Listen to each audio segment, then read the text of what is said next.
When I took organic chem, I had this chem wizard for a lab partner. We got chummy, and he told me a weird story one night after studying. He says 2 years prior, he and his GF went camping. On their way back home, he really has to pee. Stops in at a shitty little rest area. He goes in to use the restrooms. Comes back. Finds his GF sitting stiffly in the car. Her eyes are wide, and she is staring out into the woods behind the restroom. She begs him to get them the fuck out of there. She is speaking very quietly, but seems really spooked. He is confused, but she looks kinda panicked, so he takes off. He keeps asking what the fuck happened. Finally, she tells him. While she was waiting on him in the car, she saw movement outside her window. Sees these two girls walk quickly past the car. Really small, like 6-year height. They look really weird though, not like regular kids. They are kinda walking funny, and she notices their hands. They look like doll hands, like cheap plastic, with the fingers all stuck together like in action figures. One of them looks back at her. Her face is completely flat, and her eyes are totally black and huge, like an old cartoon. The girls hobble past the restroom into the trees and disappear. That's it. I found it weird. Anyone ever experienced something similar? This was back in 2008. I was hiking in eastern Finland and western Russia. Just a short 100-kilometer route through absolutely nothing. I started from the Petkeljärvi National Park, hiked along the border, and crossed to Soviet land at a crossing south of Kanika. Just forest and not a soul around. It was early fall, so the nature was tremendously beautiful. I was making my way through virtually untouched wilderness. On the Finnish side, there was nothing particularly interesting. After crossing and getting to the Russian outback was great. I had walked for about 4 hours after the crossing, and I came to a beautiful lakeshore with birch trees and mossy ground. I set up camp and went looking for suitable firewood. I circled around the camp and got further and further into the birch grove. I found a neat clearing that did not appear to have any trees ever growing in it since the ground was so smooth. In the middle of the clearing stood a really big rock. It did not look man-made, but as I got closer, it started to look odd. The surface of the rock was quite smooth, but I could make out some marks that I can only suppose were carvings. It would not have been the first monolith with carvings on it that I have come across. There is quite a few of them scattered around Karelia. I did notice some vegetation on top of the rock, which I thought was strange, as it appeared to be a roughly egg-shaped chunk of rock. For some unknown reason, I had the idea to climb on top of the rock. With a bit of effort, I climbed on top of it, and what do you know? There is at least 30 centimeters worth of moss growing there. The top of the rock was not what I expected. In fact, it formed a rough bowl shape, which had grown full of moss. Some brainworm told me to see if there is something under the moss, so I started ripping the moist growths open and unearthed the coolest thing I've ever found. Under the moss, I uncovered a clearly hand-carved bowl shape, the remains of a flintstone that had clearly been worked by human hands, and what I identified as bone fragments. With a bit of detective work, I managed to find a handful of flintstone chips, and another handful of very brittle bone fragments. They had to be animal bones, they were so small. I had stumbled across what I can only assume is a very old place of worship. Russia had a strong tradition of pagan magic and superstition in the pre-industrial era, so the spot could have been used only a few hundred years earlier. I doubt it's Stone Age, the landscape would have changed too much. I was fascinated by my discovery, and I decided to put the moss I had torn out back in its place. I felt very calm and peaceful in that clearing. It was like a temple. Be me. Mother and grandmother breed Persian cats to sell. We keep some, sell most. Not all of them survive. One litter is born with a black cat in it. Black cat dies very early. Years go by. The cat started to age. Every time one of them is going to die, we see a black cat 3 days before. Mother saw black cat run into dining room. Followed it in. Nothing there. 3 days later, a cat dies. I was 10 when I saw it. Was fussing a cat on grandmother's dining room floor. Looked up at dining table and saw a black cat washing itself on a basket of washing. Turn away. Get up to fuss it. It's gone. Thought it was one of her other cats. She had a lot. Go looking for the cat I thought it was, asleep at the other end of the house. Get phone call from mom that one of the cats is missing at home. We find it. She was hiding to die. Had to take her to the vets where she was put down. The cat I thought was at my grandmother's house was her mother. Worse yet. Cousin is 5 years old. Heard giggling upstairs, playing alone. Aunt goes upstairs to check on her. Who were you talking to? Cousin says she was playing with a black cat and it was their cat's brother. 3 days later, their cat is hit by a car. I'm glad we don't have those cats anymore. Be me. 16-year-old tryhard. Me and Denonbra decide one weekend to go out into the woods behind his house. Western Kentucky. Big hills that are mostly rock with moss on them, so I took hiking and mountain climbing gear just in case. We get about 15 miles out after a long day and decide to do some pot shots at Ken's and shit. Doing alright with my .308 CETMA. Underrated gun actually, despite being a Spanish ripoff company. Suddenly, a non-bro slips and misses a shot. Heart attack that I was going to die to some piss .22. Don't die. Just started calming down when I hear a growl / low-pitched scream. Hard to describe. Look at a non-bro. Bear? Person? Alamau? Literally could have convinced me it was anything. Decide, with gun-based Dutch courage, to go find out. Approach tree line. I'm actually thinking about ambushes, checking sex, bounding. Call me a pussy for being paranoid, I don't care. We get to trees. I use a machete to start clearing into where his shot entered. We get about 100 feetsies into the bush.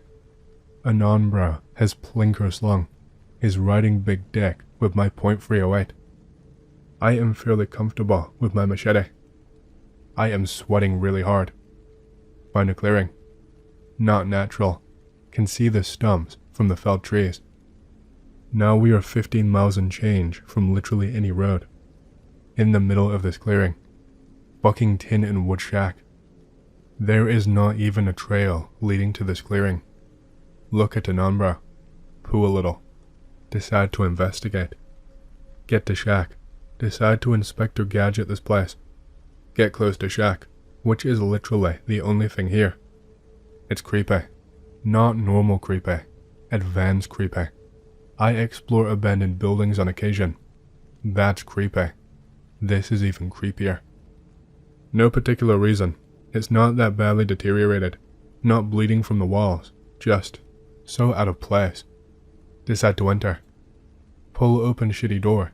Decide to kick the shack a bit to see if it will fall down. Probably not. Pull out lanterns. Go into shack. Expect a trap or shack, or an inner woods camper's place. Nope. There is a big clean, normal bed. Like, cleaner than mine. Except for the chains on the bedposts. And before I got assaulted in a cabin in the woods. Spoiler, I didn't, but I think someone did. There's also a fucking cat moto poster. The fucking hang in their baby one. Decided right there that a fucked up person made this place. Then I see a hatch. Now how the fuck? Turn to an ombra. Ask how the fuck someone made a cellar out there. It's fucking 99% rock. Decide to be a man and go into the cellar. Was thinking about using this as a bug out base because it's pretty remote. Open cellar door. Musty. Like spoiled vegetables after a really long time. Hang in there, guys. It's not too bad, so I go down. It's just a ladder going into a hole. Get to the bottom. Turn on lantern. Panic. Spooky skeleton in one corner. Garbage in another. I'm speechless. Not frozen though. Nope my ass back up the ladder. Didn't inspect skeleton, so don't really know how it died or for how long it was there. Was too spooked. I was pretty sure I found some sicko's murder shack. Go back to Anon, bro. Get back to Anon, bro. What's down there, Anon? No, we're leaving. But no. I was understandably shaken. Take my .308 back and decide to take point. We clear those 15 miles in record time.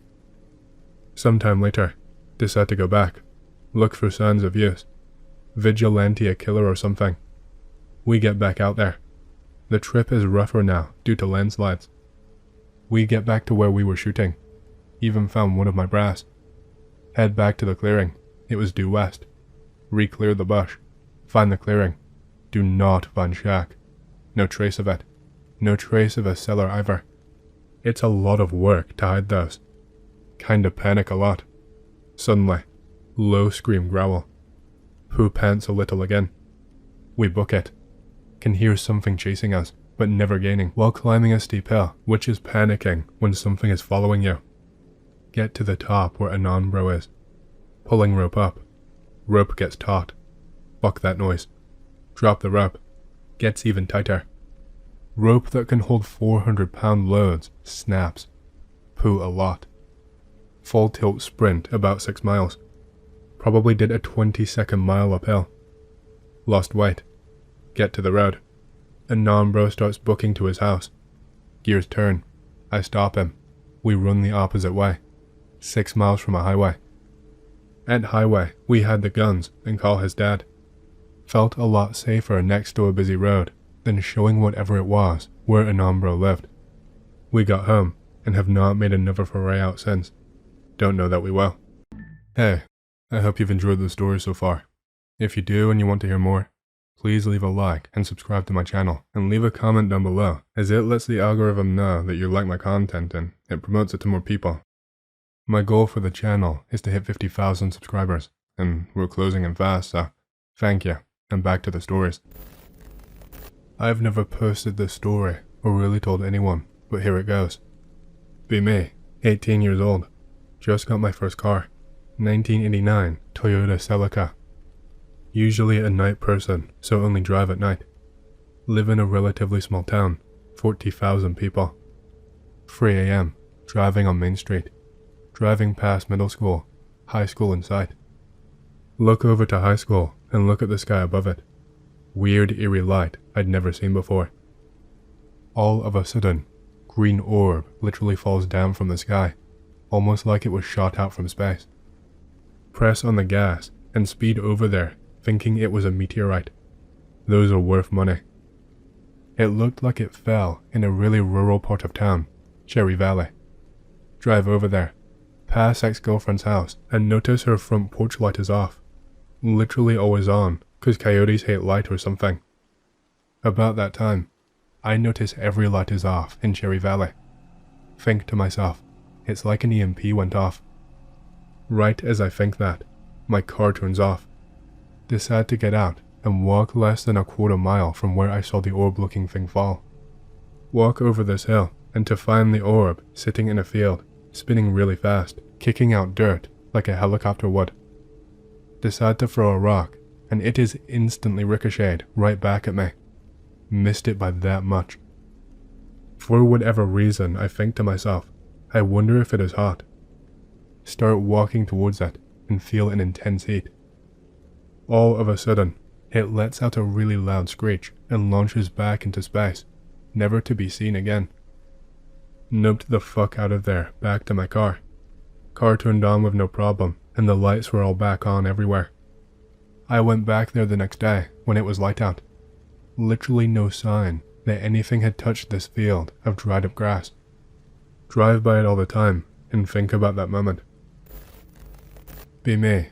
Live in Cheshire, UK. A few years ago, aged about 30. Went to visit my parents one weekend. Hot summer evening in July. Went for a walk with my mom through the woods near their house. They lived in a 700-year-old converted barn. In the middle of the woods, no one else there.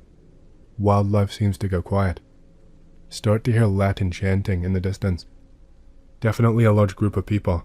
Sound is getting closer. My mom freaks out, but I want to find out what it is. In the end, she can't handle it and starts walking back. I join her. Don't want to leave her walking alone in the woods with weirdos about. Chanting gets louder and then fades away. When we get back, I look on maps to see if there are any churches or anything nearby. Nothing. All heathland, woods, and fields. Have been through there again since, but heard nothing. No idea what it was, but definitely creepy. I went to a college in the northwest for a little while. Anyway, it is surrounded by woods. Like the campus has acres upon acres of forest around it. Pretty dope place. Being that close to a school, there is some pretty awesome stuff there. You will find pagan artwork, weaved branch, stones arranged in circles, stone arranged in pentagrams. There are these two things, called the silhouettes, which everyone knows about. It's two silhouettes of people, made with clear plastic tape, the wide kind, or something like that, to know the material. They are empty on the inside. Near the ceramic studio, there is a section of woods, filled with disfigured clay and ceramic faces, distorted bodies, and shit like that. It is cool. All in all, there is some pretty cool shit, but that's just a lead up to the best thing. One day, me and my friend were drinking and wandering around. We go off trail and into new sections. Come across a new treehouse. He climbs it. I'm like whatever. Then we amble along deeper into the area. Then I smell it. Meat. Not like rot, but like a butcher shop. I see something furry on the ground. Think it's a rabbit or something. Stick my arm out and stop him. He does nothing but gab gab gab. About himself too. It's super annoying. So he is looking at me. I tell him, that is death right there. He starts getting uncomfortable, being all what, and starts to shut up for once in his life. I get closer to investigate. It's not a rabbit like I thought it was. It's a severed goat head. At this point, this dude is freaking out a little, and I'm like, dude, grab this empty backpack, which he had found earlier in the woods, and grabbed for some reason, and we take the head. No blood, by the way. It had just been left there. We start walking forward again after laughing for a minute, and bam, another goat head. This one is sitting on a tree, staring at us. At this point I say, let's look for more, see how many there are. To which he replies, no, no, no, no, let's get the fuck out of here. He runs away. In the wrong direction, I might add too. This dude was so scared, he ran deeper into the woods, all disoriented. I didn't really want to be there alone, mind you, so I reluctantly go with him. We take the head back to the school, and we are like, what are we gonna do with this? We just decide to leave it at the trailhead, since it is a rotting head, and let some other freshmen find it. They do. They end up playing with it for a week, and finally throw a metal show in the woods with generators to celebrate the finding of the head. I have been back to the spot since then, by myself once I worked up the courage. Found the second head a few times, and just sat there, staring at it, waiting for it to talk, like Lord of the Flies. It's gone now. Dunno what happened to it. Some other soul nicked it, like I did the first one, or maybe whoever put it there in the first place grabbed the skull after it had rotted. There are skull fragments near that area too, like animal jawbones, so it might be an ongoing thing. I know we've got a rather large following of pagans, and an equally large following of Satanists in the town, so who knows. Oh, I also found a haunted mannequin in the woods.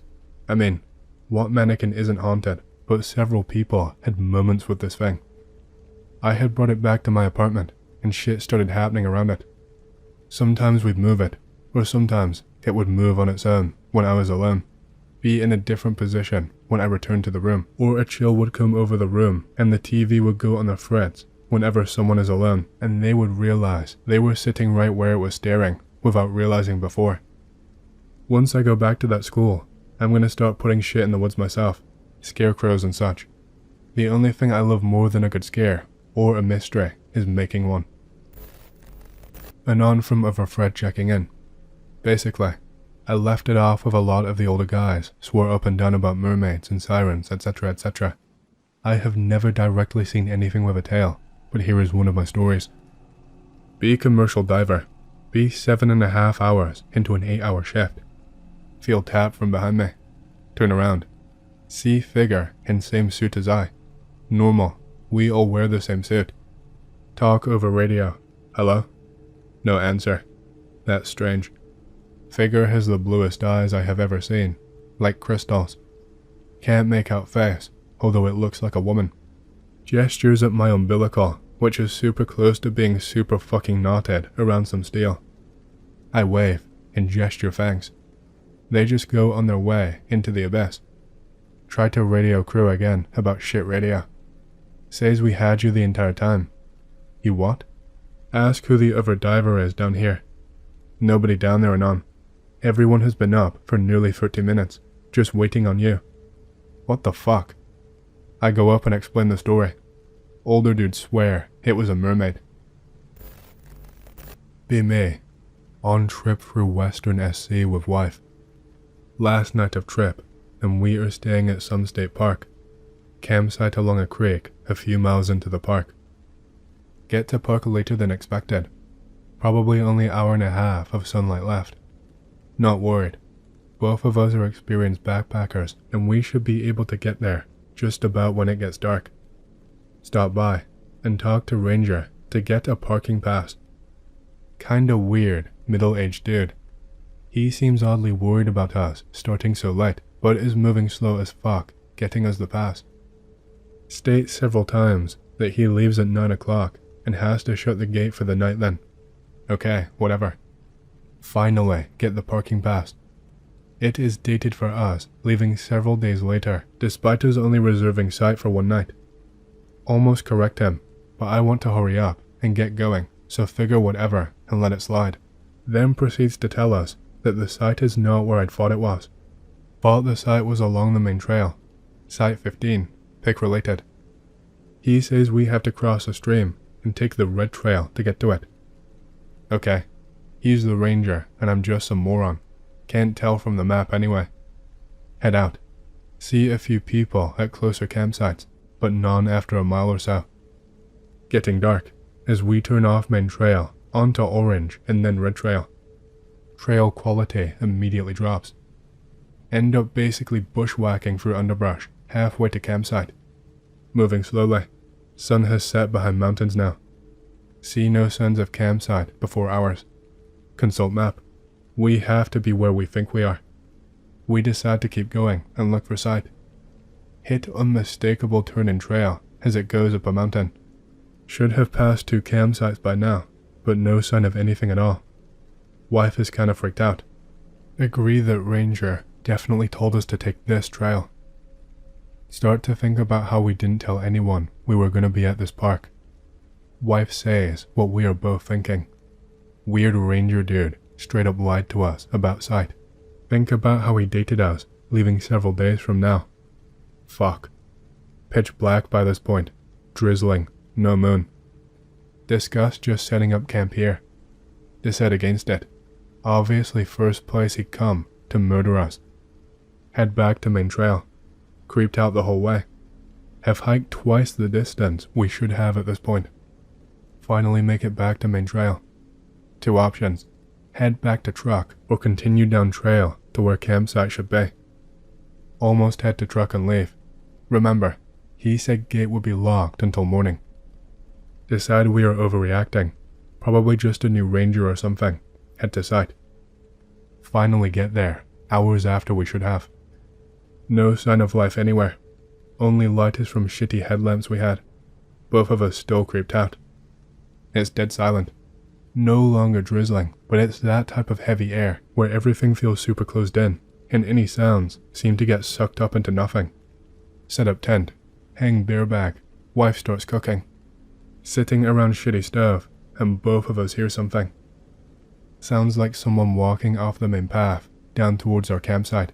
Probably 25 yards away through brush. Oh fuck, here we go. I stand up and draw my carry piece. Shine shitty headlamp up trail. Can't see shit. Sound stop. Not sure what to do, so I start whistling like some fucking hillbilly. Footsteps start again, this time seeming to go back the way they came. Stand there for a few more minutes. No more sounds from trail.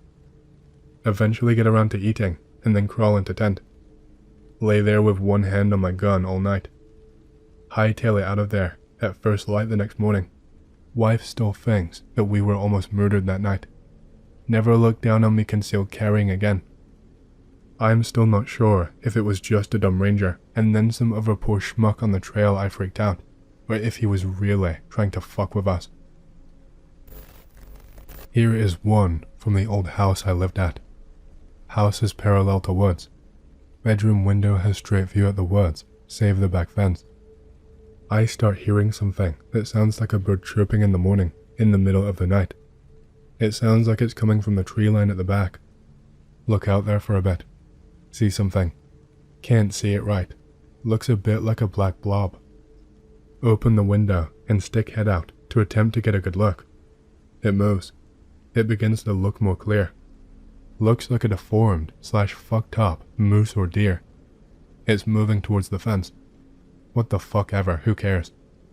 Looking at it a bit longer. It throws one of its fucked up limbs on the fence. Then it throws up another. It's climbing over the fence. It half sets itself down / falls into my yard. Moose and deer do not climb fences. Shit fills pants. Looking at it slumped over on the fence as my heart feels like it's about to explode. All the while, it's still making that noise. It moves again. It's moving toward the window. It's not a deer or a moose. Looks like a mix between a deer and a dog. It's almost at the window. I snap back into reality. Fuck. Wakes up entire house. Slam window shut. Everyone in the house rushes into my room. What the fuck is wrong on? It's still in the yard, but it's moving back towards the fence. I point it out to my mother. She starts screaming. Things get even more spooked, basically starts half limping, half running to the fence. Does the same fucked up climb it did before, and goes back over and moves back into the tree line. The noise keeps coming from the woods. Entire family and me spend the rest of the night looking out the window, making sure it didn't come back. It gets quieter and quieter until it stops. It was morning by then. Spoke to some neighbors, confirmed that they heard the noise. Heard the noise a couple more times, never saw the creature again. Still don't know what it would have done if I didn't close the window. Alright, so I knew a kid, and basically, it went like the Jeffrey Dahmer. If you don't know how it goes, I'm green texting it. Meet a kid at school.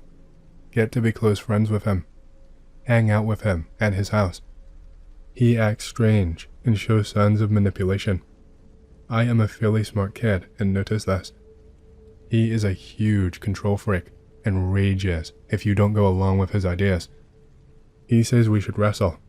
We sumo wrestle, but he almost always wins, and now that I look back, he would put me in semi-sexual positions.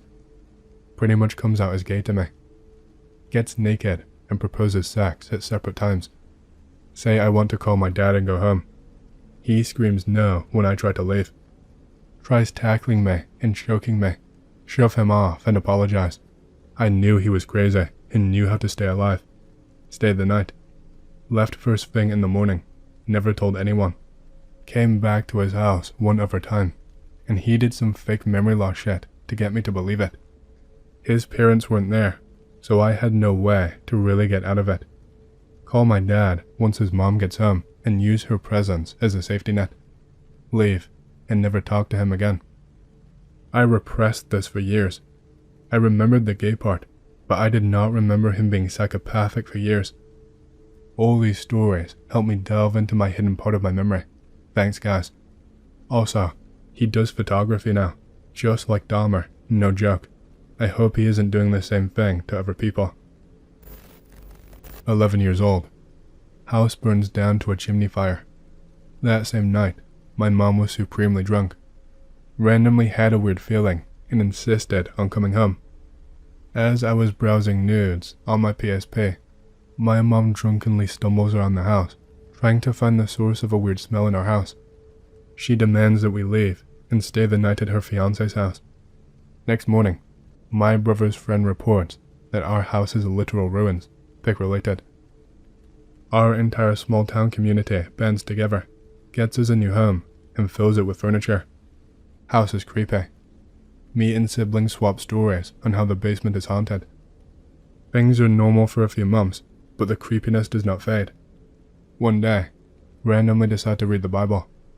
Abraham begot Isaac. Isaac begot Jacob. Suddenly, as clear as fucking day, inches from my ear, I hear a whisper. Hey. Shocked. Motionless for minutes. Respond. Hey. Nothing. Few weeks later, in the shower. Sitting on the floor of the shower, knees to my chest, head down. Get an overwhelming feeling that the shower is about to get really hot. Ghosts aren't real, shut the fuck up. Suddenly, out of nowhere, shower gets scorchingly hot. Scramble to get out. Never finish shower and opt for baths occasionally.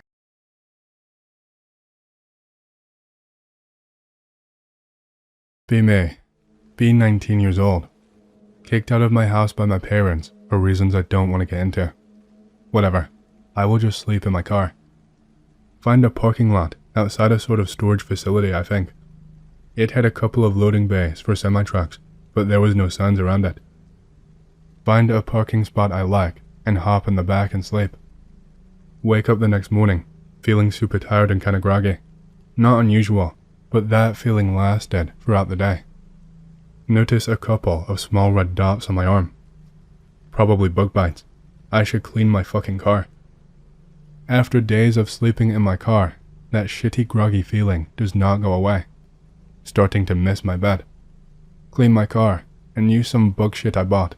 These bugs are sturdy fuckers and won't let up. Notice scratch marks around the window of my rear car door. Better not be fucking wolves in this parking lot trying to break into my shit. Actual thought I had. One night, I am getting ready to sleep. Gotta rock a piss. Get out of my car and let her loose. Decide to go for a walk since it is a nice night. Lock my car and go on a 25-minute walk. On my way back, I can see a dark figure standing by my rear door window and jostling something up and down. Fucking homeless guy trying to steal my shit. Remember the scratches on that very same door. This is not the first time this has happened. What the fuck has he been stealing? I have not noticed any money or anything gone. Sneak up a little to see what he will do. He gets the door open and pulls something out of his pocket. Decide this is enough. What you doing, you dirty fucker? Word for word what I said. He drops the thing he is holding, freaks out and runs off. Didn't even look in my direction, he just bolted. I could hear the thing break when it hit the concrete. I turn on the flashlight on my phone to try and see what it was. I found out what he was stealing. On the ground was a broken, empty syringe. Broken fucking syringe. There were never any bugs in my car. Freak the fuck out and drive home. I told my parents what happened and we made up. I got a blood test and it came back negative for all the bad shit. I don't know what that guy was doing with my blood, but at this point, I think I would rather never know. Even though the old man told me to stop for nothing on that road while it's dark, it was natural for me to turn around and go back to help after passing two bodies lying in the middle of the road. I knew I should have listened when the two bodies stood up and another 20 hillbillies pulled out from the pitch black banks on the side of the road to surround me. A guy I know had something similar happen. He was in Haiti with his sister and her hubby. Driving along the road, they see a car with suitcases and clothes and stuff all over the floor. Two people are lying face down. His sister wants to look. The guy thinks fuck that and carry on driving. Look back. They see people coming out of the tall grass, and the two on the ground get up. This freaked me the fuck out when I heard this for the first time. Think it was on an old forum or some shit. I was driving through the mountains once to visit a family member. It was a 2-lane highway that went around a bunch of turns. I did a 45-degree turn. Very fucking sharp turn. Pretty dangerous, and had to immediately slam on my brakes. It looked like a pileup had happened in the middle of the road. Maybe 5 to 6 cars. There were two things that scared me though. One, that the cars seemed perfectly fine and were still idling. And two, that there were just bodies on the ground with no marks at all. I ended up weaving through the cars and bodies. Not easy, since it's a 2-lane road, and as soon as I was out, I looked at my rearview mirror. All of the bodies had stood up, but was still perfectly still, and there were no people coming out from the hillside, running. Needless to say, I drove out of there as fast as I could, and I definitely did not drive that road on the way back. So, my dad has lived in a few unique places, such as Shreveport, Louisiana, where his family's chimney was struck by lightning, and South Dakota, which is where his first post-college job was. Dad works for an engineering company in the middle of butt-fuck nowhere, South Dakota. Shit pay. Right around the time he starts seeing my mom. Knew each other in high school, never thought about it. Got together after high school. Mom is getting dental hygiene degree back in the Couve. Dad is driving from South Dakota. Takes route through northeast tip of Wyoming. Country road. Tall grass on both sides. Dad has Mustang at the time because fuck you, he loves cars. Sees stopped car by the edge of the road. Couple trying to wave him down. He starts slowing down a good 50 meters behind them. Suddenly sees people in the tall grass starting to come out. He freaks the fuck out and guns it down the road. Looks in rearview mirror and sees about 15 people come out of the grass. I've heard other people tell similar stories to this. Is this a common carjacking technique or a cult thing? B1 AM. Driving home from work at local cinema. Only about 2 streets away from my house. See something in the middle of the road, right under a streetlight. Brake as I get closer, as I realize it's a man. See that there is another dude, also lying face down on the footpath on the right side of the road. Put car into park, open door. As I open door, I see the man's arm flinch. Get strange feeling, close door. Decide to drive around the man in the street and stop a bit up the road and call for help. Watch as both men casually stand up, and I see what looks like hammers in their hands. Nope the fuck out of there. Drive 2 streets home with my lights off, just in case they see me, and be scared of helping people on the road ever since. To clarify, I joined the USMC when I was out of high school. This happened several years ago when I was on leave. Driving from California to New Mexico. Taking shortcut through Amboy, at the time a satanic hotspot. Be about 5 p.m. Take a pic of the city sign to prove I actually took I-40 to friends. Get back on the road. Get to top of mountain. See some stuff in the middle of the road. Slow down. See a red Pontiac stopped sideways across both lanes. Open suitcase with scattered clothes. Man and woman face down in the road. Stop about 100 feet away. Hair on neck standing up. Immediately pull out my 9mm pistol from under my seat and chamber around. Way too perfect for an accident scene. Like when civilians play dead in Iraq to lure soldiers into a suicide bomb radius. Admit I'm being paranoid, but can't bring myself to leave my vehicle. Scan the road. See a line I could drive. Pass the guy's left. Swerve to the woman's right. Go behind the Pontiac and I'm clear. Drop into first. Gun it. Pass the Pontiac without hitting any bodies. Roll forward a bit before slowing down so I can stop panicking. Look in my rearview mirror. The 2 bodies are on their knees. 20 or so people emerge from the tall grass on either side of the road. Slam my foot onto the gas and speed down I-40 until I got onto the next on-ramp. Eat up a ton of gas and coolant. Nearly destroyed my Mustang's engine. Stop taking shortcuts to get anywhere. I will never know what would have happened to me had I gotten out of the car to check on the bodies or stopped my car closer to them, and by God, I'm glad I never will. Boyfriend at the time lives 2 hours away in a remote town, smaller than the one I live in. He comes to get me on weekends to spend time with him at his place. Road between our towns is super remote, barely any houses along it, and has no gas stations in the 2-hour stretch. Boyfriend at the time, and he had to pull over to pee. This stretch has no streetlights, no gas station, so you are pretty much fucked if you break down. He drove the car to truck pullover part, not sure what they are called, and got out, and stood next to my open window, facing away from the road so we could keep talking while he did his thing. He got back in the car, and I thought I had heard someone call out. Now, I watch a lot of spooky movies, and something in my brain told me not to just get out of the car and start looking around for this noise. Now, the spot we had parked had no houses nearby. We had not passed any cars in at least an hour, so it freaked me out a bit. I told my boyfriend what I heard, and he fluffed it off, saying I was just hearing things. He goes to start the car, and I hear it louder. It sounds like a woman who's chain-smoked her whole life, screaming out, "Help me." Boyfriend hears it too. Starts the car with the intention of reversing so he could shine the headlights on the area the noise is coming from. I'm half out the window, squinting into the darkness, trying to spot the person. As the car starts, 5 people stand up from the tall grass, and a man yells out, "She asked for help, asshole," and a group of people start laughing. They were maybe 10 meters away and started running towards the car, and I am freaking the fuck out. Boyfriend slams car into gear and speeds off, while I am winding up my window as fast as I can.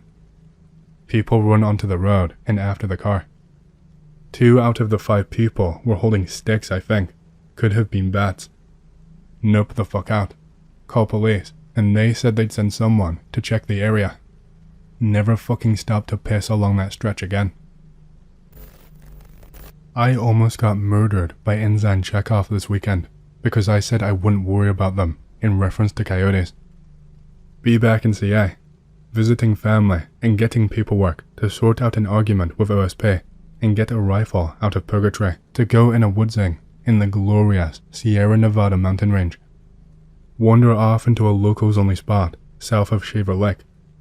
Bring my AR because there's been a bear being an asshole and scaring people off for their food. Raining all day long. Make it up to a ring of old oaks to stop for the night in camp. A couple of foreigners are out here too. The guy sounds like Chekhov from the original series of Star Trek. Ask if I can join their fire, collect a little bit more fuel, and fix it up with shit I learned in Boy Scouts. Was smoking and sputtering from the rain and probably was going to die soon if I had not intervened. Coyotes, being coyotes, decide to make noise off in the woods. Foreigners tense up. I, being an experienced local, tell them, "Calm down, it's just coyotes, I would not worry about them." Was going to continue about how the bigger problem is bears, but a slide racking distracts me. I look up to find a goddamn handgun pointed at my face. I flail and fell backwards off the log I was on. The next thing I really know, my ears are ringing and I'm about 40 feet away, running for the woods yelling, "Fuck you, you fucking fucks, die in a fire," or something like that. Don't really remember what I was yelling. Realize I forgot my pack. Fuck it, don't care. Canvas ruck, and only had spare pants, shirt, and my keys. Well, fuck. Circle back along a fallen tree. Chekhov and Chekhov Light are yelling obscenities into the darkness, standing by the fire. Chekhov starts down the trail. Chekhov Light goes and sits by the fire. Coyotes keep making noises off a ways away. Chekhov Light is now brandishing a knife and jumping at every noise. The fire pops, and he bolts down the trail after Chekhov. Can hear Chekhov Light moving loudly down the trail, calling for his friend. Definitely out of sight though. Rifle out and mag in. Don't really remember when I had shouldered it, but this is the point where I distinctly remember having it shouldered and ready to fire. I pick my way into the camp and grab my pack and nope my way out of there. Hide against a tree as Chekhov and Chekhov Light make their way back to the camp.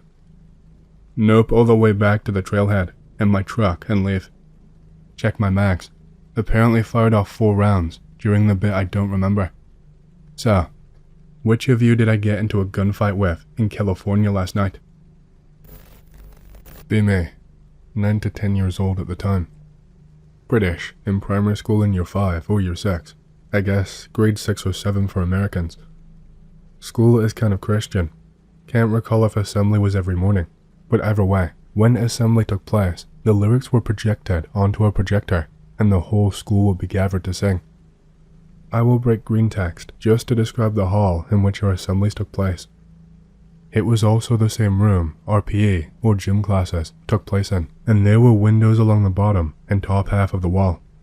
The ones along the top half of the wall would have a view of the nearby, neighboring houses' roofs. One day, whilst mogging everyone with my vocal prowess, my eyes wandered to the side of the projected lyrics to look through the window.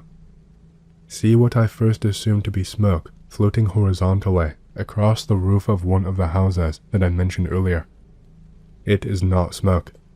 It had an odd color to it.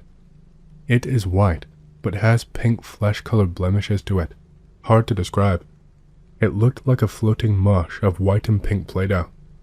It's also retaining its irregular shape and not dispersing like smoke would. I am perplexed as I stare at this thing as it floats across the roof, and it never passes into the view of the other window. It was also completely opaque. Brush it off as just something weird, and remember it to this day at the age of 23, 24 now. This one was on a school trip. Be me. No idea what age, but still in primary school, so I'm assuming same age as first story, but later, as this happened afterwards. School is planning a trip to this cave system that involves fake dinosaurs with some Jurassic era cave structure or something. Can't quite remember, but you got to walk around in them, see life-sized models of dinosaurs, and feed farm animals. Was good shit. Form group with teacher and other kids. Enter cave. Fuck around in the cave as the tour guide says some shit about how they found dinosaur shit in this cave. For some reason, I loved rocks as a kid, and I still do, so I get caught behind the group because I'm looking at the stalactites and stalagmites, and just in awe at this cave system. Cave was beautiful, amazing rock formations, big stream flowing through, which leads to other cave networks, but was unsafe for children. Look over the stream and see a light emerging from behind one of the other cave systems. You have my attention. Move to try and get a better look at what is happening.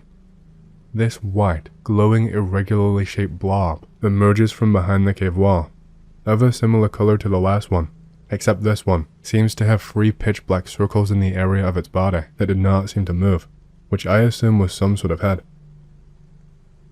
B 12 to 13. B out with a friend. Let's call him Stan. Me and Stan wander around our city a lot. Found our way behind some abandoned warehouse buildings that was built alongside a train track. Head behind the building and behind some machinery type shit, and there is a little hideout that we tried to make, where we go to hang out and talk shit. One day whilst here, we hear clear as day 3 distinct foot crunches from directly behind me. Stan was sitting opposite me and saw nothing. These were loud, boot in snow-like, deliberate footsteps. No one around. See a weird shape on roof. Point it out to Stan. Tells me to stop bullshitting. He then sees something too. Noping the fuck out. Get out of there and back to the main road, feeling watched the entire time. Live in a fairly old house, about 150 years old, that I later learned a police officer had died in. Everyone found this house to be spooky as fuck, including my father, siblings, GF, friends, and father's brothers. I know I said chronologically, but just remembered a good one. Be me, 6 or 7 years old at the time, taking a shit in which at the time was a big bathroom, which we later converted into a small bathroom, but an extra room. Toilet was on one side of the room, the bath in the middle, and the towel rack on the far end near the glazed window. Look over to the window for some reason. See what looks like a soccer-sized doll's head poking around the towel rack. Shit myself. It disappears. Tell Dad, and he just looks at me weird. Later in same house, B 10 to 11. House has this annoying habit of being loud as fuck. Sounds like people are walking up the stairs all the time. There's banging from inside the walls and above the ceiling. Parents say it's just the house settling in, or it's the heating. Freaked the fuck out one night as the house would not let me sleep with how loud the banging was. Legitimately thought someone had broken in. Eventually nutted up and cried my way into my parents' room. Be my dad, in bed with wife. Hear kids running up the stairs on all fours at 1 a.m. Fucking kids. gets out of bed. We are all fast asleep. I learned that this was a fairly regular occurrence for my father when we lived in that house. My dad, who bought the house from his parents, so also lived in the house as a child, used to experience nightmares of these little demon lizard type things, is how he described them, that would torment him in his room. He said he used to feel like they watched him sleep. I'm not including here the general feeling of dread this house used to often induce when alone in it, or the random calling of my name, or seeing things out of the corner of my eye, but skipping ahead a few years and not involving my house so much. The next two events are really the same event, spread over a small period of time of about 2 weeks, and is really my only experience with anything UFO-like. Not sure how I feel on Ala Mouse, but here is this. The story of the Death Star. B16. Hanging out with best friend. Let's call him Oscar. Walking around at night. Head to some walkway through an estate that is uphill, but the wall on the right of us is actually just brick garages for the cars on the estate. As we go up the hill, it's very easy to just step onto the stone roof of the garages. Do so. Lie down and look at the starlit sky. Not too many stars, as I am in a city, but not many lights around, so an okay amount, but still in a city. Notice one of the stars seems to be moving. Tell friend. Stop bullshitting anon. Isn't space scary? It feels like you could just fall into it. Yeah, especially when lying down. Still watching this light move in a zigzag pattern across the sky, but it is moving from 20 degrees relative to my head, and it will move to 110. If I'm not clear, it moves from the direction below my feet to behind my head over the course of 10 or so minutes. Point it out again. Friend notices. Anon, what the fuck? The star repeats its movements, but back towards us. It seems to be directly overhead now. That's not a satellite. Oscar and I both stare in awe. Could have been a trick of the light, but I swear there was a light grey ring around this thing with the light in the center. Hence the stupid name, the Death Star. Oscar, is that star getting bigger? Anon, what the fuck? Feeling really heavy. Head is dizzy. Star seems to be zigzagging back and forth, but getting bigger. It clicks. It's coming down, not getting bigger. Feeling heavy. Try to move but can't. Oscar panics and manages to break whatever is happening to us and gets up and runs toward the gate. Feel like I lie on the floor looking at this thing descend for ages. Feel like I could move, but don't wish to, as I kind of want to see what happens. Oscar shouts at me to get the fuck up. Snap my head around. Get a splitting headache immediately. We bolt home as fast as we could. Our heads hurt for days after the event. We tell our friends in school. Naturally, no one believes us. We convince this one girl to come with us to see the aptly named Death Star. She snorts, but takes us on. We head to the same site a couple days later. Me, Oscar, and Stacy. We lay down and wait. The Death Star approaches. The same pattern of movement from the other night is seen. Stacy is sounding worried. It's above us again. Stacy is literally in tears at this point. We're all feeling heavy. Stacy gets up and starts running off crying. Oscar bails. I lay there. I bail, despite my curiosity. No headache this time. Have no idea what this was or could have been. Anyone have a similar experience? The next few will take place in my old home. I should mention, we had 2 dogs. Often, they would just stare at random parts of the room they were in, or bark at nothing. I mention this because my dogs were not allowed upstairs, so we had it wasn't a gate, but I'll call it a baby gate for convenience, across the bottom of our stairs. Now, the door to my house was deeper than the outside wall, and as you entered it, the stairs were immediately to the right, but the last stair came to the wall, so they curved as you got to the bottom 3. The gate was on the last step, which faced into the hallway. There was one door in the wallway, but 3 hallways. One led to the front room, the one with the door, and the back 2 on the left was to the living room, and one opposite my front door, but down the hall was the kitchen. Sorry for the blog about my house. Be me. Be 16 to 17. Later teens. Can't quite remember. It's the afternoon, so everything is well lit. Dad calls me for food. Fuck yeah, curry time. Run down the stairs. Place hand on banister of the stairs. Place the other on the wall and jump over the gate, but look forward as I do, which means my head is facing towards the living room / kitchen doorway.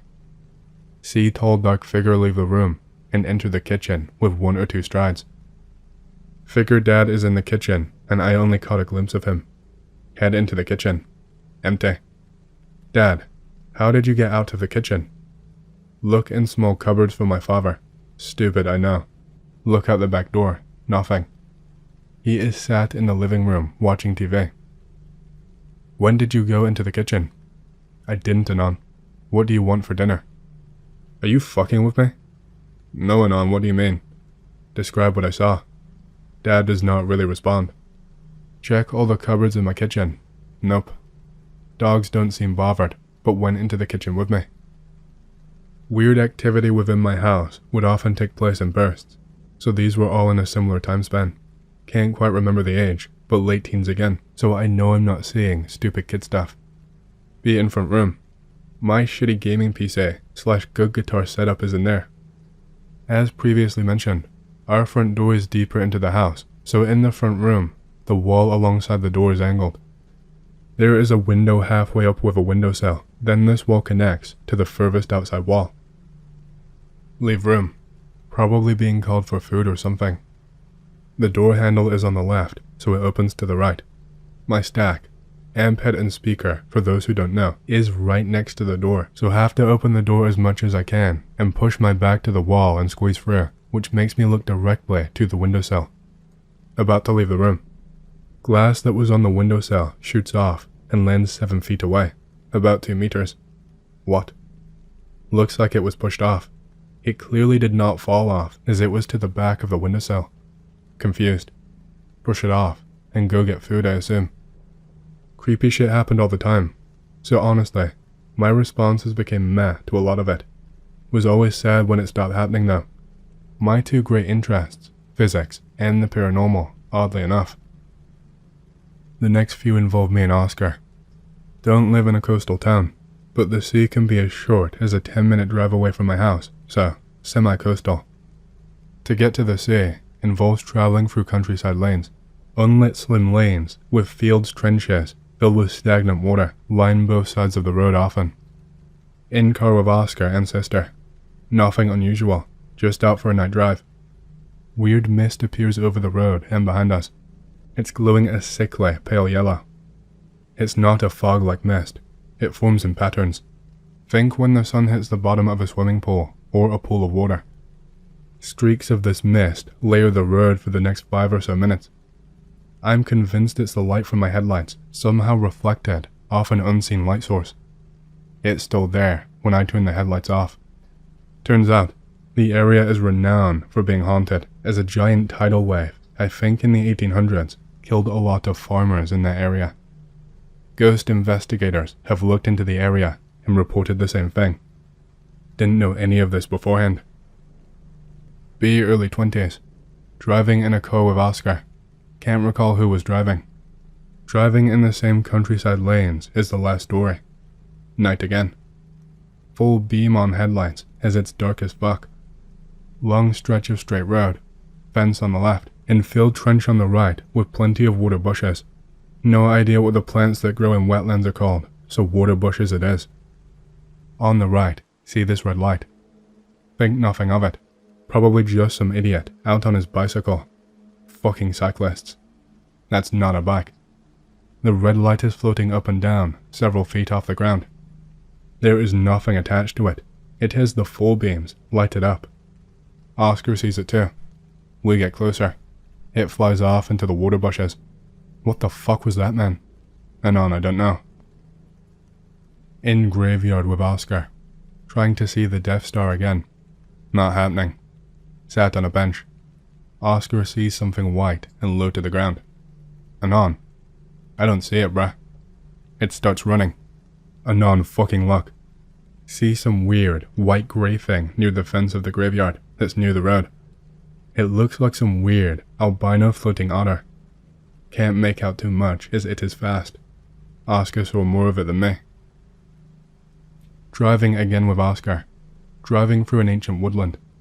Surprisingly, the only other spooky thing that happened here was with GF when camping. Anyway, no lighting as forest. See bright white light up ahead, on the right in the trees. Slow down slightly. Look to right. There's quite a few lanes that branch off into the forest. In one of these lanes, there is several vehicles. One was rather large, like a van. Several people standing around. Only see this scene for a second or two as driving past. There is a guy in a hazmat looking thing, bending over what looks like a cage, and another guy near his vehicles. Bright white lights, similar to stadium lights, are set up. Weird noises heard through the open window. Drove past and got out of there. No idea if this was just my imagination, but we both saw it.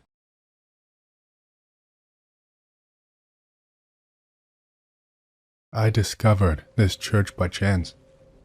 I was waiting in line at a village store when I overheard a group of local drunks sitting at a nearby high table. They were talking about a wealthy businessman who decided to atone for his sins by restoring the church in Solovstovo. He was going to fund it all himself, without asking the villagers for any money. The conversation shifted to politics, and they started ranting about the communists who had destroyed the church. They cursed Stalin and Lenin, blaming them for taking away the faith of good people, turning them into atheists, and claiming that Russia's downfall was because they'd forgotten about Christ. When it was my turn, I asked for a pack of cigarettes, bread, and some pasta, paid, and then I headed home. After placing the groceries on the table, I opened the pack of cigarettes, grabbed one, and called my grandfather to join me for a smoke in the yard. I lit up, handed him the lighter, and we sat down on a bench. A minute later, I asked him why I had not heard anything about the church in Solovstovo. He looked at me, surprised. "Why would you need to know about that church?" he asked. I told him. It seemed like an interesting architectural landmark. He scoffed and said it was not a temple, but a breeding ground for ignorance and superstition, and that it was a good thing it was torn down. I told him that I'd heard they were restoring it. He seemed taken aback and said, "Restore it?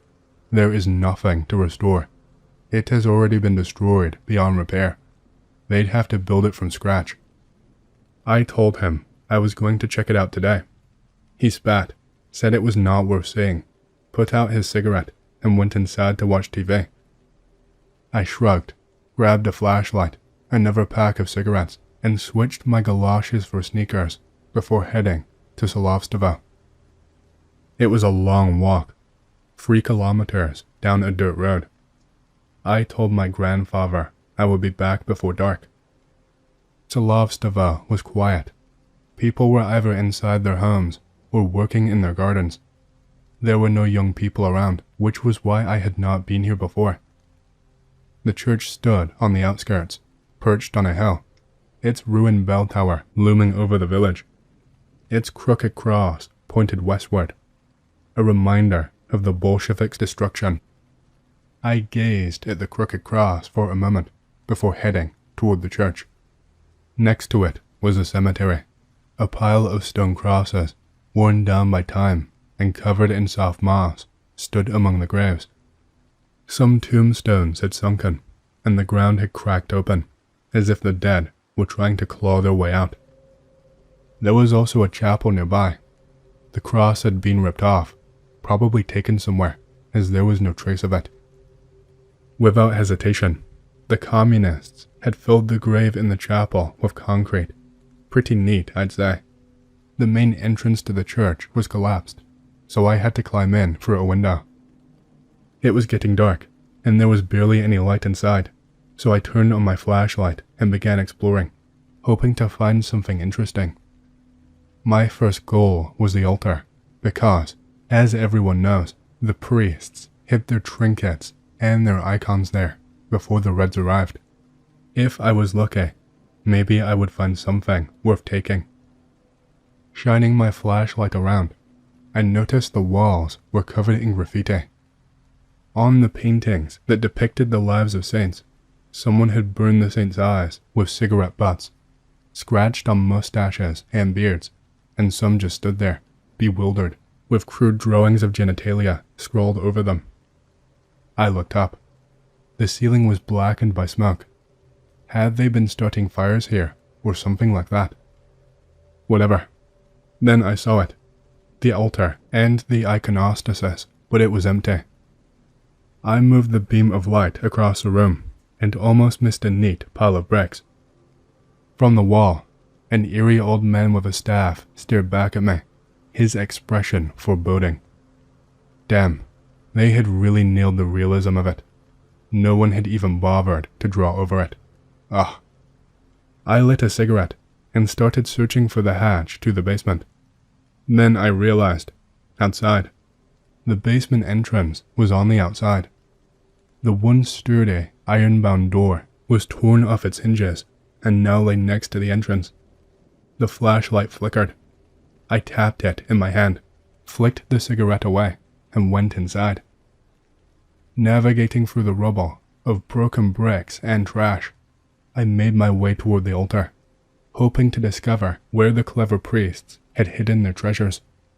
The low ceiling felt like it was closing in on me, and that image of the old man in a hood, holding his staff, stuck with me. Damn, that was creepy. After walking to the end, I paused to think about what to do next. Of course, many people had come here before me, and probably searched every inch of the place. If there was any stash, it had likely already been found and emptied. I lit another cigarette and sat down against the wall, leaning back. Suddenly, something sharp pressed painfully against my back. I jumped up and shone my flashlight. To my surprise, someone had mounted an old fork into the wall.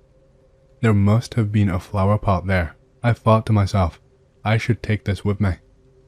I set the flashlight on a brick, grabbed the fork, and began to pry it loose. I felt it give way. In an instant, I was sitting on the floor, holding the fork, and staring at a gaping hole in the wall. I'd practically torn a piece of the wall out. Cursing under my breath, I threw the bricks aside, stood up, grabbed the flashlight, and peered inside. A heavy, stagnant air seeped from the opening, thick with dust and the smell of decay. I stepped inside. I walked about 20 meters down a narrow passage and reached a wooden door with a lock hanging off of it. Well, a lock was no obstacle for me. I picked up a decent-sized rock from the ground and began pounding away at the lock. After a few minutes, the lock fell to the floor with a dull thud. I pulled the door open and shone my light inside.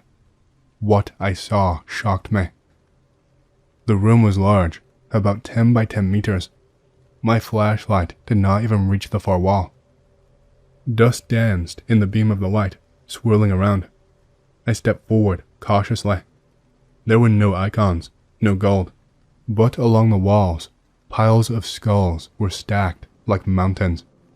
I took a few more steps, looking around, and saw that the skulls stretched across the room.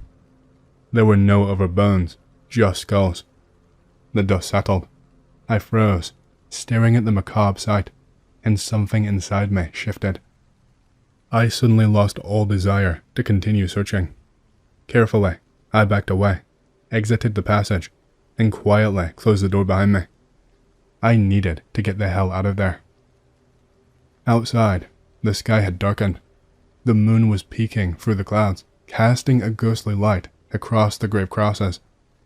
A cold wind blew, biting through my clothes and chilling me to the bone.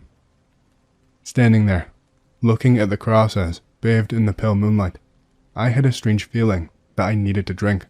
Vodka, lots of it. The more I drank, the better I felt. I believe I may have seen Black Shuck, or a similar creature with similar implications, during a trip I took to the British Isles. Be me, around 17ish. Extreme jet lag, could not sleep at all. Check clock. 2 a.m. Decide fuck it. Get up. Wriggle into a pair of dirty cargo pants. Slip on sneakers. Leave house. Now, This was a little cottage in the countryside we were staying in, and there was a lot of hiking tracks around us, so I put 2 and 2 together. Decide to trot down to the nearest trail that goes down the side of the house and into some nearby unowned woodland. Jog was actually very pleasant, track well kept, and, super ironically, it was a clear night with an almost full moon, so I was not running totally blind. At the end of the track is a cliffside that overlooks the ocean. Decide to rest on a rock there for a little while. Start to get very cold and decide again to head back. Get up, turn around. Keep in mind that I can see a fair ways up the track from where I stood, although poorly lit from the amount of foliage. A few meters from me, just back from the little slope that leads to the cliff, stands a very large, very shaggy, wolf-looking animal, just standing there, not doing anything. Looks like it has hundreds of mats in its fur. Only one eye catches the light with that weird, nighttime reflection color that animals have. Freeze. It takes a few steps forward, makes no sound. Take 1 step back. Remember, I'm next to a cliff. Also thinking to myself, oh brilliant, this is how I fucking die, isn't it? It steps into the light slightly. Weird glowy mess around it. Can't really describe the color. Weird mixture of red and green maybe. Lowers its head. Opens its mouth. Fucking ear-splitting noise comes out. This wasn't like a howl or anything. It was like an unholy, cacophonous mixture of children screaming, unchecked train / car brakes whirring, forks scratching along porcelain plates, and glass shattering, but amplified by like 10,000. Curl up, clutching ears. Noise suddenly stops. Ears feel like they are bleeding, ringing very loudly. Look up to where this thing was. Not there anymore. Decide, okay, fuck this entirely. Full on sprint back to my house, never looking behind me. Thankfully, I never heard anything chasing me or anything. Get back to the house, extremely out of breath. Brother, who is also up due to jet lag, asks what the fuck happened. Catch my breath, take a shower, share what happened with him over early breakfast. My face went, he thinks I'm full of shit. And that is pretty much the only vaguely spooky paranormal shit that's ever happened to me. A weird thing to note is that my grandfather passed away not a month after that. Not sure if connected. There was one Anon who worked at an Alaskan tower and told a bunch of weird stories that took place. Anyway, the one that stood out to me was him going out into the woods to off himself and being talked out of it from someone, which by his description sounded like Odin from Norse mythology. I was wondering if anyone had heard of similar interactions with deities. I only sort of have a related story. Not sure what to make of it, but it basically went like this. Getting sued for $20,000. Too long to get into. Soon after, I discover my GF has been cheating on me. Then I lose my job. Fucking stressed and heartbroken. I wake up randomly in the middle of the night. My heart is racing. The devastation of my breakup suddenly gets to me, and I begin to sob. I ask God why he is allowing this to happen to me.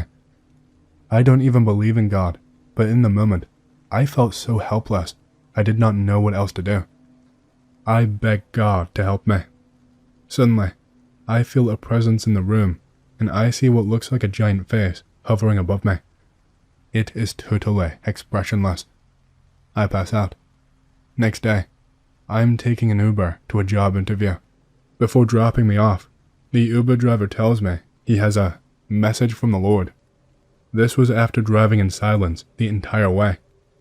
Driver says that I need to remember that we are all connected, and that he knows I have a good heart, but I need to humble myself more. Weird as fuck. I don't even know what to say, so I just tell him I appreciate it and get out of the car. Job interview goes okay, and I leave. Decide to go for a walk before heading home. Maybe look for some other places that might be hiring. Find a bike trail that leads through this beautiful, natural area. Never seen it before. Guy is sitting off the side of the trail, and he gets up as I approach. Looks homeless. asks if I have any money. I never give homeless people money because I always assume they'll use it on drugs. Plus, right now I'm broke. Give him money anyway. The man takes the money and says, "The Lord is going to bless you," and hurries off. Get a call that same day. Got the job. Get a call later that week. My lawsuit has been settled. I owe nothing. Be me, 9 years old at the time, going home from school. Get to an intersection. It's red for the car and green for me. As soon as I step my leg forward, I feel two things, being yanked back violently, and something brushing past very fast in front of me. Turn around and see a blonde lady, still grabbing onto my shirt. She keeps yelling at the car who almost just crushed me. Don't remember what I say, but she gets on her knees to face me. Says it should not have happened. Says she is sorry and that I have things to do still. Says someone will need my help. Suddenly alone in front of my house, which is a 15-minute walk away from where I was. Don't think much about the ordeal. Years later, I tell my mom about it because I thought it was a dream. She tells me how one day, I came a bit early from school, crying and babbling some story about getting hurt, and a lady helping me. She thought I was being bullied at the time. My face went. It was not a dream. Another experience. At least 5 years ago. Having a fight in school. Be freshman, year 7. I think that's grade 8 in America. Crowd of year 9s around. Win first round. Kid knocked down. Tried to leave. Year 9s push us back against each other. This kid somehow finds the strength to lift me off of my feet by grabbing me around the legs. Feel something weird, like anger but different. Blackout. No memory of what the fuck happened. Come back to, staring at myself in the male toilet mirrors, grinning. Creep the fuck out by myself. Leave toilets. Mob of people coming towards me. Anon, why the fuck did you do that to Anon? Confused. Thought I lost fight. Blood on knuckles. Go see the nurse. Anon is there. His lip and nose is completely busted.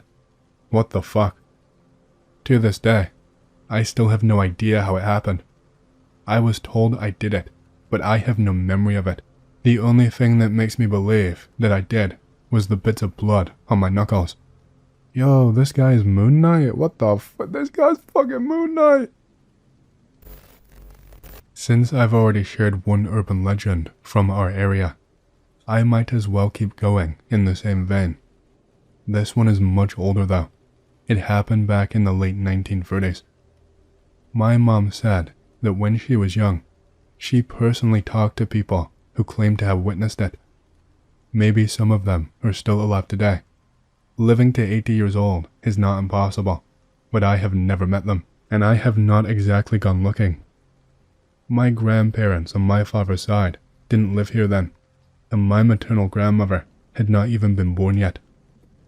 Anyway, here is the story. One summer night, a scarlet glow appeared in the sky, stretching from north to south. Those who were awake and went outside could see it clearly. At first, it was just a vague, pinkish light, but over time, it became sharper, darker, more vivid, more textured, if that makes sense. Then, as everyone watched, this glow morphed into what looked like a massive red river flowing across the sky, and it wasn't just a static image. It moved like a real river with a strong current, smaller streams breaking off, eddies swirling, and waves creeping along its surface. Everyone who saw it was stunned. People were crossing themselves, reciting prayers, convinced that the end of the world had arrived. Keep in mind, this was Stalin's USSR, and openly displaying religious faith was not exactly encouraged, but in that moment, fear seemed to override everything. Here is the thing. No one saw this as some abstract, atmospheric phenomenon.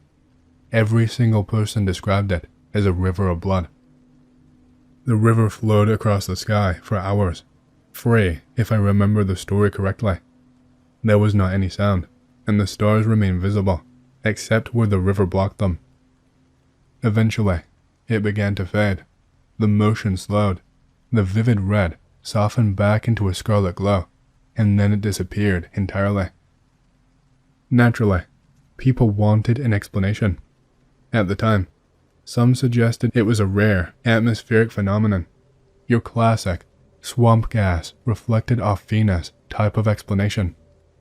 Others thought it was the military testing some top secret project, which did not seem far-fetched in an era of rapid technological advancement. But in the end, no one knew what it was. And then World War II started. Looking back, every believer and mystic decided that the river of blood had been a sign, a warning of the horrors to come. Here is mine. Be me, some years ago. Be hanging out with friend after a disastrous bowling multi-date. We are both bored and disappointed at the mall. He lives somewhat close.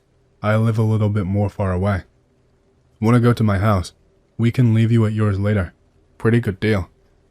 After a little walk at friend's house, greeted by his mom, stepdad, bro, and sis. They show me around. At Big Bro's room. They joke about if I want to sleep there, to meet some old fuck whose name I can't remember. What the fuck? Then my friend starts explaining that he was like the previous owner's dad, and that he still lives there. Then they all talk about how this dude is known for scaring specifically men while sleeping. Big Bro goes on and says, yeah, actually, the first night I stayed there, I had sleeping paralysis 8 times with nightmares. He has like some big job event the next morning, so he actually booked a hotel because of how shitty sleep can be at this room. Friend confirms this and tells me the same happened to him, but 12 times. Then they said that this entity does not scare women in the same way. What do you mean? They go on how women can actually have a good sleep at the room, but when they are left alone in there, they have hallucinations/breakdowns. Big Bro says he once invited GF over, and she was in his room while everyone was outside.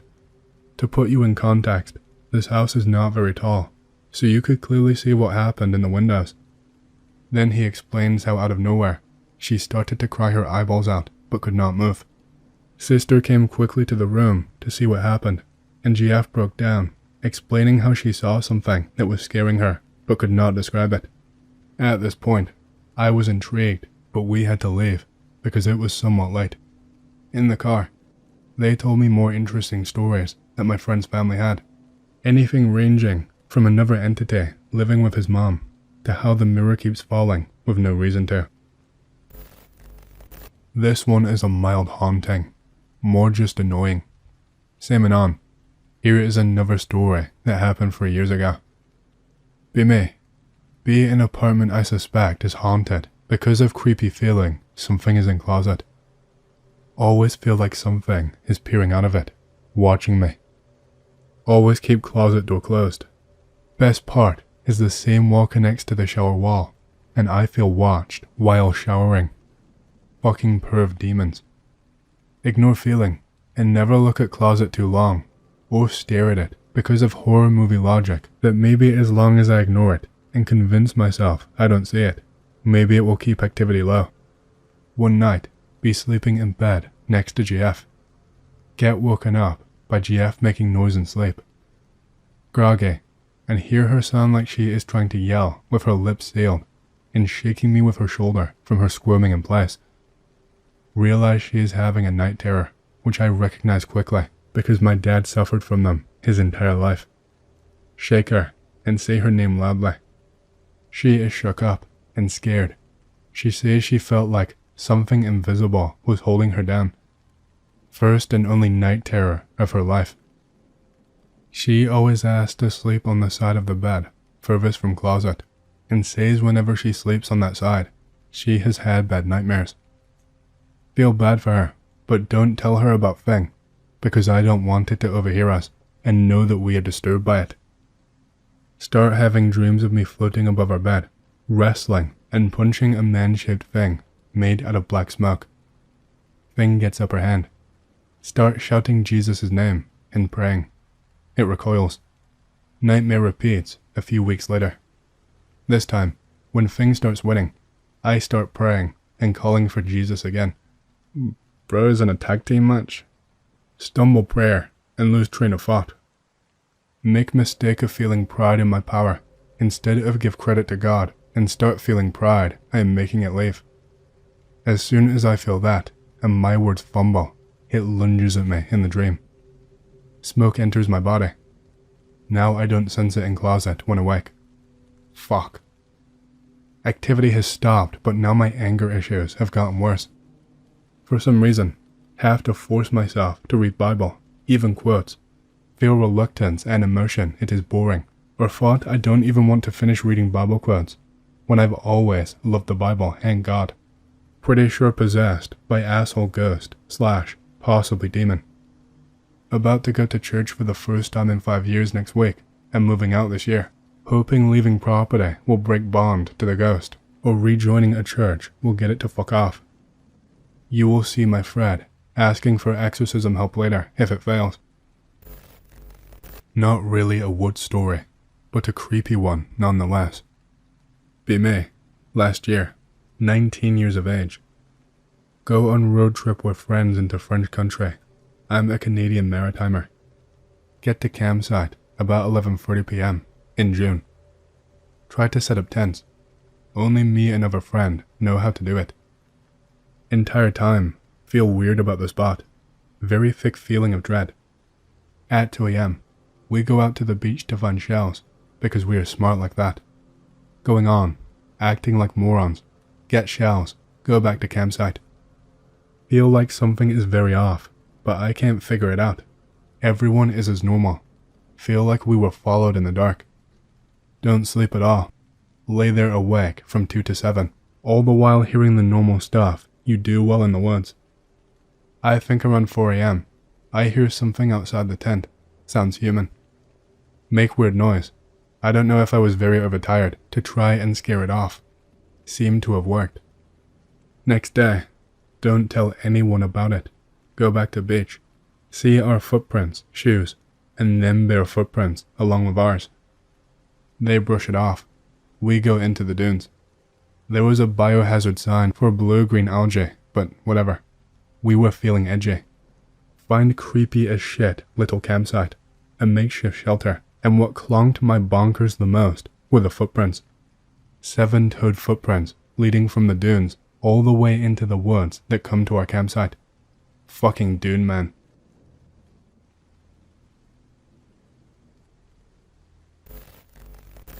I grew up on a good-sized farm in rural NC. Had like 40 acres of land, mostly forest and a couple big fields. The surrounding properties were pretty much the same, so basically just miles and miles of woods and fields in all directions. The area I was in was well known for being Native American territory. There was even a small Native American museum nearby. Not uncommon to find arrowheads and other artifacts. So I lived here for most of my childhood, age 4 to like 16. I'm 26 now. I always felt like I was being watched. In my house, I could not walk from room to room. I always ran full speed and looking behind me because I felt like I was being followed. Had a number of odd events go down while I lived there. I would regularly see random people walking into and out of the woods, which again was miles and miles of nothing. I'd explored all of our property and a bit of the surrounding area, so I don't know where these random people were going to or coming from. It was pretty bizarre. So, here is one story. Note that in this story, I was not aware of all the Native American stuff and knew nothing of poltergeists.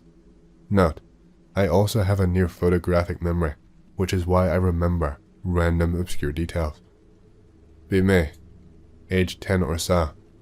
Had several quads and rode them pretty much daily. Would often ride around with my pellet gun, shooting at random stuff for fun and exploring. This was before everyone had cell phones, by the way. We hit a small deer plot at the bottom of the steep hill and a shooting lane leading to it. I regularly would park at the top of this hill and watch the wildlife occasionally shooting at birds or whatever, but rarely hit anything.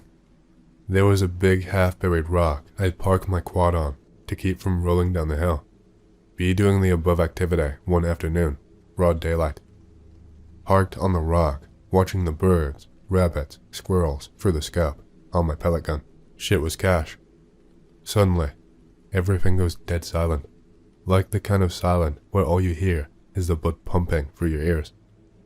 Feel every single hair on my body stand on end. What the hell? This has never happened before. The animals I've been watching were frozen. Suddenly hear slow heavy breathing coming from right behind me and what sounds like a momentary, deep quiet growl. Freeze. Literally felt electricity in the air, like when you go down those plastic slides at McDonald's. Overcome with pure dread and felt tears welling up. Slowly turn around, expecting to see a mountain lion or something, thinking I'm only moments away from death. Could still hear the breathing right in front of me, 4 feet away. There's nothing there. Absolutely nothing. What? Every cell in my body was saying to run the hell away, but I was afraid if I moved, I would be attacked. In that moment, I suddenly heard my mom calling my name way off in the distance. Finally grow some balls and start the quad, and take off at full speed, throwing my pellet gun on the ground. Remember the gun landing barrel first, and thinking my dad was going to be pissed if he found out, because he told me to never get dirt in the barrel. Screw it, I'm about to die anyways. Absolutely fly top speed back to the house, and asked my mom what she wanted. She hadn't called my name. Absolutely mind-fucked. Took weeks before I went out again. For years I never told anyone about this. I'm sort of autistic, so I just never really understood what it was that happened. Not until years later, when a friend was talking to me about hauntings, did I suddenly remember all the odd stuff I experienced as a kid, and it finally clicked that maybe it was a poltergeist or something. When I think about it now, it freaks me out even more than it did then.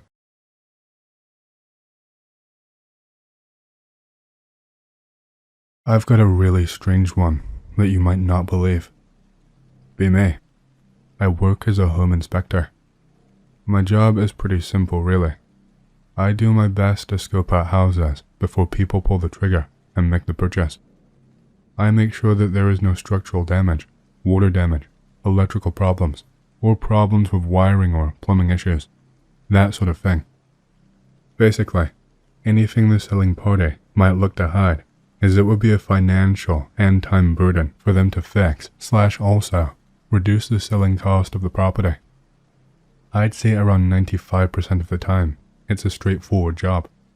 Maybe even a little boring at times, you might say. That other 5% usually contains issues with minor damage, usually small dramas. Inside of that 5%, I'd say maybe 0.01% of the time, you end up dealing with something that really sticks with you. Something catastrophic, which requires all of my time and attention. This is one of those times, and is easily the worst thing I have ever seen. Something I wish I had not seen. I got a call a couple of weeks ago. It was about some house that was located just on the outskirts of the city. It was an older place, built sometime in the 1960s, if I recall correctly. It was slightly run down, but the couple who wanted to buy it seemed enthusiastic enough. They said they were planning on fixing it up and turning it into a real gem. They were a young couple, newlyweds. The wife was recently pregnant, and they wanted to forge a proper home for the family. They just wanted to be sure that everything was safe before they moved in and got to work. I set out to work pretty much the next day. I usually start out my inspection in the basement when I am called out at these jobs. 99% of the time, when there is a possible problem, the basement is always the suspect. It is where all the real problems hide. Poorly constructed foundations, mold that is impossible to get rid of. Usually a breeding ground for pests too, especially if it has not been inhabited for a while. Sure enough, the basement was the culprit this time too. I found something really strange. I spotted a vent that was located in the far corner of the room. It caught my eye almost immediately. It was because the thing was screwed shut from the outside. This was an immediate red flag to me. This is an air vent.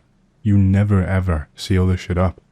You always need access in case of a blockage or problems like that. I went over to inspect it straight away. Pulled out a flashlight I had brought with me, just so I would not miss anything. I got down to the floor and shined it through. It froze. There was something fucking in there. At first glance, I just thought it was a pile of rags that were old and discarded, or maybe just some insulation, but I did a double take, and my eyes caught sight of the outline of something else in there. Was that a fucking mattress? What the fuck? Not just a mattress, there was a plate next to it, with something on it. It looked like rotten meat. This whole experience only took a couple of seconds, and as I had gotten onto the floor, closer to the vent, the smell coming from in there hit me really hard. It was foul, possibly the worst thing I had ever smelled in my life. It smelled like a mixture of sweat and decay. I could not figure out exactly what it was, but I did not want to smell that anymore. I left for a few seconds to find something to plug my nose, and then came back. I came back to give another inspection. My first thought was that maybe someone had been squatting under the house and using it to live in. I don't remember quite how long the house had been uninhabited, but these fuckers will take any opportunity. You could be out for one day, and they would swarm the place if they could. It was probably either a squatter or a junkie, using it as a spot to get high. This was not looking good for that couple. I unscrewed the damn thing and leaned in closer. As I did, I felt really uneasy. Something felt off. There was like a pattern to all of the mess and filth. The floor of the crawl space was packed dirt, but there were holes dug into the ground. Shallow holes. It looked like someone had been trying to dig and scratch at the earth with their fingernails. When I shuffled inside a little further, I saw something else. Bones. Not chicken bones, like someone had been eating takeout. Not bones from a tiny rodent, like a rat or a mouse that had been killed. They were long bones, long enough to be the bones of a human.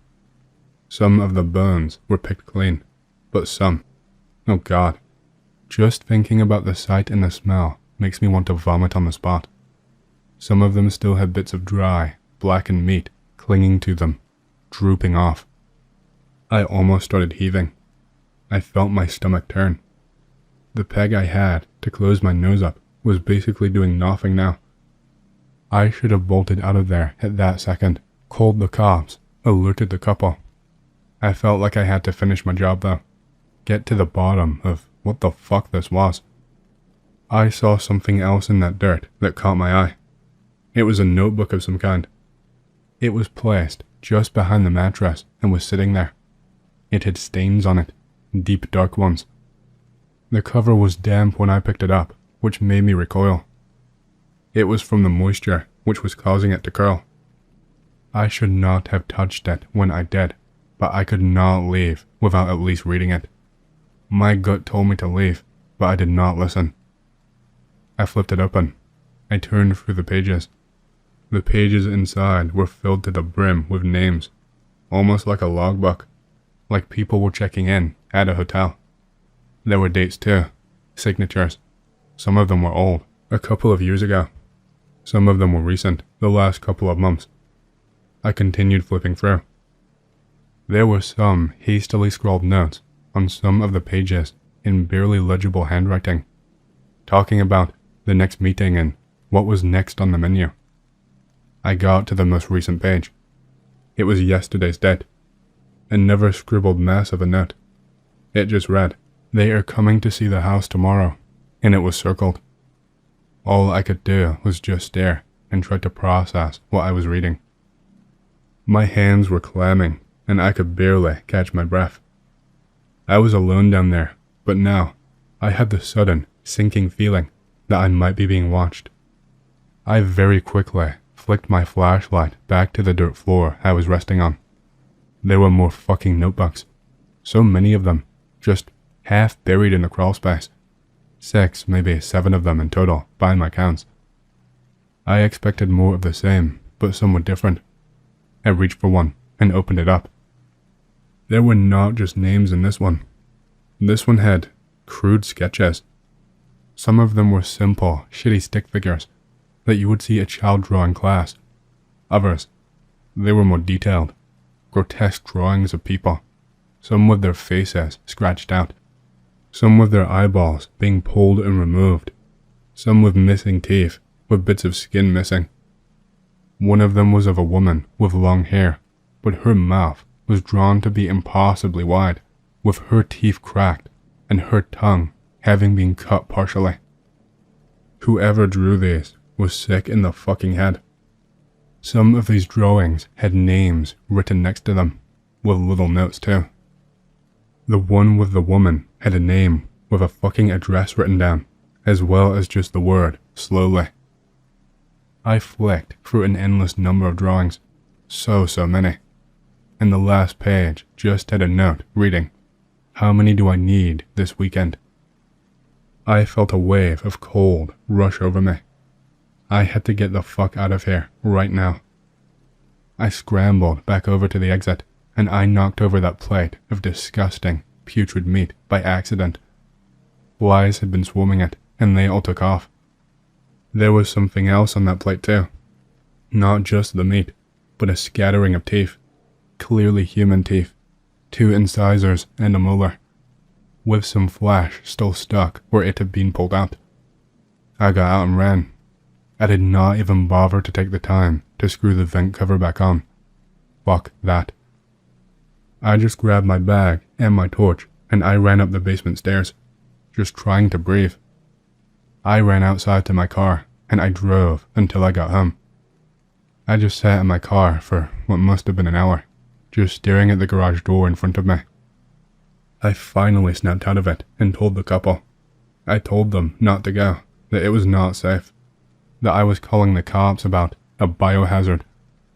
Even after witnessing something like that, I did not want to scar them for life, so I kept details to a minimum. The police took a statement and searched the crawl space. The notebooks I had told them about had all gone by the time they arrived. They did a sweep of the house. They told me they did not want to freak me out, but that they had found traces of people upstairs. Like, recent. That day. I don't know if they were there while I was in the house, or if it had been another time. The police would not tell me much more, except that it was a serious case, and that they could not provide me with any further updates at this time. I really don't even know what the fuck to think, X. What was going on in that place? Some exposition. There is an older man who lives a few blocks away from me. He lives on his own, with some assistance from his comparably creepy mother. There was a time when a growing family lived near him, and my best friend spotted him at their house one day, outside with the young daughters of the family. He invited them to his garage and was kicked off the property by the father figure. That family moved shortly after. He has also been known to, around Halloween, leave a box of pine cones out at the end of his driveway, labeled with the word free. He always rides his bike around the neighborhood, sometimes with a box of beer cans in the bike's basket. Storytime. B17. It is summer. Out on a walk with my older sister, then 19, before it gets dark. See a man approach our position on his bike, coming from the opposite direction. Both of us start getting nervous, but I calm myself by assuming he will just go right past us. Also, he is one of those people that rides their bikes very slowly. He passes us, but when I notice that the sounds of his bike have not completely dissipated, I look over my shoulder and notice that he has turned around and is now behind us. Oh, hell no. He starts talking to us. Hi, girls. We ignore him, because what else are we supposed to do? He talks again. How old are you girls? Juniors? I answer no, because I would be a senior in the fall. Sis is too nervous to answer.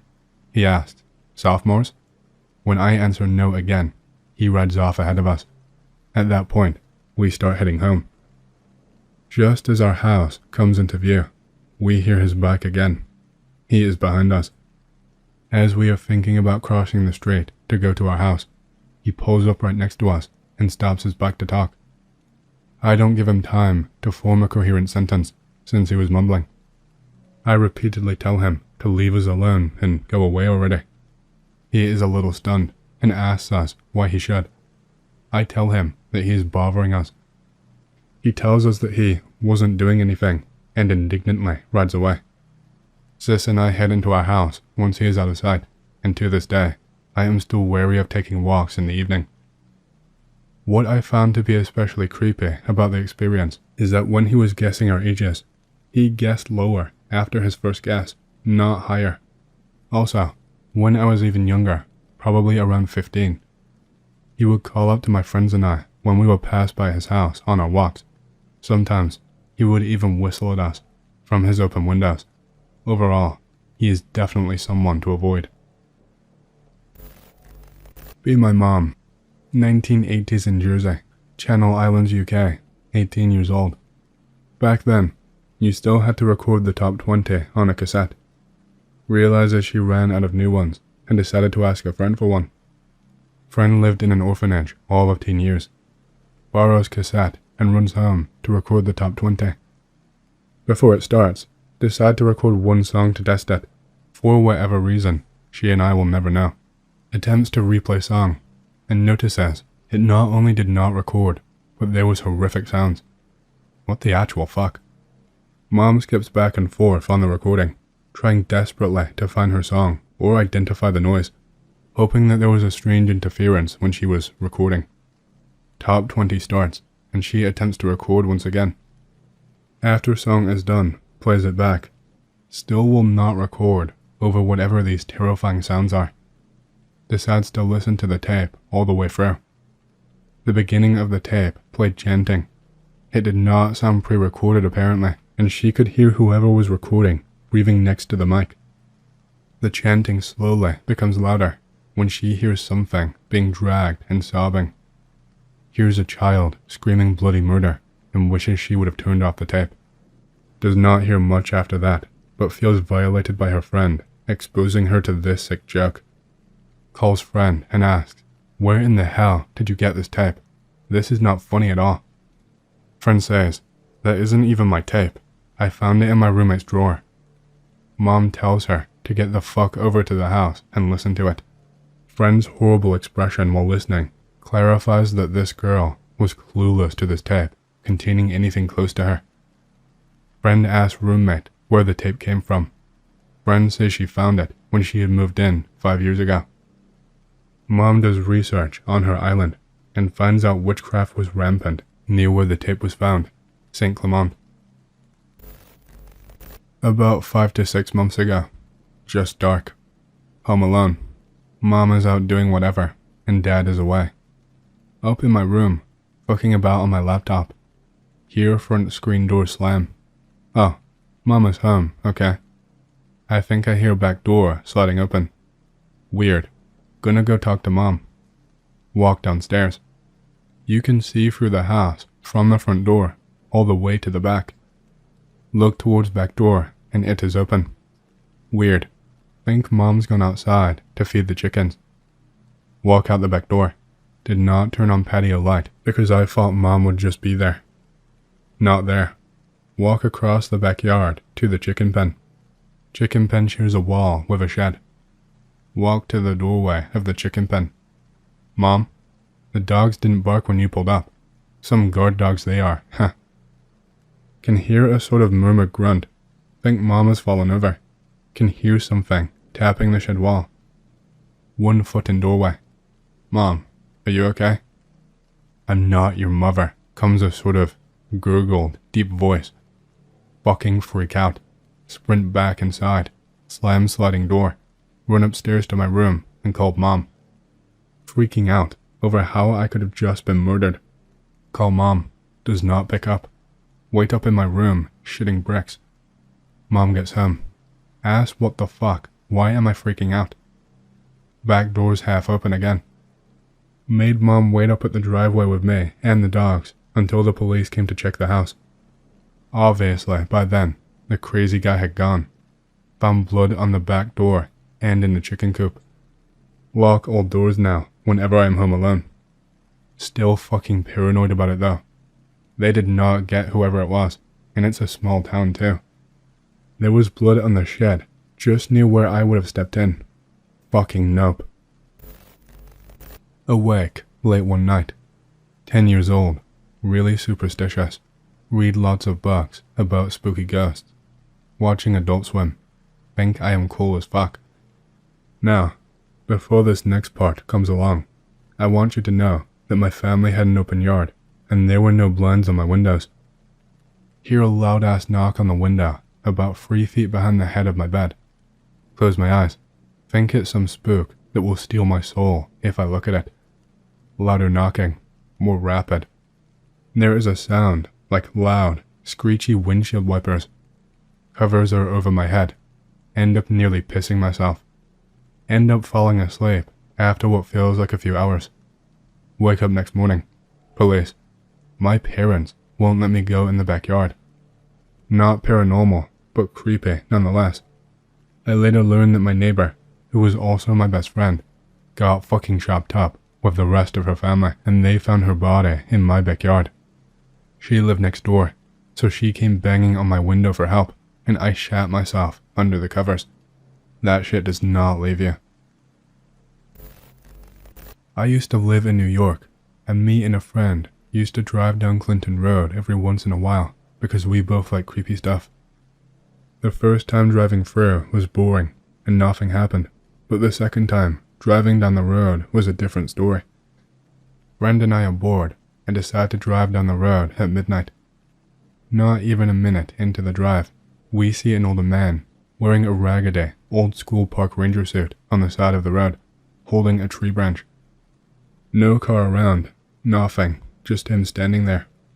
He gets up to stop us. It is pretty clear the guy does not have all his marbles. Friend tells me to ignore him, but being the idiotic, law-abiding citizen I am, I comply and crack my window down a little. He immediately tells us to turn around because the road was closed up ahead. There are no signs saying so. I ask him what for. He ignores my question. He starts yelling at us to move along. At this point, he starts hitting the hood of my car with the branch he was holding and screaming, "Go back home," repeatedly. Freak out and floored around him. He does not make an effort to chase us. As I expected, the road was not closed. Fucking homeless people. A different time driving through, a few months later. Me and the same friend drive out to the road at around 1 a.m. for no reason. Everything is cool. Nothing weird so far. Notice some car lights in the distance. Think it's another car coming. Turns out, the car lights were a little ways off the road in the woods. See about 5 or 6 kids in front of the car, doing whatever. They are staring right at us. Slow down a little and roll my window down. Friend yells hi to them because he is stupid. They all start yelling at us to fuck off. Friend calls them assholes in Polish. A couple of them start running towards us and throwing cans and shit at my car. Get the fuck out of Dodge. Fucking Jersey white trash. There is nothing paranormal about that road, just druggies and weirdos that like to fuck with people. This one is actually true, though I tried telling myself I was just a stupid kid and imagined all of it. Be 5 or 6 years old. Be sleeping alone in my room late at night. Wake up to a bright light coming from my closet. Open up my closet door.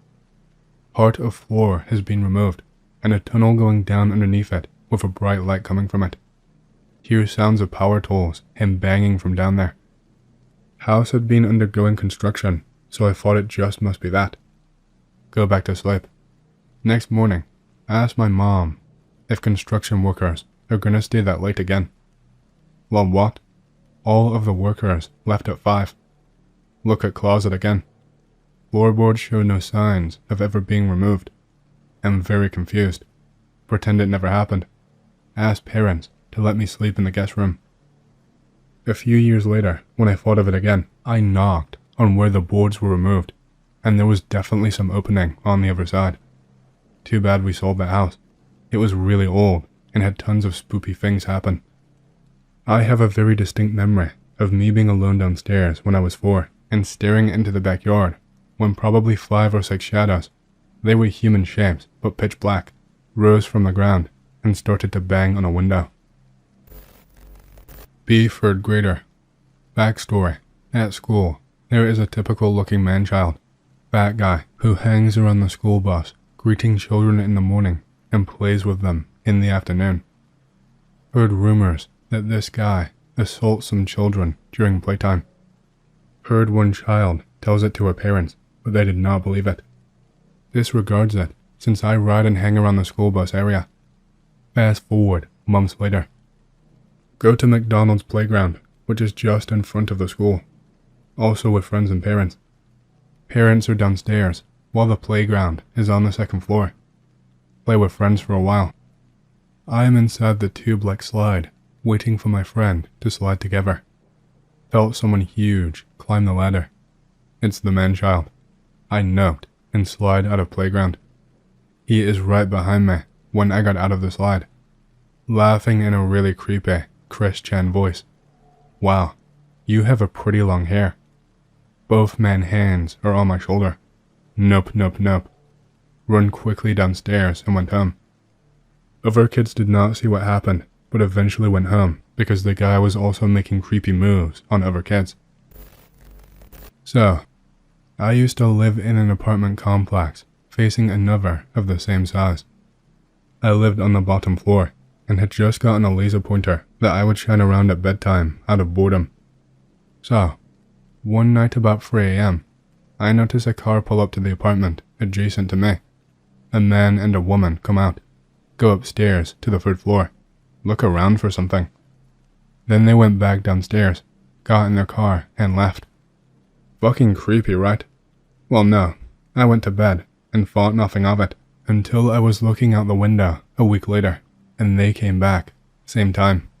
Went upstairs, looked around the ground, went down, got in the car and left. They did it again the next night, and the next. I even fucked with them, shining my laser at them, but they came back every day for a week, and longer. I stopped watching them after a week, but would still catch them once in a while. They never found anything, never knocked, never went inside, never went on any other floor, or to any other building. Me and friend go walking in woods behind my house. Come across a tree that's laying across a 10-foot drop between us and other side. Having fun, walking back and forth.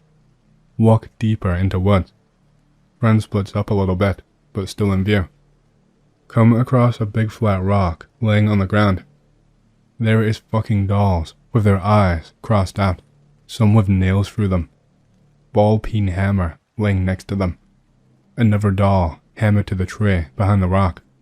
Holy fuck, what the fuck? Yelled to friend. He says, holy fuck, what the fuck? Briskly walked back home, pretending it did not freak us out that much. That was weird.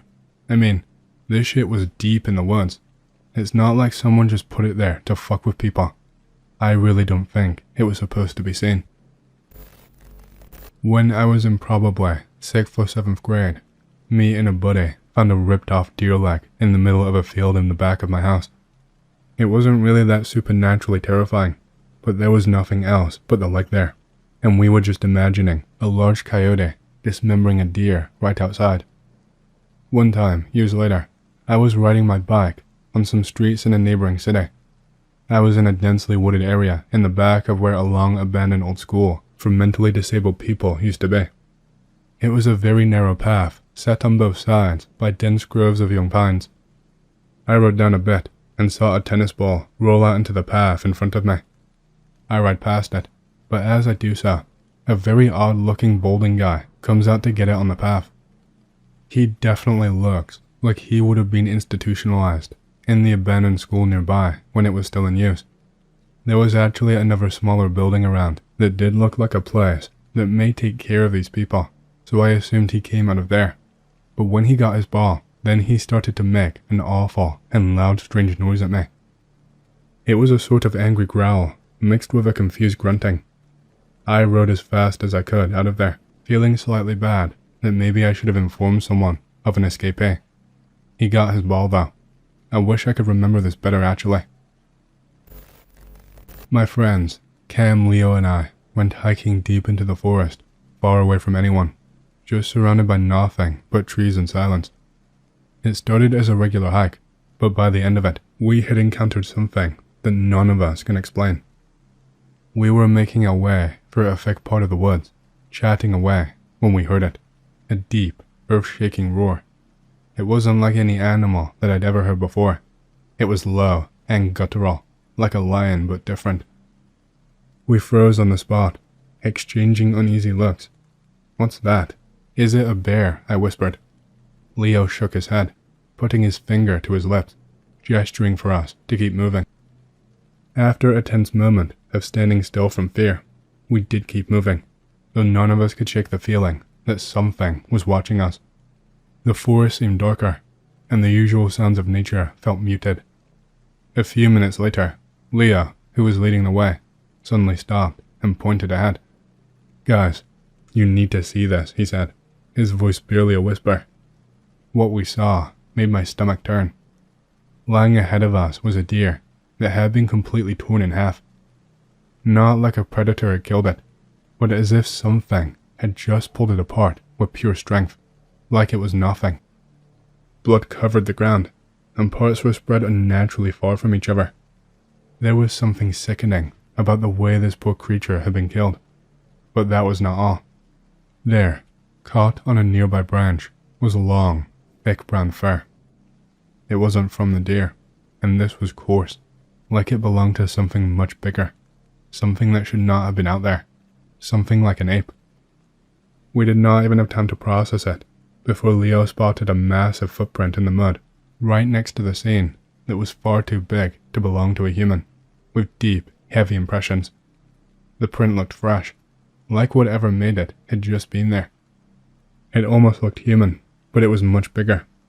The thing would have had to have been at least 9 feet tall or larger. And then the smell hit us. It was disgusting, like rotting meat mixed with a wet dog. The air felt thick with it, and it was enough to make us gag. The stench hung in the air like a warning, letting us know that whatever did this was close, and it was not something that we wanted to meet. "This isn't a bear," Cam muttered, backing away. He was right. Bears do not tear animals apart like that, and they don't leave prints like what we were seeing. I could feel my heart racing as Leo, wide-eyed, said the words that none of us wanted to hear. Sasquatch. Before any of us could react, we heard that roar again. It sounded closer this time. It was so loud and deep that it felt like it shook the ground beneath us. I felt a chill run down my spine, and we all knew we had to leave now. We ran, hearts pounding, tearing through the forest as fast as we could. The whole time, it felt like something was following us, like we were being hunted. The forest seemed unnaturally quiet, except for the echo of that terrifying roar behind us. Even when we reached the main trail, that fear did not leave. To this day, we do not talk about it much, but none of us have forgotten that footprint, the hare or the deer. It was something beyond explanation.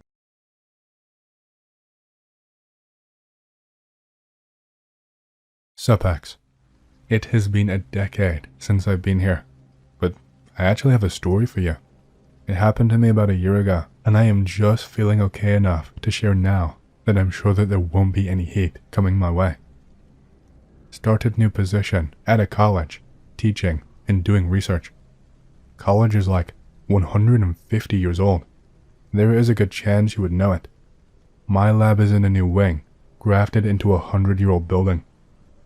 Be cheap as fuck and scrounge for equipment all the time. Grant money does not grow on trees. Best stuff is in the catacombs. I know, cheesy as fuck, but that is what the students call it. It's just a sprawling series of basements underneath all the science buildings, joined by maintenance tunnels. When people retire, or stuff is no longer needed, shit gets tucked wherever it will fit down there. There is basically no organization at all. I found glassware, old chemicals, high voltage equipment, lots of shit that really should not be down there and would not fly over ocean nowadays, but is really useful. What safety does not know won't hurt them, so I haul anything I can use back to my lab. One Friday evening, I'm in late, preparing for an experiment the next week. Forget I need a power supply, and I don't have one. Okay, time to go to the catacombs. Head down the stairs into the basement as usual. The older sections are kind of shitty and smell like mildew and only have a few weak lights, so I use the flashlight on my phone to see better. I pass by rooms filled with old furniture, piles of desk phones literally 5 feet deep, and filing cabinets. I got to the section where equipment is stored. Notice one room that is usually locked is now open. They must have been doing some maintenance down here. The basement leaks sometimes, and we hit a big storm that caused power outages the week before. I looked inside the mystery room. It's not stuff I can use, but I could not help my curiosity.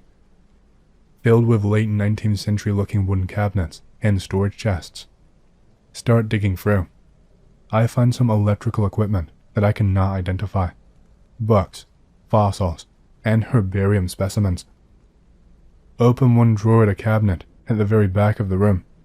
Can barely see shit back here because there is just one flickering 40-watt bulb in the front of the room. I shine my phone's light in drawer and saw a wooden box filled with dried oranges. I picked up one of the dark brown balls. Feels papery and crunches a bit when I handled it. I turn it around, and there is 2 black holes in whatever it is. It is not an orange. It's a dried baby's head. Oh fuck. I drop it back into the box of a dozen other heads and stumble back against a row of cabinets. I was freaking out. My legs are weak, and I stumble back to the entrance and vomit next to the door.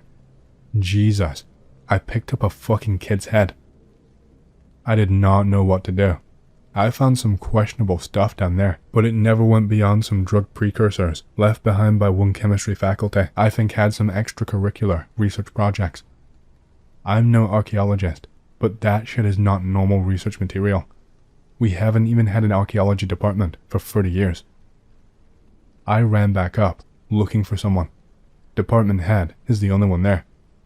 She is an older German lady who recruited me.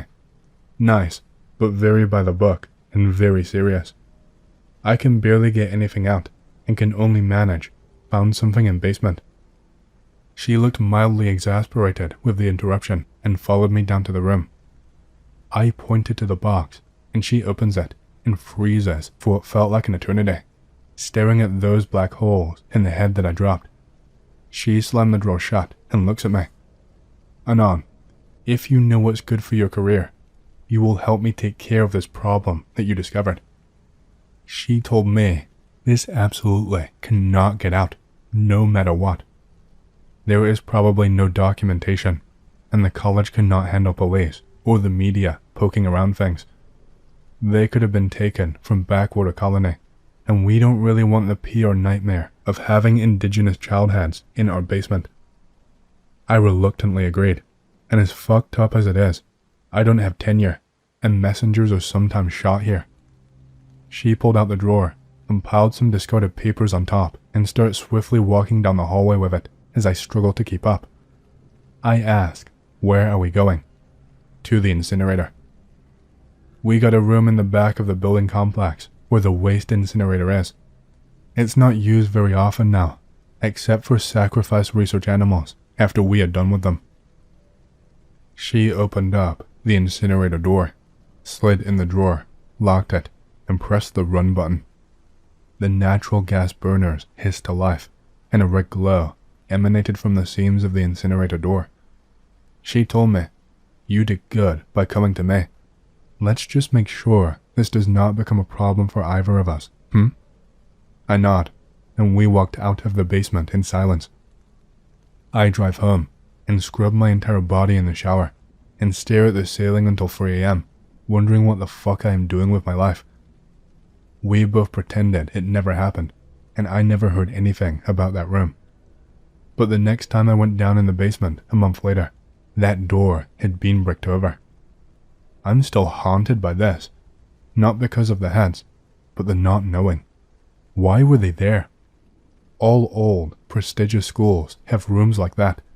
They hate to throw things away, but I've never encountered anything like that. I don't know if it was some fucked up 19th century anthropologist bringing back severed heads, or if there was a murderer hiding trophies in the basement. It might sound crazy, but look up what happened to Annie Lee. She was a Yale grad student who was murdered by a lab technician. He hid her body in a wall in one of the research buildings.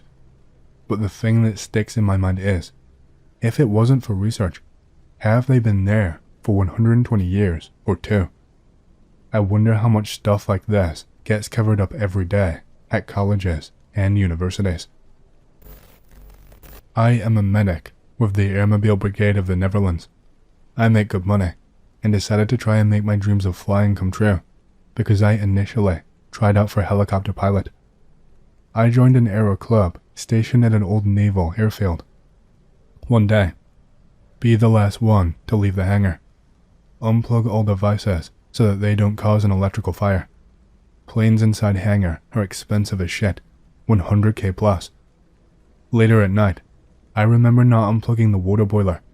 As everything the aero club owns, besides the planes, it's old and does not switch off automatically. I was staying with my parents for the weekend and decided to do the drive back to the airfield in one go with driving back home. I drive the car 5 kilometers around the runway. We never ever enter the runway if we don't absolutely have to. There are no lights nearby because the airfield is no longer in use. Complete darkness, beautiful stars. The aero clubs are the only users and the airfield is closed at night. I realize I'm completely by myself and there is not another person around for at least 2 kilometers. As I lock up the hangar after unplugging the water boiler, I heard moaning in the grass on the runway side. I scream, "Hello? Anyone out there?" I hear a faint moan, like someone is in pain. "Ah, help me." I freak the fuck out. "Hang in there, I'm coming." Maybe some scavenger who took a bad fall. I get in my car and shine the headlights into the field surrounding the runway. Maybe like 30 or 50 people laying in the field, stretching their arms at me, begging with desperate eyes, all bleeding heavily through their clothing and some out of their orifices. I freak the fuck out. I grab my phone and dial 112, our country's alarm number, while I look back at the people. I realize they were wearing military uniforms and the arms stretched out to me are like fog. I fucking choke. Throw phone on passenger seat. I race 110 kilometers over that fucking runway towards the gate and leave the fucking airfield. I felt so horrible. Moving down that runway for 3 kilometers seemed to take ages. Seeing them laying in the grass, looking at me. I remember screaming at them that I could not help them. "You're all dead." Should not drive home and stayed in bed at my parents' house for a full day with some bullshit about feeling sick. The history of that place is staggering. It had been a military base since Roman times. It was where the Germans first invaded my country and where rookie kids with hardly any training had to fend off the German invasion, armed only with repeaters. They were slaughtered in minutes. Did I dream? Nope. I got a fine for prank calling the emergency services on my cell phone in the mail. I just paid the damn fine. I used to do a lot of adventure fishing where I hike into remote rivers and lakes to fish relatively untapped waters.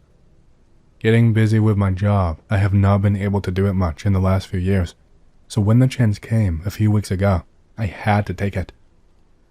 My friend that I usually go with bailed at the last minute, but I decided to make a go of it myself. I went out to a lake called Finstead Lake in the Boundary Waters area of northern Minnesota. It is a decent hike to get there off of a fairly crappy logging road, truly in the middle of nowhere. Anyhow, I got out there and fished the shit out of it with a float tube, kind of a one-man raft. I had heard from an old-timer that it had good smallies in there, and it did. I fished late and camped on a little rocky point on the north side. That night, there were so many weird sounds coming from the woods that I could barely sleep. There was something big, moose, bear, I don't know, out crashing around in the woods. There were weird-ass screams from some animal. I was a little on edge about that when I heard music. It was classical music. I could not tell where it was coming from. It was faint, but it went on for over 2 hours. It was a mix of stuff. Sounded like maybe NPR. Then it switched over to Pink Floyd, Dark Side of the Moon. There was someone out there. I could not see any fires other than mine. I put out my fire and packed my shit up and moved way back off the lake to a little rise farther north. I just plopped by, sleeping rolled down, and laid there. About an hour later, I heard motherfucking voices coming from the area where I had been camping. I freaked the fuck out and hunkered down. After a while, they left, but I could not sleep. As soon as it got close to dawn, I was packed up. I went back down to the lake, but did not see shit. I got the fuck out soon after. I cannot stress how far off the beaten path I was. B. I have a story. It appears a stupid prank amongst coworkers gradually grew until my dumb idea for a joke caused a person to go insane and attempted suicide and nearly killed a completely innocent, oblivious pregnant woman. I'm going to tell the story, and for those of you interested, put on your reading glasses. It is a doozy. Work at Menards. Be a stalker. My time slot has a group of 7 stalkers. One of these stalkers is named Ken. Ken is sort of an asshole, really isolated, snarky, plays by the rules, and rats people out to the managers, even though the managers don't give a shit about anything. Another one of these stalkers is named Deb. Deb is engaged because she got knocked up. I am friends with 3 of the stalkers. We hang out after work, get high together, get into all sorts of hijinks. One night we get super high and watch the Adjustment Bureau, discussing conspiracy theories after the movie for hours. I come up with a fun idea. What if we just kept sneaking some message to some random person until they went nuts? We discussed it for hours, coming up with dumb shit and giggling like idiots. Next day, we are driving to work. One of my friends comes up with the idea. Hey, guys, we should totally do that subliminal messaging shit to Ken. We all agree, but what message? I come up with the message. We should just keep sneaking and killing Deb into conversations. Like, if we're talking to each other around him, somebody just mention it, and if he notices, pretend like it's nothing. We begin that day. Every time we're by him and talking, somebody sneaks in some quick blurt of, so when are they killing Deb, or something stupid like that. At first, we keep snickering when we do it, and Ken does not catch on. But after a few days, it's already just a part of work. We instinctively sneak it in to as many things as possible. 2 weeks into this process, we sneak one in as Ken walks by. But another coworker was stalking right by us. As soon as we sneak in there, so, when's Deb getting murdered? Our coworker laughs and asks what the fuck we said. Let them in on the joke. That coworker tells other coworkers. Eventually, everybody in our department is in on the joke, except for Ken and Deb. Even the fucking managers sneak it in when talking to us. This goes on like clockwork for a month. Ken starts getting weirded out. Notices when it comes up, but says nothing. One day, I walk to go use the bathroom. I'm in another department, other side of the store. Ken is nowhere in sight. Hear somebody say, yeah, and then after you empty this pallet, we've got to work on the Deb killing. What? The whole fucking store is in on this. There are hundreds of workers in the store. People just casually sneak in the Deb murder lines everywhere throughout the store. Even on days Ken is not working. What the fuck have I done? The joke starts to grow beyond my control. I hear casual references to Deb's baby being the spawn of the devil. We need to kill Deb before the portal to hell is completed. This goes on for another month. Deb's pregnancy is starting to show. One day, I get a phone call at midnight. Don't recognize the number. Who is this? It's Deb from Menards. Are you friends with Ken? Not really. Why? Ken called her, freaking out about her baby. Ken does not come to work for a week.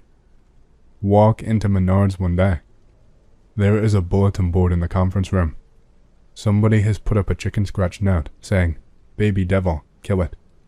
the fuck is going on? When Ken comes back, he is noticeably psychotic. He's lost tons of weight, stutters, darts his eyes everywhere, and keeps writing in a little notebook. Keeps seeing him staring at Deb. Deb avoids him like the plague.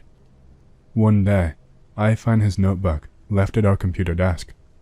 Look around to make sure he is not anywhere to be seen. Open it.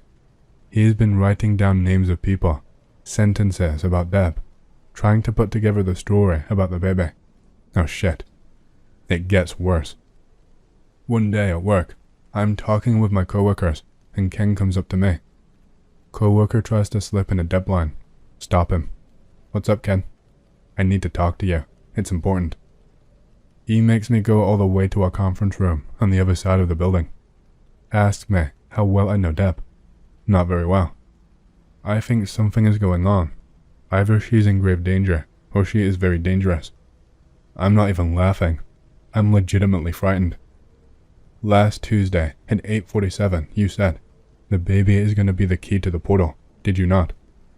I remember the exact date and time, because of what happens next. I don't think I did, Ken. Here. He handed me a sheet from his notebook.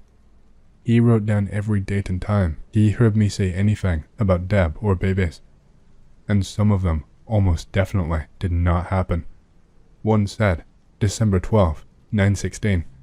We have to empty its blood, or it will bring the end of days.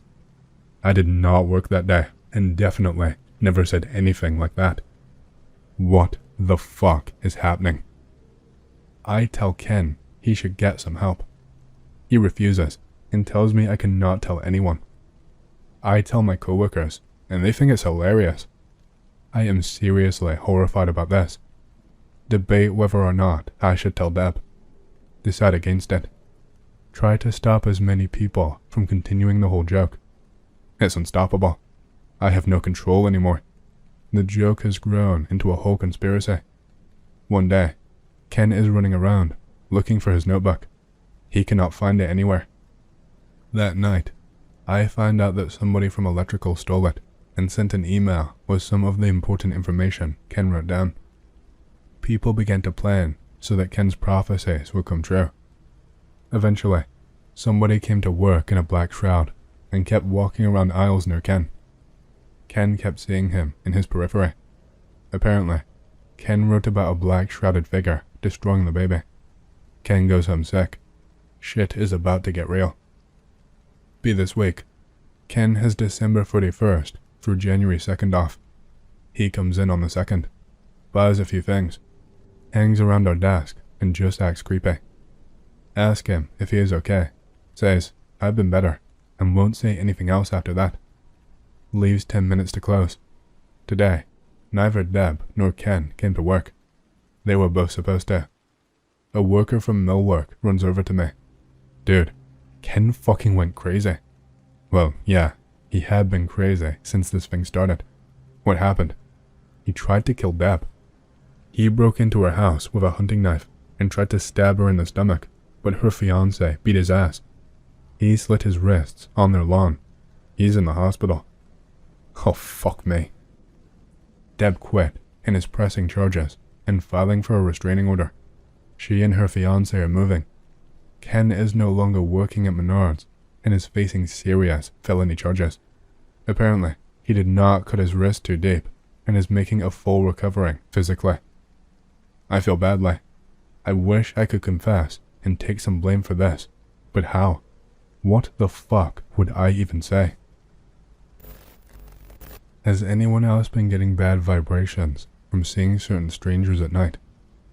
Since the beginning of the year, I've been seeing a lot of sketchy, supernatural-esque, and out-of-place people randomly at night, particularly when driving. I am wondering if it's fragments of dimensional shift, because when I see these people, I get a strong sense that they are not actually there. But in all instances of this, I was with another person who also saw them and agreed that it gave them an awful feeling and chills. So, this must be part of objective reality, and I'm not just going schizo, right? Here are my experiences so far. Early January. Strange man in a brown leather trench coat, standing in the middle of his yard in the afternoon, not doing anything, just standing there.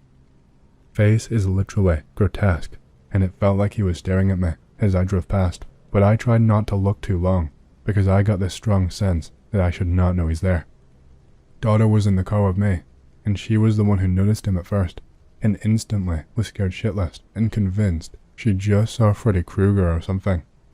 Like me, driving through the mountains to set up at a flea market at around 4 AM. Along the highway, out of right side of my headlights, I notice a man ahead just stumbling onto the road and seemingly trying to run into my car. I swerve to the left, and as my headlights are moving out of view, me and my girlfriend get a quick glimpse of his face, and it wasn't actually there. It looked like a blurred image, like when they mask someone's face on TV. On election night, after voting, before the polls closed on my way home, about 2 blocks away from my polling place, another man was standing in the middle of his yard in a small suburban neighborhood with a hoodie covering his whole head and the string pulled so that his face was covered. Wasn't smoking or walking a dog, was just standing there, staring at us in the car as we were at a stop sign, literally in the dead center of his yard, like the trench coat guy. Girlfriend was with me and instantly started screaming when she saw him. Don't know if this one counts, but I had a strange encounter with someone driving a month ago. Driving to friend's house, driving down an isolated country road at around 6 to 7 AM. Lots of vineyards and a tree, etc. Going speed limit. No one is on the road, save for one car ahead of me. Some car that looked similar to a Nissan Leaf was in front of me for a few miles. Car's a good distance away, more than 900 feet in front of me. Glance at my phone to change the song on the playlist. Look up a couple seconds later and slam on the brakes. Car in front of me just flat out stopped his car, about an inch away from his bumper. He starts driving again after he sees I'm looking. Figure it's just some boomer trying to play cowboy, but it really pissed me off. Wanted to fucking kill this prick. Okay, holy shit, I actually had an encounter like this a couple of nights ago. Walking to the gas station, run into some kid in a hoodie and walk by. Did not think much of it, but I did get creeped out, and my mind instantly went to, this is not a person. This is some skinwalker or some shit. On my way back, walk by him again. Figure he must just be taking a walk back home where he came from. Greet him, but he says nothing and walks by. This time, get a more threatening vibe from him and pick up the pace. Now, here is where it gets spooky. Get near my house, a playground next to a tree line on the way there. Get a really fucking bad vibe, turn around. The motherfucker is standing there behind a tree. Not just standing, waiting. Stop dead in my tracks and stare off for a good minute. He walks off into the tree line. Suddenly realize that there is no path he could have taken to get there before me. Fuck. Beeline it back home and lock my doors.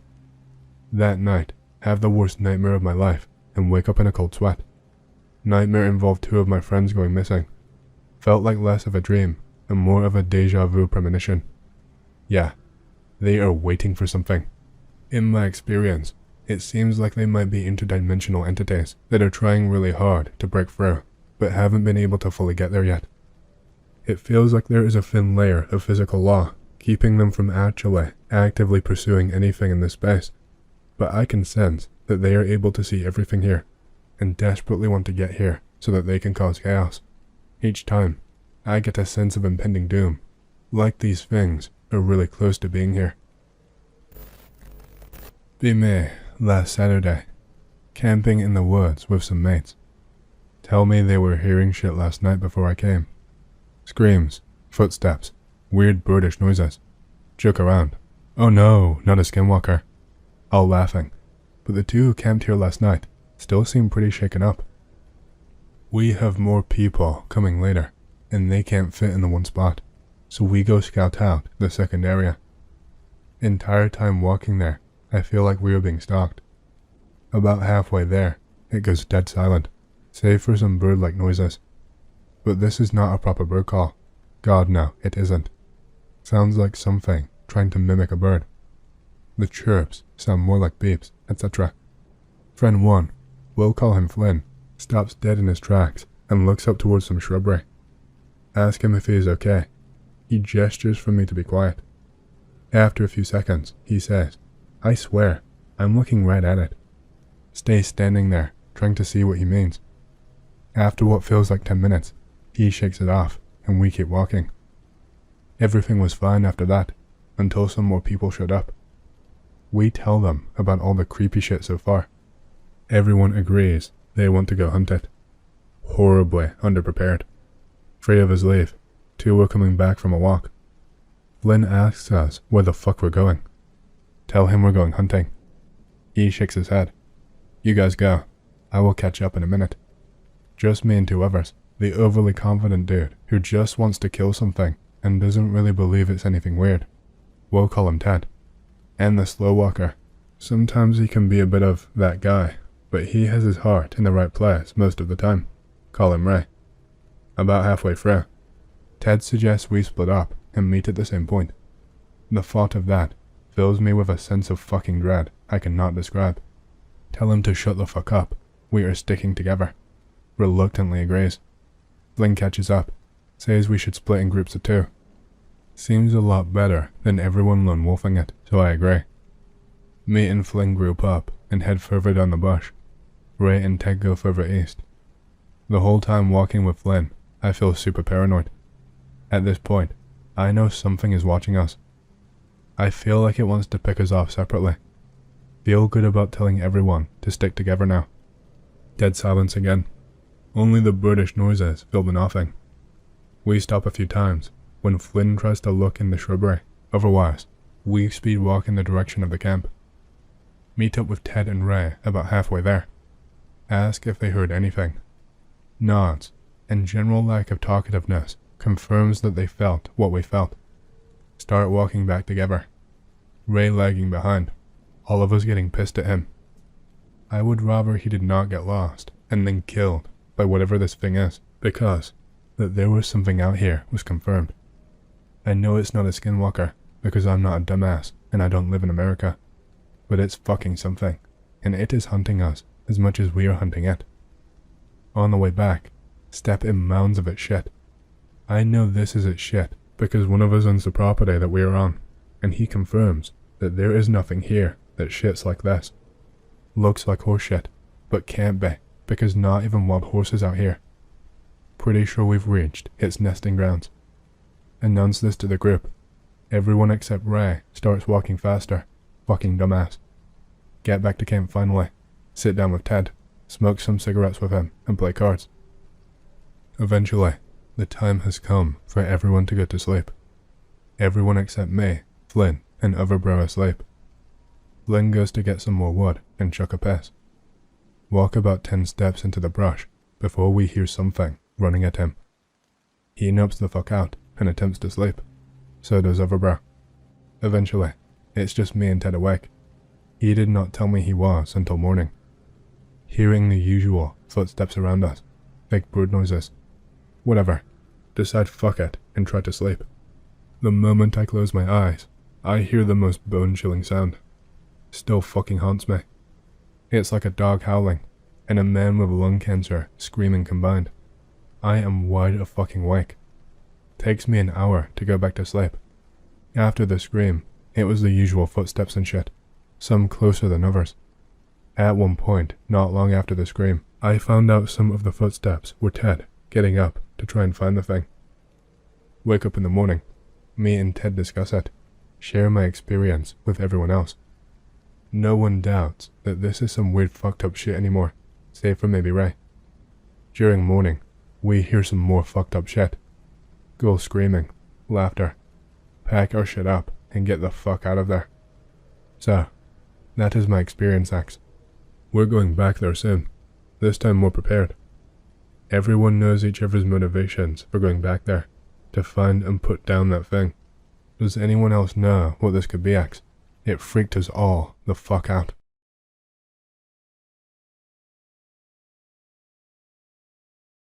Hey, creepy. What do you know about the Arkhangelsk taiga? I bet the first things that come to mind are swamps, cranberries, and Lomonosov with its fish drain. Well, I've got a couple of amazing stories to share that came to mind recently while I was clearing out old papers. I have this odd habit of saving everything, from letters to tax receipts, like an archive with no real purpose. Thankfully, I don't have much work to do these days, so I can write them down in a way that is somewhat readable. I was going through old letters from my aunt, who lives in a village in the Arkhangelsk region. I've been there since I was a kid, and the last time I visited was 3 years ago. I want to help her move, but that did not happen, so I ended up doing some farming, fixing village equipment. Damn, electric came to the village, and drinking with the locals. The men there were mostly the types who would be found wandering the next world with a lantern. But they traded their homemade moonshine for an appreciative ear to tell their village stories. One of the most memorable was Grandfather Luchak, or Nikolai Luchek, who, despite being past retirement age and fond of alcohol, had a sharp mind and a fantastic memory. You had to get past his initial appearance though. He looked like a faded cop from the movie Cargo 200, a real character. Grandfather Luchak was born in such a remote part of Arkhangelsk that there was not even any electricity, a village council, or a church. These modern conveniences were usually in villages closer to the center of the settlement, the largest village in the area. Most villages there are along local rivers, which are countless in the region.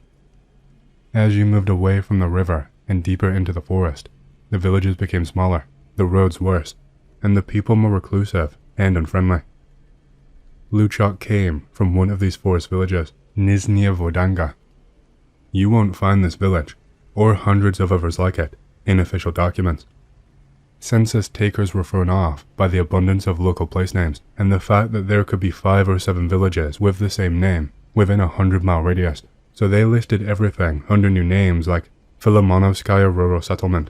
The locals, however, still used the old names to refer to their villages, which made life even more confusing for government officials. Grandfather Luchak loved talking about his hometown. His hometown has always been by a river, but over the years, the river became shallow and swampy. Now, the locals focus on logging, picking berries and mushrooms, and extracting peat. A couple of times a year, carts would arrive, bringing news, buying what they had gathered, and selling salt, matches, and other essentials. Nothing out of the ordinary, but when I asked about Upper Vodanga, since logically there should be one, since he lived in Lower Vodanga, Luchak told me a story I want to share. Upper Vodanga was once home to a group during the Tsarist era. The local Bob Fool would venture into the swamps to gather moss to insulate his hut for the winter, but one time he returned with bad moss. According to Luchak, it looked like regular swamp moss, except it had a bluish tint and smelled like freshly cut hay. When they found it in small patches, they would collect it, dry it, and trade it with the Nenets and Komi people. But if they came across a clearing of bad moss, they marked it from a distance, 100 paces away, and never went closer. The moss did not spread widely, so people could easily navigate the swamps using the marks left by their ancestors. If you didn't, you would get lost in those clearings. As Luchak told it, once an animal, livestock, or an unsuspecting person entered the patch, it released spores or gas that caused paralysis. So, the old man used bad moss to insulate his hut for the winter. The following summer, the villagers realized that even though they had recognized the danger, they did not have time to burn the hut down. Or maybe they couldn't. Or, as it seems to be now, they did not want to. The people from Upper Vodanga, who'd heard the story from the transport workers, had to take action. When they went to the neighboring village, all they found were log houses covered in moss and a thick, heavy smell of hay, even though the grass had only just started to grow. The men were heartbroken, and they burned everything they could find, leaving nothing behind but the ruins of a dozen or so courtyards, all encircled by a ring of dead wood and a dug trench. All that remains is a circle of ash and the name. The authorities were never really concerned about the affairs of the locals, and the villagers themselves just saw it as a harsh reality. They dug up the road leading to Upper Vodanga, avoided walking in that direction, and kept their cattle away from that side. Things might have carried on like that if not for one incident in the more familiar 20th century, one that Luchak witnessed himself. In the early post-war years, transport workers brought free geologists to the area for the summer. Or maybe not geologists, but people studying the land for potential peat bog development. I will just call them geologists for convenience. The villagers accepted them and settled them with Luka, Father Luchak. The geologists went into the swamps the very next day, refusing a guide, apparently out of fear. You can understand that. The locals, as they were known to say, were not particularly welcoming. The villagers warned them not to go near Upper Vodanga if they wanted to come back alive. They explained in detail what had happened to the village as best as they could, but it was all in vain. The geologists thought that the locals were hiding something from them, something they did not want the Soviet authorities to know about. So, they packed up their bags and tools and headed straight for the ashes. The locals did not try to stop them. I mean, how could they? On the third day, one of the geologists was found on the edge of the village. They had been looking for a pig that had escaped and made its way to the edge of the forest, but instead, they found him. He was torn up by branches, covered in the grey fur of that same bad moss, and blind. He had been stumbling through the swamp for 2 days. The men called for help, and Luchak, just a 10-year-old boy at the time, joined them. And now, nearly 70 years later, Luchak told how his father, Luka, had washed the moss off the crippled geologist with kerosene, taken from the village, of course.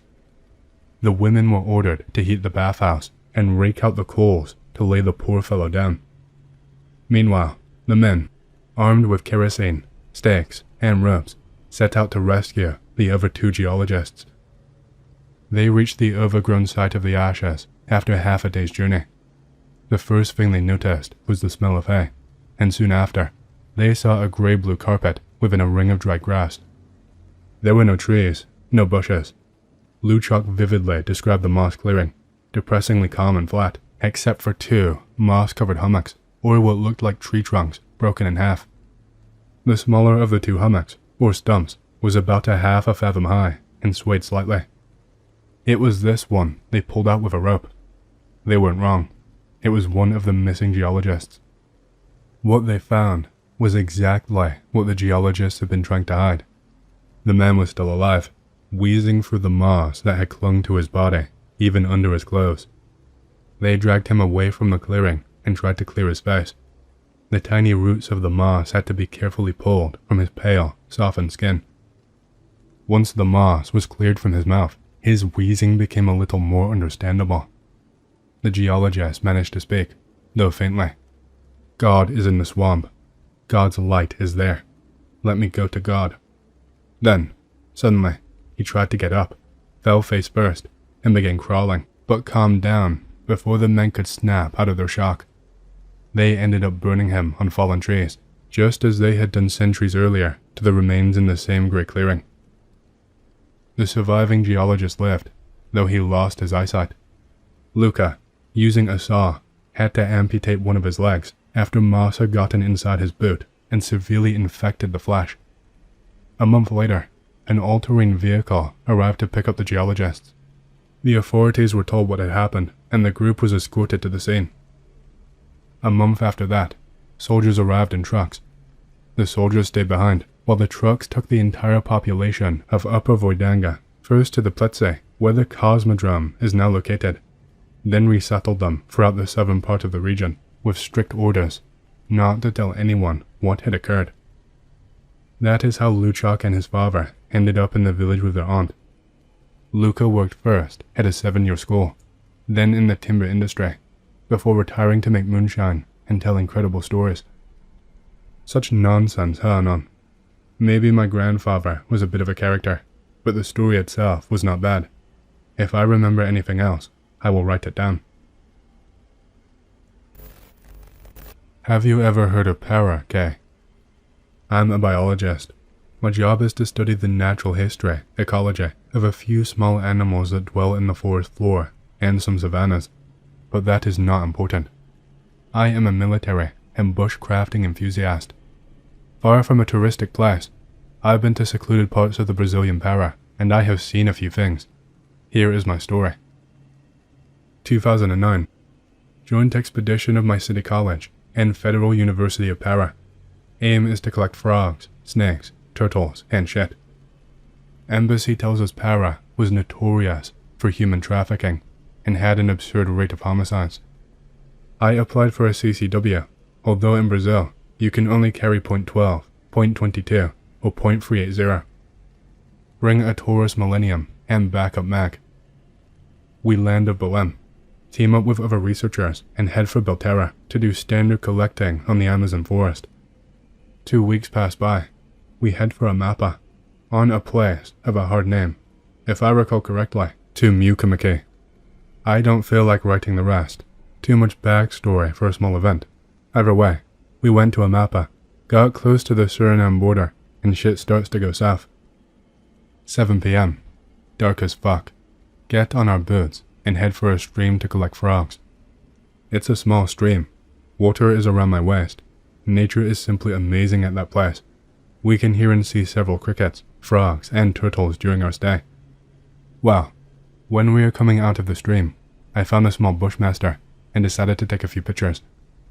I'm handling it with a stick, and I see that there is a clearing nearby, so I decide to go there to take a few pictures and whatnot. My fellow researchers follow me. When we get to the clearing, I realize that we are sitting on someone's lawn. I see an abandoned structure.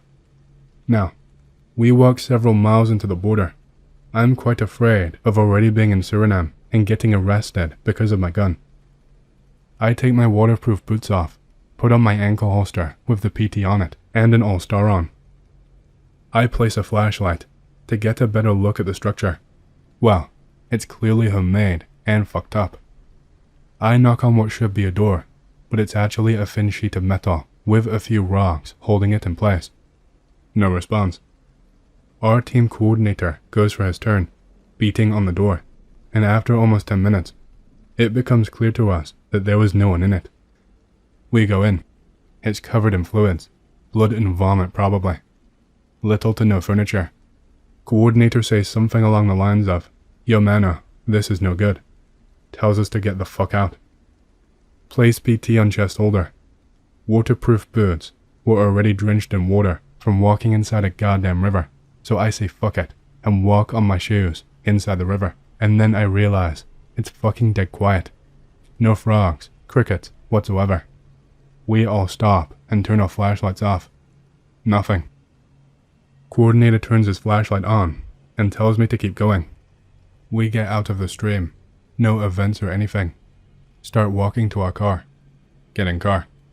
Take off my wet clothes and start driving on a state road, pretty fucked up. Without warning, there is a police car stopped, blocking our way. Promptly, a Brazilian policeman with a rifle pointed at the car demands for us to get out of the vehicle. We all get out with our hands up. He tells us to get on the ground, spread our legs with the hands behind our head. He starts strip searching us, while another vehicle pulls by and several other policemen get out. He finds my PT Millennium, because it was like in my chest. Starts screaming at me, telling me I'll go to jail for illegally carrying. I tell him where my documents are. He gets it, does not say anything. Then things get strange. There is this black car with PF written in gold letters, where 2 men in a full mob/NBC gear get out. One has a G36C slung across his back. I can only assume they're some branch of Brazilian police, because we were asked to follow them. We were taken to a police station, interrogated, and then released. I still have a lawsuit to get my Millennium back. That's it. No walk the dinosaur, nothing. Pretty strange. Don't know how the two events relate to each other, but I remember thinking, this is no good, when the man in black with a gas mask, glove, and boots came out of the car. Not anything too crazy, and probably not paranormal, but something interesting that happened to me to keep the thread alive. Be me, SPC on brigade staff duty. Now, our brigade building was one of the newest on post, maybe 5-ish years old. The place is creepy as fuck though, when there is no one there. All of us Joes would talk about the creepy shit that happened on SD. Some of the junior NCOs that came up through the unit would join in sometimes too.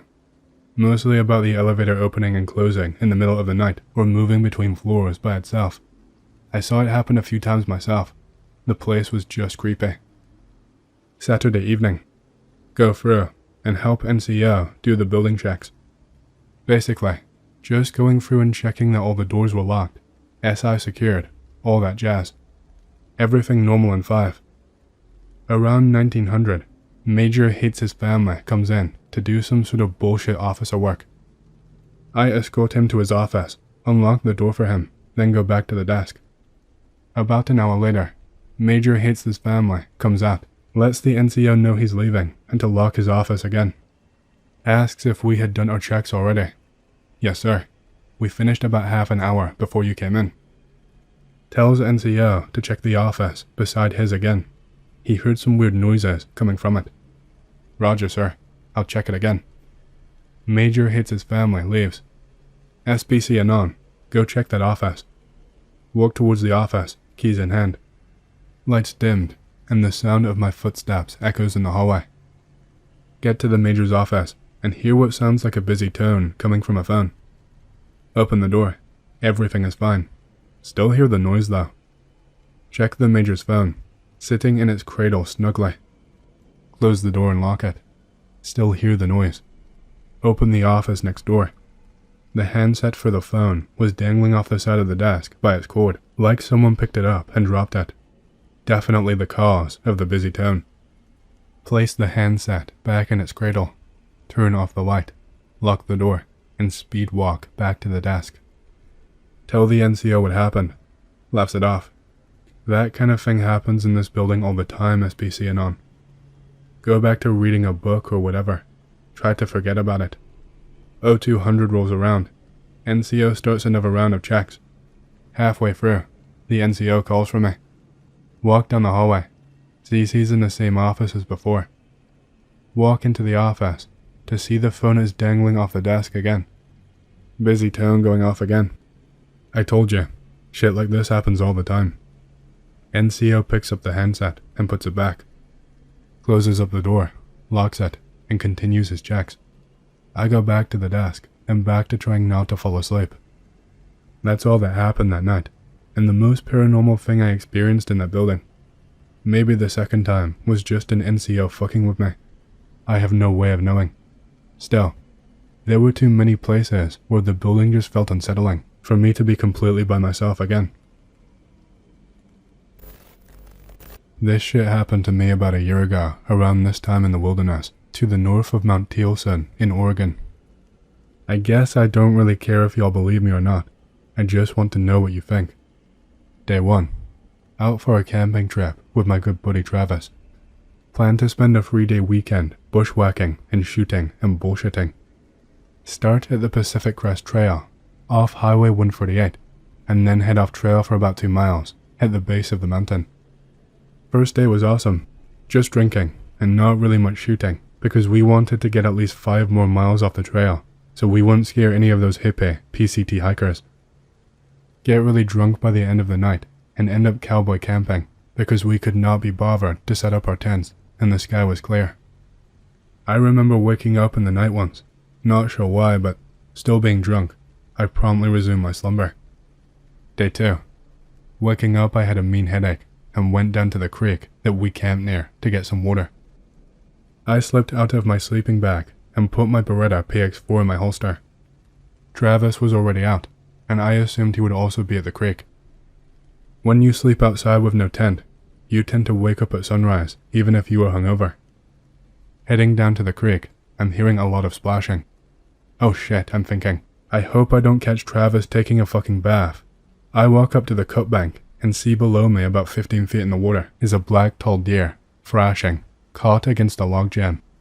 It was a little doe, probably only a 1.5 years old at most. Something looked wrong about it, but I could not see it very well because its thrashing was making the water real turbulent. There is a significant amount of blood in the water, and I can see it flowing downstream. The tracks were kind of triangular, with one claw coming off the front, and the spacing between was really big, like 8 to 9 feet. I'm not gonna sugarcoat it, we were pretty fucking spooked. We went back to our camp and got all our gear on and endeavored to get somewhere the fuck else.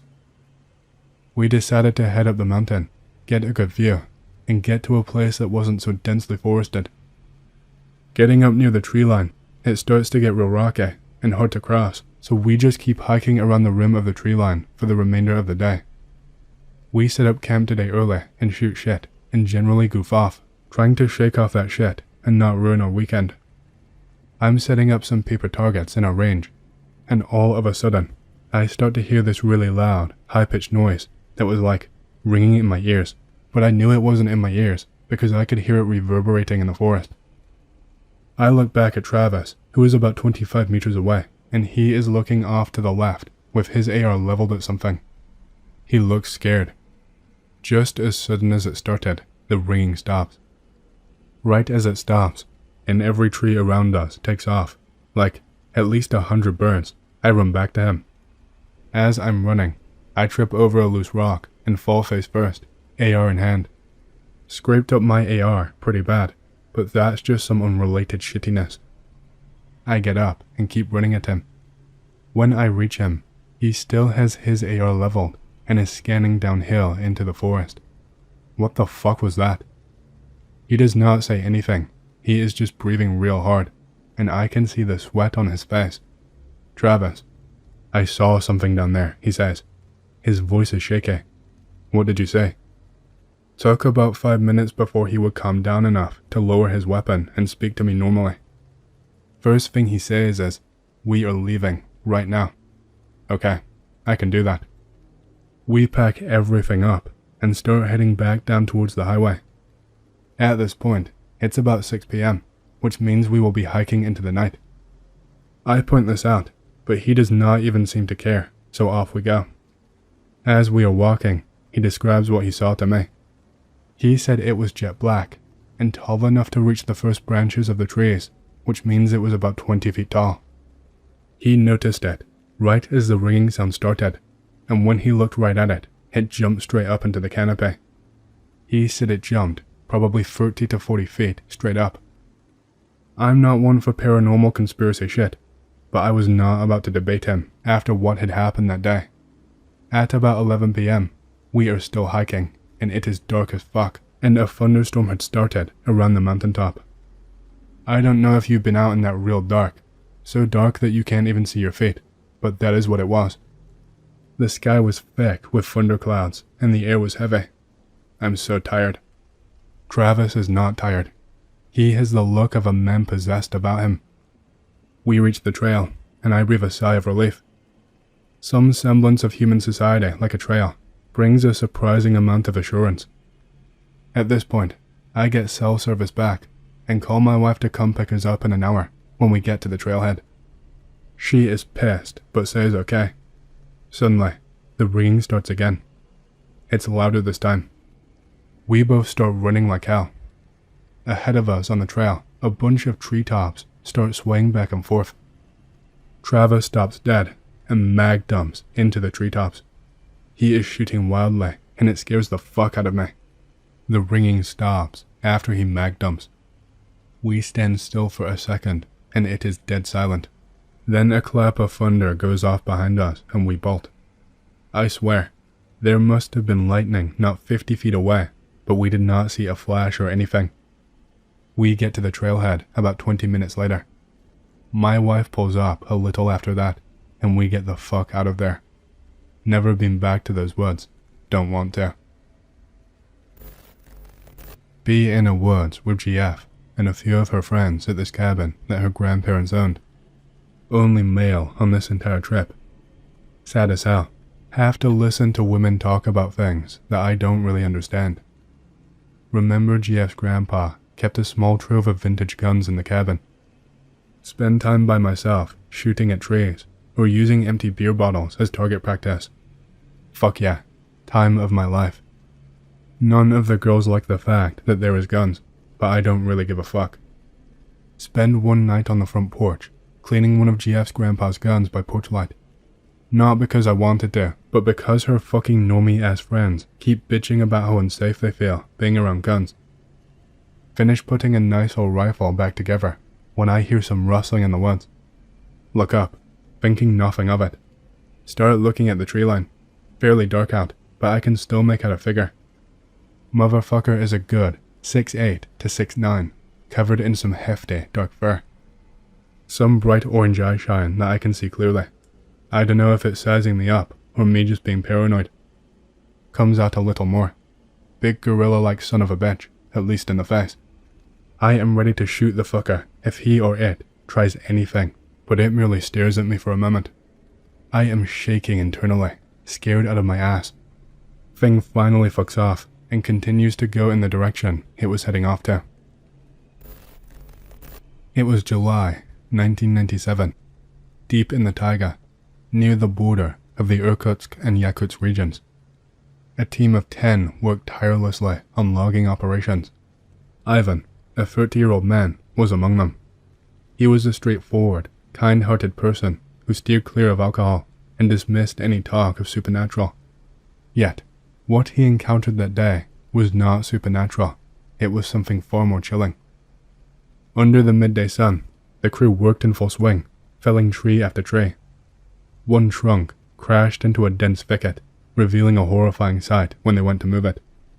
A pit filled with upright corpses of men dressed in prison uniforms. The memory still haunts him to this day. The bodies had not decomposed, he recounted. There wasn't even a smell because of the permafrost.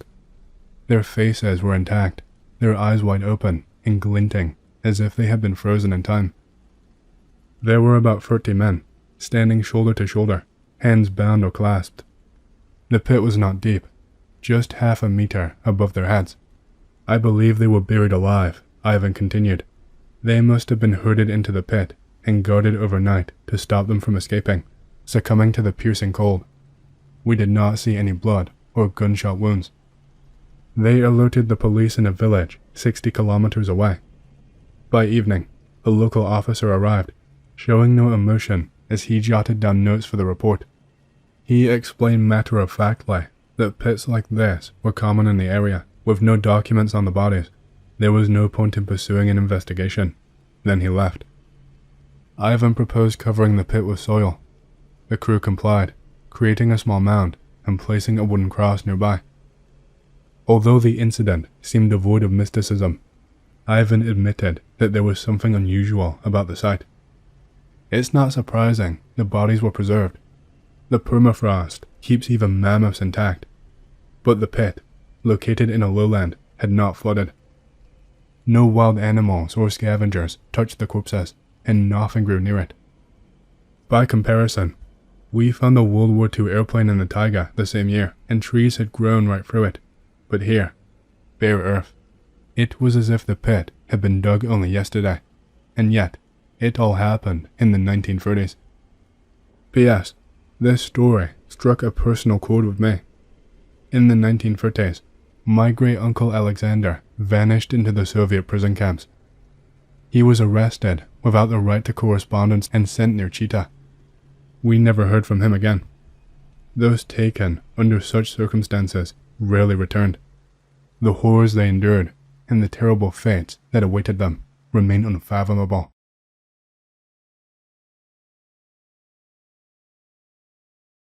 I don't know how to start what happened to me with some kind of intro, like most greentext do. There's not really any extra info you have to know to understand why I did what I did. Be me, living in rural Pennsylvania, born and raised in decently sized house, surrounded by a massive forest. Find out when I'm around 14 that a drug plant, abandoned in the late 1950s, existed only about 20 miles out from my house. I had kind of glossed over the fact that this was a thing, and did not think much of it, until I turned 16. I developed a fascination with urban exploration, and, thinking that the plant might still be standing, I obsessed over it. I found out that there were a series of tunnels underneath the plant, used for waste disposal. Going on Google Earth showed me that the plant, in 2013, was almost entirely gone. I finally decided to go about a month ago. I end up going about a week ago. I pack a ventilator. Considering how deep the tunnels might go, I did not want to breathe whatever was in them, along with a bunch of water, rope, and a first aid kit I grabbed at Walmart. Decided to park my car about a half mile away from it, in case by some off chance there's cameras that can get you in trouble for trespassing. I get there, and it is almost difficult to find where the plant was. What little scraps of wood I can find that made up the frame appear to have chemical burning on the edges, fine plates of metal, and some miraculously unbroken glass panels half dug into the dirt, all with little pockmarks of what also looks like chemical burning. Finally find a moss-covered hallway still standing, but it's clearly only a fragment of what it once was. Walk down it. Broken old linoleum, almost indistinguishable from the mud, due to age, and staining still remains on the ground beneath me. The hallway structure tapers off a ways down. Finally find what looks like a circular metal hatch, about 20 feet wide and tall, is in the ground. It's almost completely buried by vines, weeds, mud, and old metal. See chemical burning on a lot of the vines, and the wood surrounding the hatch. Much more than what I found anywhere else. Did not bring a shovel, so I have to dig it out with my hands. Takes about 20 minutes, but still worth it. Fiddle around with it for a surprisingly long time before finding out that to open it, you have to push down 4 diagonal metal rods. Once the thing is unlocked, it seems to open by itself.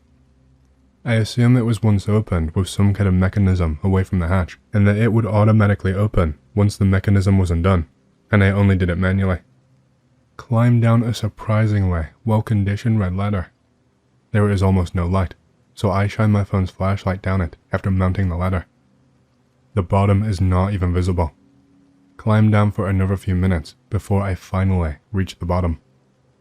I'm in a semi-large black room. Shine my flashlight around before walking away from the ladder into another hallway. I wander forward a bit until I turn a corner. See some kind of large circuit box. Flip a rubber red switch a few inches to the left of it and get the power back on. Looking behind me, I notice that the walls and ceiling are both very well maintained. Both are made of a blackish, plasticky material.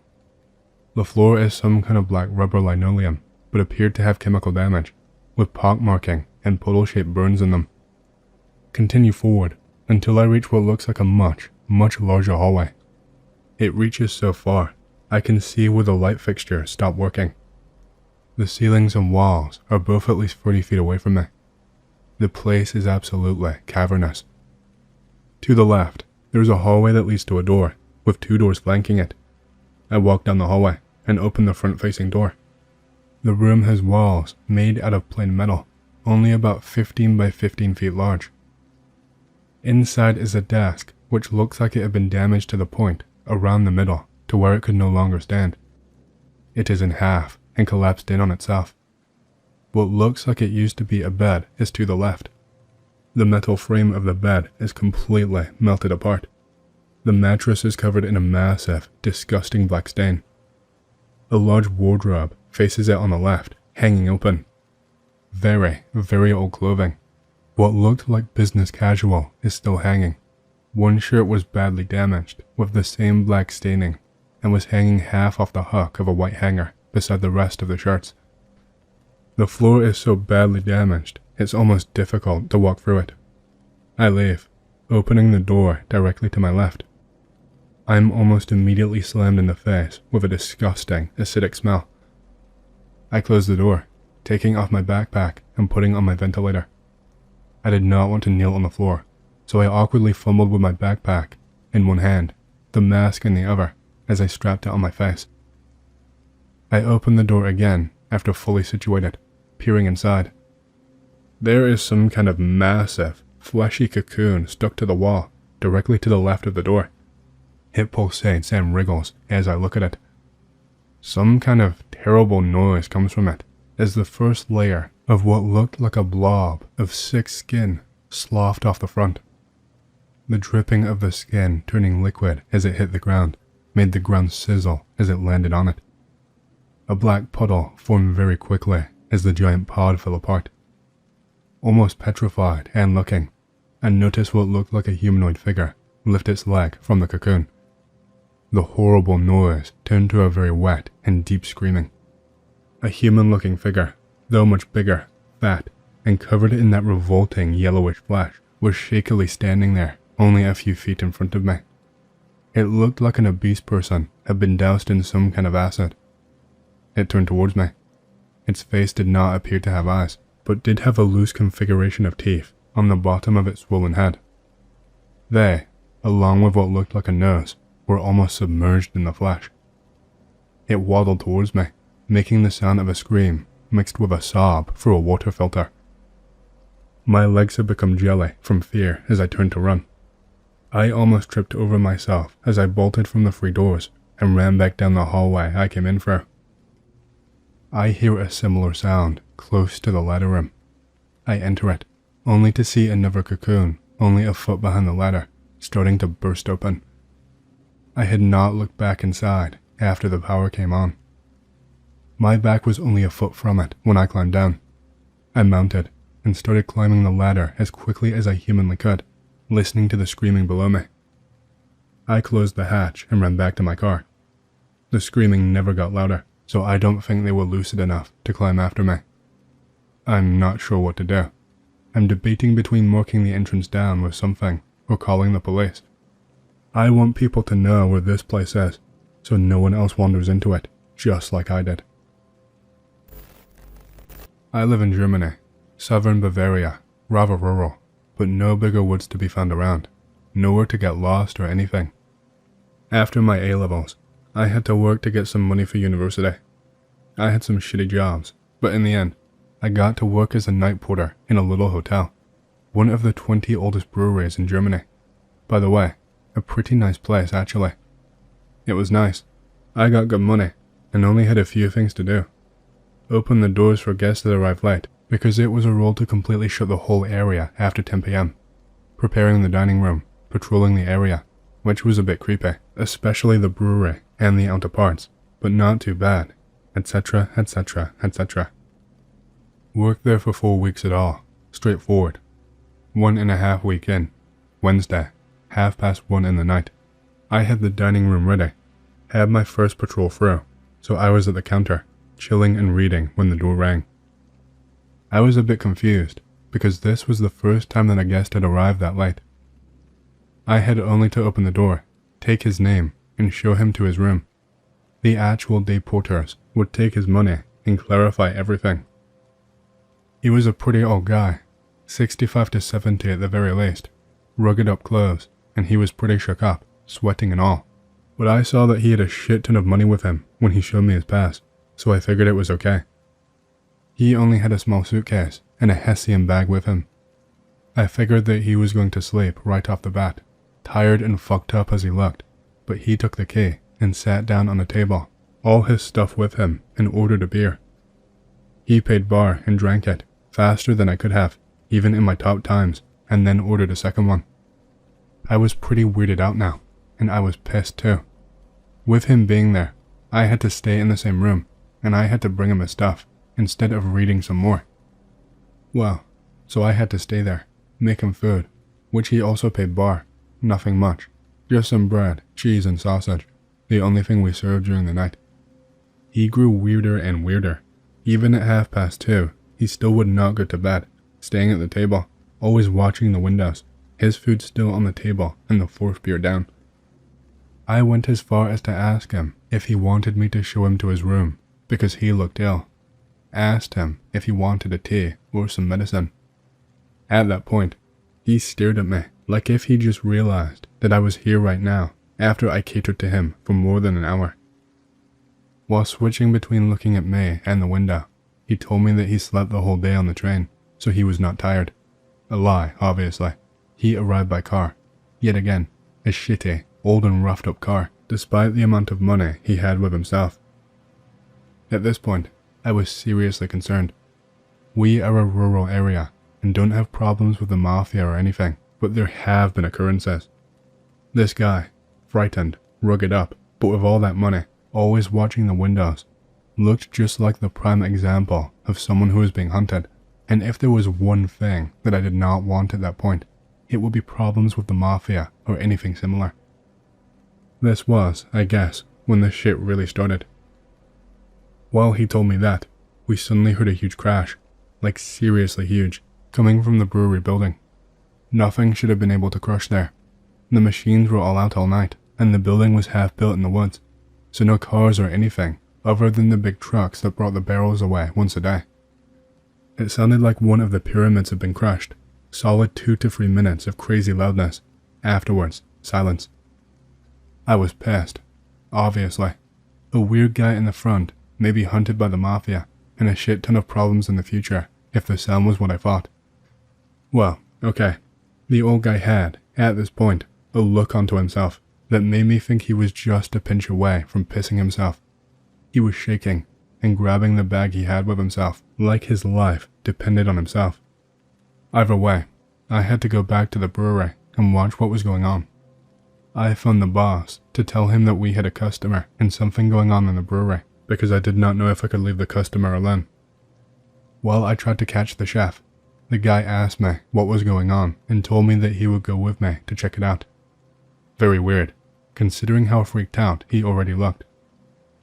This was the best possibility I had though, so I took him with me. He clasped rather closely to me and stank. Hell, it was a disgusting stench. I've never smelled a human smelling that much of sweat, and I figured that he eventually pissed himself. Either way, great. Evening was getting better and better.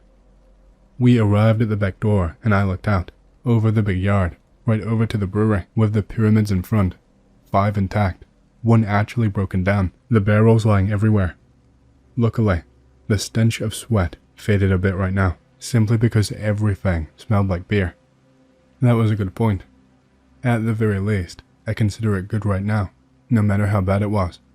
The bad thing though was the feeling. I know I'm way too easily spooked, but I never felt a thing like this before. I was close to pissing myself without having seen anything. It wasn't a really weird situation up to now, but I still felt like I was a second away from dying. No idea how to describe it. I was in cold sweat, and I think the old guy felt the same. He was whimpering behind me and clasped the doorframe. Then I saw someone jumping away right over the wall. I'm a beekeeper. I spend a lot of times in fruit and nut tree orchards, owned by very wealthy people. One orchard in specific, however, to this day, gives me the creeps big time. It's at the foot of a very small mountain range. Some argue that it is the smallest mountain range in the world, and it is sort of tucked away into a small ravine. The local area of these mountains, located in the Central Valley of Northern California, is well known to be home to very strange cultist activity, ranging from child sacrifices to just strange gatherings around a large cross used by local churches on Easter Sunday for the service. Anyways, to the point. One day, me and my business partner were out working our hives in this strange orchard. It was a scorching hot day, easily 100 plus degrees. We arrived and noticed that there was a burnt almond tree towards the back of the orchard. We moved closer to inspect and found that someone had stolen a sheep from one of the pastures nearby and lit it on fire. And the nails. Holy shit, the nails. There were thousands of nails everywhere, hundreds of which had been driven into the burnt corpse of the sheep or small dog or whatever it was. We wrapped up our job at that location pretty early because we just felt weird being there. My partner called the farmer to report what we had seen, only to pretty much never hear about it again. He never returned our calls about the subject, and only deals with us during pollination season. Still visit that place sometimes. The part of the tree that got slightly singed never recovered. There is still a tree that's half alive and half decrepit and dead. On top of that, both me and my partner have accidentally crashed our work trucks into trees in that exact orchard. Needless to say, I spend as little time there as I can, and to this day, wonder about what happened there. Feeling like I've seen beyond the veil is the most terrifying experience I could have. I had 2 incidents within 2 days that shattered my sense of reality lol. I was on a trip out of state, staying with a girl that I've known online for most of my life but never met. I was there a month, and these two incidents happened in the last couple of days before I left for home. We smoked and drank a little one night, which isn't anything I'm not used to.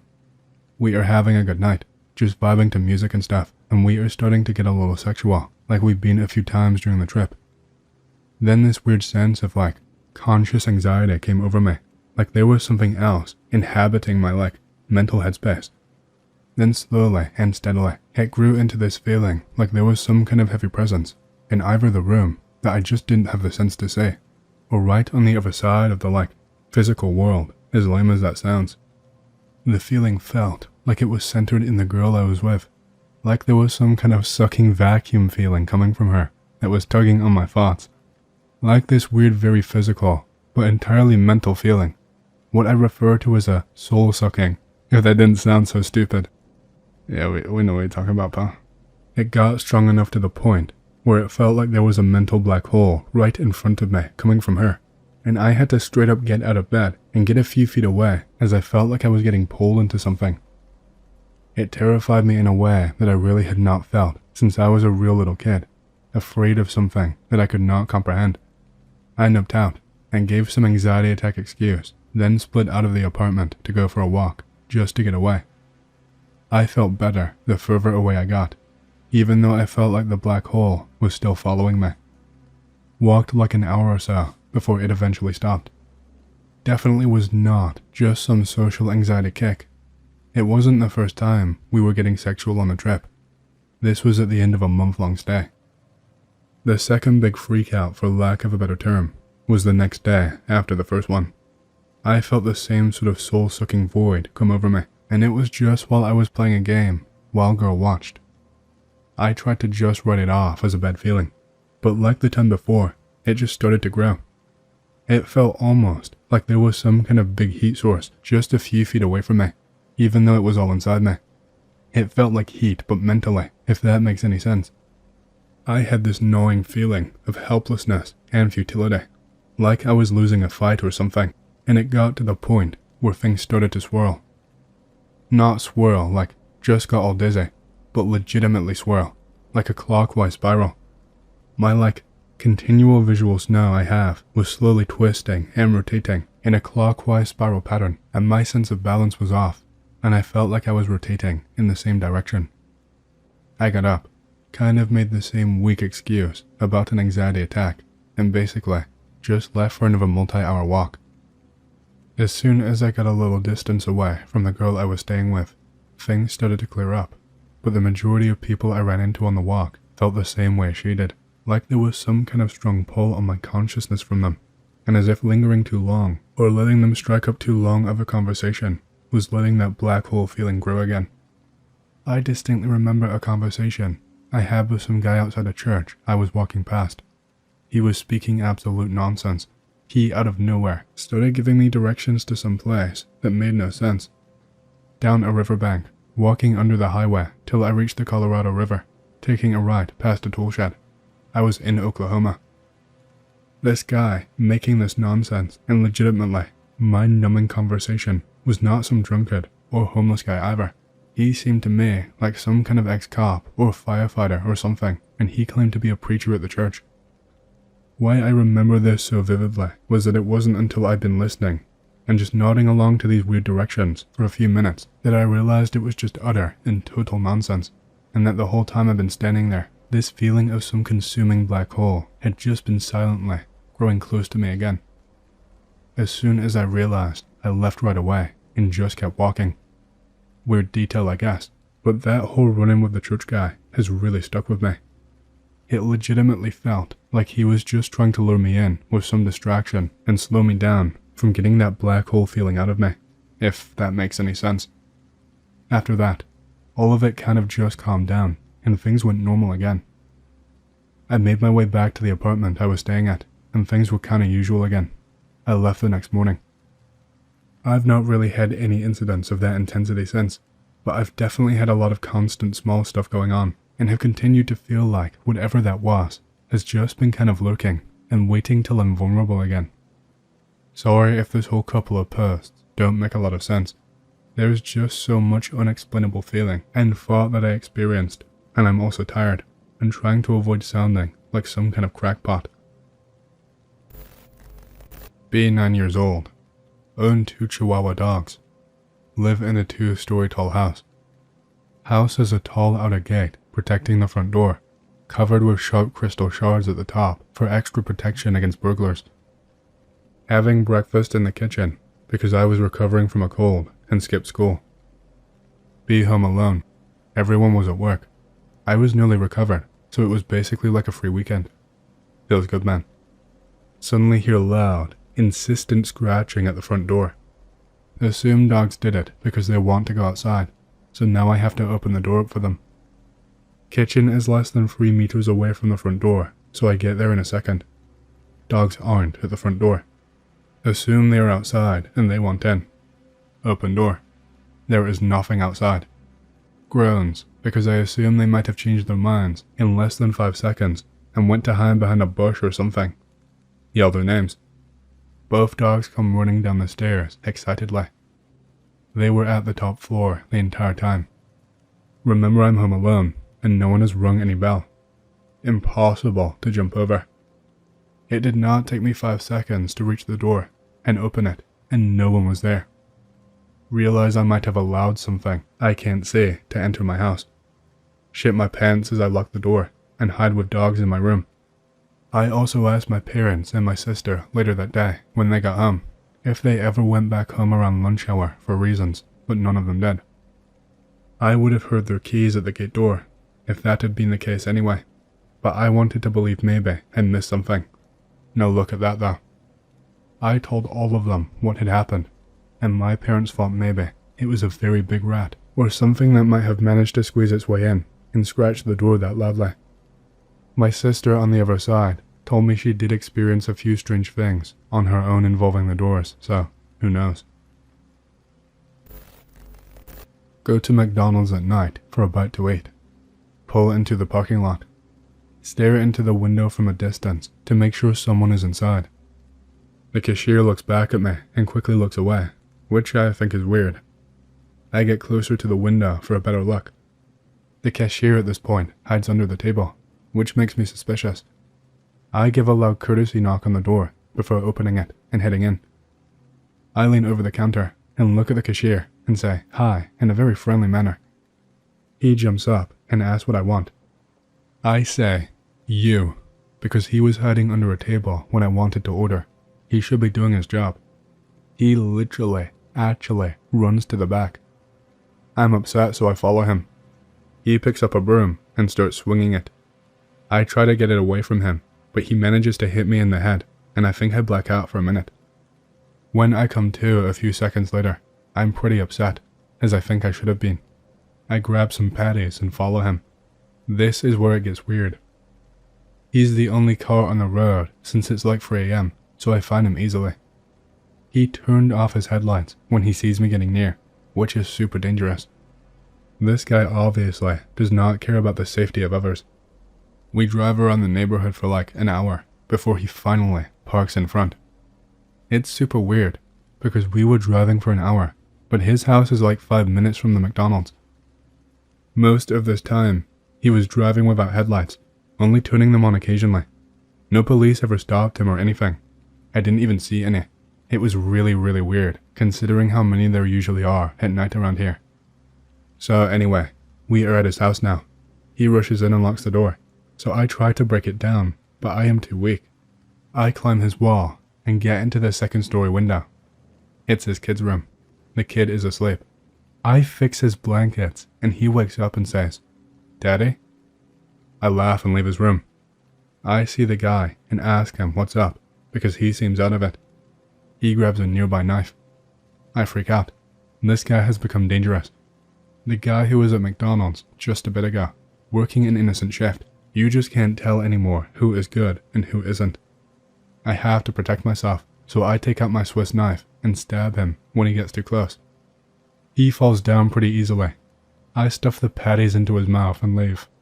I've never been more weirded out at someone's behavior.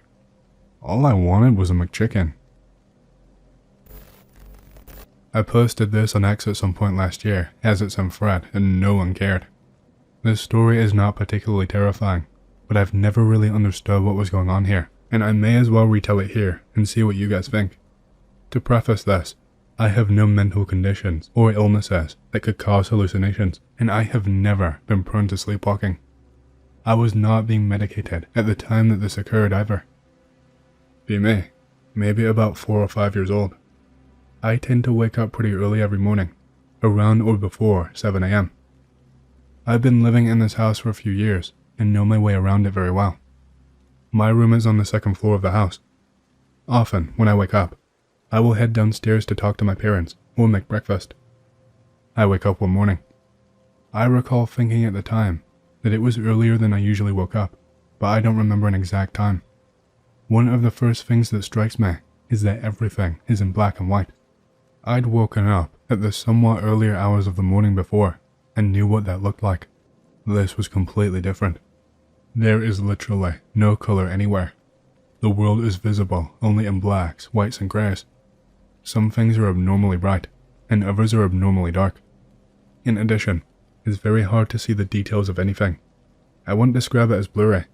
It looked more like when you fuck with the brightness and contrast of a black and white image really hard, and details start getting drowned out. I step out of my room, and it's the same deal. There was a big pattern tapestry made of some glossy, synthetic material hung on the big wall above the stairs at the time that had been there for a while. I knew the pattern of it relatively well, but I could not make it out. I don't remember there being any sound either. I'm pretty scared at this point, it's hard to say, and I'm having trouble navigating the area. I call out to my parents a few times, no answer. I'm iffy on this part, but I may have tried to find their room and not been able to. Their room was, and always had been, directly off to the right at the bottom of the stairs, and I knew exactly where it was by heart. I don't remember much else. I recall somehow ending up finding their room and getting their attention, and the world looking normal at that point. Nothing like this ever happened to me again. What might have been going on here? Be me, about 12 years old, checking out an abandoned burnt-out car in some waste ground with a friend. Suddenly, tramp from nowhere. Stinks, long dirty beard and hair, tattered clothes. He says, "Don't burn out another car." We say, "We didn't burn out this one." He replies, "Open your jackets and put out your hands." Start backing away from him, thinking what the fuck. Mate says, "What are you gonna do?" Tramp replies, "Ooh, I might fuck your little asses." Shit 1,000,000 bricks and start sprinting. He chases us but falls over and makes a sound like, "Ahee!" Keep running, half laughing and shitting myself.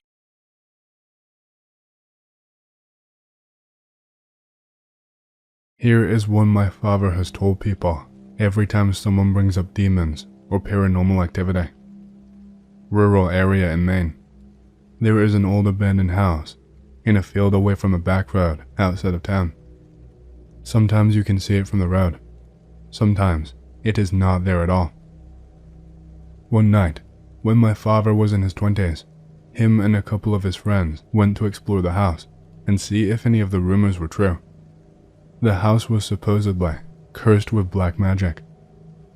Town officials held seances in the basement and sacrificed animals and people in an attempt to gain dark power and summon demons. It being invisible sometimes is also a rumor. It's there. Does not seem magical from a distance. As my father and his 3 friends start walking up the porch, my father is filled with a flight or fight response that unnerves him deeply. Guys, what if there is hobo junkies or a predator animal? We gotta at least open the front door, man. Don't be a pussy. One of my father's friends, Dan, is leading the 4 of them. As he creaks open the door, he winces in disgust. Oh man, it smells horrible in here. As they gather in the entry room, my father smells it too. It smells like a rotting corpse, something he had experienced in the woods when he was younger. Dead deer. His spidey senses are going fucking nuts. Leave, leave, leave, leave. Go, go, go, go, go. Guys, we should just leave. This does not feel right. Relax, man. It's probably a dead raccoon or something. My father notices there is random chicken wire all over the house at first glance, like some critter used to live in the house, and the chicken wire kept it from going where the owner did not want it to, but it is set up tall, human height. One of the guys says, "What the fuck is with this fencing shit?" The same dread my father has been feeling suddenly hits the group. Something is rustling and moving upstairs. Dan says, "Fuck it, let's go see what that is, and then we will leave." The staircase is at the center of the building, with walls on both sides. All anyone can see upstairs is off-white wall with some water stains. Dan starts going first. My father is in last place at the bottom of the stairs. He looks toward the kitchen and notices some of the chicken wire has long black hair on it. Too long to be any animal he's ever heard of. He looks back to the stairs as Dan is finally reaching the top. Dan, the courageous tough guy, peeks to the left and stops in his tracks. He turns around, white as a ghost. He is hyperventilating and starting to cry. We need to. Everyone starts running for their lives before he can even finish his sentence. My father is the first one out of the building, and as the others follow, Dan starts shouting, "Run, run, run, get back to the fucking car." As they pile in and leave in a panic, Dan is now crying like a baby. "What the fuck did you see, man?" Now trying to choke back tears in a state, severe post-trauma distress, Dan starts struggling to describe what he saw. It was like a fucking pig, man. A giant fucking pig. What the fuck? He snaps a bit, but it was a dude, walking like a person with hair and shit. He starts really sobbing and breaks down a bit. Its fucking eyes, man. It was like stealing my soul. It had no fucking eyes. He just keeps crying like a baby as everyone sits in bewilderment. They never speak of it again, too terrified of what is even happening at the house. My father says years later, Dan took his own life after a long downward spiral that started that day, as if it really did steal his soul. He can't sit through any media related to pigs or demons without feeling deeply unnerved, like when he first started walking up to the house. I have the body of a pig utterly terrifies him as well. He refuses to ever watch it again. Jesus fucking Christ, best story so far. Any idea exactly what rural area of Maine? Sorry it took me so long to respond. Somerset County, somewhere in the woods between Skowhegan, Madison, and Norridgewock. My father intentionally refuses to tell anyone exactly where it is, out of fear that he may be sending someone to their death, whether it be through a demon or people crazy enough to fake a demon. Route 201 in Skowhegan has a road sign facing east, advocating the local municipality that's just a straight up inverted pentagram for a symbol, with wholesome pictures in each point, so the satanic cult theory might be true. I can't find any pictures of it online, but I'm sure you can find it in road view in Google Maps. I have seen it with my own two eyes as well, and thinking about it makes my stomach turn. The people in leadership in Somerset County are so psychotic and selfishly ego-stroking that I have half a mind to say it really is cursed with satanic magic. Everybody in Maine hates Skowhegan and the surrounding area as well. It is fucked in a way that can only be understood by living there. Want to share my one paranormal experience. Before that, let me set the scenario to let you understand why I did what I did. Had an asshole of a stepfather, Todd. Hated that motherfucker. Todd ran a framing company. They do the wood bases for houses. Todd had me doing menial work for his company since I was 13 years old, fetching the tools, finishing details on hard to reach spots, etc. Finish the week, get 5 whole dollarinos, menial pay for menial work. Todd would say he could not pay a kid more, since I should not even be working there. Then why even have me there in the first place, Todd? 6 days a week, I was in the construction site, off the school bus. Mom drove me to the day's work site. I would rather be at home doing kid stuff. I told Todd as such. Todd would then give me this spiel about how I was being so lazy, and without him giving me work ethic, I would end up as a bum, that I was entitled and wanted everything just given to me, and my mom ate that shit up. Todd was verbally abusive and would lay on me the most vile shit. Whenever I screwed up at work, frequently, Todd would publicly humiliate me. "You're a little shit, Anon. You think I'd send you home for fucking up? You want to sit on your ass all day, do nothing with your life, etc, etc. I would be crying there while the whole work crew watched." Last leg of setup. The year was 2009. B16. Graduated from menial work to heavy labor. Still get shit pay because Todd insists he is doing me a favor by giving me work. Have no social life because Todd would have us stay after hours to finish up. I have years of hatred for Todd bottled up and ready to burst. Culminates to high noon March day. We'll never forget that day. We fucked up our nail gun machine. I hate using hammers and do a shoddy work. Todd arrives to see my shitty hammering. "Anon, what is this shit?" Here it comes. "You are beneath useless, Anon. You must be some stupid animal. Look at the shit." At some point, I can't hear him anymore. My mind goes blank. Suddenly remember I have a hammer in my hand. Don't even need to think about it and throw a swing. Todd collapses like a sack of potatoes.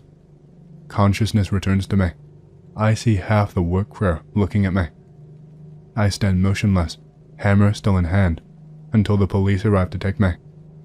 I am put in this room, and the police people ask me questions. I didn't even think about it, officer. Just happened in the spur of the moment. Waste a bit in the holding room. Detective comes and says, "Your dad died, kid. You're a murderer now." Since it's murder, it's decided that I will be tried as an adult, but since I was a minor, I get assigned a caseworker, Mr. Paul. Mr. Paul was legit the only person who cared about me during that time. He came in every day to make sure my jail period was at least comfortable. He walked me patiently throughout the procedure. He explained my legal situation better than my public defender ever tried. He tried his best to get me connected to my mother, although she did not care. Mr. Paul let me know that I was not a bad guy. I was just an impulsive kid, and I sobbed to him everything that led up to that day. The few weeks I had with him were the only positive parts I had in those dark moments. Mr. Paul did his best, and I admire him for that to this day. Anyways, my preliminary hearing arrives. No sympathy for me, given how I killed a pillar of the community. Public defender advises me to just plead guilty. Fuck it. I just want whatever is coming to me at this point. Guilty, Your Honor, and I get lost in another transitionary period. Then finally, land in a correctional institution where I would rot for the rest of my life. Fast forward to my 20th birthday. In Maine, you have a visitor. Who the hell can it be? My mother and half siblings hate me. It was Mr. Paul. I break down sobbing. "How is it going, Anon?" "I hate it. I hate every day I'm alive." Heart to heart, Anon. Do you truly regret your actions? "I do. I truly regret killing my stepfather." "Anon, did you learn from your mistakes?" "I did, Mr. Paul. I learned that mere seconds of thoughtlessness will lead to a lifetime of prison." "Anon, given the chance to try again, would you do the right thing?" "Of course I would, Mr. Paul. I would not screw up again." "I know you won't, Anon. You're a good kid." Shut my tearful eyes, and when I open them again, I am no longer in prison. Suddenly, found myself in that day, unmistakably. It's been vivid in my memories for all these years. Nostalgic wooden smell and power tool sound. I am clutching the hammer, standing in the same spot. Todd arrives to see my shitty hammering. "Anon, what is this shit?" Here it comes. "You are beneath useless, Anon.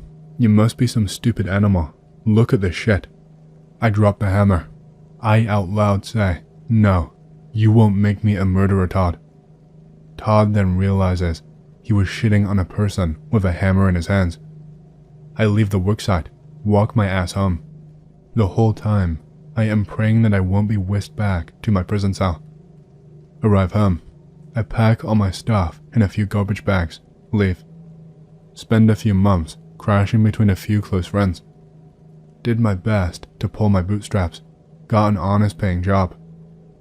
Every time Todd and my mom would find me, they would berate me to get back home, and he would verbally abuse me about mooching off my friends.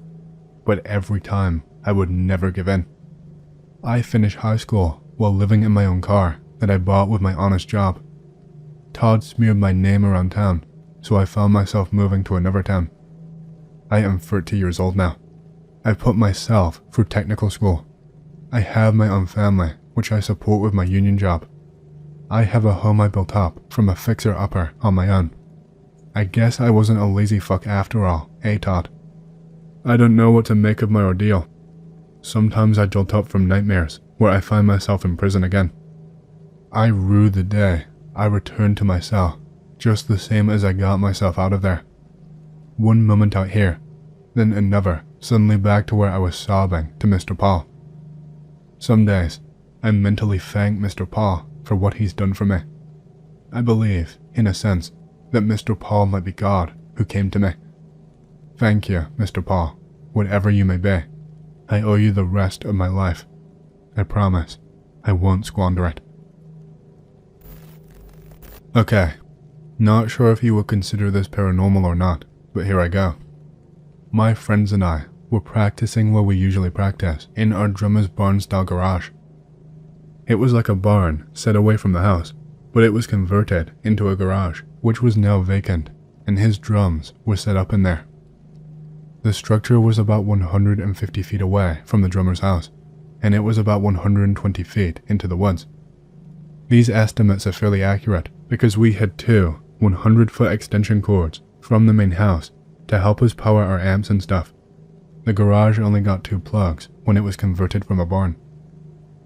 So, it's fall, and it is about 10:30 p.m., so it was dark. There were 5 of us in the barn garage structure. Ed was the vocalist and played rhythm guitar. Lucas was the drummer. Alex played lead guitar. I was the bassist and did backing vocals. Helena was Alex's girlfriend. Sometimes she messed around on the synth. At the time, we were all around 16 to 17. The only ones who could drive by themselves were me, Ed, and Helena. Lucas spoke little English as he just moved to the U.S. that year. We are in the middle of a song and the amps are all cut off, but the lights stay on. Sometimes the extension cord is trolled by someone and we have to reconnect it. But as soon as the amps go off, we can hear this terrible noise, like a possessed animal or something. It did not sound like a bear or wolf or coyote, but we heard fast, thundering steps. It sounded like a 4-legged creature. The thundering steps disappear, so Ed and I go and check it out. We walk out a bit and find one of the cords was disconnected. So, we reconnect and turn around to go back to the shack, and another one of those screams echoes through the woods. Sounded like something was being tortured, so we make a beeline for the shed, which we can see some light through one of its 3 windows. We get inside, and they heard it too. "Ah shit," Lucas says, and points to the floor from behind his drum set. Ed's shoes and my shoes left bloody partial shoe prints on the floor.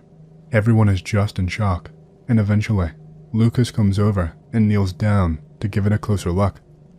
"This is blood, man," he says, with his funny accent. We are all silently studying the blood when Alex slams on his guitar and gives us a good jump. "Where is the blood?" Lucas asked.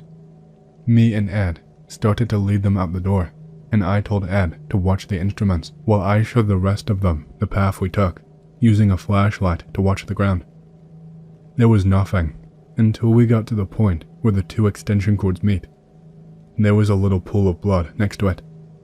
Ed called out, "Hey guys," from the shed, so we ran back to him, and he said that there was a light flickering deeper into the woods. We locked up the instruments in the shed and turned the lights out, and then walked out in the direction he told us, and just boom.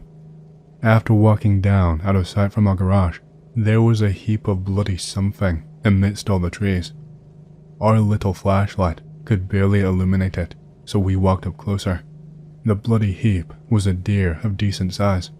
It had not one, but 2 arrows sticking out of it, one in the rib area and another in the back leg. Oh yeah, it was decapitated. Huge puddle of blood was coming out. Lucas reached out and touched its empty neck hole, then wiped the blood off on a tray. We hear some rustling in the bushes nearby and take off. We get in sight of the barn and stop to catch our breath. Helena is all frantic and swears that she saw lights in a little circle pattern in the bushes. We had no clue what she meant at the time, but we later concluded that it was some sort of night vision device. We are about to go back into the garage, and Alex holds up the light so Lucas can see the lock on the door.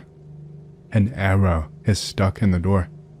At this point, we were just about done. Alex and Helena were the first ones to start running towards the house, but I yelled after them, "Hey, what about the instruments?" I had Ed on board immediately. "Grab my guitar for me," Alex shouted back.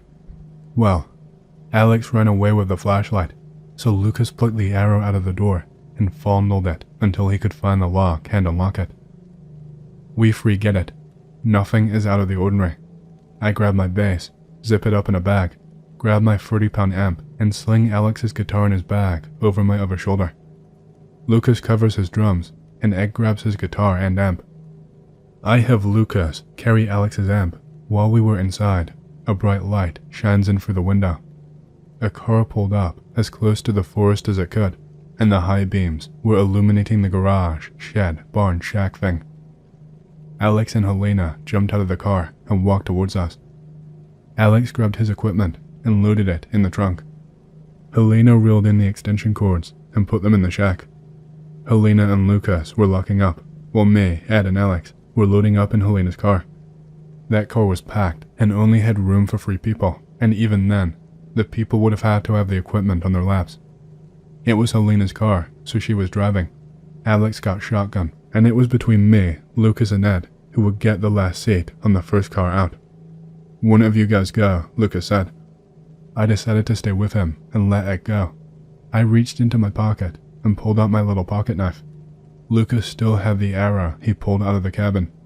The car pulled away, and we were about to make a run for it when Lucas pointed out a set of lights in a circle. Alex did not give us the light before he left. Lucas chucks the arrow like a champ, nailing the area just beneath the circle of lights. The lights do not move. I throw a rock at it. It is stationary still. So, I have my knife and I walk up to it. It is attached to the tray. It is a camera with night vision pointed toward the shack area. Lucas retrieves the arrow he threw. We go back to the shack and grab the last of the equipment, pedal boards, mics, etc., and start booking it back to where Helena will meet us. We get there before she does, but she was already on her way. Get in back seat with pedal board and a bunch of equipment. The grass is really bumpy in the car and really uncomfortable when amps are falling on top of you. Looking at the arrow, it is more of a ceremonial type than a hunting one that we saw in the deer. Drive back to the other cars. Some small drops of blood on the driveway. We conclude the deer must have run there when it was injured. Head was never found. We sit there and talk a bit. We conclude some redneck hunter set up those night vision hunting cameras in the woods and hunted down that deer and took the head as a trophy. The arrow on the door was definitely not a hunting arrow. Lucas tells his mom about the arrow in the door. His mom is like, "Oh, that's a pretty cool discovery." We went home and never had anything like that happen again. We thought maybe the deer led him that close to human territory, but that would not explain the deer cameras already set up. Lucas still has the arrow. I can see if I can get him to send me a picture if you guys need proof. We decided the arrow was a troll thing, or maybe a thank you present for letting him hunt on Lucas's backyard. It is pretty cool, like, there are like beads and fur on it, not a camouflaged hunting arrow. Here is something that happened to a friend of mine. Go to Bali Island with some friends. Place is known for Hindu mysticism and superstition. Go to some kind of park in the city. Lots of nice sculptures, bush hedges, concession stands, etc. You get the idea. The group takes a path that leads to a lesser-known area of the park. There is a statue of a Hindu goddess. No plaque, no name, nobody knows who it is, made out of black stone.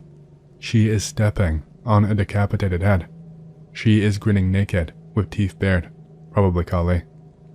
Group is kinda spooked, laugh nervously. Leave the park, think nothing of it. For the rest of the vacation, there were a series of minor incidents.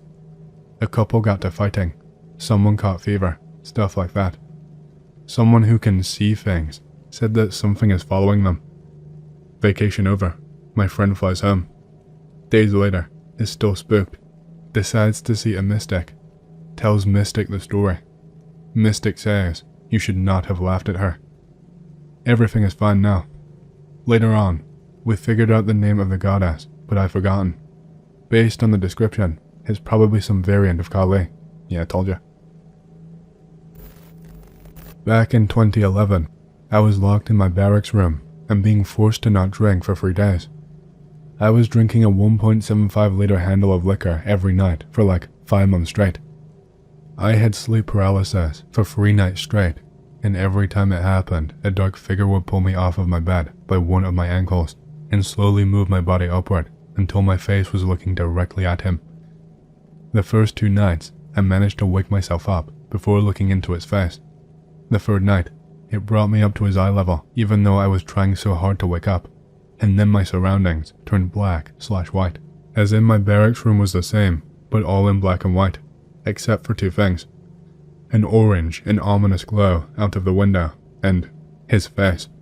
It was pure blackness, like so black and dark that I could not comprehend it. Like, it was the blackest shade you could imagine, times 1,000,000. I can't explain it, but the color of it under the hood it was wearing was all I could see, and it scared me for weeks.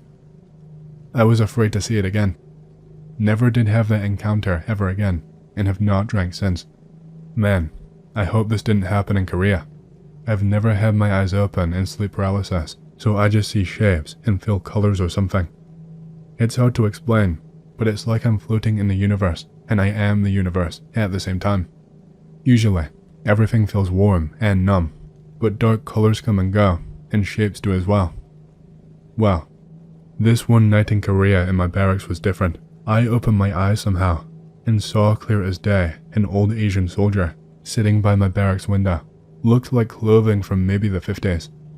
Before I had time to even feel terror, this guy took off his hat and ran into my bathroom. Then he kept peeking around the corner and would look at me. His eyes were full of terror, and every time he peeked at me, he would whisper, "Jongji." At this time, I was able to read and write Korean, and the stop signs said this word, so I knew it. It means halt, so stop, but more formal or militaristic.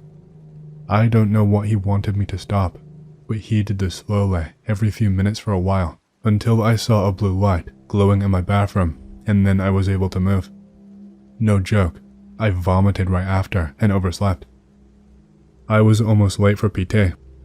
Luckily, my platoon sergeant was wasted the night before, so we ran around the block and did stretches for an hour, but yeah, terrifying. Never happened again. That was the single time my eyes opened during my sleep paralysis.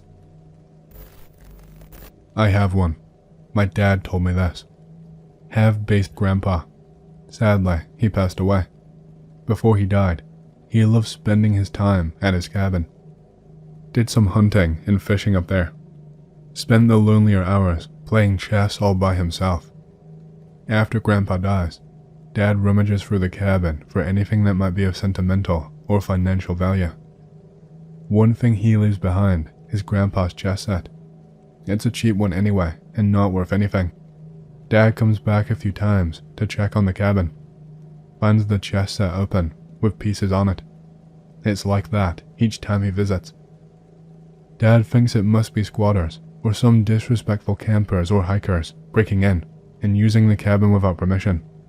Decides to spend a week there to scare off anybody who might be using the cabin on the sly. puts away the chess set, passes the night there.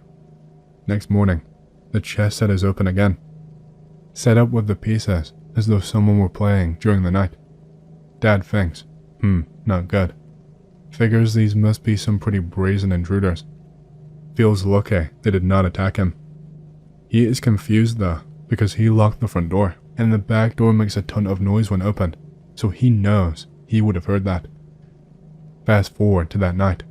Dad does not sleep. Stays up all night by the front door with his gun in his lap. The entire night, his attention is focused out the front window. He is not worried about the back because, again, he knows he will hear anyone trying to come in through that door long before they actually get inside.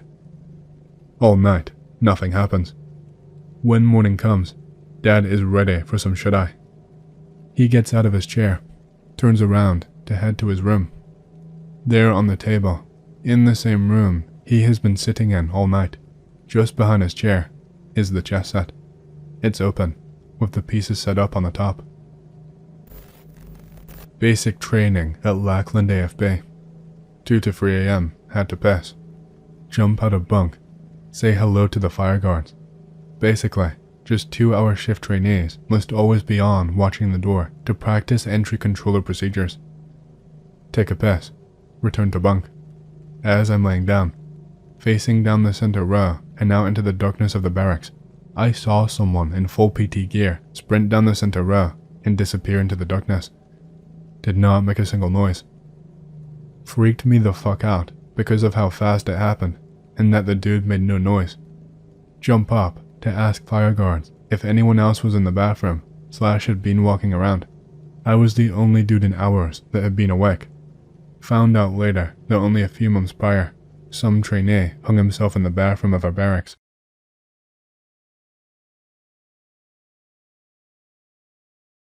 I used to be a sailor. I won't go in depth into my background, that is all you need to know. It was a top secret expedition. I have years of experience in the field, served in the Navy for 20-some odd years. I had connections, and I was trusted, and that was the long and short of it. Whatever was going down, no one was supposed to know. Certain higher-ups in the government and the people I was transporting. Even I only knew the bare minimum. A cardinal direction, vague coordinates, and strict rules to follow. I was told it would not take too long. Nothing extreme, nice and easy. Straight out and then back.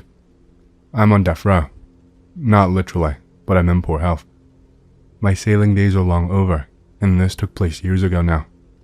I won't give my name, but even if I did, it doesn't really matter now. The sail seemed pretty routine until I learned of the cargo.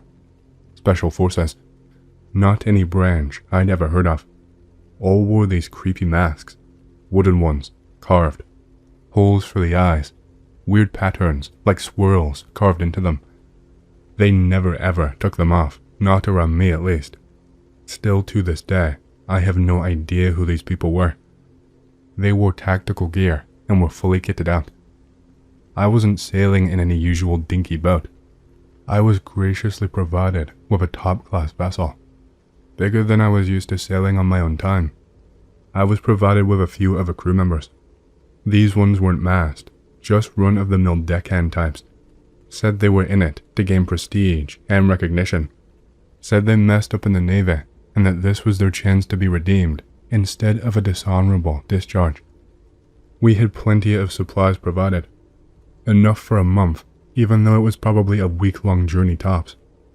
These special forces, they would not interact with any of us, would just shove past. I could feel them glaring at me with horrible expressions, even though I could not actually see them. They would not even directly speak to any of us. They would write down commands and hand them for us to follow. It was uncomfortable, but not something I was unfamiliar with. I knew their type. We were also assigned a captain, real hard-ass. Didn't know him personally, but I was definitely aware of him in my time of service. He was the only one they would talk to, but only ever in private quarters.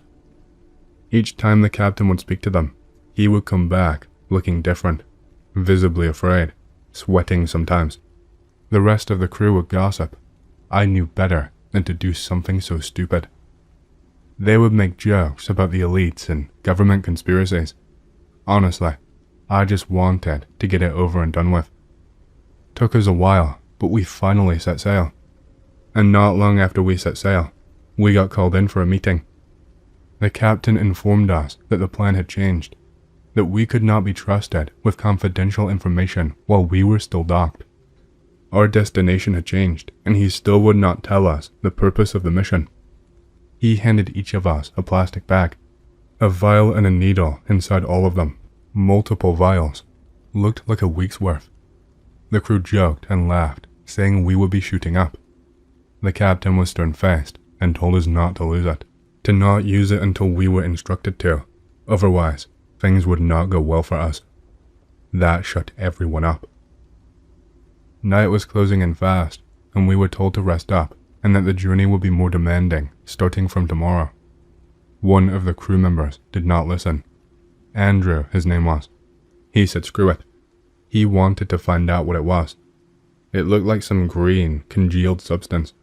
Nothing any of us had ever seen before. He injected it into his arm without missing a beat. What a fucking dumbass. The reaction was strange. At first, we thought he was having a seizure. We started panicking, freaking out. But all of a sudden, he just sat up straight, like he'd just woken up suddenly. Like he had been called to attention. His pupils looked crazy, bigger than I had ever seen. And his iris, it wasn't its usual brown anymore. It had streaks of green. The veins were all stressed and almost popping out. We tried to ask him what was going on, but he did not respond to us. Just sat up straight, looking forward into the distance. This lasted all fucking night. When the captain came in and saw it, he had a look of desperation on his face. All he said was, "Fuck, fuck, you idiot." He ordered him to get up and follow him immediately. This fucking guy did exactly that, almost robotically. His motions were not fluid at all. He got up in like stages, janky movements, but he did exactly what was told of him. The special forces heard the commotion. It was the first time we ever heard them talk. They were angry at the captain, asked why he couldn't control a set of simple idiots. They ordered the crew member, used his name, told him to walk to the edge of the boat, walked straight there with no hesitation. Then they tell him to take all of his clothes off. We're all muttering to each other as quietly as we can. We have no idea what is going on right now. The instant the order is spoken, he has already stripped off. It gets even worse. They tell him to go for a swim. No hesitation. He just jumps straight into the water. The water is freezing, enough for hypothermia to set in after only 30 minutes. We hear a loud splash, but the captain does not stop the boat.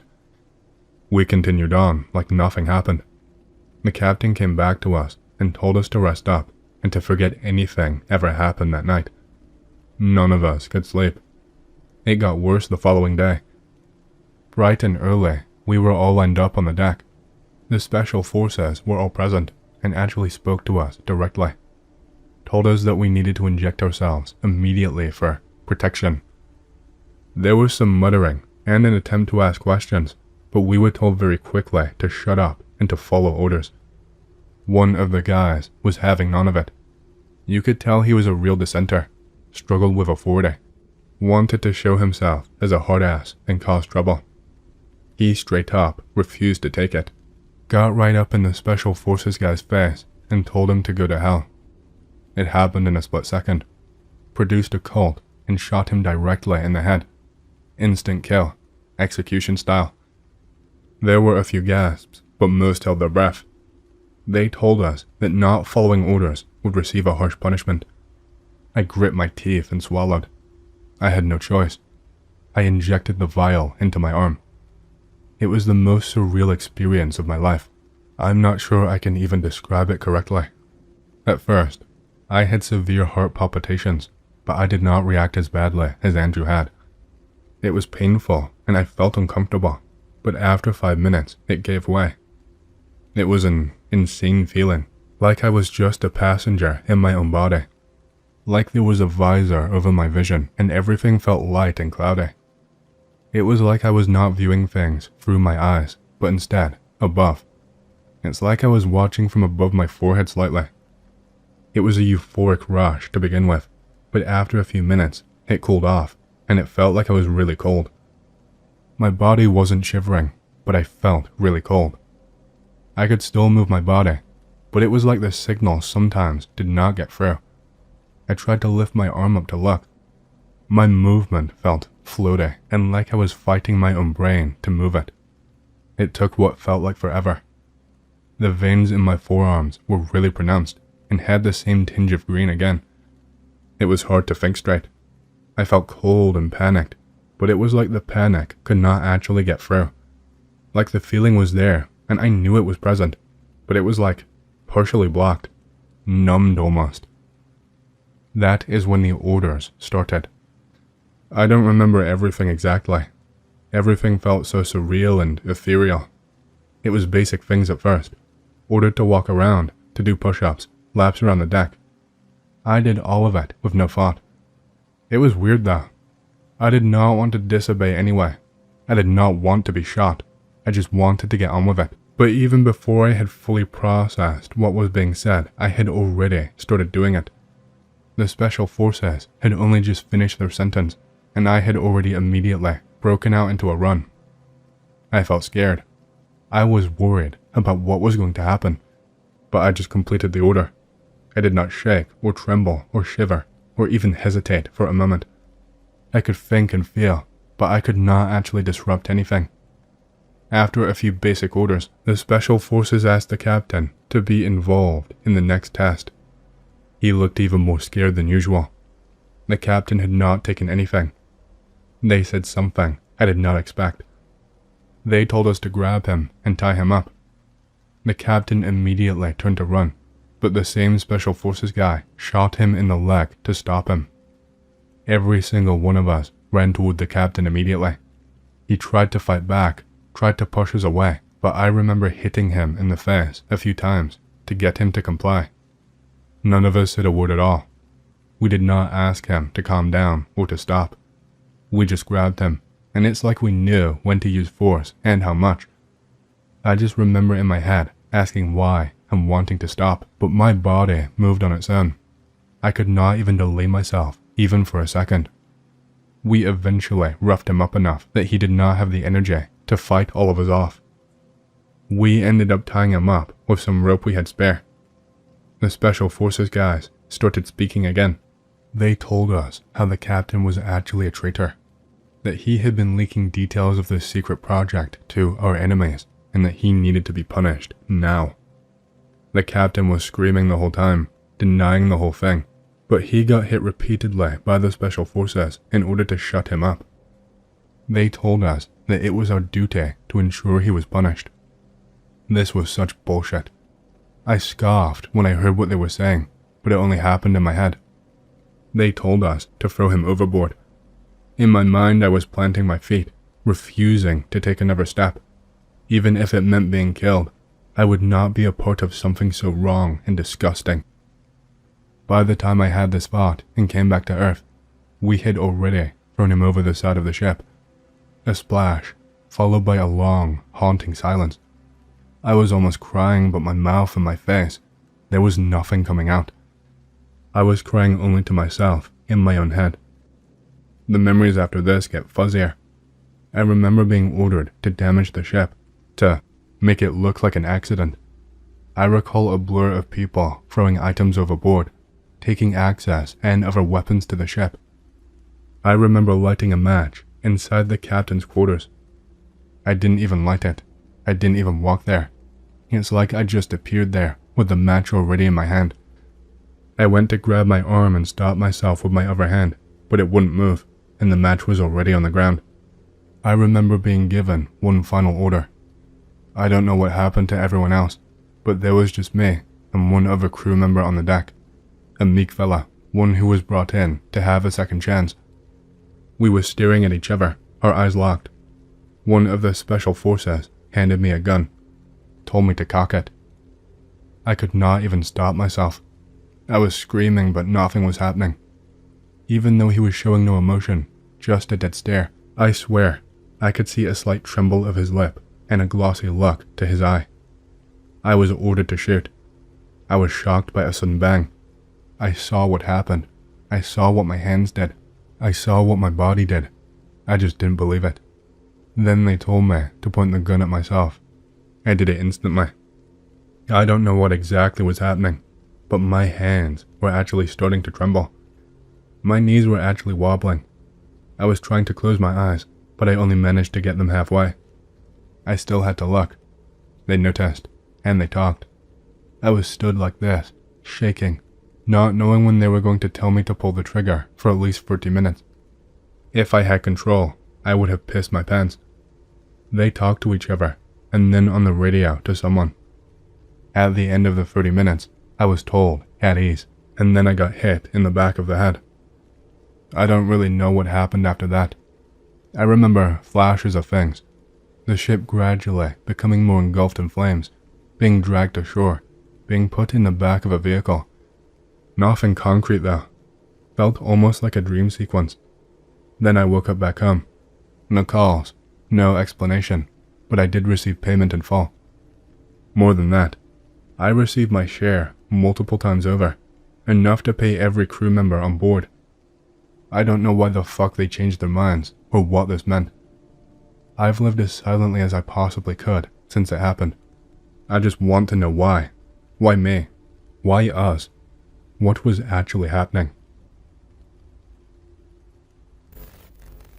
This happened a long time ago, when I worked for an organization that won a tender. Our job was to restore a military unit to a functional state. The colonel visited our office, talking endlessly about how the unit had once been secret, but in the 90s, it had been completely trashed, vandalized, torn apart, abandoned.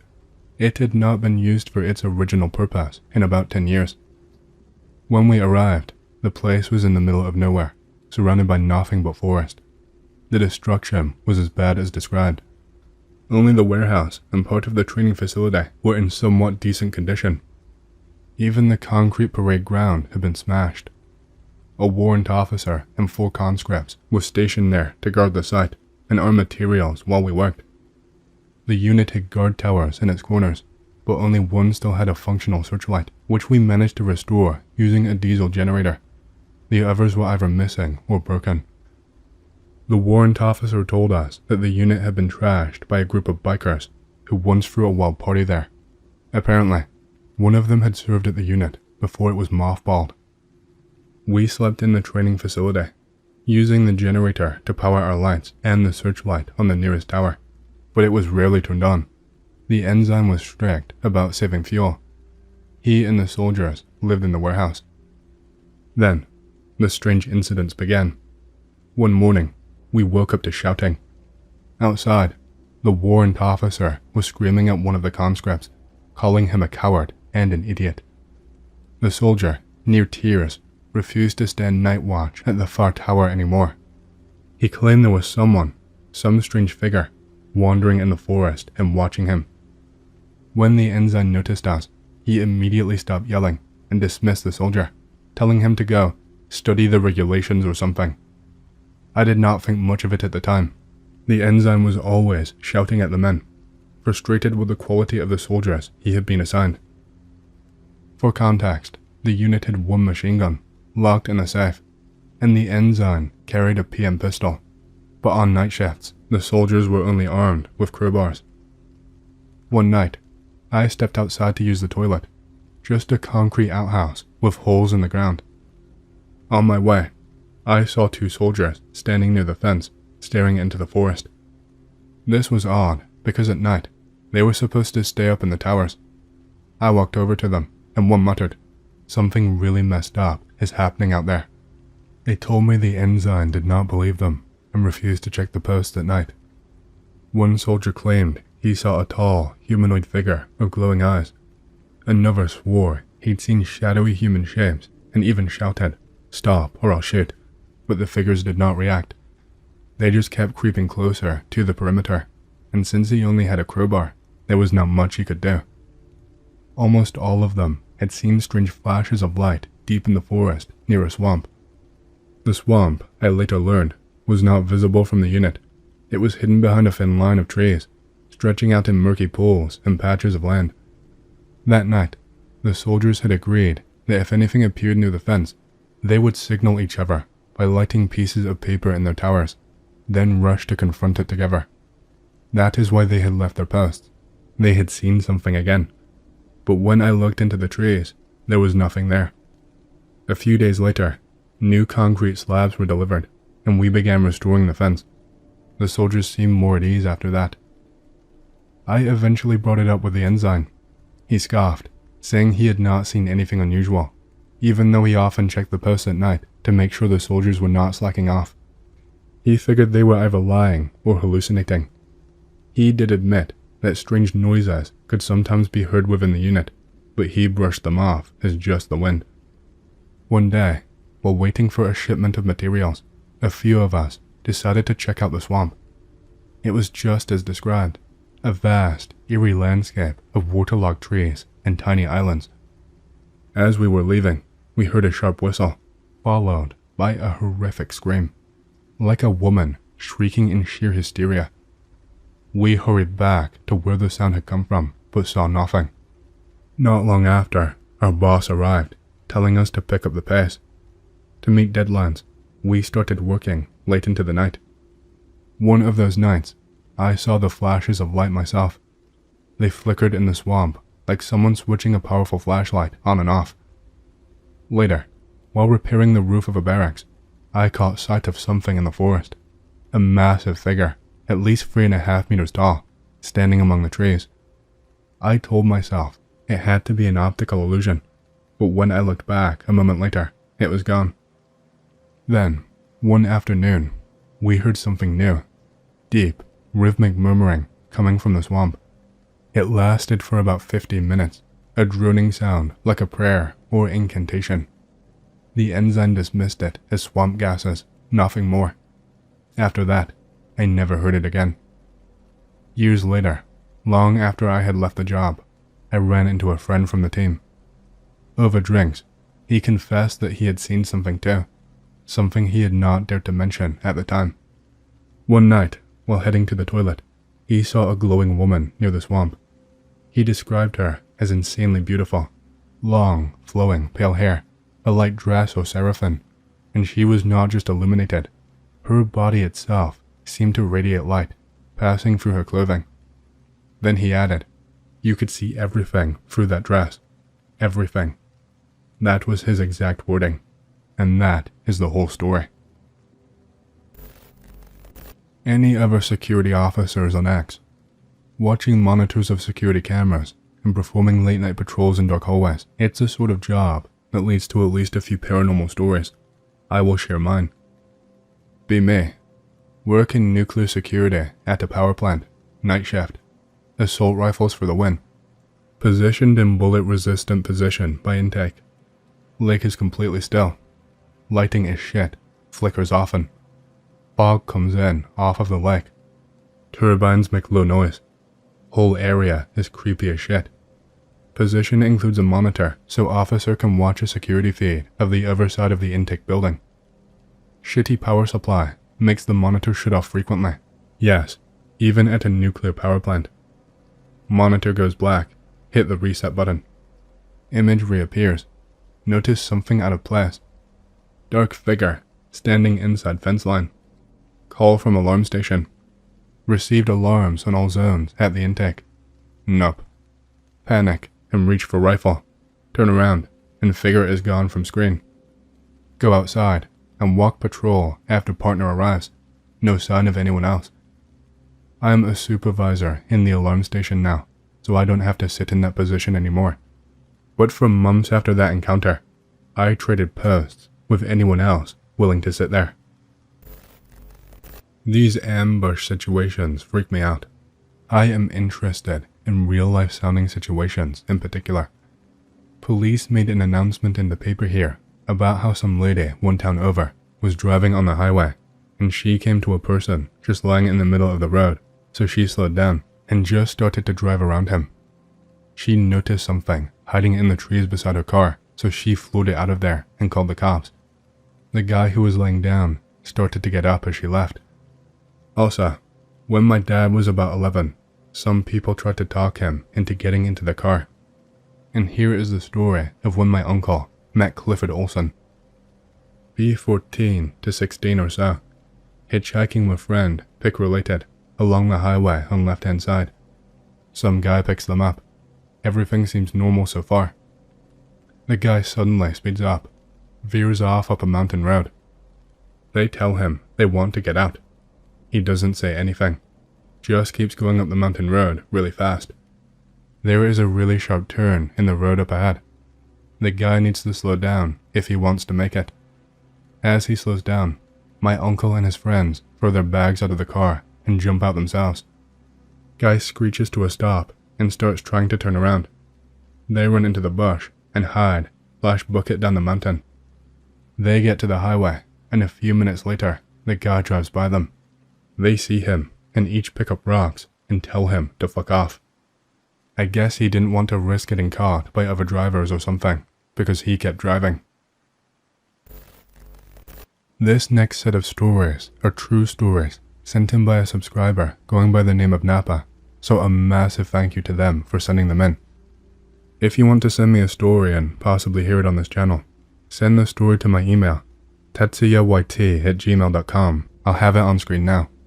Any kind of creepy, weird, conspiracy-related personal story is more than welcome. I would love to read your stories. Anyway, let's move on.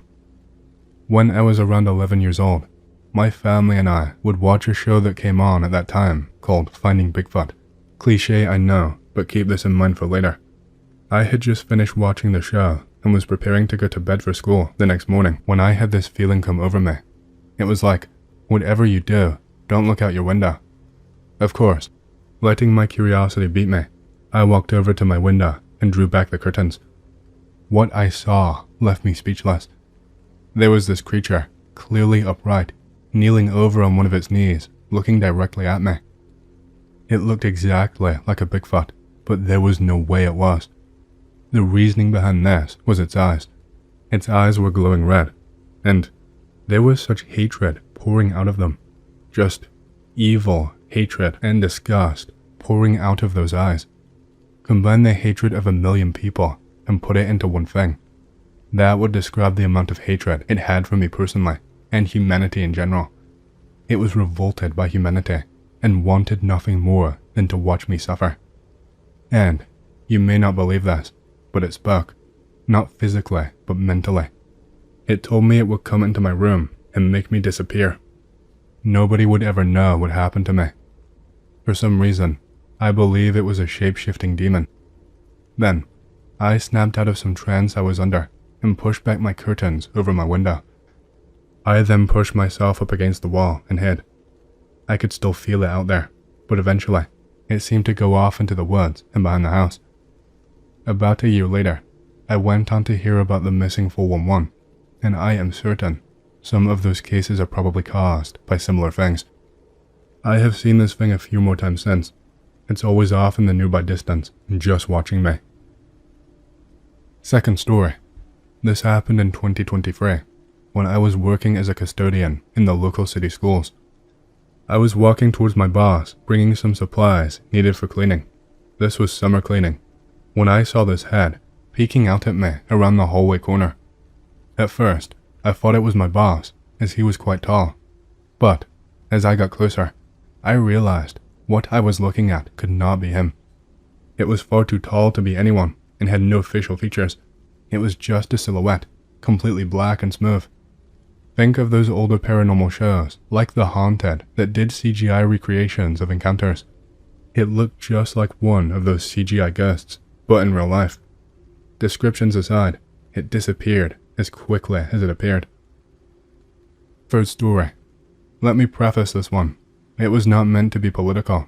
It is just a reciting of the short experience. Back in 2022, when the January 6th hearings were going on, my mom got a call from her sister to turn on Fox News to see something. We turned it on, and at first, everything seemed normal in the live broadcast. That is, until we looked at the upper right corner, where there was this thing. It was a black mass, in a shape similar to a human on the steps. It definitely was not a bug or anything, as you could clearly tell its distance from the camera. It was huge too, and floating in midair. And that's really all there is to this one. Fourth and final. This one is not supernatural, but I feel like it deserves a spot nonetheless. So, you know people claim that media manipulates you. Well, I have seen it firsthand. I decided to watch a mainstream news outlet that I normally don't watch, and there was a clip they showed that had clearly been altered. I know it because I had watched it live on another channel, and what was said was completely different. One was normal, and the other was absolute insanity. I swear on my life I saw this. No one should be watching any mainstream media outlet. They will outright fake clips to sell a talking point. It opened my eyes to why things are so polarized in politics. When I was 6 or 7, my family lived in Arnold, Nebraska. The only house we could get at the time was on a pig farm 9 miles away from town, and about 8 miles away from anything else.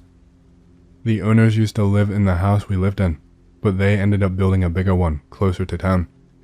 Anyways, the only time I remember there ever being pigs on the farm is during the fall. I don't know why, and I never really thought to ask, but there was never anything but us on the farm until fall. Well, one summer night, I was woken up by a loud noise outside. I'm a pretty heavy sleeper, so I wanted to see what it was that was loud enough to wake me up. I climbed off the top bunk, careful not to wake my sister. We shared a room, and I walked out of our room and towards the front door. I opened the door and stepped outside, and started walking down the sidewalk towards the gate to the fence that surrounded our house, and I saw someone. I walked closer to him, being stupid and only 6. He was no one I knew or had ever seen before. He was lean, and he was wearing an ordinary t-shirt and jeans, but they were spattered with black. He had black hair and a cut or a gash that went from under his right eye down to his jaw, and it was bleeding a little bit. When I looked closer at his face, I noticed that there was something just off about his eyes. I don't even know how to describe it. He was breathing super heavy, like he'd just gotten in a fight or something, and he was carrying an axe with a reflective head with his left hand, which made me step back a bit. He hefted the head up to hold it with both hands, looked at me, sniffed, and said sternly, "Go back inside." I ran back inside, locked the door, and ran to my room and hid under the covers. I honestly still have no idea what to make of it. Pick unrelated, but creepy.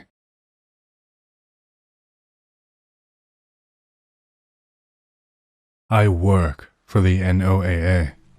Mermaids are real. Hello. I am posting this for an acquaintance that does not meet the Reddit requirements for posting in the sub herself. This is not my information, nor am I in any way related to the situation or any actions taken by her. Everything italics beyond this point is verbatim her story, as provided to me. She will also have control of my account for a bit to answer questions. The Navy has worked in conjunction with the government to keep this quiet on all fronts. Other governments have similar systems in place to keep this information strictly in the realm of fiction, according to public perception.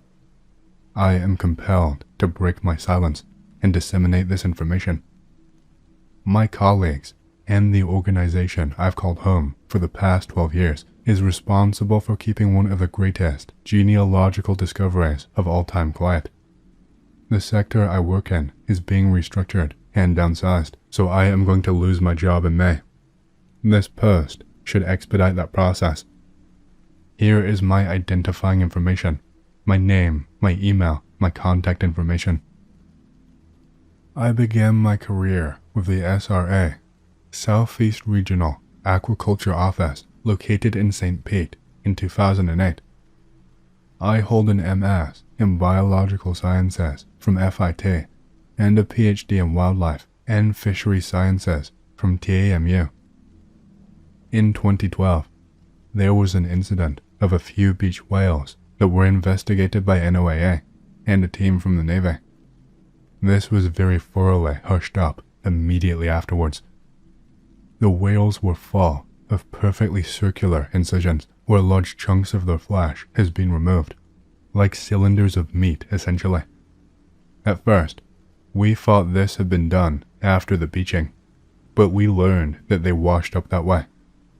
What really caught everyone's attention was the seared flesh around the circumference of the incisions, as if they were burned out with lasers. We were all baffled, as we had never seen anything like this on marine life. Then, we got a call informing us that a small team would be conducting a hydrographic survey of the area using the echo sounder of a local vessel. We typically use a technique called multi-beam sonar to scan/map the sea floor in astounding detail. The data we collect is processed by various parties and is usually uploaded online to online databases. We were told that this would not be the case for this specific expedition. We were told that a serious exception was being made for this one. Long story short, we found irrefutable evidence of an advanced humanoid species living underneath our oceans. Using the multi-beam sonar, we found their dwelling areas and also what appear to be underwater vehicles of some kind. The creatures themselves were tracked by the Navy over the course of 2 weeks, using a submersible equipped with special deep-sea observation equipment.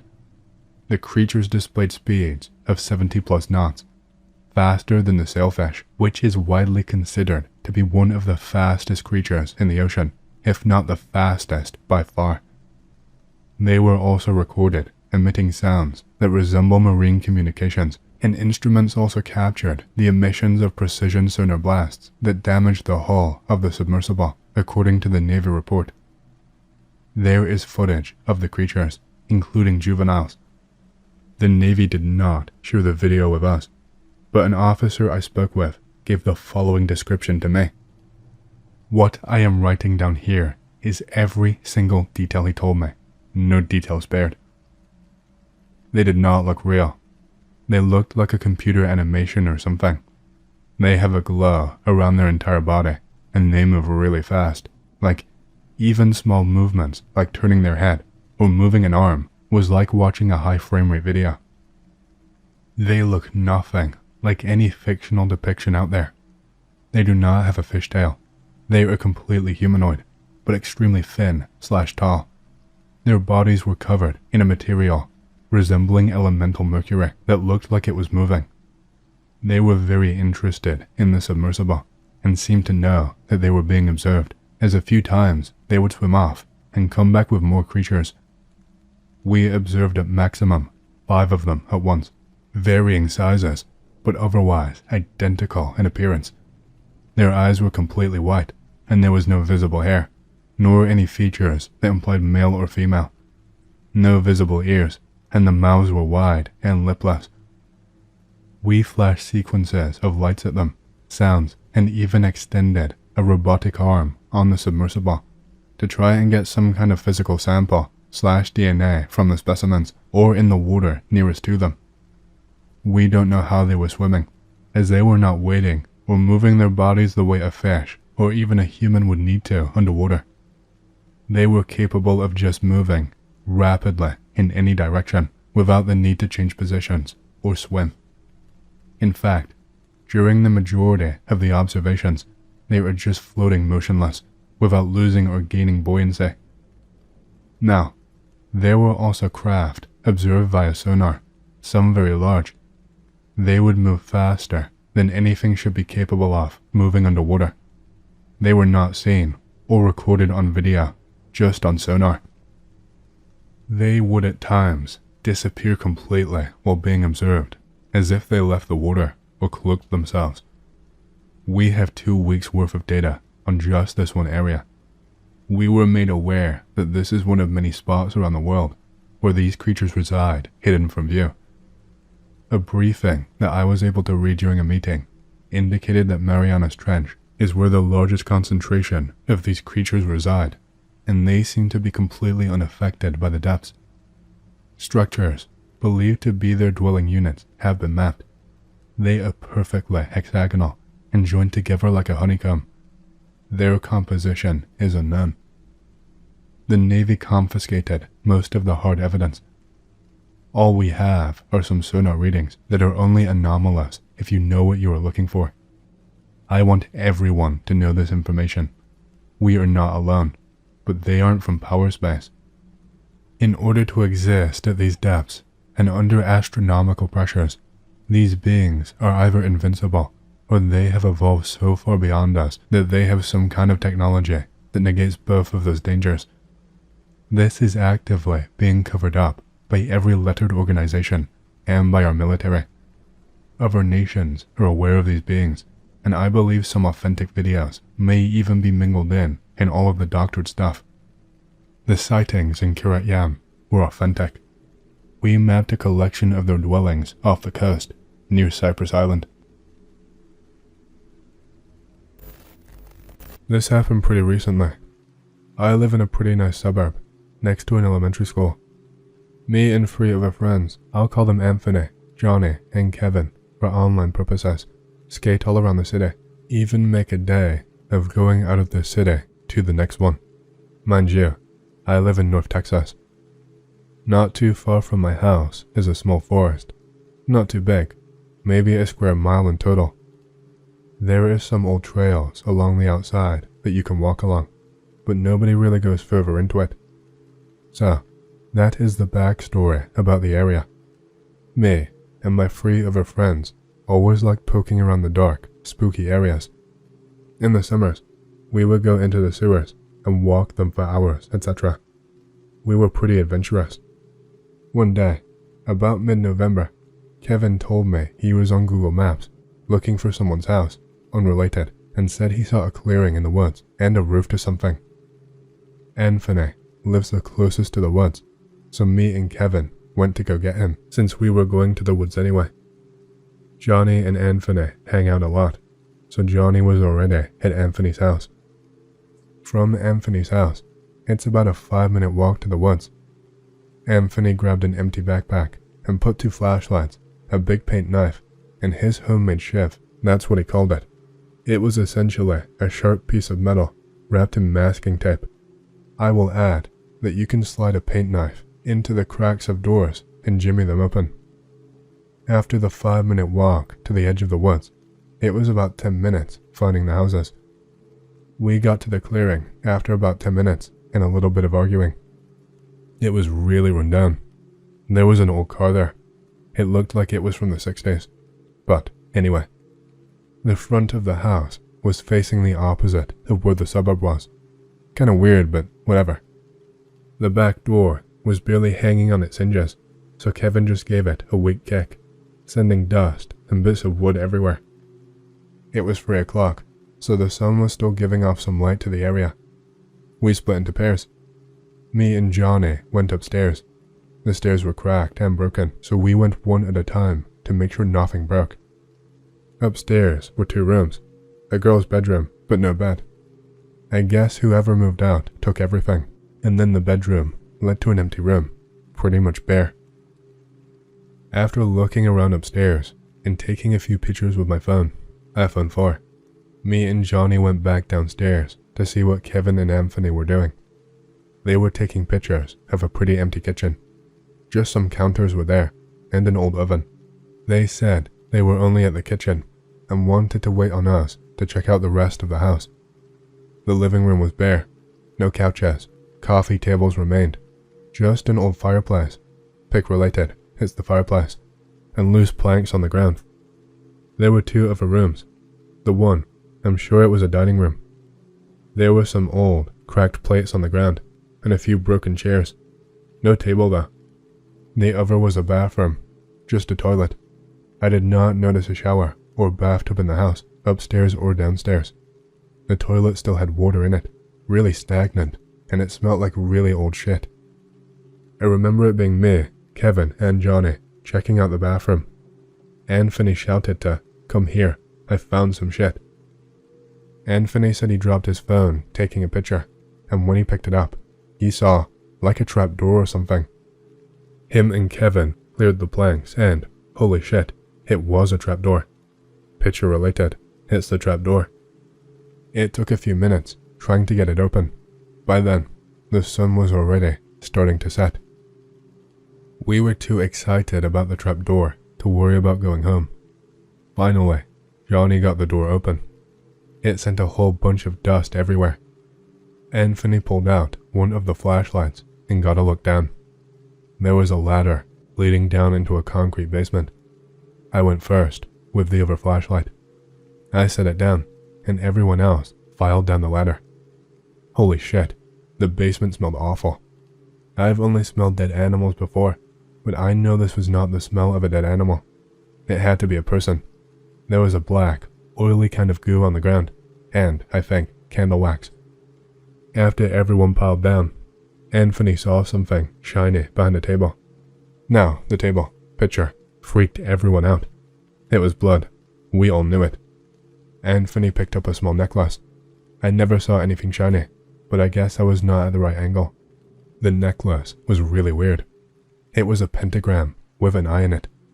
Anthony lost it in his room, so I can't get a picture from it. The sun was setting, and it got pretty dark. We all got out of the basement and left. We exited out of the front door and started making our way around back to leave. I saw it first, a small figure in the light of the setting sun. It was really tall, at least a foot taller than Anthony. He was about 6'2". I whispered for everyone to look and be quiet. I guess he/she/it saw us too, and then screamed. It was like someone growling in G major. We have all tried making that noise, but we could not come close. We all ran to Anthony's house and went our separate ways after that. I had a stalker once, in an apartment which had 4 exits, one of which I had no access to. Old building, crappy maintenance, landlord who wasn't up to code and was not around, etc. Some creep used to stand outside one of my doors late at night and run off when I would go to the door. Did I mention the shitty building with paper thin walls? Landlord did not care, and I assumed it was a drug addict or something.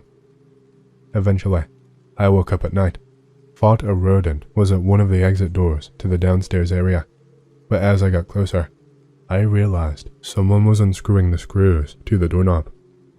I watched 2 screws drop to the floor, the entire doorknob fall off. It was shoddy as shit, and instinctively, I chose fight instead of flight, so I slammed my hand against the door as hard as I could while bending over, and stared into the hole where the doorknob was, where another eye met mine. I called the police. They did not find anyone as usual, could not really do anything. Time goes by, and I am scared shitless. Time went by, and I could not shake the feeling that this person was more than just an attempted burglar. I eventually decided to really grill the maintenance guy, who, because he was the only one with keys to my apartment, even though he brushed me off before.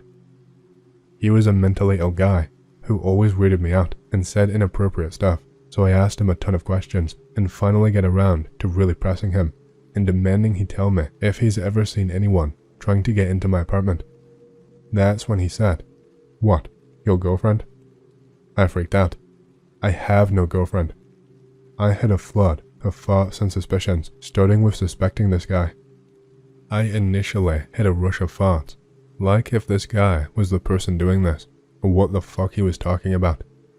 Convo passed, and I almost hysterically questioned him, and he got around to realizing I had no idea what he was talking about. That's when he said he thought the crazy woman in one of the apartments was my girlfriend, and he had been letting her into my apartment for a long time when I was away. My body went cold. Every time I found hair that I did not think could have been me or anyone I had over in my bathroom, every time I thought food was missing, every time I thought things were moved a little, I ignored it all, but it was her. This batshit crazy woman, who I thought was a shut-in, was telling people in the complex that I was her boyfriend, about fights we supposedly had, and all sorts of shit. The stuff I was hearing outside my doors at night was her, and she was inside my apartment whenever I would leave. I called the police and left. Had to deal with a scumbag landlord, mentally ill maintenance guy, and the cops, with no results except for getting out of my lease. She stalked me for a year. She had details of an ongoing relationship for an entire year that she told of her tenants. She shared all my private spaces by lying to the stupid maintenance guy. And that night, she was removing the doorknob. I think she was going to hurt me. I'm not going to CSI answer questions on this. This was real. It's not paranormal. It gets worse than I've typed. But I don't want to go through all of that shit before I realized I had a stalker. And now that I've posted this, I am done, because this shit horrifies me to this day, and this is my limit for thinking about it. Not me, but this happened to my dad a while before I was born. Come to think of it, it is a pretty run-of-the-mill spooky story, but for me, it's particularly concerning as my dad is a real no-nonsense kind of guy. Dad is a builder/joiner. Job required him to work out of town and stay in hotel, which is where he was working. Hotel used to be a post-World War II hospital or some shit. I know, right? Anyway, the hotel was currently renovating the previously unused top floor, and only some rooms were finished. The hotel told him he could stay there half of charge while working there in one of the finished rooms on the top floor, that is. For some reason, the hotel had shared bathrooms in the hall rather than in rooms. That's rural England for you. Anyway, fast forward to nighttime. He wakes up late at night to go to the toilet. He walks down the corridor to the only bathroom that had been finished and sees that it is occupied, which is perfectly reasonable as there were about 4 or 5 other finished rooms on the floor, so it was likely one of the other residents. He returns to his room and waits a while and goes back, still occupied. Waits a bit longer. As he goes back, an elderly woman in a nightgown exits the bathroom. He jokingly says something to her like, "I was worried you fell asleep in there." She completely ignores him, probably hard of hearing, and walks back and enters her room. Dad finally gets to use the toilet. Hooray. As he leaves the bathroom, he sees the woman again. This time, she is stood in the middle of the corridor, staring blankly a fair distance from him. He says goodnight to her out of politeness, despite being quite weirded out. Come morning, he tells the person on reception about the woman just to make them aware in case she hurt herself in the night or anything. Receptionist looks at him puzzled, almost angry, and thanks him for informing them, but there are no other current residents on that floor, and that it was likely someone from another floor. My dad then tells the staff member that he saw the woman enter one of the rooms. At this point, the receptionist sighs and tells him that they frequently have complaints and messages about an elderly woman acting off, particularly off previous builders who were in the same situation as my dad and staying on the top floor, which explained why he was doing a job that was already half done. Anyway, they offered him a full refund as long as he did not mention it to other current guests. My dad stayed there until the job was finished. He even said he saw the woman again, briefly, in a similar place on one of the last nights. Despite this, to this day, he is still skeptical of ghosts and the supernatural, which I honestly don't understand. Got some fresh OC for you guys, hot and fresh out the kitchen. Some backstory. I work in a pub in the UK. I work 2 late nights every week. I just got back home from my second of the week. The pub is only 35 years old, but the building used to be a farm before that, and nobody knows how long it's been there. So, cut to 3 AM when I was closing up the pub with the night manager. Walking downstairs after checking store and bottle cage were locked. About to go to residence bar, as that's open past 3 AM.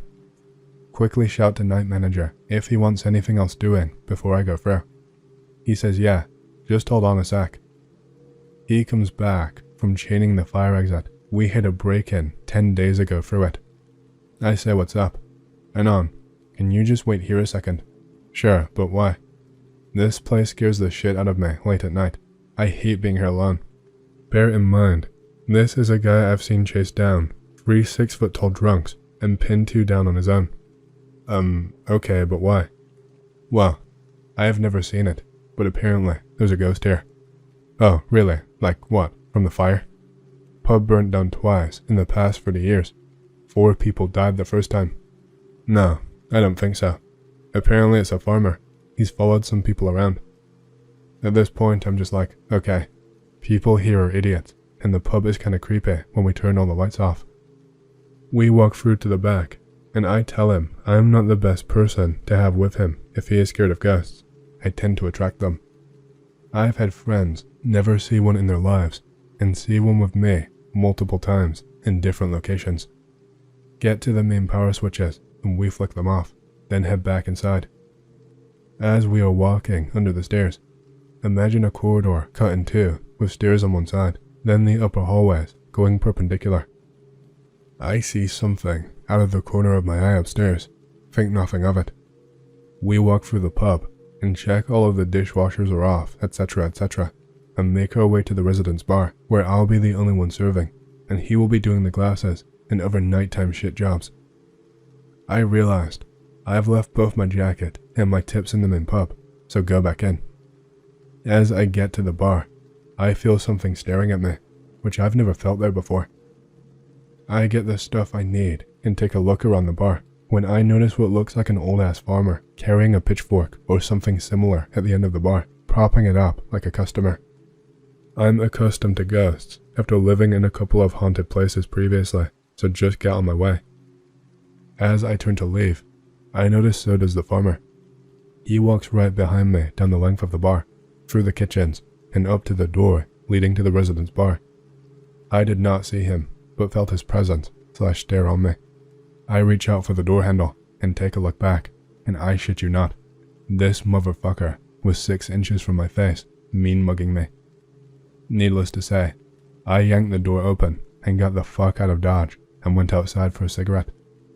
Never told the night manager. Don't know what to do, as we are both on late shift again tomorrow. I don't think the farmer was malevolent in any way. If I was some dead farmer, I'd wonder why the fuck some kid was wandering around my old farmhouse at 3 in the morning, taking clothes and money out with him. Kinda want to see Farmer Bro again to ascertain if he's a spoopy ghost or chill.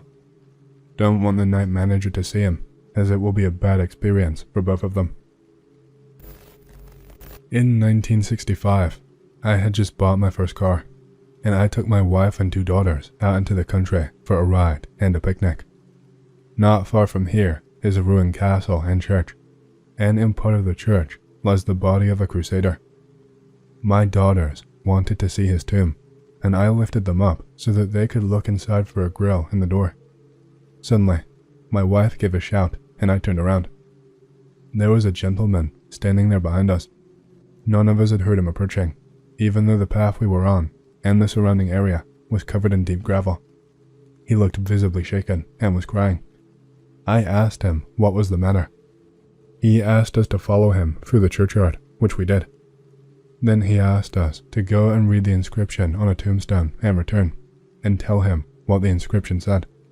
The inscription read, "Here lies the body of Harold James Bell of Silloff, Cumberland, born 21st of June, 1815, died 21st of June, 1865, aged 50 years old." I read this aloud, and the stranger completely broke down. After a short while, he gathered himself and said, "I am Harold James Bell of Silloff, Cumberland, and I was born in 21st of June, 1915. Today is my 50th birthday." That day, by coincidence, was the 21st of June, 1965.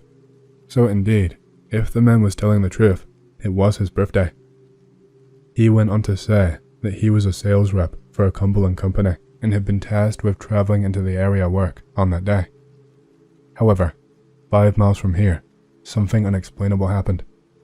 As he was driving, some unknown force took control of the car and forced it off the main roads through a narrow country lane to this place. Then the car stopped, and he had been pushed and shoved by something invisible through the churchyard until he came to the tombstone. We thought this was a very strange story, and I wondered what it could mean. The stranger, however, was convinced that the event was a way of showing him that he had come to the end of his natural life and that he would soon die. We could not convince him otherwise. My wife was really upset over the affair, and I decided we would leave. I escorted Mr. Bell back to his car and left.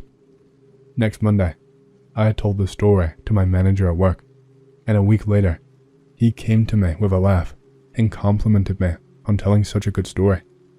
He and his wife, walking in the area, decided to go and see the tombstone and could not find it, I found this amazing because I did not think it could be missed.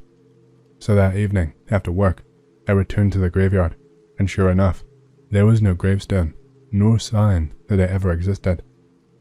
My wife and I have revisited that site many times out of curiosity. I always wonder what became of the unhappy Mr. Bell. Did he even really exist?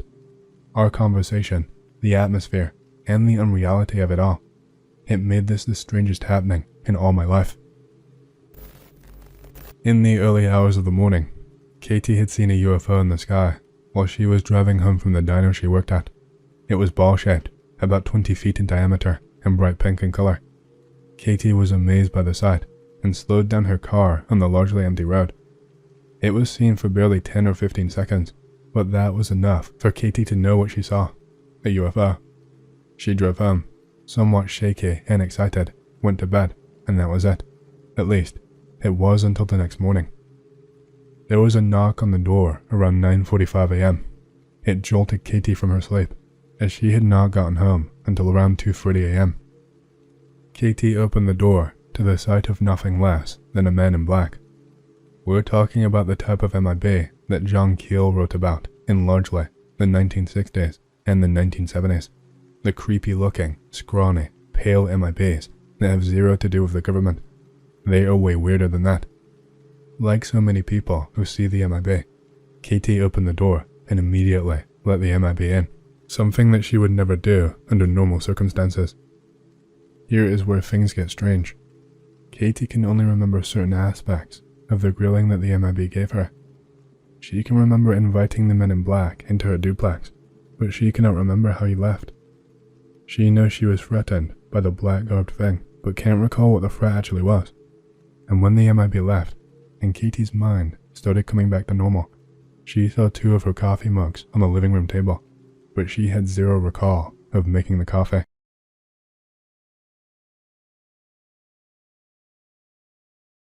I've been delivering food at night for the better part of a year.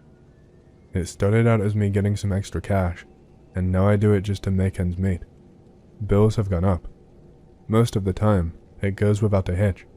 I do my work, get paid, and sometimes a nice tip, and then go about my day or night. Thus far, I have not had any Karens or weird behavior, except one time. Nothing serious, like what I'm about to tell you about. I picked up the food like usual, and followed the GPS to their location. They wanted me to knock, and then leave it on their front step. Pretty easy, and minimal human contact. I pulled up, and saw a row of dark houses. The street itself was dark too. My headlights were the only lights going in, and I instantly felt unsafe. I'm not one to judge. I've seen some bad spots myself, and I thought that they may have wanted to save on the electric bill. Normally, when people see me arrive, they're looking at the blinds or the curtains at me, but they were dead quiet. I sent a message ahead, telling them that I had arrived, and they told me to place it on the step. The lead up to the driveway had bushes on the path, making it hard to see, and I did not like that. During the day, it probably would not have been so bad. I sent another message. Hey, can you turn on the lights, or can you come down to the car? It was quiet, and I watched those 3 dots bounce. They must have been really slow at typing. Finally, it came up with a single word. No. I was mad when I saw it, and struck the side of my car. I took a photo for evidence, hoping that I wouldn't lose the fee, and contacted the delivery company, telling them I felt unsafe, and I left. I checked the receipt, and I saw that the meal in total came to about $40. I wasn't going to risk my life for that. I expected a dispute, but there was nothing. No negative review came up either. The only thing that did was a notice to be careful when delivering to that area.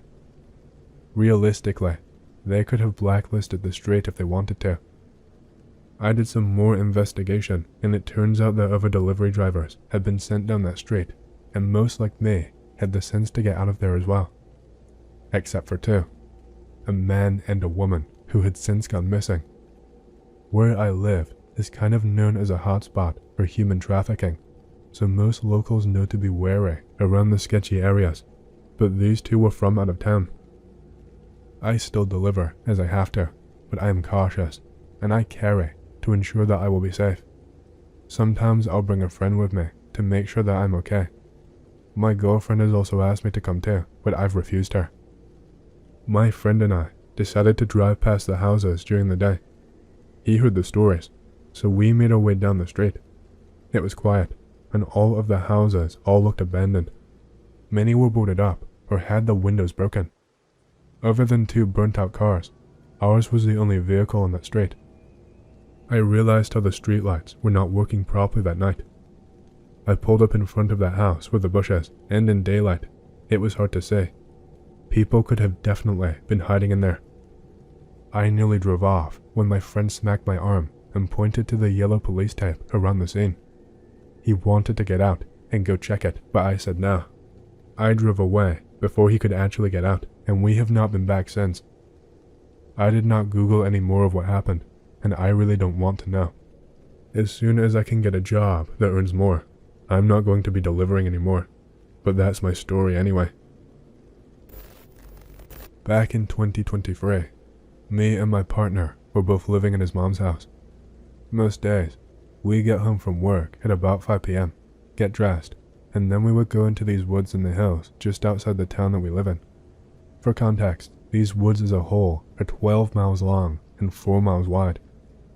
There's a break in the woods of farmland and fields, creating separate woods over these hills with different names.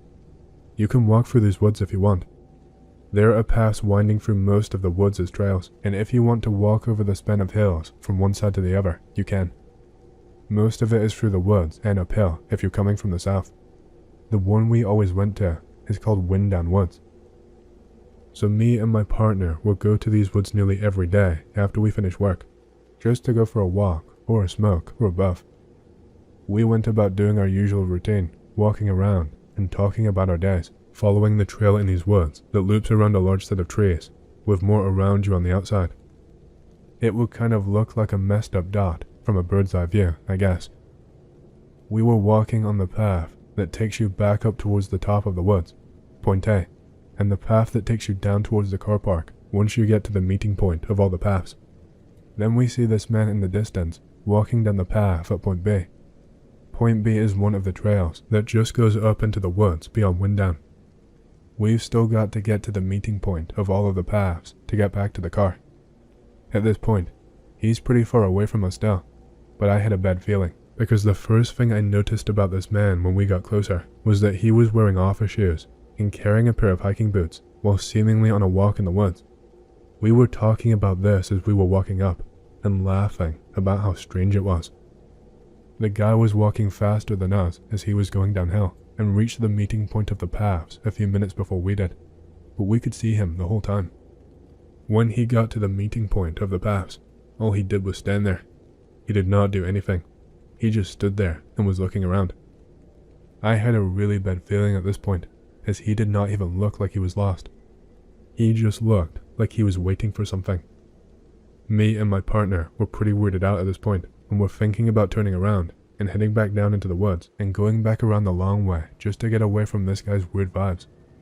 In the end, we decided that walking back down into the woods would ultimately look way too suspicious, as the man had definitely seen us walking up the path towards him the same time we'd seen him walking down, so we just kept walking up. The whole time, this guy is standing still there, looking around with these shoes in his hands. Having no other choice than to walk past this guy to get down the path to the car park, we went up and past him. Getting close to him, I saw something that worried me more than it weirded me out. This guy had a backpack on, and there was a handle coming out of it. 100% the handle of a hammer or an axe. I knew it could not have been anything else. He hadn't been on a phone at all the whole time we'd seen him, not even when he was just loitering around. Just more and more stuff adding up and freaking me out. As we walked past him and started down the path towards the car park, the guy decides he knows where he needs to go, without getting a phone out or a compass, nothing, and just starts walking down behind us. At this point, I was freaking out, and so was my partner, who doesn't usually get paranoid about stuff like this because I do it all the time for no reason. But this guy was not right. There were no other cars in the car park except for mine, so he had no reason to be walking there.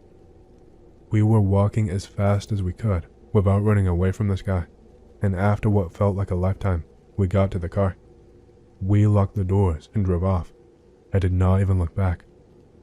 To this day, I think about that guy and how strange he was acting, but then again, I think about how strange we were probably acting too, and maybe that poor guy was just simply on a walk. Well, cut to just the other week, and me and my partner are at our friend's house for their birthday, just hanging out, meeting their other friends we haven't met before, and having a blast. But, as usual with every small group hangout, it got late, and we started talking about weird experiences that we had had and spooky encounters. Obviously, we told everyone about our encounter with this really strange man in the woods. A couple of the girls at this hangout work at a reserve called Fine Court. It's one of the woods in the hills that I've been talking about. They seemed pretty rattled by the story that we had told and said that they had one that would make it worse, but they had to tell the group now. Plus, we needed to hear. One evening at work, E was on a closing shift with her manager, and they'd been cleaning up the cafe and doing final checks when E's manager tells her that he is good doing the rest by himself and that she can just go home. Well, who doesn't want to hear that? So, off she goes to her car. She sits there for a bit to chill and roll a cigarette before driving home. Later that night, she gets a text saying, "Don't ask, just come into work tomorrow." E finds out that after she had left her work, her manager had finished cleaning up, like he said, and he'd gone to his car to leave.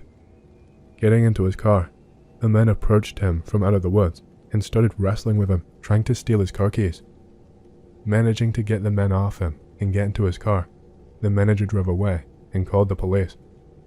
After talking to police, they connected some dots. A call they'd had earlier that evening from a concerned neighbor living in a village a couple of miles from Fine Court. They reported a suspected burglary of one of their neighbors. Another call from a mental health institute in a town about as far away as ours from these woods, but from the opposite direction, saying one of their patients had escaped. Turns out, after that, the police put the whole story together. The man escaped, got a haircut, and then walked miles to this village in the middle of nowhere. He broke into this house he thought was abandoned, which was actually the home of an elderly couple. The man was completely disabled and wheelchair-bound, and his carer was his wife. The man actually murdered the elderly lady and just left the man in the house before leaving and walking into the woods, wandering around them and looking for someone with a car that he could steal. That's when he ended up at Fine Court and tried to take E's manager's car, running off into the woods again to find someone else. Me and my partner are so sure that this is the same man we saw acting suspicious at Winddown all that time ago, as their story was from the same month as ours was, and the time frame matched up perfectly to when we would have seen him after he tried to steal the manager's car and ran back off into the woods again. The police caught him the next day, just wandering around the woods up there. He was following us back down to the car, but who's going to jump two guys in an open space where one of us could have easily made it to the road? I think he was trying to freak us out and get us to go back into the woods when he stopped at that meeting point and was lingering around. But I don't know. This still horrifies me to this day, and I just needed to get it off my chest and share this with someone. Be me, maybe 10 years old, being babysat with my brother. We're bored, so the three of us start crank calling people. My turn to crank call someone, but too scared to, so I dial my own number. Using an old rotary phone. Dial my own number. Get busy signal. Don't hang up the phone. Just listen to the busy signal for a very long time. Busy signal stops after maybe 5 minutes. Not really sure how long it took. 30 years ago. Slight pause, with no sound at all on the phone. Suddenly hear the phone start to ring, through the earpiece. Rings a couple times, and then a man picks up. Ask who it is. Man says he is me. He says my name.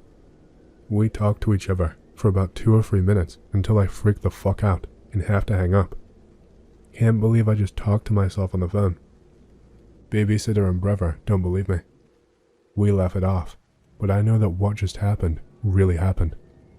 Couple months later, maybe a year, family is at a family friend's house. Parents are talking, and family friend says that if you call your own number, you can actually talk to yourself. I butt into the conversation and tell my experience. I actually talked to myself over the phone when I was about 10 years old. Another time, me, brother and 2 friends, also brothers, were at friend's house. There is a field behind my friend's backyard, and beyond that a tiny hill and some train tracks. Also a 4 to 5 foot tall wire fence to keep kids off the tracks. Field runs all the way down the street in the back of the houses and leads into a park. Sitting on friend's swing set, shooting the shit, a kid comes walking up to us through the field and asks if we want to see giant spiders. Fuck yeah. Follow kid through the field, almost to the end of the street. He stops and points at the wire fence. On the fence were 2 giant spiders, almost as big as the fence. Repeat, fence was 4 to 5 feet tall. Spiders were black and yellow, but I only remember them having 4 very long legs. Body of the spider was probably about 2 feet, and with the legs, they were about 4 feet. This was back in the 70s. No robots and shit, and if it was fake, we would know it. Wasn't fake. They moved their legs. Kid says that one day, the spiders are going to come down in spaceships and take over the world. Years after, when the 4 of us would tell the story about the giant spiders, me and my brother's friend always remembered the spiders being 4 to 5 feet tall, while my brother and my friend recalled the spiders being only about as big as the palm of their hands. I know they were huge, because they were as big as the fucking fence. Would love to talk to my friends about this again, but haven't seen them in 25 years. I personally think they may have actually been aliens, but they made us remember seeing them as spiders, and that is why my brother remembers them being a different size than me. We'll never know. Be me, living alone. Get home from shitty job with enough time to put my feet up and watch a show or 2 before I have to appease the stomach gods. Halfway through an episode of Mythbusters, when I hear something in the dark outside my house, something like scuttling claws against wood.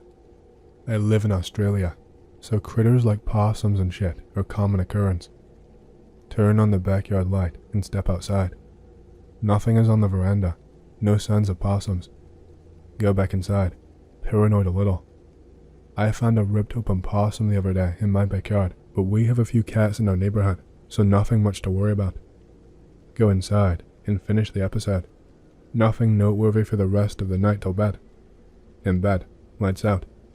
I have 2 large windows in my room, one to the right side of the room, looking out to the side of the house, and the other which looks out the front. I hear scratching of claws again, this time on tiles. Again, possums on my roof are very common.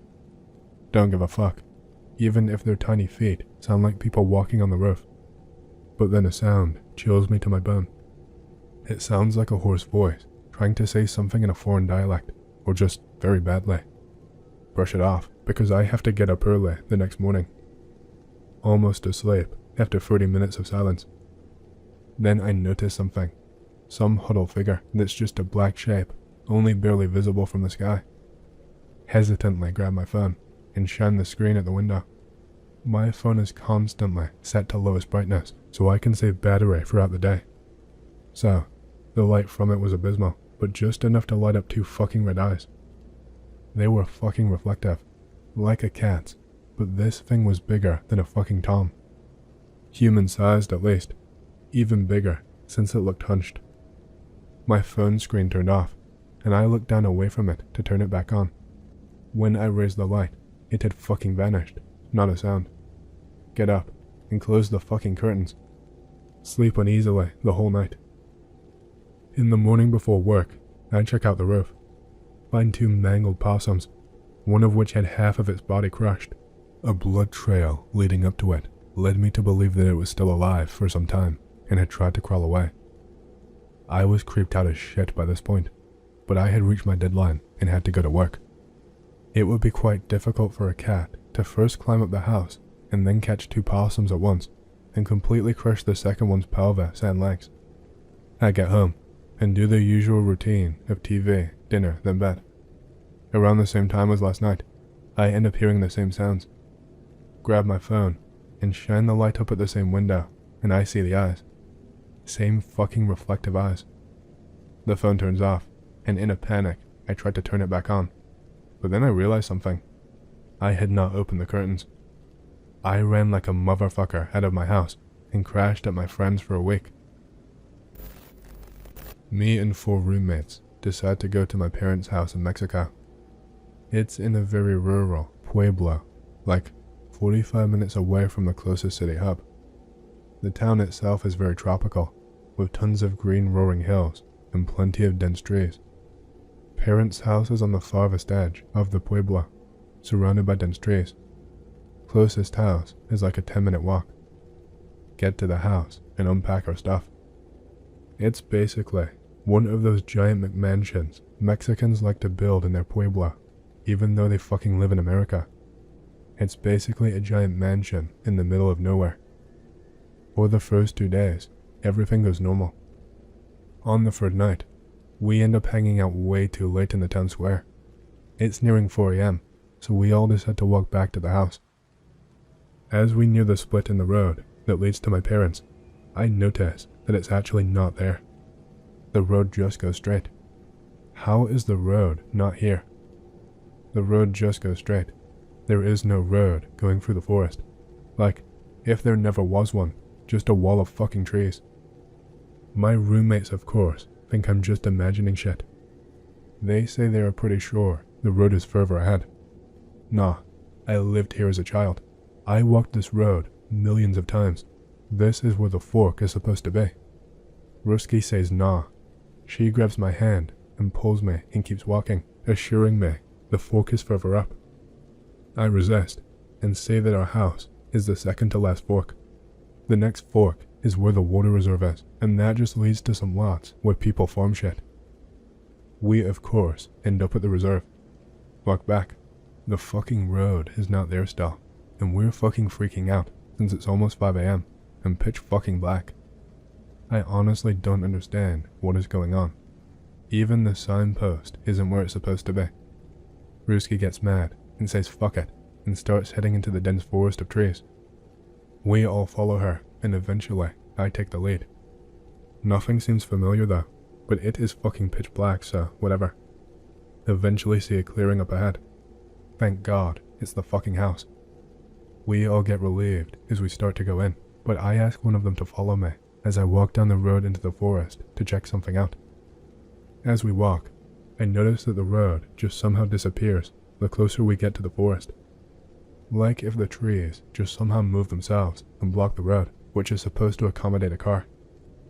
We get pretty spooked, so we walk fast to the house, insisting that it's just cause it's dark and we are tired. Morning comes, and of course, you can see the road now. We all decide we want to go into the city for breakfast, so we start heading to the square to catch the bus that leads us there. As we follow the road, we notice that we saw our footprints from last night, on the road, heading towards the house, but in some spots, it seemed like if we were just stomping around in circles. We're all fucking confused as hell. There's another set of footprints we don't recognize as well. This set of footprints is on the opposite side of the road, very small though, a barefoot child maybe. We all get scared.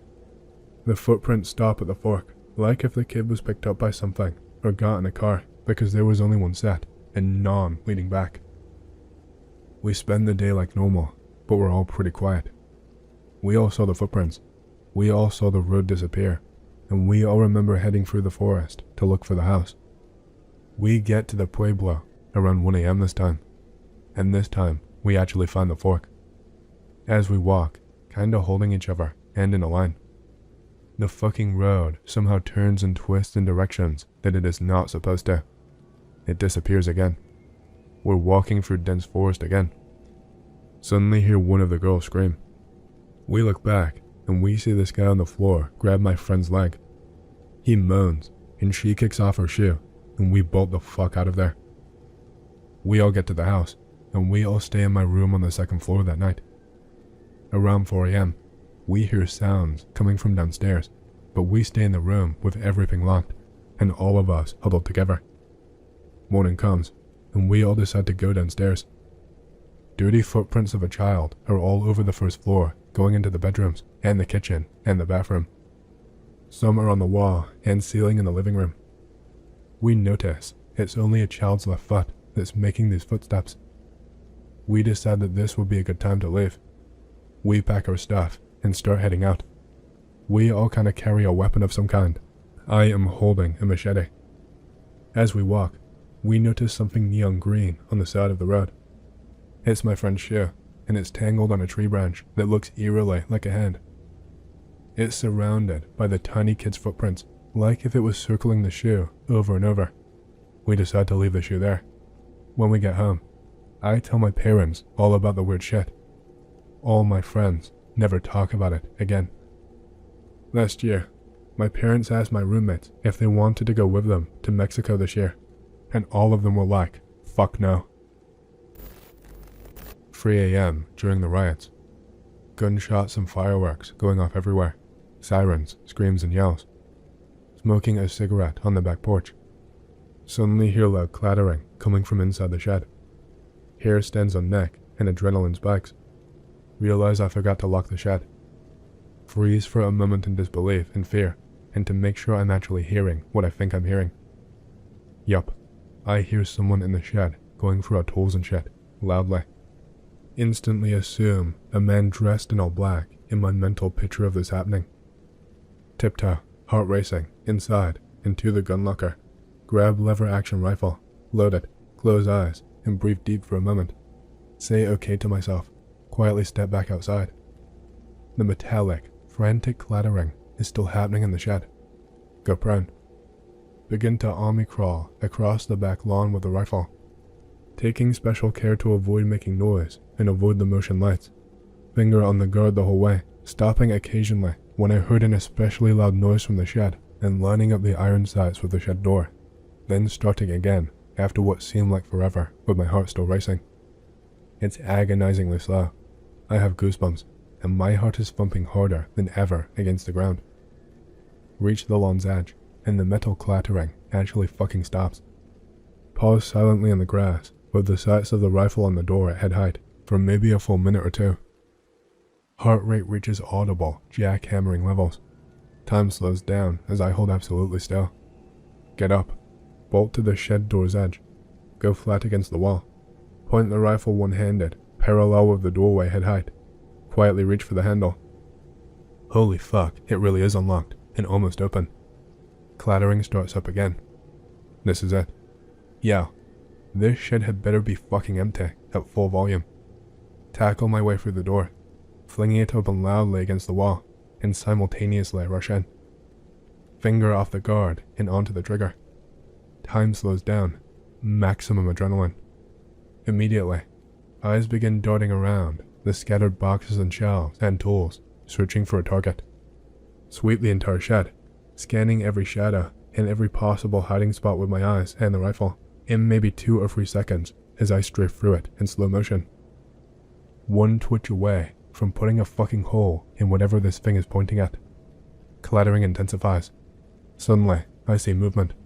Line up the sights with this motherfucker in what seems like agonizing slow motion. Swear my heart is audible in the entire shed now. It's a fucking rat. Somehow don't shoot. Freshman year of high school, January 1st.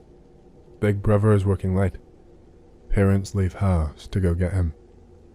I am watching the Beret Jackson auto auction because it's cool as fuck. Hear front door open. Turn around to see some random fucker staring at me through the now open door. He pretends to close it a couple of times, but never closes it completely. I grab the cordless phone from the table while he pretends to leave again. Wait for him to do it again, and then run into the garage. Call 911 in the garage and tell them that there's a guy breaking into my house. Hear the dude inside the house. It's now or never. Unlock garage door, throw it up as fast as I can, and haul across the street into the neighbor's bushes. Gave 911 operator a fucking heart attack because of how much noise the garage door made. 4 squad cars roll up a couple minutes later. Robber meets cops on the front lawn. Tries to charge them. Gets tased. Turns out that this dude had been to prison like 3 times for breaking and entering charges. Anyway, that's why I own guns now. Be me, 2-ish years ago, working in a garage on a car and it's late at night. Spot up the road is a place that teenagers like to park and wander into the woods near my house. Shit has been going missing lately. Step outside to take a piss. No other houses around. Nobody to hear you scream. Hear rustling in the woods nearby, followed by whispering. Grab the garage shotgun, an old Stevens double barrel 12 gauge. Loads birdshot. Steps out with gun and runs corner. Group of 3 teenage males are stepping out of the woods and onto lawn. I can see them in the moonlight, but they can't see me in the shadow. They walk straight towards me and are nearing the 75-foot marker, bird feeder. Raise shotgun to about 45-degree angle and turn so they're to my side. Yell get the fuck out and fire both barrels into the air. They scatter like fucking deer back into the woods, crashing through brush back to the truck and fuck off. Put my penis away. They take off down the road.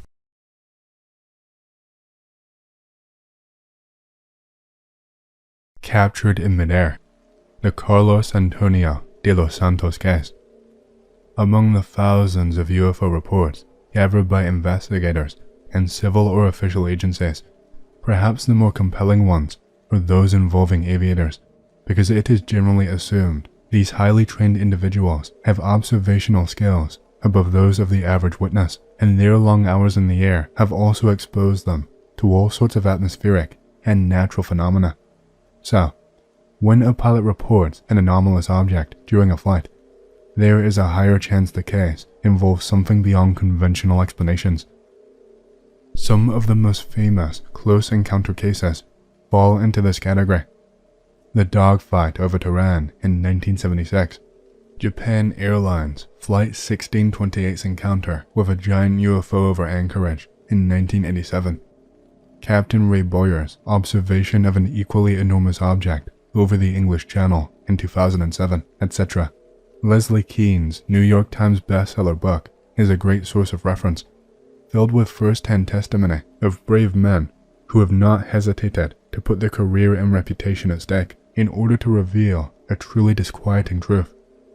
Our skies are the domain of what appears to be mysterious craft under intelligent control, and these intelligences seem to be very interested in our own planes, which are clearly no match to their superior speed and high maneuverability. In her book, Keane briefly mentions a case that has attained by now an almost legendary status in the annals of ufology: the disappearance of private pilot Frederick Valentek during a night flight over the Bass Strait between Melbourne and King Island on October 21st, 1978. My good friend and colleague, Micah Hanks, has grown more interested over the years about Valentek and the circumstances surrounding his unresolved evanescence, and it's easy to see why. Not only is the idea of a UFO abducting a hapless pilot in mid-flight both alluring and terrifying, but the story is also charged with a certain romantic aura due to Valentek's young age, and the fact that he was completely alone when he apparently had an encounter with an extremely bright, large aircraft that looked as if it was playing with him. A game that, as far as we know, turned out to be fatal for the novice Australian pilot. A few years ago, when the official report on Valentek's case was published online by the Australian government, I spent an entire Saturday afternoon poring over the digitized copies of the faded and sometimes illegible notes written by the agents who interviewed both Frederick's parents and his then-girlfriend. I remember telling Micah that for me, the most interesting thing I found through the report was the fact that Valentek had had an apparent interest in unidentified flying objects, and he had also been very impressed with the movie Close Encounters of the Third Kind, which had been released the year previous to his disappearance. During a conversation between he and his girlfriend, the young woman told the investigators the subject of UFOs was brought up, and Frederick told her how he would like to take a ride inside a flying saucer, but never without you. I did not realize how deeply moved Micah felt by this account until he released a song inspired by this very phrase. Yes, the Valentek's case remains interesting and worthy of a further inquiry, despite some debunkers' attempts to downplay it. And yet, I think there is an even more important close encounter involving a pilot that has not gotten the level of attention it rightfully deserves.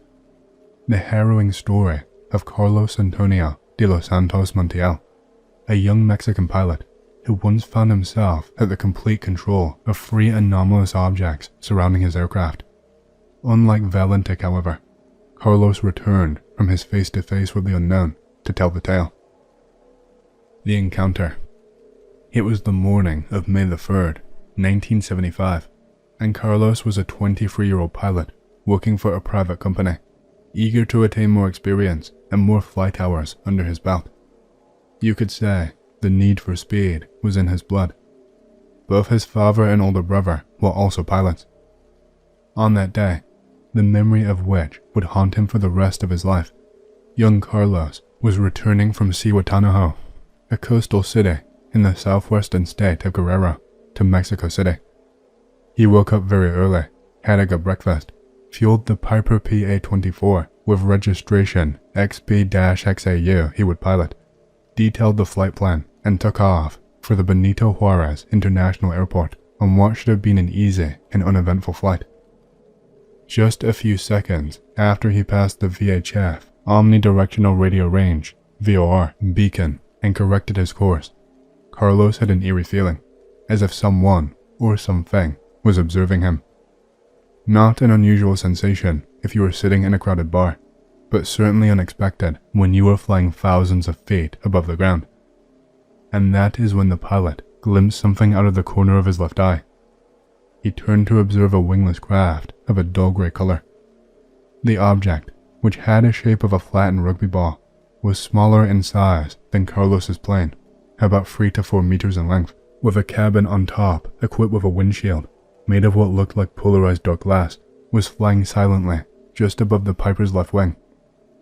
He immediately had the same weird feeling coming from his other side, and saw a vehicle with the same characteristics flying over his right wing. Carlos had no time to react, because a third UFO appeared right in front of the cockpit, and this one plunged to the underside of his Piper at a 45-degree angle. Fearing a collision and acting out of pure instinct, the pilot pushed the controls forward to dip the nose of the plane. The object dove in and loudly scraped the lower part of the fuselage, damaging the landing gear. That is when he realized it. The aircraft was not responding. He had lost all control over the airplane. The young pilot felt like he was losing his mind. He had never taken the issue of flying saucers seriously before, and neither had his dad or his pilot friends ever mentioned them. Now he was surrounded by not one, but 3 unidentified flying objects, mere inches away from his fuselage, with Carlos completely defenseless and at their mercy. It was as if some mysterious force or energy emanating from the objects was guiding the plane and keeping it on the air. In a rage, he frantically tried to ram the object to his right, but all his maneuvers were to no avail. The plane kept its original course, but it was gaining altitude, and Carlos Antonio feared that if it went any higher, he would die, because his cabin was not pressurized. A scale model of the objects that took over Carlos's plane. Crying, Carlos proceeded to do the only remaining thing in his power. He radioed a mayday message to the control tower in Mexico City to alert them of his situation.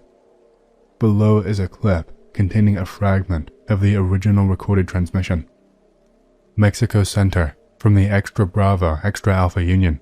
Mayday, mayday, mayday. Go ahead, XBXAU. What is your emergency? I'm surrounded. Mayday. Proceed. Mexico Center, proceed. XAU. I'm apparently flying without control. The plane is without control. I'm not controlling the plane. I have 3 unidentified visual objects flying around me. He repeats this. One of them rushed toward the plane, and it hit me on the lower side of the plane. It stays close to the landing gear. The control tower instructed him to decelerate, but the controls remained unresponsive. The extraordinary ordeal lasted approximately 18 minutes, which surely felt like an entire lifetime in the mind of poor Carlos, who with each passing moment felt more sure of his inevitable doom. Surely, He must have felt under such incredible circumstances as the loneliest man in all of history. Suddenly, the UFOs detached from his plane and fled toward the Mount Popocatépetl volcano at a speed greater than 900 kilometers per hour and performing an impossible turn of 270 degrees on a very reduced radius of action of just 3 to 4 miles. It is important to point out that the majestic volcano, located some 72 kilometers to the southeast of Mexico City, has been the scene of numerous UFO sightings throughout the years, some of which have been recorded by cameras intended to study the mountain's volcanic activity. Carlos realized that he was once again in control of the plane and quickly notified the control tower of the object's departure. He also made the operators know that his landing gear remained retracted due to the impact with the third object. The airport authorities quickly organized an emergency landing, deviating all incoming traffic to clear the route for the Piper PA-24 plane. The tower authorized Carlos to land on the 5 right airstrip, but because the emergency system to lower the plane's landing gear did not work, he was forced to circle over the airport 11 times. He then opened a toolbox he kept inside and used a large screwdriver as a makeshift lever to force the gear down. The young pilot's tenacity paid off. The landing gear extended, and he was finally able to land. Carlos was in such a state of shock that immediately after the plane touched down, he fled out of it without even bothering to turn the engine off. Perhaps he was still fearing that those objects might still come after him. An ambulance driving towards the battered Piper eventually caught up with him, and the medic calmed him down and drove him to the airport's headquarters. The nightmare was over, or so he thought. The unnerved young man was taken to the clinic inside the airport for a checkup and was given some sedatives to calm his nerves. A day later, he was examined by Dr. Luisa Mezcua, chief of the airport's medical services, who determined the pilot was not under the influence of any substance, which may have altered his perceptions. The physician confirmed his good health and gave him permission to continue flying. As a possible explanation for Carlos's extraordinary account, Dr. Amezcua tentatively suggested he might have suffered from hallucinations triggered by hypoxia. That would have probably settled the matter for all of the authorities concerned and completely ruined the young man's career, were not for the testimony of Julio Cesar, Interian Diaz, and Emilio Estenal Lopez, the 2 radar operators working that day on the control tower. The radar operators observed a fast-moving echo on the screens departing from Carlos's location at a speed of approximately 400 to 450 knots, making the exact same maneuver he observed from his cockpit. Their affidavit was recorded in an official minute of the General Directorate of Civil Aeronautics by the Office of Aeronautical Authority for the International Airport of Mexico City on May 8th of 1975. Furthermore, the examination conducted on Carlos's plane confirmed it suffered an impact which blocked the landing gear's mechanism. Such a collision could have only happened in mid-flight. But aside from Carlos and the 2 radio operators, there were other witnesses to this astounding case. While he was still flying under the control of the UFOs, the Mexico City control tower radioed a second plane, a Learjet owned by the Ministry of Agriculture and Livestock, registration XC-SAJ, and asked the pilot to attempt to make contact with Carlos and try to assist him. The pilot visually confirmed the presence of the unknown objects and informed the control tower, but could do nothing further. Initially, the aeronautical authorities prohibited the radar operators to make any public statements concerning the case, but because of the pressure by the press to demand the reasons why the international airport had been shut down for over an hour, their superiors relented, and 3 days later, Interian Diaz and Lopez gave their version of the events. The story became national news overnight and was carried on the front page by most newspapers in Mexico. The analysis. So far, we've numbered some of the reasons why the Carlos Antonio de los Santos case is far better than that of Frederick Valentic, or many other UFO encounters with air pilots for that matter. To summarize, unlike Valentic's sighting, the case did have radar confirmation, which was noted and added to the official investigation. Because of the radar operator's testimony, the pilot's career wasn't harmed. The objects were visually confirmed by a third witness. The plane had physical evidence of an impact which could have only taken place while on the air, further negating the hypothesis that the objects were hallucinations triggered by hypoxia. The UFOs exerted some sort of electromagnetic field on Carlos Antonio's plane, which rendered the control instruments inoperable while allowing it to remain airborne.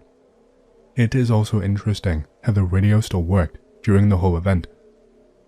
Although this case falls neatly into the nuts and bolts category of ufology, Carlos Antonio's strange feeling prior to his awareness of the object's presence is suggestive of how the phenomenon might have also had an influence in the witness's consciousness. However, it must be pointed out that at no time did he experience any sort of non-verbal communication, i.e. telepathy, with the UFOs. And finally, the thing that propels the case above Valentex, the pilot safely returned to tell his tale. Carlos Antonio kept flying, unhindered in his career or reputation until 2002, when old age finally forced him to hang up his wings. The intimidations. If that's not enough to make this a truly exceptional close encounter of the second kind, there is icing on the ufological cake. Carlos Antonio initially received threats when he tried to go public with his story. The first appearance he was scheduled to make was in the TV show Un Mundo Nos Vigila, A World Is Watching Us, hosted by Pedro Ferriz, the father of Mexican ufology. The hour to go live came and went, but Carlos never arrived to the studio. That night, when Ferriz phoned the young pilot to complain about his missing TV appointment, Carlos explained that on his way to the studio, his car was intercepted by two black-painted Ford automobiles bearing diplomatic license plates, and out of them came 4 individuals wearing black suits.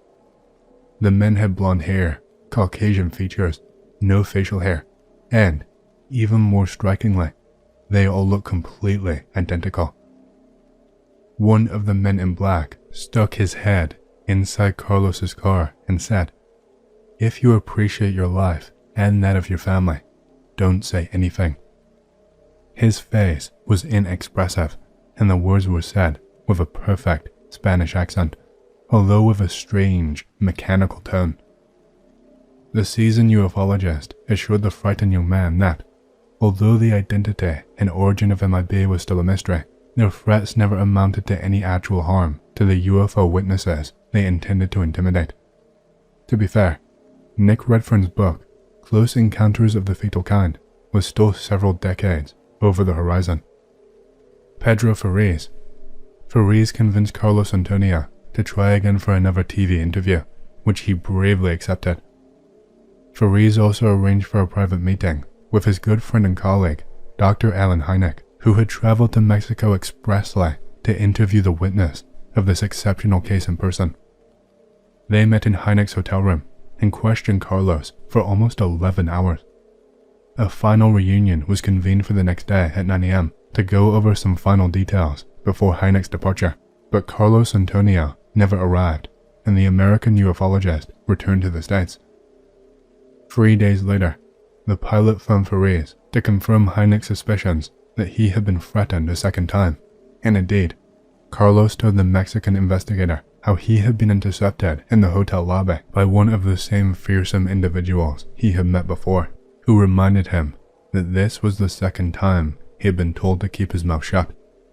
With a cold, penetrating gaze, the MIB ordered Carlos to turn around and leave, which he did. As a result of this, Ferriz thought it best not to seek the young man for a while. Fortunately for Carlos Antonio de los Santos, the MIB never bothered him again, and to my knowledge, this is the only time they've ever threatened a UFO witness in Mexico. As for Carlos, he continued with his piloting career, which speaks highly of both his mental and emotional resilience. Still, it's difficult to not wonder, what was the purpose behind the objects taking over of his plane for 18 minutes? Was this an open sign of hostility from an intelligence in possession of what appears to be capabilities far exceeding our technological development, even by 21st century standards. In 1977, Carlos was invited to speak before the first International UFO Congress organized in Acapulco. Dr. Hynek and other luminaries of the time, like Jacques Vallée, William Spaulding, and Ray Stanford, attended the event. It was Stanford who apparently first proposed to Carlos that perhaps the UFO's intentions were not nefarious. One thing I had not mentioned yet is that prior to his flight, his Piper PA-24 had suffered some mild electrical problems. The airplane, in fact, was almost 20 years old when Carlos encountered the UFOs. What if, Stanford suggested to Carlos, like some benevolent gremlins, the objects created that electromagnetic field around the plane because they detected it was about to suffer a catastrophic malfunction. It's a rather speculative and unsubstantiated hypothesis, but it seems that over the years, this explanation grew on Carlos. Yo X, I've never posted this story online. It's not that weird, I guess, but I've always wondered about it. 8 years old or so, live in small town. Dad and mom are divorced. I stayed with dad. He remarried a low-life bitch. She has 3 kids that become my stepbrothers.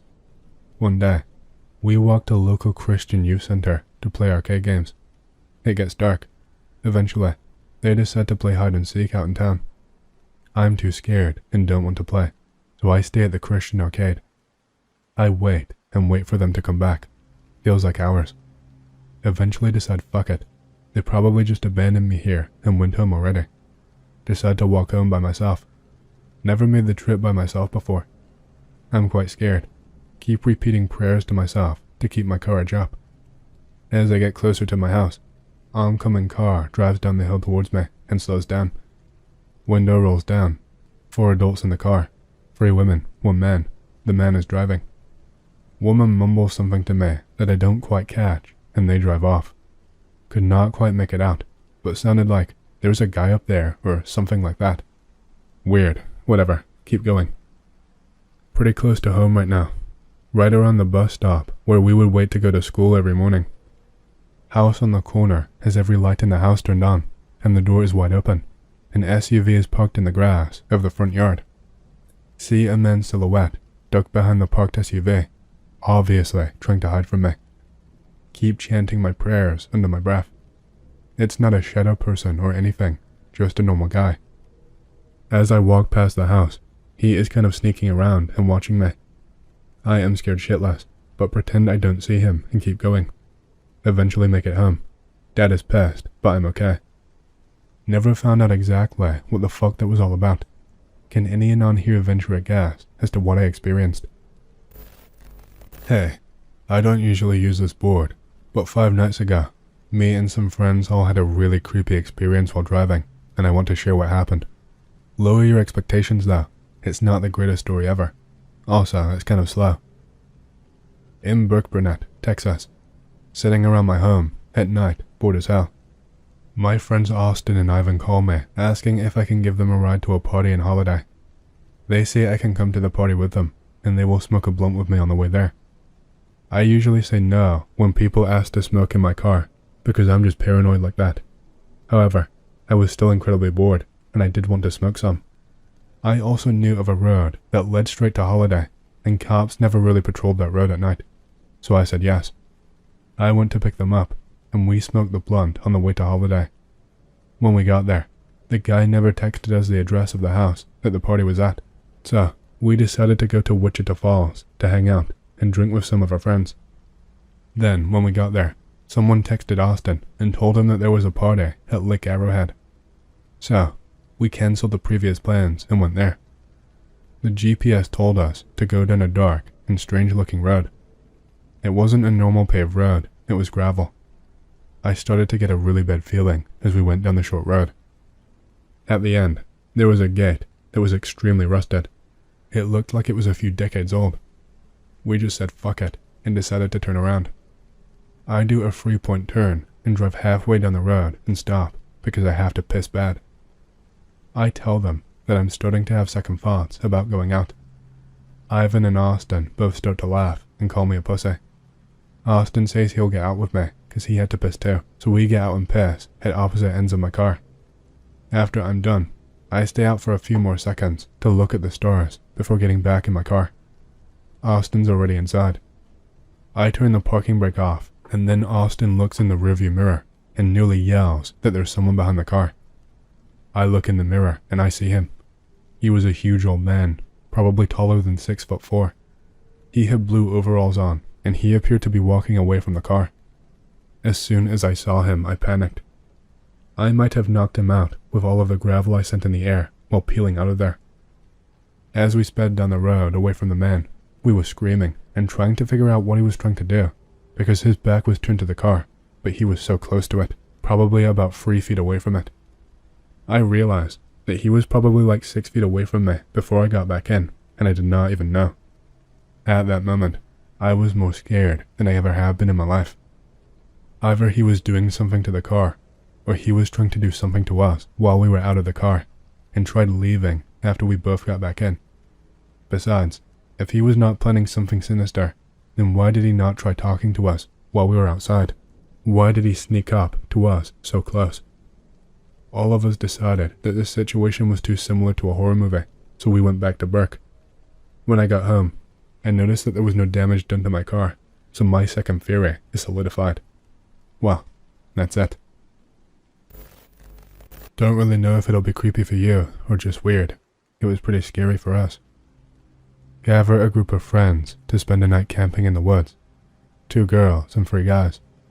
Park our car next to a dirt road that leads to the forest. Pretty normal walk for the most part. We are alone the whole time since it is midweek and pretty cold outside. Stop to have a snack. As soon as we open our bags to take our food, we all smell a weird scent. Not something strong, but like when you leave food outside of the fridge and starts rotting. Who the fuck brought rotten food, man? Everything seems in order and tastes good, so we eat and leave immediately. We finally get to a small lake/pond in a clearing. Unpack our stuff and start placing our tents. Getting dark quickly, but it's all set up and we are drinking beers. Same smell as before, but maybe a bit stronger. About 30 minutes later, we see a figure at the other side of the lake, walking towards us. As it approaches, one of the girls realizes it's a girl. She is wearing a pink coat and jeans. Everything looks normal enough, aside from the fact that she's walking out of the woods with no light. Comes to us and starts talking to us. She is very friendly and looks fine AF. She is in her late 20s or something. Says she is walking because the weather is a bit better these days. Starts flirting with one of the guys and has a few drinks with us. An hour later, or something like that, she says she is leaving. Bitch, it's pitch black. Where the hell are you going? Offer her a flashlight and a cereal bar. Takes the cereal bar. Says she will be okay without the flashlight. We are all worried and a bit creeped out as she leaves, but whatever. We are not going to stop her. Rest of the night is uneventful. Pack our things in the morning and start walking towards the car. The 2 girls are talking about Pink Coat Girl, saying there were no other cars parked in the road, and the forest is in the middle of fucking nowhere. We should call the police as soon as we get home. Getting closer to our car, the smell comes back. Not stronger though, just the same smell. About 15 minutes later, one of the girls goes, "Shit, hey, come here." She's found something in a creek. A pink coat hanging on a tree branch and a pair of boots, like carefully placed there. The guy she was floating with says maybe she's been kidnapped or something. Doesn't seem like it. There are no signs of violence or anything. Other guy finds a half-eaten cereal bar about 10 meters away from the coat. After a few minutes of what the fuck can we do, we decide to leave and call the police. Police tells us that there are no missing people, but they will investigate. We have no idea about what happened to this day. It was a weird experience overall. I went a couple of times to the same area and found nothing, but both times were like a year after what I just told you, so that's all I can tell you. Got some OC spooks to share with you anons. Be me, 15 years old, vegan at the time. Learning how to forage with help from my dad. We're on a hike into the woods. I am carrying our duffel bag, which currently just has some spring onions inside of it. talking with Dad, when all of a sudden he hushes me. What? Tells me he smells something. I take a big long sniff myself. All I smell is onion, and a weird smell like burning pine needle. The fuck? Definitely not any forest fires around. He starts walking off the trail, and I follow him. Why are we off the trail, Dad? I heard from a friend that if you smell that smell, there's wild saffron around. Okay, Pa. We absolutely don't live anywhere near where saffron grows, and I don't buy Dad's bullshit. He stops and starts looking around, and I do too. Find this weird looking plant. Looks like a solid green tennis ball on a stalk. Poke it. Unfurls, and it takes me a second to realize what was inside of the flower. It fucking blinks at me. My face went. It's a fucking human eyeball. Completely gripped by some supernatural terror. Scream. Dad shoots around, sees it too, and is petrified. Before I realize what is happening, he grabs my wrist, and we sprint home, delirious. Memory cuts out, sometime around the time when we started running away. Next memory is just of us, sitting on the porch together. Dad remembers it too. Still what the fuck over it, to this day. This happened a few weeks ago. Got pretty close to having an encounter with 3 armed individuals. I'm in Texas, and this town is notorious for car break-ins and the occasional home invasion. Wife wanted me to take the dogs out after I got home from work, but I forgot to. Heard 3 guys talking outside our bedroom window, then heard a single gunshot. Called 911. 2 minutes later, wife checks our cameras and acts like she just saw a ghost and breaks down. I grab the rifle and call 911 again. Cops are all over the neighborhood, looking for the kids. Turns out, they jumped our fence and ran through a large parcel of property to get away. I'm guessing they fired the gun by jumping our fence. An idiot left his finger on the trigger. If I was outside with my dogs, like I was supposed to be, I would have gotten in a shootout. Not sure how much of a legal ground I would have on my side. My dogs would have easily attacked them, and they probably would have shot at them or me after they jumped the fence. I'm glad nobody got hurt, but it's haunting to know they're still on the streets. I'm guessing with the video footage, they were running away since somebody saw them. I tried posting the footage, but it says it's a corrupted file, even after I converted it to a WebM. Any idea how to fix this issue? Cops refused to open a case. Sorry for the word salad post in the greentext, just woke up. Be me, around 5 to 7 years old, playing with my cousin on the terrace of the building where I live. It's after 8 p.m. at night. His grandmother comes to look for him. He is my second cousin, and he leaves. While his grandmother stays talking with my grandmother in our apartment, I stay playing on the terrace. I look at the sky. I see a UFO about 500 meters away. It looks like pic-related, with colored lights revolving around this UFO. I feel an emotion that I had never felt before in my life, and I never felt it again. The UFO begins to move to the right slowly. Suddenly, it picks up speed and goes too fast until it disappears from my sight. I run out to tell my grandmother what I saw. Obviously, no one believes me. I wake up the next morning, believing that what I saw last night was a dream. During the morning, no one in my family mentions it. My cousin's grandmother comes to visit us. She lives in the same building. Where she sees me, she jokes about the UFO I saw last night. I realized that what I lived was real.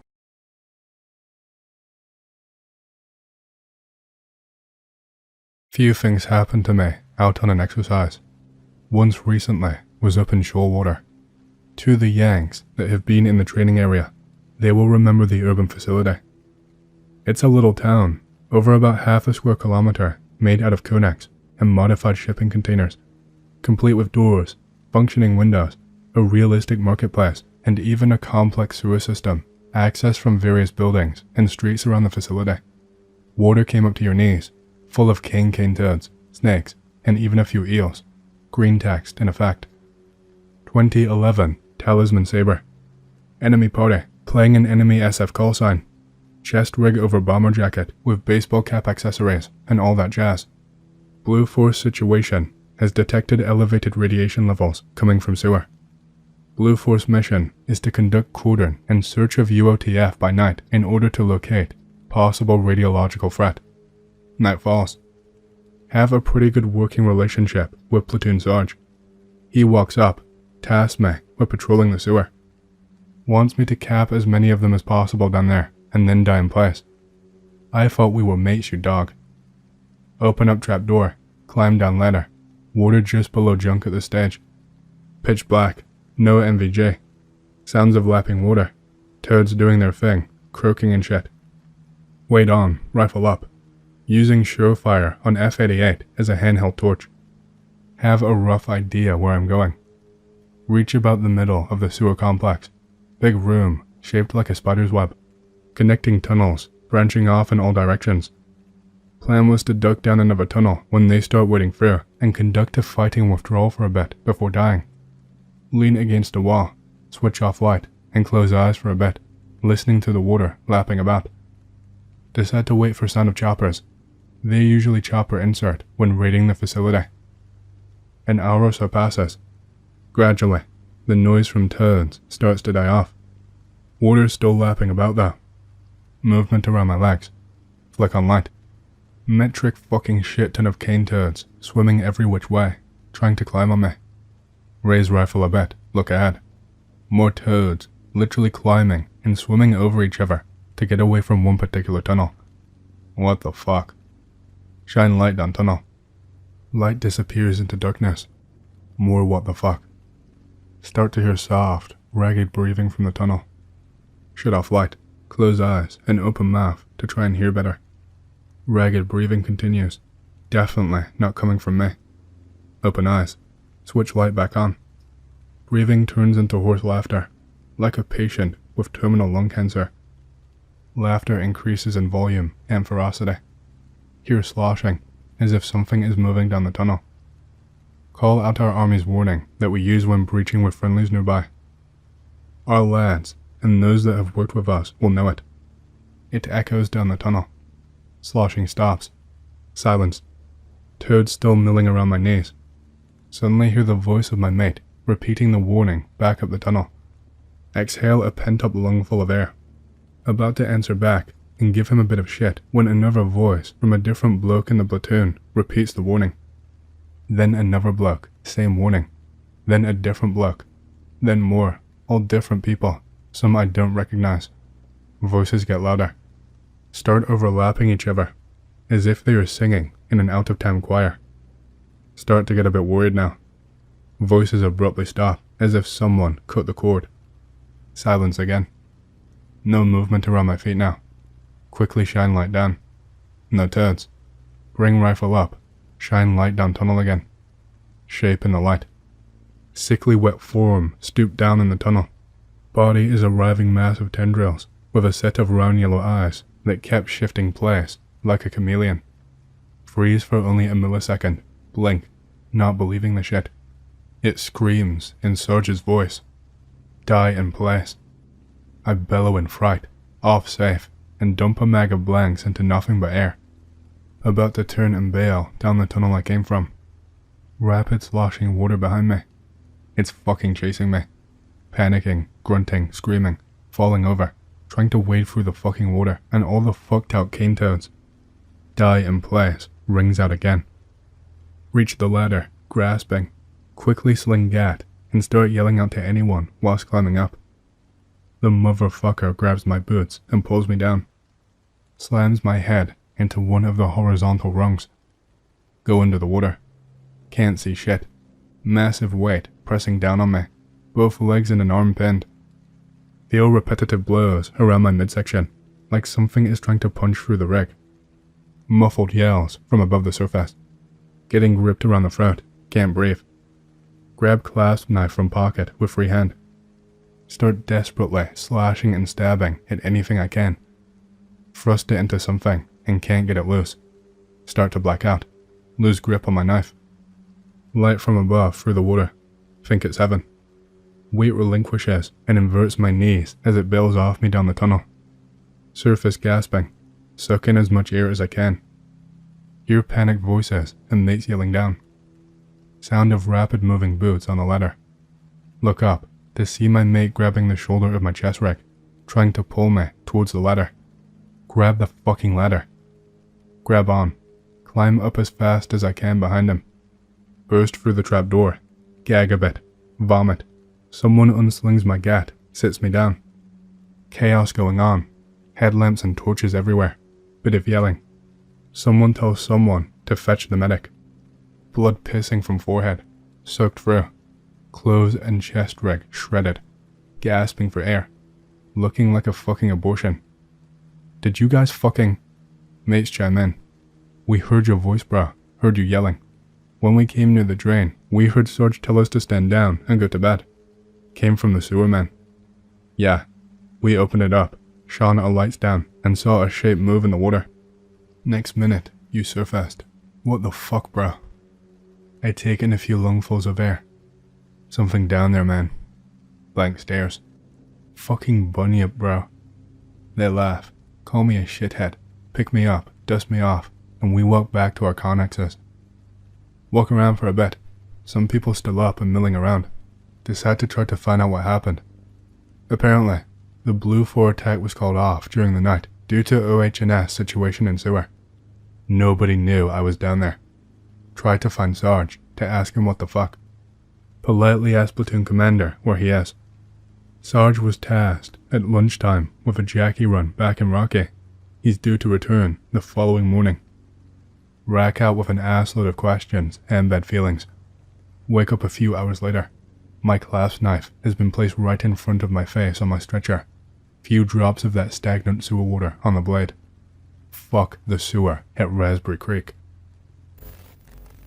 Fuck yourself. I'm gonna green text my Bigfoot story now, because urban scum like you never saw jack shit. Be me, 20, friend 21, and brother 18, summer 2021. Homemade crayfish trap to set at the Snohomish River as we have seen them. Invasive species too, not our native signal crayfish. I love nature, so if we eat them, who cares, right? Brother and I went to scope out the best spot and check for crayfish tracks in the shallow part of the river. It's called Bob Ehrman Wildlife Park, Google Maps it. Been swimming there since we were kids in summers. Dick around, smoke a dart, walking back just at dusk, eating blackberries and talking about Sasquatch and saber-toothed tigers because we are nerds and the place is a big swampy field. The kind you'd imagine to be full of dinosaurs. I'll add a pic for reference. Coming back along the river path and get spooked by a cough. Some skinny little white fucker, cradling a shotgun case, covered in dirt, is crouched in the blackberry bush. Crack a joke. Oh, thought you were a squatch, you spooked us man. 1,000 yard stares us, says, worse things than Bigfoot out there, and cradles his shotgun. Speed walk the remaining half-mile back to the parking lot, and looking over shoulders. Tell friend that night, and he goes, okay, let's bring knives when we drop the trap then, and we laugh. Now for the Bigfoot part. Be us morons 1 week later. Chicken wire funnel trap. 2 feet by 2 feet by 1 foot, because we are extra as fuck. Illegal to do this without a license, so we go at 1 AM with 2 headlamps and 1 big flashlight. Walk down through the field and catch some tadpoles in a puddle because ADHD. Walk 1.2-ish mile to the crayfish spot. Big rocky area. It's summer, so it's dry. About 150 to 200 feet of river rocks, exposed before water. I keep hearing something moving and stepping at the tree line, but we go, oh, must be coyotes, whatever, right? Brother takes trap into the river, wades to his waist. Anyways, plunk. Huge rock lands about 1.5 to 2 feet from him. Shout what the fuck. Friend points flashlight to opposite bank. Can't see anything, even eye shine. I say, like a moron, it's just the trout jumping, he spooked it. Brother chuckles. He's a stoic guy, 6 foot tall and built. I'm a larper, so I shine my flashlight, scanning the tree line on the other side. Plunk. A big ass rock goes through the edge of the beam. Brother swears and stuffs the trap under a log and runs out. Plunk again. More scrabbling in rocks behind some bushes on our bank. Shining our lights, scanning. We of course all light an American Eagle to calm down and start wandering north up the shore. See a fire maybe a quarter-mile away on some farmland and hear generic country music blasting. Plunk plunk. rocks landing closer and tracking our movement, lights not shining on water, and we know it's not trout. Suddenly, crash, crunch, snort, crunch, crash. We see the bushes and saplings shake in the other side in vague movement, fast movement. Something big is running. We sprint north to a small fork in the river, which runs north to south. So this fork / creek on the east side is rejoining the main river. Can't see around it in time. Redneck music stops and hear shouting. ATV starts and rolls up right as we hear distinct, bipedal, slosh slosh slosh through the fork / stream going east. No footprints right. Clever girl. Redneck shouting, "What the fuck was that? Big mofo, eh? Y'all good?" We are like, "Yeah. You boys see what it was doing? It chucked rocks at us." "No, we didn't," he shouts. Then they say to take it easy and go back to their fire. No more music though. Footsteps on our side still. We start laughing about it and have a stupid name for the small nameless woods bordering the river. The woods of Trank and fields of Torque. Look, we used to get high and fish there a lot, so it's an inside joke. In the wood, it's silent. We all realize and comment on how fast we are walking. Friend pulls his knife and I follow suit. Path winds back along river. Plunk, plunk, plunk. It's still tracking. We are even behind the fucking trees and can barely see the river. Make it to the field area. Light another batch of cigs. Really quiet. Walk uphill to the car. Get Taco Bell and begin laughing about the Sasquatch. We name them Beasts of Torque. Don't mention all the snapping twigs and the fucking rock tracking, nor the fact that the coyotes we heard when we entered had been moving south, and that coyotes, nor bears, nor mountain lions throw stones. Come back in the afternoon. Some moron stole our crayfish trap. Probably because my bait was perfectly formulated and caught a lot of them. Hot dog, fish meat, and some rotting salad from the refrigerator. Nobody fucking believes us. Stop going there at night. Also, one time, we had to call in a dead body at this location that same summer, which was fun. It was under a tarp. Sorry, the other pictures and vids have a face and voice, and I am not posting anything that can ID me.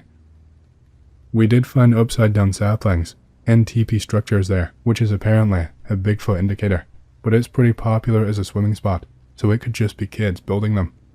I don't know if kids can uproot 12-foot saplings and jam them upside down in the ground though. As an addendum, my friend swears he saw multiple eye shines on the other side of the river, but I did not see it. I only saw the rock come through the flashlight beam right next to my younger brother. I was so scared he would get brained by a Bigfoot artillery and so fucking amped that maybe I missed it. Funny enough, my brother thinks we were being followed through the field, but me and my buddy did not hear anything through that segment of the return. My bro is giant, so we were having to almost jog to keep up. He was fucking mobbing as fast as he could without actually jogging or running. We only actually ran for the initial wooded segment because of the snapping twigs and footsteps. I am embarrassed to say it, but fuck it, I'm anonymous and so are you, so I can admit to pussy behavior. Do you know of any other Bigfoot sightings or encounters from that area? And do you ever think about trying to go back to that area with phones, cameras and firearms? I still live like 8 miles away from there, and on BFRO report log, it says that when they built these subdivisions in the 70s, there were sightings all over the place. Children, adults, workers, etc. Seen the teepees in various backpacking routes deep in the mountains and in surprisingly suburban areas. Please see the attached map. Sorry if it's messy, but I want to show you just why it's so viable. There is basically a depopulated area between the Cascades and the Snohomish River, right where Bob Airman Park is, because that is state forest / logging. In 10 years, tech sector growth will infill this area with houses, and I doubt these sightings will be as common as population density grows ever higher here. Technically, I am part of this problem, as my parents came here for money. I'm lucky to have had this experience. If anyone wants me to expound any of the other ones, let me know. I'm going to bed in 45 minutes at midnight. Thank you for replying and elaborating on your story. Oregon has a really high number of Bigfoot sightings / encounters, along with Washington and California, so it's not surprising that you had your encounter that you shared with us. I definitely believe your story and that it happened as you described it, and I would be fucking terrified if I found myself in that situation, even if I had high-powered firearms and extremely bright flashlights. By the way, how far are you away from Portland? And if you are familiar with the area, are there lots of wooded around there? And is Portland as shitty and miserable as it seems like it is these days? I grew up incredibly outdoorsy, and I am basically a generic Washington redneck. My parents did college in the States, and are Americanized, so you get what you get. Portland is like 250 miles south or something. Very familiar with it. Yeah, I didn't own a gun back then because of our stupid ass handgun laws, but I don't hike without it these days. Portland has Mount Hood and associated territory, 50 to 70 miles east if I recall correctly. Hood River runs into the Columbia from Mount Hood. Knew some boys from there in my school days, and they never said anything about their shit, only running into bears/cougars. Portland was the model of urban planning 15 years ago. When I was a kid, it was great. Always had street people, but they used to be more genial before the Chinese drugs, synthetic meth mostly, and now fent-laced, got real bad.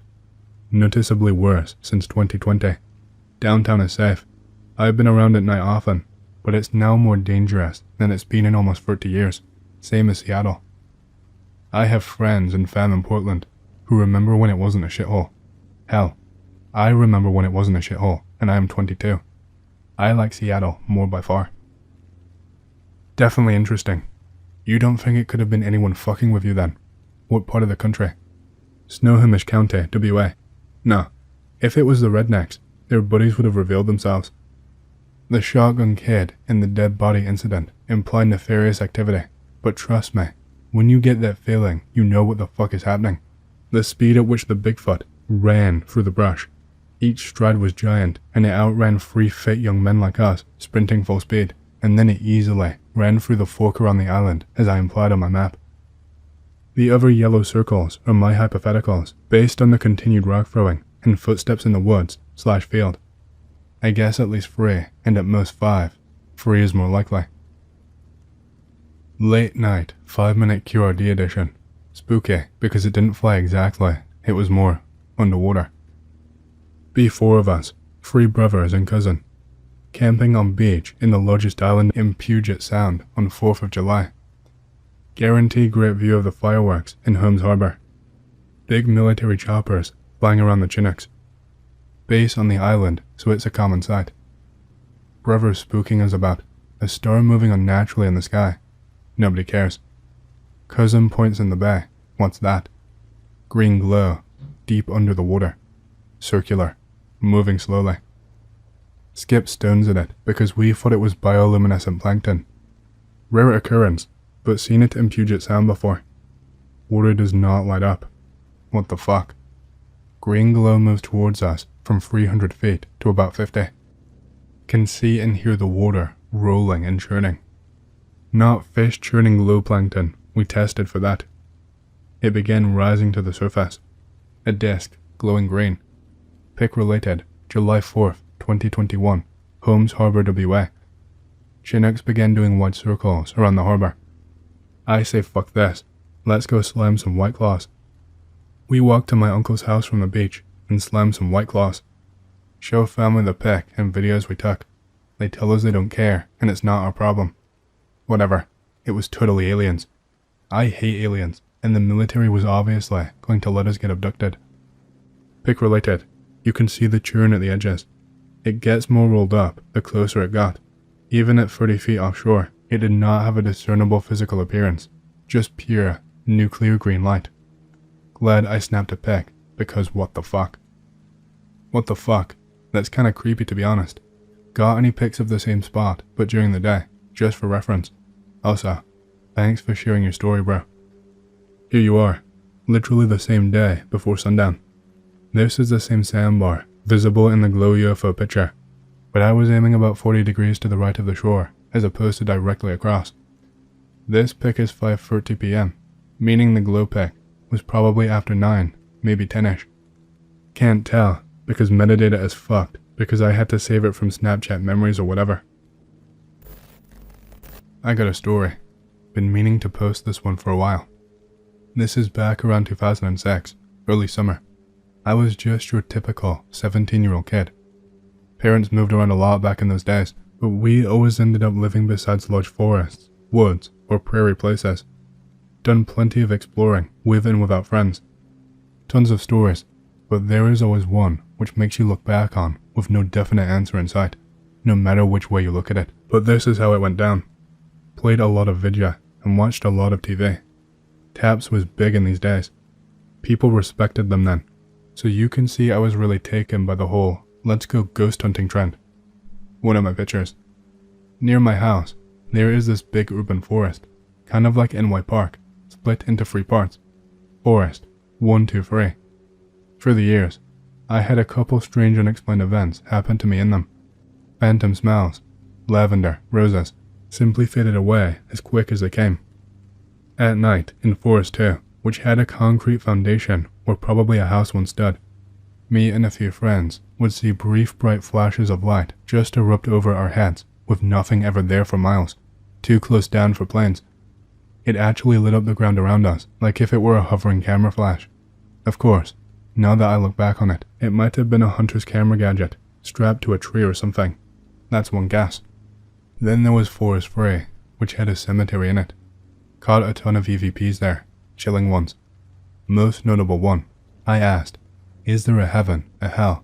Why don't you call for God? And a young woman replied to me in a sad tone, there is no God. So there was some freaky stuff going on there. One day, I woke up early in the morning, 5:30 a.m., between 5. I recently bought this cheap, $70 digital camera from Walmart and was extremely bored with it. So I figured an early walk in the forest should provide me with some unique pictures, which they did if you want to see them. Probably not, but they are all from this day. So I set out, doing the same thing I've done probably 100 times by now. I'm jaywalking down the streets, and after a couple blocks, hit the forest entrance and dive in. And I dive in deep. I spend the next 15 minutes just heading to some known places that I know will give some good snapshots, so I take a quickie snap here, and another quickie snap there, thinking to myself, this is gold, son. All the while forgetting, the whole entire wood is empty, silent, desolate as I had ever seen it before. I usually run into 1 or 2 people by now, either jogging or walking their mutts, but nothing. It's a good day, I say to myself. Let's carry on. So I head to this area called the safe zone. It's simply called that on account that it's wide, expansive, with a little sand dune and a tall tree smack down in the middle of it. So if you're under that tree, you can pretty much see all the paths that string together Forest 1. I'm there, so I decide, let's bam it to the lake. I pick a path from the safe zone and head for it.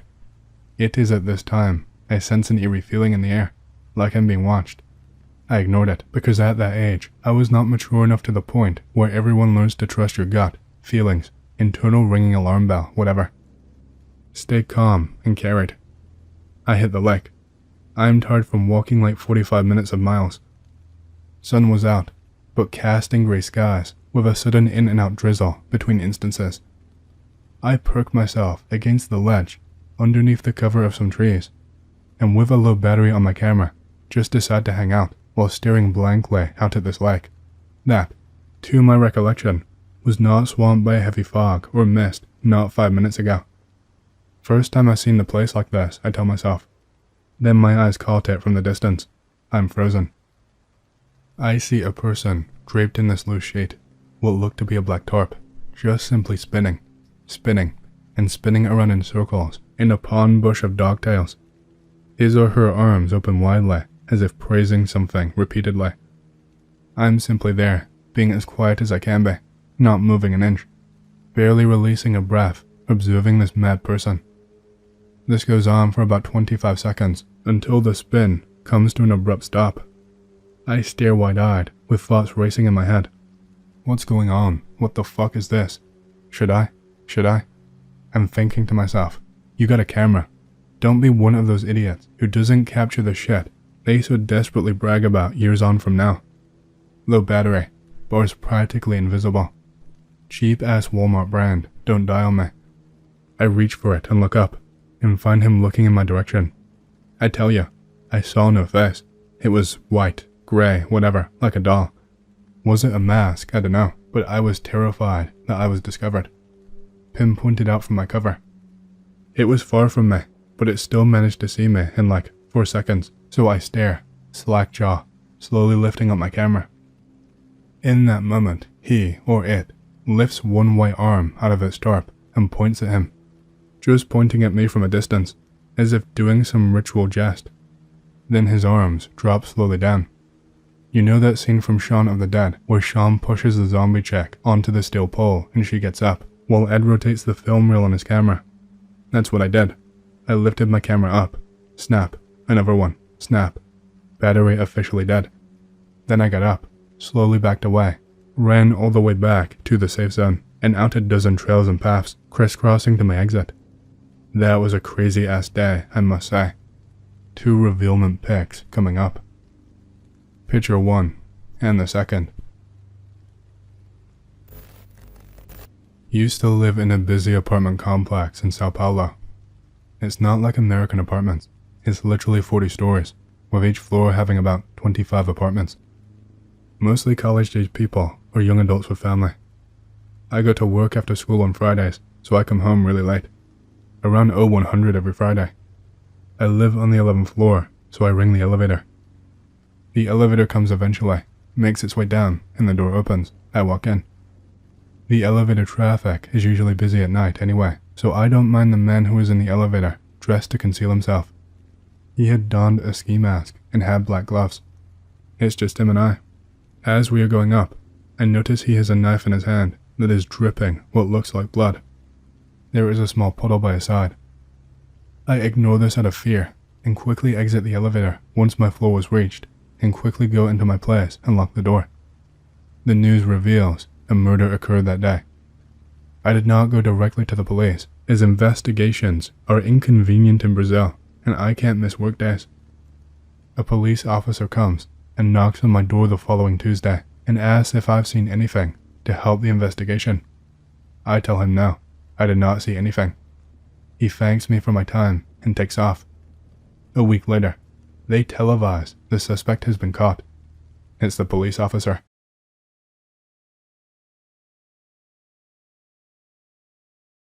Dear me, I have been a truck driver for well over 5 years of my life now.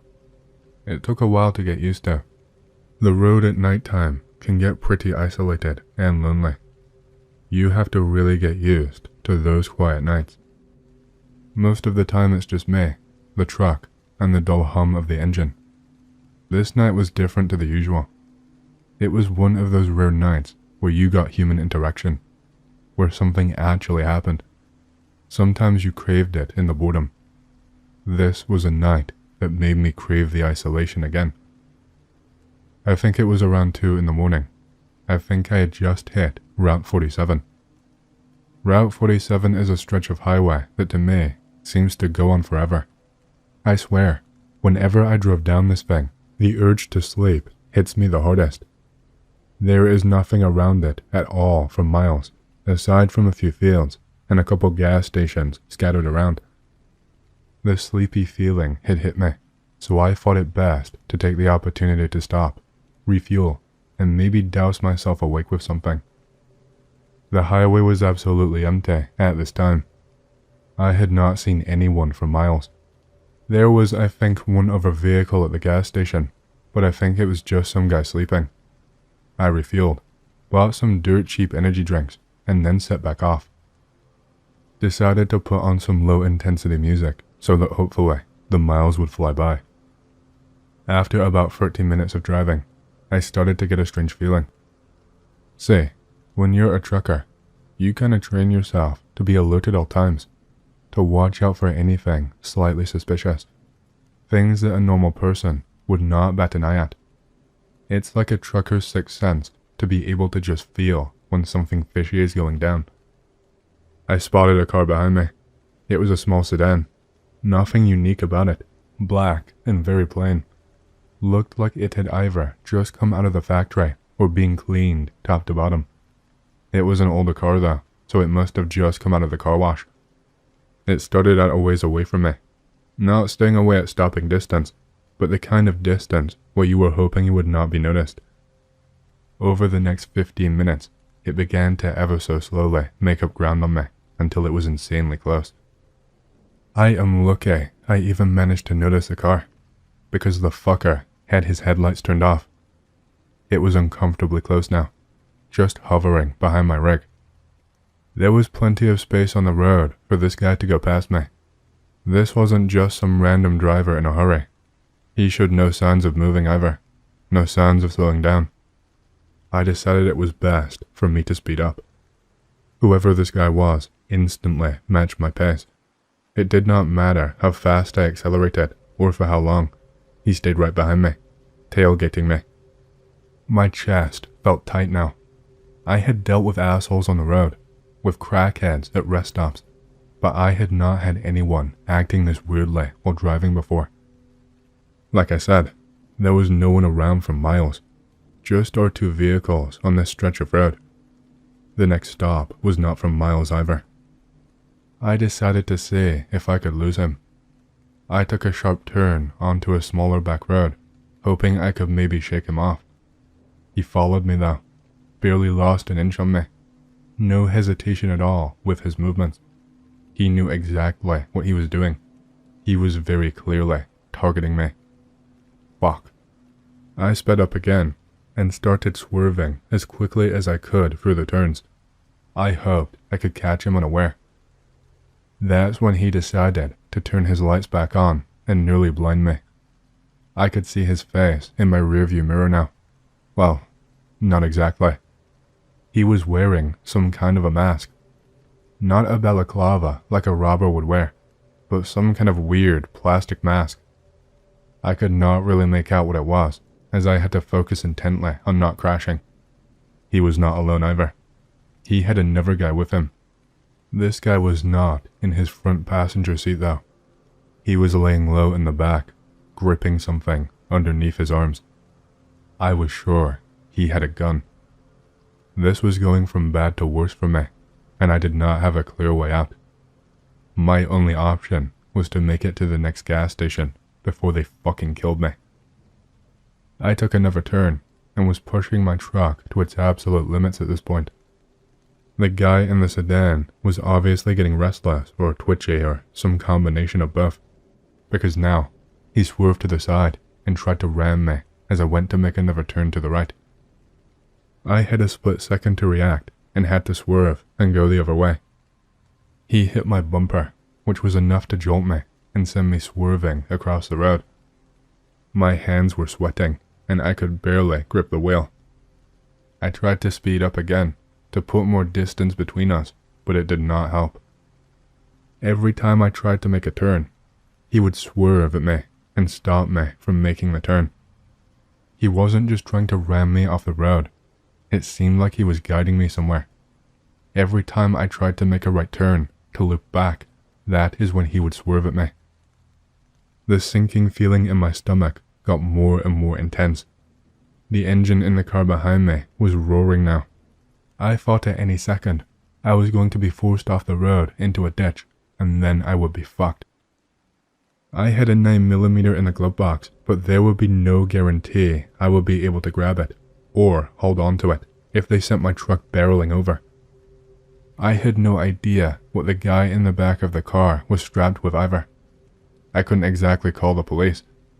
I take one hand off the wheel, divert my attention for even a second to grab my phone, and I could so easily crash, and then I would be done for. I was just doing everything that I could to just stay in control. As long as I kept moving and I kept upright, I could deal with whatever came next. The road was still empty after a little while longer, and I had gotten another idea. It was risky, but it could work. I knew he was going to try and swipe me again. My instincts kicked in, and I tried to catch him off guard. I hit the brakes and swerved, and he shot past me, almost fully spinning out. He got stuck off the side of the road on a little patch of grass, and I knew this was finally my chance to get the fuck away from this guy. I hit the gas. It was the worst moment of my life. They really were leading me to a trap. off of both sides of the road, just up ahead, in front of where the sedan had hit the bank. People started to swarm out onto the road. 5, 10, maybe 15 people in total came up the banks and swarmed out onto the road. I didn't really have time to count, but that's my estimate. Each and every one of them had those same plastic masks on. They had sprung a trap for me. They were desperate to keep me on the right path, and this was why. I could make the details out now. The masks were white, with the face of what looked to be a rabbit, with big, pointing ears. All of them had that exact same mask. Some kind of markings on them that I could not make out. Looked to be symbols or something, I don't know. It was fast and kind of a blur. They were armed. Knives, baseball bats, you name it. I count my lucky stars, they did not all have guns. They started running toward my truck. These fuckers were crazy. I sped up as much as I could and just managed to swerve past them. I knocked down one or two who attempted to jump and hold onto the side of my rig, but the momentum was too much. The sedan was still up ahead though. The guy with the gun had gotten out, while the driver had set off onto the road up ahead of me. He took shots at me. I was being fucking shot at on a fucking public highway. I was genuinely in disbelief. If I had been unlucky that night, the bullet from his gun would have hit me in the head, instead of grazing my ear and taking out my window. He kept putting rounds into the body of my rig. I counted 9 of them, and then he stopped. I'm guessing he had to reload. The sedan up ahead was messed up, and the driver made one last desperate swerve to stop me. He hit the handbrake and skidded so that the car blocked the road sideways, but I had enough momentum to send the car flying. I just gunned it. My brain did not have time to make sense of what was going on, and I was not interested in sticking around. I didn't even stop at the gas station. I just kept going, just in case they had another vehicle to follow me with. After what felt like forever, I reached some shitty small town. I stopped at the gas station there. I stopped, cut the engine, and had to take about 15 or 20 minutes to just breathe. I had never felt like this before. I always felt smart and unstoppable, especially when I was on the road, and this was the only thing in my life to ever just shake me like this. I jumped out of the truck and ran into the store. I could barely catch my breath. The cashier gave me a funny look when I walked in. He looked like he was falling asleep, but his eyes went wide when he saw the state I was in. He asked if I was okay and glanced out the window as he did. I stumbled on my words and managed to blurt out, "They tried to run me off the road and kill me." "He had a gun" was the only other thing I managed to say before I had to breathe again. The guy told me to chill and called over the cops in the town. Took them 5 minutes to pull up, probably the quickest I've ever seen a cop respond in my life. Him and his partner brought me over to sit in the cruiser, and once I calmed down, got me to give them the rundown. Their faces went from barely paying attention to almost scoffing to really wide-eyed looks. When I mentioned the mask is when they really started to pay attention. They stayed silent for a few moments. Then one of the officers made a phone call, which seemed weird. He had a radio right there. Didn't take it in English either. Spoke on the phone in Spanish. After he was done, he told me he had put out an alert to every officer within a certain radius. Told me that they had had several people go missing from the town lately. Mostly visitors, all near that highway. I was still on high alert, so when the other cop told me, "Let's get you to a motel so you can rest and give a full official statement in the morning," I immediately refused. Told them I needed to get back. They did not try and argue back. That was the end of it. I don't know what the deal was, but I don't think I want to know. Why would they go to all that effort to jump a random trucker? I did not have anything anywhere near valuable enough. What could they possibly want with me? I have not been on the road since that incident. Anytime I even consider it, I get the shakes. It all started when I was a child, living in the town of Dean, USA. I was 7 years old, out in the garden, playing with my sister, when my father suddenly came out the door with his rifle. Mom was right behind him and told us to go inside and close the door. We heard some gunshots. We did not see anything, but when they stopped, I could clearly hear my father whisper, "We'll just tell the kids it was a badger." I forgot all about that in a matter of weeks, but it came back. One night, when I was walking through the local forest back home from a friend, I was about 12 years old, and his older brother had told us that there was a monster living in those woods. I did not believe it. But then, too far from my friend to go back, I started hearing twigs breaking. Naturally, I sped up a bit, so did the breaking twigs. Something was following me, but I did not want to assure it that I knew of its presence, so I acted naturally. I kept hearing twigs break and leaves brush, but no grunts or other animal sounds. I gradually walked faster, and finally, I could see the light of my house in the distance. I could not take it anymore, so I started running. So did the thing behind me. I was maybe 100 feet away from the door, and I swear I could feel it breathing down my neck, but I never turned to look. I ran faster than any kid would run. By the time I reached the gleam of the house, I could finally hear wheezes from its throat. I made it to the door and slammed it shut behind me. After catching my breath, I decided to see if there was anything there. I was expecting to see the relief of nothingness, but instead, I saw a big dark creature, the size of a bear, just sitting outside the beams of light, staring at me. I could not quite make it out in the dark, but the eyes glowed yellow. Nothing interesting happened for a while, and by the time that I was 15, I believed it all had been in my imagination. Until some friends at school talked about the creature of the woods too. Being a teenager, I naturally felt the need to show how tough I was, and I told them I did not believe in it. In fact, I said, "I am going to show you just how much bullshit it is by challenging it." My friend from before said he would join me. Dusk came around, and we found ourselves in a nice clearing in the middle of the forest. At first, we just sat there, talking, but when it got darker, I started getting impatient. I said I did not believe in it, but I was still waiting for something to happen. After a while, my friend said he had to go home. I think he was getting scared. I only grew even more impatient and started yelling out at the dark. "I don't believe in you," I said. "Well, come on, I'm right here," I said. I grabbed a rock and threw it out behind a tree. "Let's see if you're so frightening as you've had everyone believe you are." I screamed out into the shadows. Right then, I heard something. It was the sound of breaking twigs. The hairs raised on my back, but I was determined this had to be a person, or an animal of sorts. The breaking moved around the clearing, as if to taunt me while I stood frozen in position.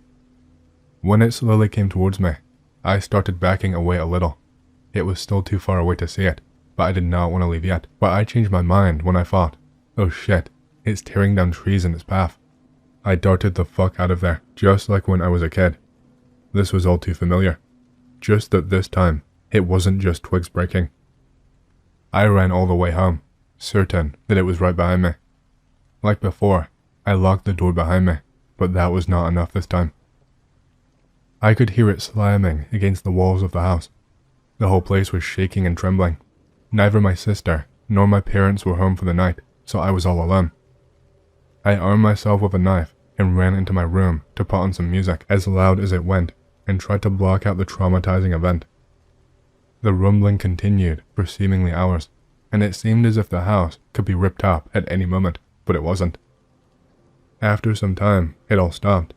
Right before my parents came back, the house had not suffered any damage, it seemed. My parents both acted as if everything was normal.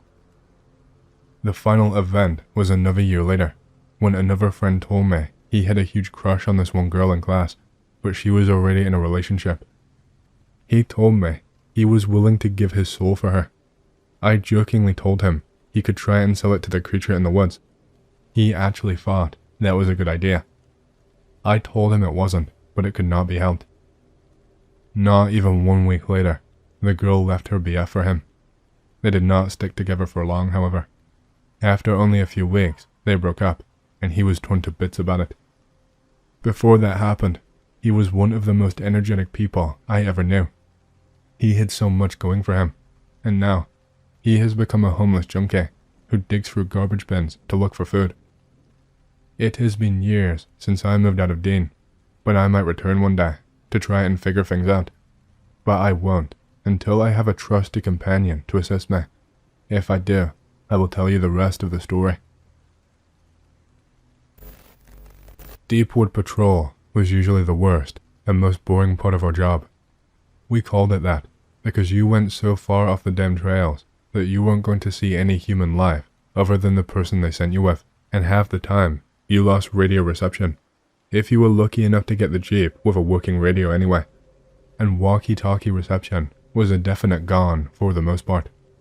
You spent a good 8 hours walking around in the true middle of nowhere, trying to hit an area of the map that had not been X'd yet. When you were done, you drew a circle around the area you surveyed and X'd it so that everyone else would know that the area had been patrolled. Once every area was hit, a new map was printed out, and it started all over again. The purpose of this is because, well, people are assholes. You weren't just spending 8 hours walking in the middle of nowhere. You were looking for signs of poaching or other human encroachment in areas where there should not be any. That particular Wednesday, my assigned partner was Joe. The good thing about working with Joe is that he was the other guy who did not smoke weed or drink booze while walking deep woods, so you got done in about half the time and could sit back in the truck and bullshit with someone sober as you drove through the area in hopes of scaring off any poachers. I'd done this once a week for a month and a half and had never seen a single sign of human life until that Wednesday. I was 2 hours into deep woods and had just lost radio contact with Joe. It wasn't that big a deal, usually cleared up as soon as one of you cleared a hill or got past the large grove of trees you were standing in. I walked another good 10 minutes after losing contact, and everything went dead silent. I enjoy silence, mind you. It was one of the best parts about working as a ranger. You could find some nice, real quiet, but dead silence was different. Dead silence is when the only sound is your own breath. No insects, no lizards, no wildlife, no wind rushing through the grass or trees, no sounds other than your own. The grass you stomp on becomes muffled. You can't even hear it. No crunch of rocks underfoot, no running deer or rabbit that catches wind of you, just your own slow and irregular breathing. Then I saw him, a man running a good 30 yards off. He darted out from a grove of trees. I thought it was odd I could not hear him running, but I took off after him anyway. It was pretty stupid, I will admit, but I had a foot on him and more muscle, and he was not carrying any sort of visible weapon. Furthermore, if he was out this far, then he was probably lost and scared as fuck. But that was all a lie. I had to follow this man. I was compelled. I didn't really want to. The whole thing seemed wrong somehow. But I did anyway. I chased him for an eternity into the damn woods before he went over the hilltop. Then I followed. I lost sight of him there, where there was nowhere for him to run anymore. I stood on top of a little hill, overlooking more forest, and I slipped. The ground gave out. It was soft dirt, and I should not have stood there for so long, but I was intrigued. The ground gave way under my feet, and I slid down the hill. Well, more like tumbled. Luckily, I had a walking stick that I stuck into the soft hillside. It broke off, but it slowed me, so I stopped a good 2 or 3 feet in front of the spikes sticking up from the ground. It was a hunter's trap, obviously. Lure an animal to an unstable hilltop, then pull it out from underneath. It rolls into a pit lined with sharpened sticks. It was cheesy and ripped out of a B-rate movie, but no one ever accused poachers of being particularly bright. There were, however, a couple of deer down there, and a rabbit skeleton, and one human male, mostly decayed, wearing a very familiar set of clothes.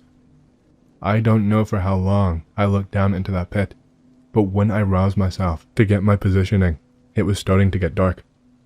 Joe finally came in over the radio, and I directed him down to the pit from around the hill. We double-checked the coordinates, crappy-ass instruments anyway, and went back to the station. They called Fish and Game, who showed up on Friday and questioned me for a good 1 to 1.5 hours about what I saw and how I found the pit before letting me go to town for the weekend. That was the last time I worked Section 9B of Deepwood. Damn, you must tell us more adventures about your Deepwood checks. That is freaking scary. So, who was the man? That was the only interesting thing that ever happened during a Deepwoods check. Every now and again, you would find a bear trap or some other type of trapper gear, or a makeshift hovel someone was using to shoot out of. The entire purpose was to find evidence of poachers. The guy turned out to be a missing person who disappeared from the campgrounds several years before.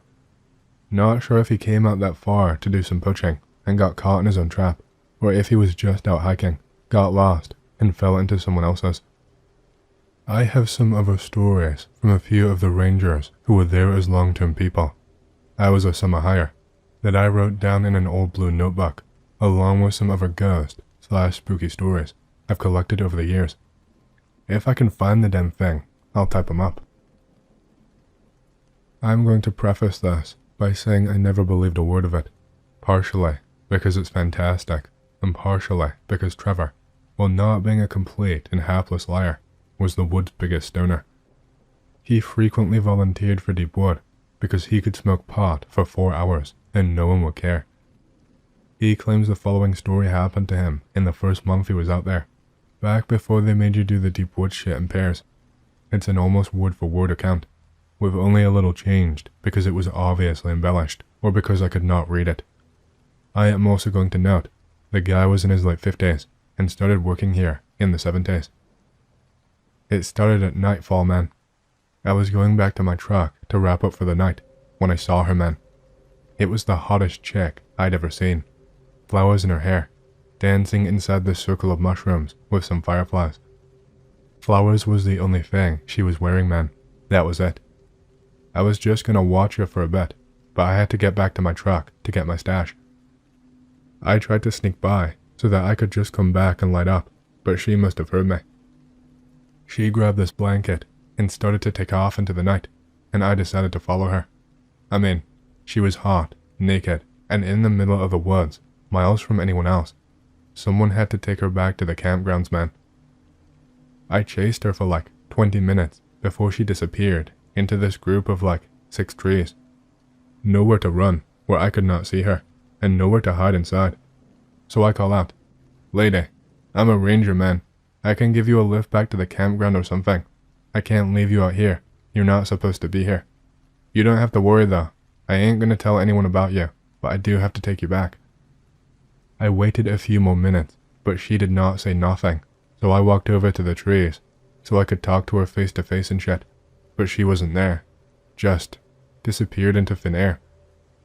I shook it off and went back to the truck for my stash. A month later, I'm back on Deep Woods in the same area, so I think, what the hell, and go back to that little circle as I'm leaving. Sure enough, she is there again, with like 3 friends this time, all of them hot and naked and dancing in that little circle.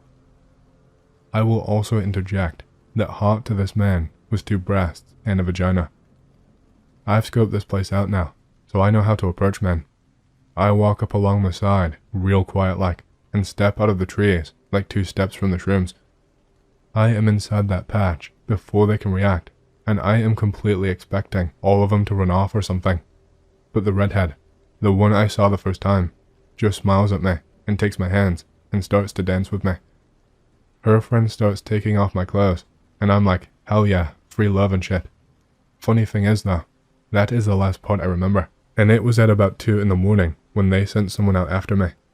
He finds me, naked as a jaybird, lying down in this circle of mushrooms all by myself, my clothes spread out, and the only tracks other than mine are of these 3 deer.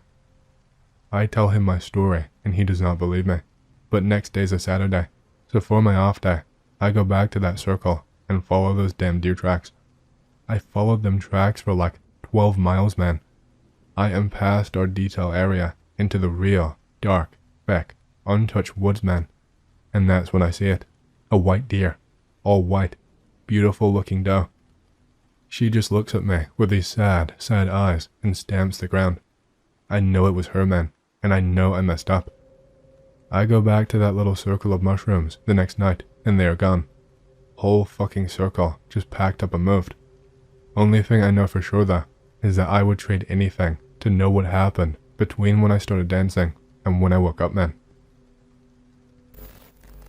Be about 8 years old, playing with one of my friends, 7ish, in my old house in Pennsylvania. We are upstairs in one of the rooms that is not used, which stores my parents' old records, my father's weightlifting equipment, etc. The room is the only room in the house that is not painted white. It's a weird pale yellow, extremely hot and stifling no matter the time of the year. I am afraid of this room for some reason, so naturally, my much more fearless friend wants to dick around in it. We pull out the record collection to look at the cover art for a while. This is the last thing I remember before my friend is screaming at the top of her lungs. The next thing I know, my friend has gotten her entire hand stuck under the barbell, pinned in between the barbell and where it rests on the rack. The barbell has at least 40 pounds of weight on it. We are both two tiny girls. We could not have lifted that. How the fuck? I freak out and go and get my dad to lift the barbell off of my friend's hand. She has to go to the hospital while I am grilled for a while about how it happened. I am still freaking out because I don't know what happened. The last thing I remember before she started screaming is the two of us looking at records. We were not anywhere near the weightlifting equipment. My dad ends up concluding it is my friend's fault.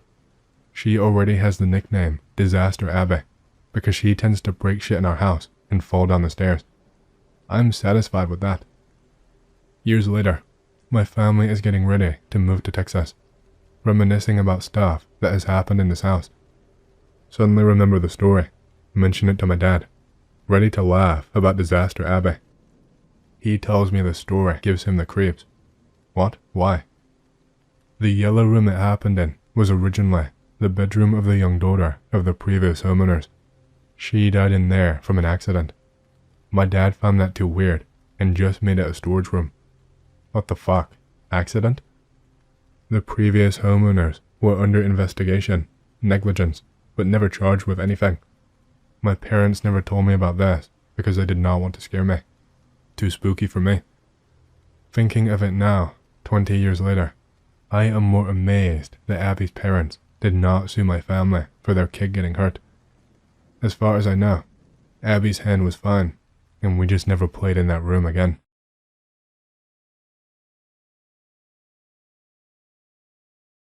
I've been doing my job for many, many years now.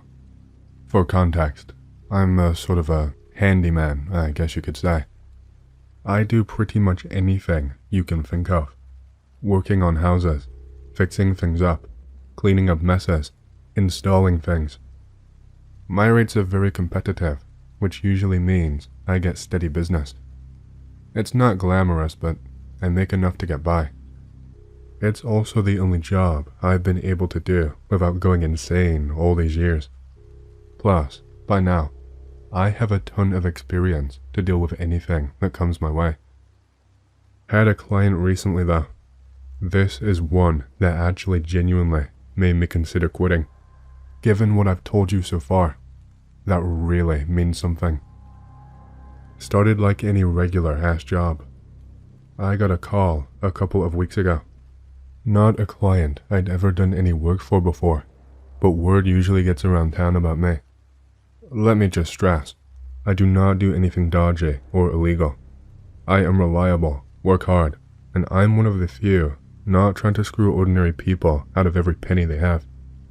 The person calling was the owner, a middle-aged woman going by the name of Margaret. She seemed decent enough on the phone. Said she got my contact info from someone on her school run. One of the other mothers, she said. She told me that she needed help and didn't really know where to start. See, she had inherited this house. Her mother had passed away and it was left to her. She already had a house and was desperate to fix it up and sell it ASAP. Said she only had bad memories of the house. Also said that she couldn't afford the extra maintenance and taxes anymore. Sounds fair enough to me. The place was fairly old. I estimated 1950s just by looking at the place. She said it had been sitting vacant for about 3 years now. Said she was hit pretty hard by the death, and grief took its toll. Basically, stopped her from getting around to it at all. She mentioned the place smelled bad and was in a bit of a state, but nothing that couldn't be sorted. I took some notes about what needed doing and made a plan. I called to the house around 1 week later, on a Tuesday afternoon. No, I didn't sleep in. I have prior work I had to finish up. Not all of us with trade jobs or lazy fucks. The place was a little farther out of my way than I initially expected, but it wasn't an impossible task. It was nestled right on the edge of town. Place was a shit heap from first sight. Old, run down, overgrown, you name it. I could get it done with enough time. There wasn't anything alarming that was outside of my wheelhouse, thankfully. Margaret told me where to find the spare key and gave me a list of urgent jobs. Never met her in person. All of this was done over the phone and text messages. First day went by okay. Just basic plumbing stuff. Also replaced a few tiles and fixed a couple of windows. I like to get my stuff done alone if possible. Any extra manpower means higher costs for me and the customer, so I only employed it when necessary. The house was quiet though. Like, yeah, obviously, it was abandoned, but I mean, too quiet. Hard to explain, but it seemed slightly off. The atmosphere just had this oppressive quality to it, like the house was holding its breath and getting ready to spew on me. I just chalked it up to my imagination. The second day on the job was when things kicked off into Strangeland. I was tooling away in the basement, just working on fixing some crappy old pipes. I found something I was not expecting. It was a small, old chest resting under some floorboards. Old lady must have wanted to keep some secrets from her family. The thing was dusty and rusted. It immediately made me feel anxious.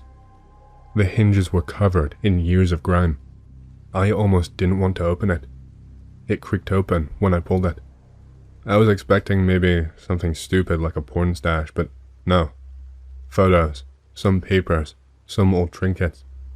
There was a smaller box inside, a little lockbox. The padlock was completely broken. I decided to pry it open with my tools.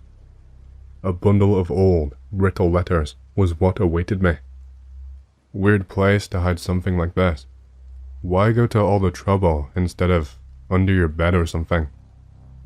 I started reading through what was still legible. Lots of cryptic messages, things I didn't really understand, talking about drops and lists of coordinates along with a series of codes, all structured like M2C3-119, that kind of thing. Just all different notes too. Weights, dimensions, country of origin. I don't know if she had some shipping company or what. I noticed something else scrawled on one of the letters, over the top of something else. It seemed to be the most recent thing. If you find this, burn it. Don't let them see you. Going senile in her old age maybe, and hallucinating people out to get her? I really did try to shake it out of my mind, but I could not stop thinking about it. It was incredibly strange. I wish that was the end of it, but the next few days got weirder. I started to hear noises while I was working. Footsteps coming from upstairs, from the basement. Any room I was not in, I would start to hear things. I never dared to go check when I heard them. It was a decently sized place, so it could easily have been a squatter moving around, I suppose. Not worth the risk being bitten and infected by some feral junkie. I tried locking every door and window on days when I was working, but the noises still persisted. There is absolutely no way anyone could have gotten in. I noticed the back door open one time. I locked it. I double and triple checked it, but it was wide open. I just went home that day. Sometimes, when stripping the old, yellowed wallpaper, I would notice strange markings. Just weird scribbles that didn't mean anything to me. I was becoming more and more creeped out. I think it was maybe my 4th day working on the house. it just got worse. I was upstairs, inspecting and working on one of the bedrooms, the window specifically. They were coated in some kind of weird, congealed substance all around the edges where they were sealed. I had just turned around to take a break, and I noticed something. Right in the corner of the room, tucked away. Now, this was the smallest room in the house, and its layout was the oddest I had ever seen in all my years working. You walk in, and there is almost immediately a wall, only about 15 inches or so wide, that curves around. It creates this almost alcove-like entrance. It was all wallpapered up. Come to think of it, this wallpaper was almost new. There was something beneath it. It is not immediately visible. You'd think it would be, that someone would notice it, since it is the first thing you see when you walk in. But I guess the room layout just distracts you and takes your attention away from it. It was the faint outline of a door. Not a full one, more like a small hatch hidden underneath the wall. My heart actually skipped a beat. How had I not noticed? I couldn't just leave it. I was being paid to fix this place up. I had to know what it was. It was basically part of my job, right? That is how I psyched myself up anyway. I pried at the edge of the wallpaper and found whatever this hatch/entrance thing was. It led to a narrow crawl space, incredibly narrow. I could barely fit my admittedly out-of-shape frame through it. My gut told me to stop and to leave it alone, but I just couldn't. I crawled inside just far enough to see what was on the other side. That is when I saw the worst thing in all of my years on the job. There, in the far corner of the crawl space, was a pile of old, yellowed bones. They were fucking human bones. I got the urge to vomit right then and there. I got out and ran my ass back to my van. I locked the door, hid the key where I had been told to leave it, and drove straight home. I sent a text to Margaret. I apologized profusely, but told her that she needed someone with more expertise to fix the place up. I did not mention the bones directly. I did not want to freak this woman out. I just told her to contact the authorities and have them help her deal with the situation. I gave just enough detail to ensure that she would not want to go and investigate alone and have to see what I saw. About 3 days went by without a text back. I decided to give her line a call, just to see if she was okay. Fuck. I felt like I needed therapy ASAP. She did not answer. The line was disconnected. The phone, it was no longer in service. I tried to do some investigating, but I could not find any evidence of any Margaret owning that property. No history of inheritance or prior ownership. I did not call the police. She knew my name, my home, all of my details. She knew exactly where to find me. The fucking back door being wide open. The sounds in the house. Just thinking about it made my stomach churn. I wanted nothing to do with it. I don't even want to know what the fuck was going on with that place. First time posting, so I will start out trying to greentext. Be me, 14 years old. Friend giving away his cat because of his dogs. Mom says we can take it in as long as it stays in the barn. Mom is obsessed with the idea of having barn cats. We had 3 blue heelers at the time who hunted cats. Cat gets put in the barn on the night we brought it home. Wake up the next day to see the remains of friend's cat torn to several pieces. Bury the poor animal and go to school.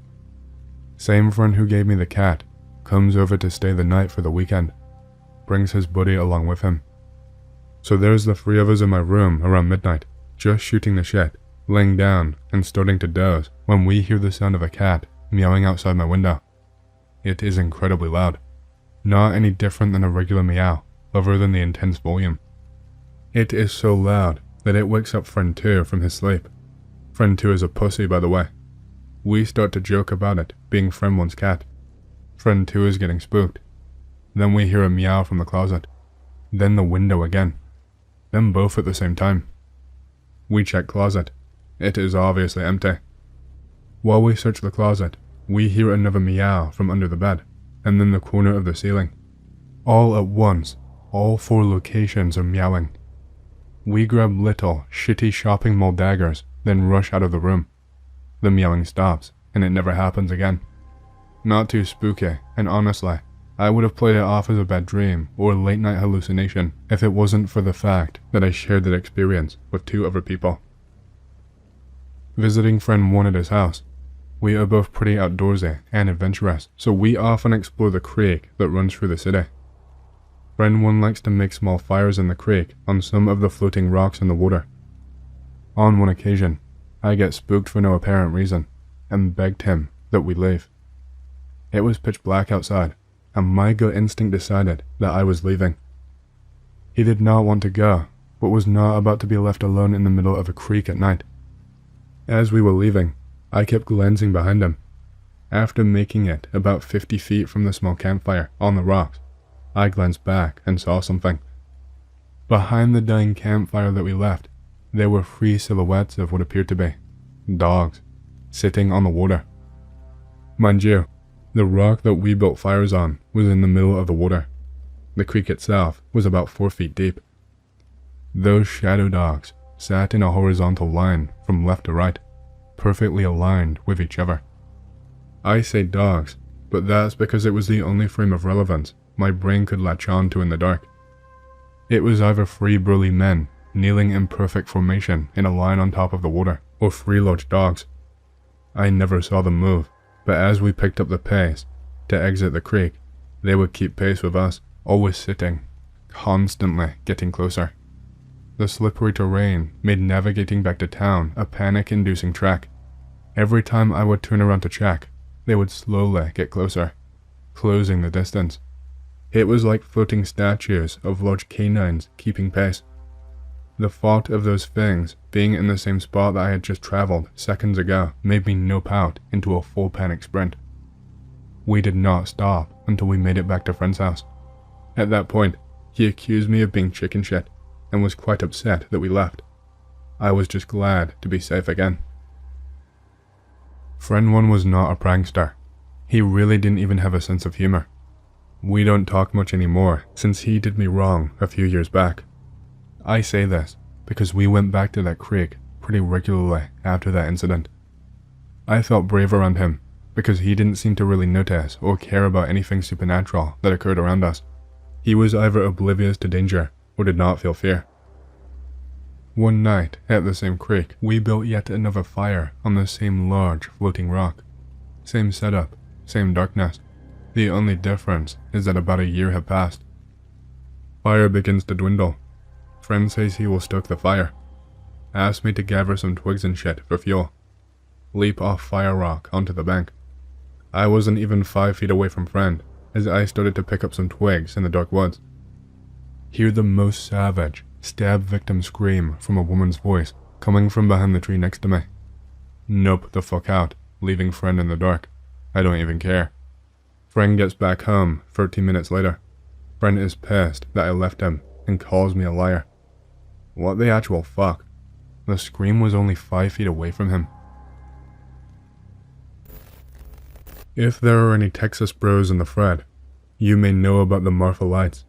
For those that don't, they are will-o'-the-wisp like lights that appear on this one ranch in the middle of bumfuck nowhere, Texas. Folks have tried chalking it up to lights on the nearby highway, but there are reports of cowboys and Native Americans seeing moving campfires in the area before cars were invented, so that explanation does not hold water. Serious research into the cause has been limited to the efforts of crackpots and nutty professors at local community colleges. I think this is because the lights draw in a healthy amount of tourism to the area, since otherwise the only thing to do is hike, browse antique shops, and eat at some pretty good local restaurants. If an explanation was found, then it would likely have an adverse effect on the town's economy. We'll type up my personal experience with the lights in my next post. Be me in 2019. Family is going on vacation to Marfa for Christmas to visit a friend of my dad, and because my mom loves old antique shit. Dad is a cop that does work along the border, so he has access to high quality IR thermals. Ask him to bring his thermals with him so we can see what these lights look like in IR.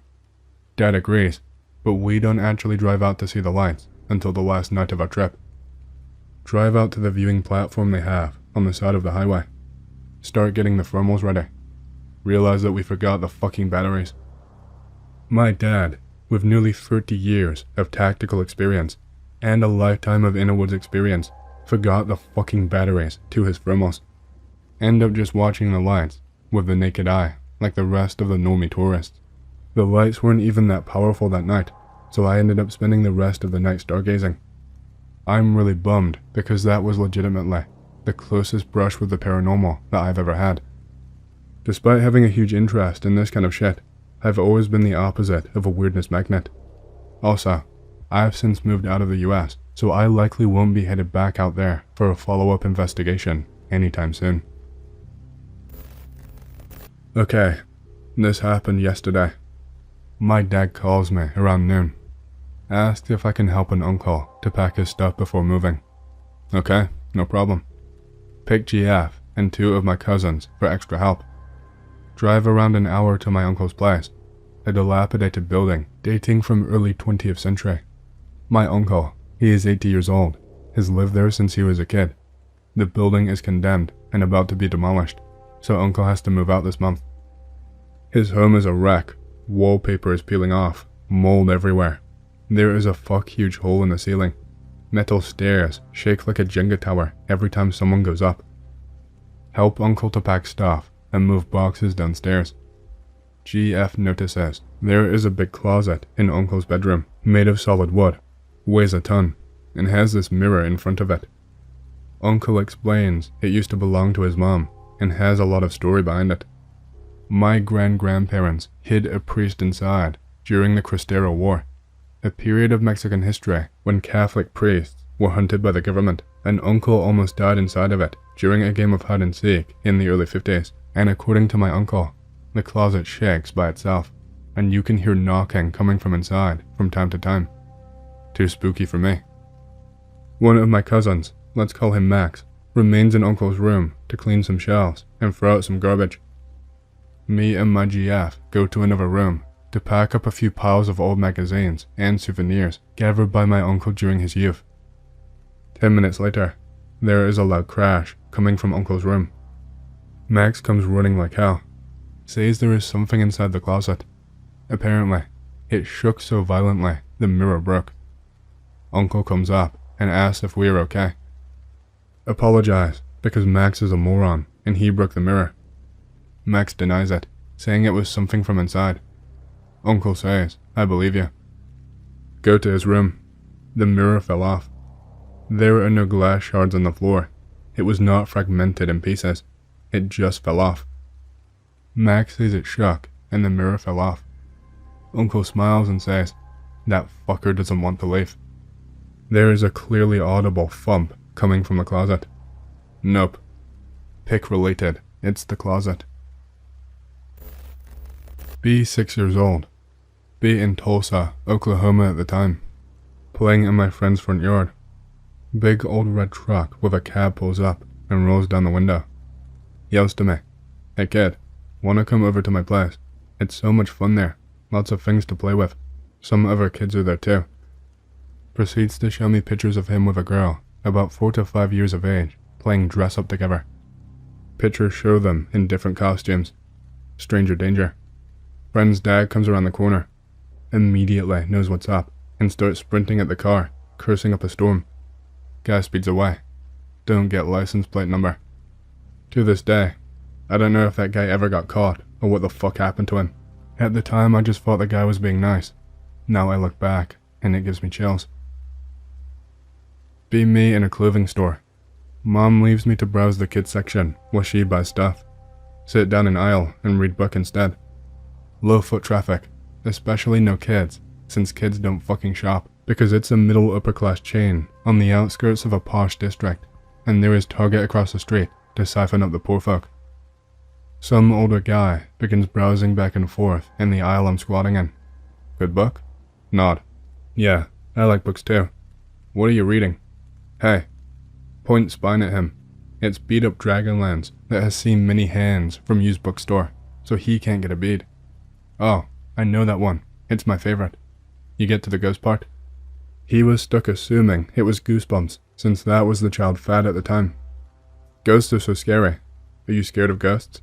I hear there's ghosts in the store. This isn't a spoopy ghost story, by the way. Just following OP's lead. Aren't you scared? It's so dark where you're sitting. Store decor is black, with fairly spaced out spots lamps, so there is slightly lower light areas every few feet, and I have a preferred light level and color warmth for my reading, depending on paper color. Hey, book boy. If you're scared, you can come over to me. I will protect you from ghosts. Boo. Hey. He gets fed up and walks off. My low level of autism and desire to read protected me from a predator. Thing is, that due to the prices and sales, my mom would drag me to the store 4 to 5 times a month after school so she could browse an hour or two. I would encounter in autism away encounters like this upwards to 7 times a month. Could say some of them were just being polite if attempting to converse with a barely responsive child for more than 5 minutes is considered polite. Could say some of them were repeat attempts.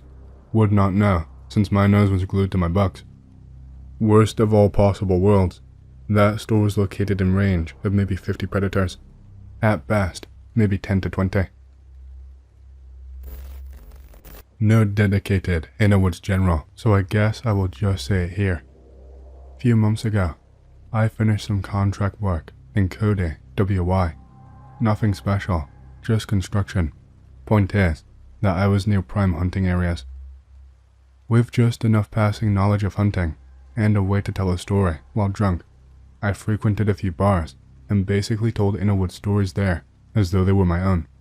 Rundown is basically, get the bar, have a few drinks, mingle with people. If conversation steers to hunting, tell a few stories. Generally just tell weird shit that happened to me. Never mention missing friends or strangers or anything. Usually just, weird animal carcass, can you believe it? Got me a few free drinks from strangers, which was my intent.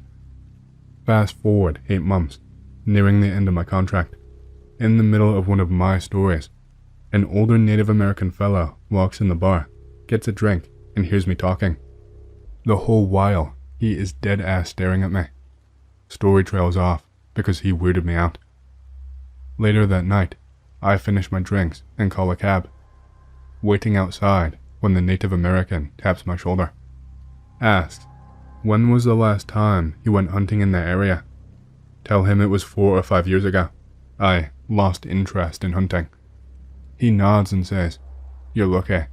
Don't go back there for a few more years. He heads off down the sidewalk as my cab pulls up. He was probably just fucking with me, but still. This was during the abduction craze in America, around 2001 I think. 2nd grade, maybe 3rd. After school, I go to my best friend's house every day until my mom gets off work and picks me up. She was best friends with my best friend's mom. Family friend is a babysitter for us, pretty much plays video games with us and cooks for us. Playing outside in the cul-de-sac, he lives on top of it. Out of fucking nowhere, a giant white van appears. It's doing like 50 miles per hour plus, in a neighborhood. Almost runs into me and my friend. Slams on his brakes and just stares at us. Babysitter grabs us and throws us inside. Locks all the doors and closes all the blinds, except for the ones upstairs, so we can still see him.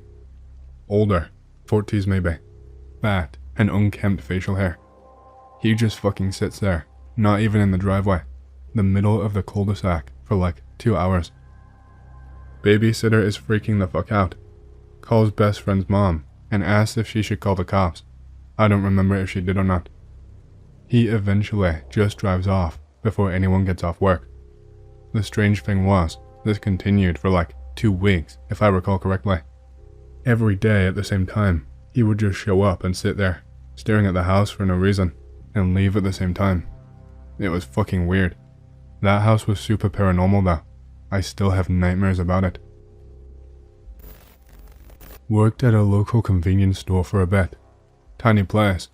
Honestly felt more like a shack than anything, but that place was fucking creepy. I worked early morning shift, and it was always during winter, when 6 AM was pitch black, that something spooky would happen. 2 times come to mind as undeniably X. First time, I was checking in, and letting the dude on night shift know he could go. He had to hang around for a bit, because he needed his brother to pick him up or something. We were talking about Fallout 3, our only shared interest, when the door to the men's room started swinging open and slamming shut over and over. The lights were off in that bathroom too, and we both jumped and nearly shit ourselves over how loud it was. By the time my heart dropped out of my throat and back into my chest, it swung open the last time and did not close. We were too pussy to go and shut it, so the other dude grabbed a broom and poked it shut. The other time I was alone in the store, some old lady had come in for smokes, and she was making small talk. I wasn't really paying much attention. I just listened to her ramble on about whatever shit old ladies talk about while I was getting the brand that she wanted from under the counter. While I was crouched down, looking for her Newports, I heard her gasp. I stood up to ask what the problem was, and then I saw it.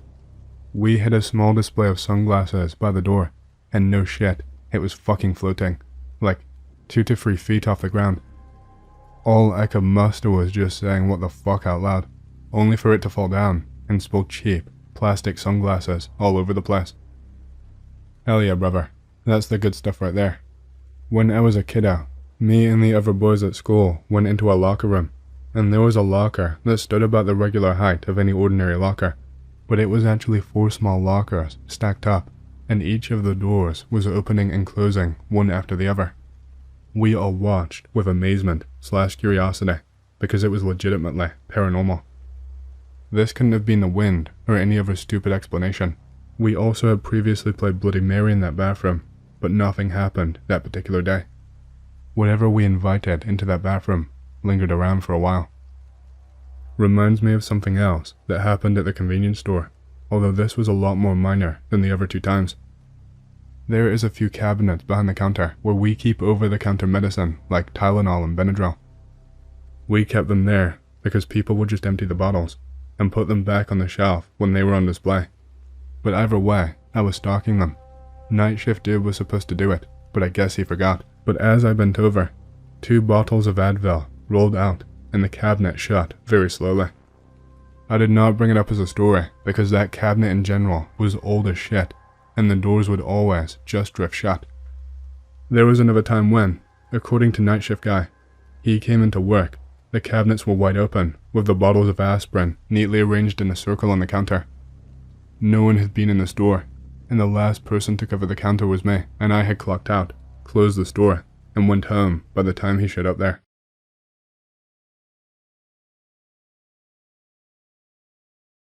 Be me, night shift worker at a gas station. Been doing it for pretty much a year now. In that time, I've gotten pretty accustomed to dealing with the weirdos that you get around that time. It's basically part of the job description. People who stop for gas at 3 in the morning are usually drunk or high or mentally not all there. I've had tweakers literally drooling at the mouth like a feral animal, growling and smacking at the glass trying to get in. I don't know whether to try and take a bite out of me or what, but when this shit happens, I have to lock the store and call the manager. He usually just tells me to sit tight and only allow gas payments through the window. Asshole. If it was him having to deal with it, that would be another story, but he has always just seen me as another lazy dropout that he can take advantage of. Anyway, I am getting too off topic with my story. I had something happen last Friday that was unlike anything I had ever experienced before. As usual, I was on my own in the gas station, just like every other night. I live in a relatively small town, and this station is on the end of a long stretch of highway. Pretty isolated by all accounts, but we still get people trickling through every so often. I clocked into my shift at around 10 PM. First few hours were dead. Nothing happening at all. The only thing I had to keep myself busy was stocking the few shelves we had and just cleaning around the store. That and trying to fight to keep myself awake. It really does get mind-numbing at some points, to the point where you actually start to hope something interesting happens. It gets to maybe around 2 o'clock in the morning. A car finally pulls up. It was a sedan, an old beat-up piece of shit, a complete rusted mess that honestly did not even look like it was road legal anymore, like it could just blow up at any second. Oh well, something to do at least. This guy steps out, just a regular old white dude, looked to be 40 to 50 in age, and was wearing some cowboy jeans, a checkered shirt, but also a jacket with a hood over the top, which he had pulled up. He looked shaky, kept turning and looking in all directions, like he was being followed by someone. It was really freaking me out. Whatever trouble he brought with him, I did not want it. He walked inside, kinda lingered for 20 or so seconds, pretending to look at drinks while peering back over his shoulder outside. After that he came straight to the counter. Asked me for a pack of cigarettes, a pack of Camel Blue if I remember correctly. His voice didn't sound right. You could hear the panic in it. Here is where I started to play my guessing game. It's something I did most nights. Is he mentally ill, on drugs, or genuinely afraid of someone? It was usually the first answer, sometimes the second. I rang him up, and the guy basically did not look at me the whole time, either over his shoulder or down at the floor. I was really getting the creeps. I asked him if he was cool, and he just kinda stared at the counter and nodded at it, all like while wiggling from side to side, writhing almost. Could not keep still. The guy paid in cash. He just tossed it on the counter without any care. Shit looked kinda nasty. Stains of some kind on it. I did not have the energy to kick up a fuss. After I hand him his change, he starts speaking to me. He just told me that I should lock my doors after midnight because you never know what kind of people are out there. I asked him what the fuck he meant. He just told me that this area had a reputation that most regular folk are not aware of. Right. I think I was ready to place my bet on him being a drug addict. He left the store pretty quickly. He did not linger and drove off soon after. Whatever. Standard night shift, I suppose. I locked back up again, which I always do when it is quiet. Lets me scope out any potential threats and protect myself before I let any customers in. The store does not have a gun, by the way, and I'm way too poor to afford my own. I just went back behind the counter and kept on working. About 5 minutes go by. I hear the door. Is that the same fucking guy? I let him in. I thought maybe I was just mistaken, and it was just a similar looking guy, but no. Same fucking one. Same clothes, except now, his jeans were scuffed up and were stained with something dark. I asked him if he was okay, and he just walked past me. Did his same routine again. Asked for the same cigarettes at the counter. I rang him up and he just kinda lingered there this time. Handed him his change and cigarettes, but he would not look to take them, and I just had to put them down on the counter. He was looking again. It was like he was waiting for something.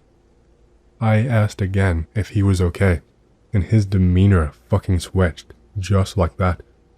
He gave me a death stare and snapped and told me to shut the fuck up if you know what's good for you. I was left speechless. I did not say another word. He stood there for another 5 minutes, staring outside, and then turned back, grabbed his shit, and told me to lock my fucking doors and don't step outside again tonight. What the fuck? Earlier, it felt like he was warning me. This time, it was obviously a threat. I could not even react to him. He was gone way before I could. Sped off in his car. That's what he wanted me to think anyway. I ran to the door and locked it immediately after he left, but I made sure to listen. He stopped his car not far down the street. Guess he thought I wouldn't pay attention due to fear. I called my manager. He had no sympathy. Just told me to do the usual and just allow gas payments through the window and not let anyone in. I spent the next hour pacing back and forth and panicking. Thankfully, no other customer showed up, so I did not have to worry about actually doing my job. I felt like I was losing my mind. It did not help that the lights on the outside kept flickering and looking like they were going to lose power. Such a shitty gas station. I could not stop shaking, and I basically watched the monitor all night. Then I noticed something on the monitor. The cameras outside were picking something up, something barely visible in the darkness. It looked just like a shadow, but then I looked closer. I could see a face. It was by a tree, partially obscured, off to the side of the gas station. I thought it might be that weirdo again, but it wasn't him. I don't know how to explain it, but the face did not look human. The eyes were much too large. They were looking directly at the camera, unmoving. Maybe it was the poor quality of the camera, or my mind playing tricks on me from the fear. But the mouth, it just looked like a gaping hole. The face stared for a good few minutes. It did not blink or move. Then the gaping hole, it turned into a smile. Wide, impossibly wide, the opposite of a friendly grin. It looked satisfied, like someone who was confident they had gotten their own way. I told myself it wasn't fucking real, that I was just seeing things. I tried to look outside the window with my own two eyes, but I could not make anything out. I was just stressed. I was just imagining things. I shut the monitor off. My manager would not answer, so I left him a voicemail saying that I did not feel safe anymore and that the guy had threatened me, that I wasn't going to put my life at risk for shitty pay. I grabbed my stuff, locked everything up, and ran as fast as I could to my car. I drove home, basically speeding the whole way on the empty roads. It took me hours to get to sleep that night. I woke up the next day to 2 voicemails. The first one was a scathing message from my manager, cussing me out for being a lazy piece of shit who would be lucky to still have a job there. And then another one, again from my manager, a few hours apart. He did not seem so angry anymore. He was unlike himself, meek and almost apologetic. He just very solemnly asked me to come in ASAP, that he needed my help and that the police wanted to talk to me. When I heard this on the voicemail, I immediately started to fear the worst. I feared that the guy did come back and took drastic action. I could feel the sweat dripping off of me, thanking my lucky stars I went home when I did. I drove straight there, did not even take a shower. The police sat me down and very calmly asked me about what happened that night, to describe the guy that came in the store, what he was wearing, how he acted. I told them everything verbatim and asked what was going on, what the guy did. The 2 officers shot each other an uneasy look, and I asked if he hurt someone. The more senior-looking guy started to speak. "That's just it, son. He didn't do anything." "What?" "He never came back here after you left. Matter of fact, he did not make it far from the gas station. We found his car dumped down the street off the road a ways." He took a pause and kind of hesitated, like maybe I wasn't meant to know all of this. "This next part, I'm only telling you for your benefit. You did not hear it from me. You tell no one, got it?" I just nodded. We found 3 bodies about a mile down the opposite way to the car. All torn up. Couldn't make out any faces, which is why we called you down. We don't even know who the other 2 poor souls are. I was speechless. I felt like I was still dreaming. Whoever killed him didn't even try to hide him. We're looking for the bastard now.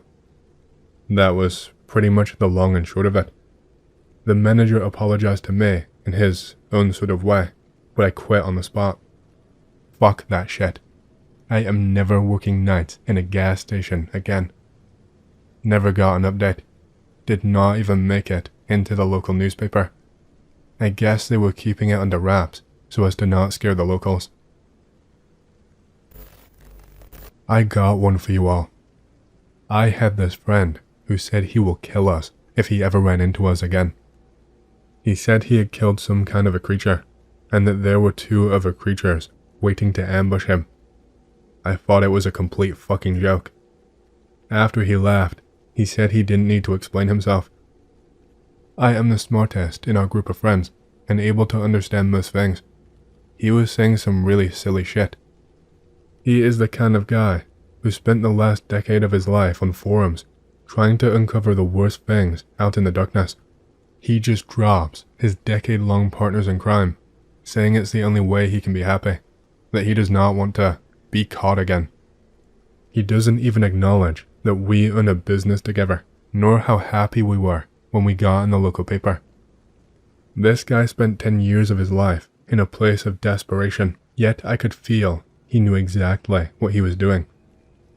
That didn't make him leaving suddenly any less depressing. I wish I could have told him how sad and horrible it felt that he was leaving. I wish I was able to understand where he was coming from. Right before he left, he started to go crazy. We were at his house. He would shoot guns into the darkness. He ended up shooting his girlfriend's cat, yelling about the creature like a crocodile that might have been a monkey. We would be watching TV, and suddenly, the TV would turn into a black screen. He would scream, "I shouldn't be watching this much TV anyway." He would go on tirades about how the world has turned into a shitstorm, and that he was trying to put out the fires, and a bunch of other crazy shit. He tries to level with me at some point. These anomalous phenomena are the most horrifying things humanity has ever seen. I could not take him seriously. He would go on about how everything seems to be going in a slightly twisted direction, but not in a way that you can see. I tried to change conversation topics to help his mind off of whatever it was that was bothering him. Considered getting him psychiatric help. Tell him he was being led to believe something, like people on 4chan tend to do. He would be the weirdo who came along and did the thing they told him to do, and wind up dead because of it. He is in a state of mind where he was totally oblivious to outside influence. He tried posting online to get donations for equipment and stuff. People criticized him for making up things for around these weird characters he had drawn. The drawings were very disturbing. I always asked to see them, and he would show them, but never let me hold them. This shitstorm is being caused by evil forces anon. All he was achieving was giving people nightmares. He said he was going to write some kind of manifesto. I talked him out of it. He already started, but never finished. It contained who he was and what he was doing. After reading this, I started to understand. He talked about having a younger brother who went into the woods who was found dead, mauled by a bear, according to the coroner. I never knew he had a brother. He never told me. One time before he left, I talked to his mother, who was visiting out of town. We were friends just out of high school, so I never met either of his parents. She told me about the son she lost. I told her about how I thought his mental health was deteriorating. He never thought it was a bear. After his brother died, he spent almost all of his time in the woods. I always thought he was just some kind of survivalist. I did not think he was in the woods for any particular reason. He was looking for something. I think he found it. I thought back to his drawings. They were of a killing in the forest by some kind of grotesque monster surrounded by a bunch of people, literally hugging trees. I don't know if they were cultists, or if this was supposed to symbolize something. People were mad at him because he blamed them for the death of his brother. His talk about it stopped right before we became friends. Realize he has some kind of PTSD related to his brother's death. I confront him about it. He said that I had become too involved, and it was time for him to leave. He was leaving to protect his friends. 3 weeks later, he was found near the side of a road, loaded with ammunition, holding a rifle, bled out. Apparently, he was mauled by a bear. After that, occasionally, when I am alone at home, I look outside into the woods, and I swear I see the branches move. Few years ago, camping in Algonquin Provincial Park, Ontario. Going for a hike with my cousins on the Spruce Bog Boardwalk Trail. We are all walking, chatting, having a good time, when we smell a god-awful reek. Insert fart jokes here, thinking it's the bog. Smell goes away. At the last leg of the boardwalk, if you have ever been, it's a slightly wooded area, but still boggy. Before the big rock, but after the open spot. Have a weird feeling and look to my right, and the smell comes back. See what must be 8 feet tall, arms and legs. They look like bone-white sticks, solid, very rib-like torso, and a stump of a head with beady black eyes on the very top forehead area. It is completely devoid of hair, and looking at us. Instantly lose my shit, screaming and pointing. Cousins see it as well.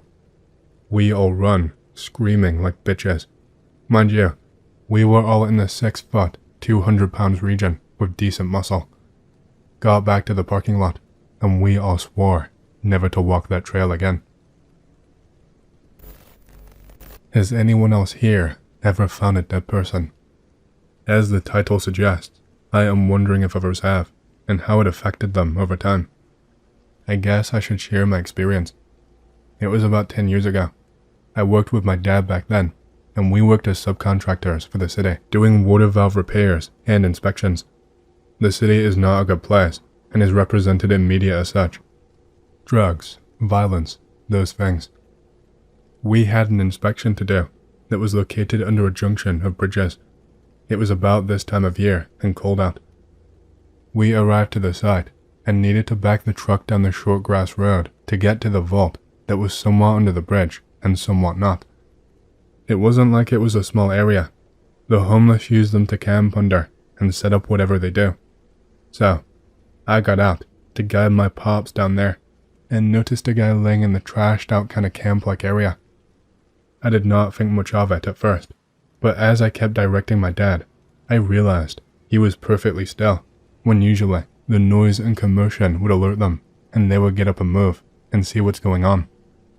We got the truck in the area, and I said to my dad, "Hey, I think that guy is dead over there." My dad instinctively said, "Oh no, he's probably just asleep or high or whatever," but he realized pretty quickly that something was off with the whole scene. My dad, being my dad, said shortly after, "I think you're right," and called out loudly and stomped his feet, walking in the general direction of him. Obviously, no response.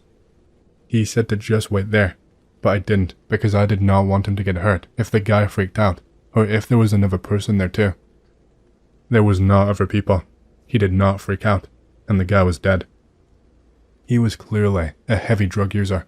The trash had the usual needles and bags and cigarette bottles, so he was not the only one that stayed there. His eyes were wide open, sunk and blackened. We only needed to see for a moment to know that he was gone.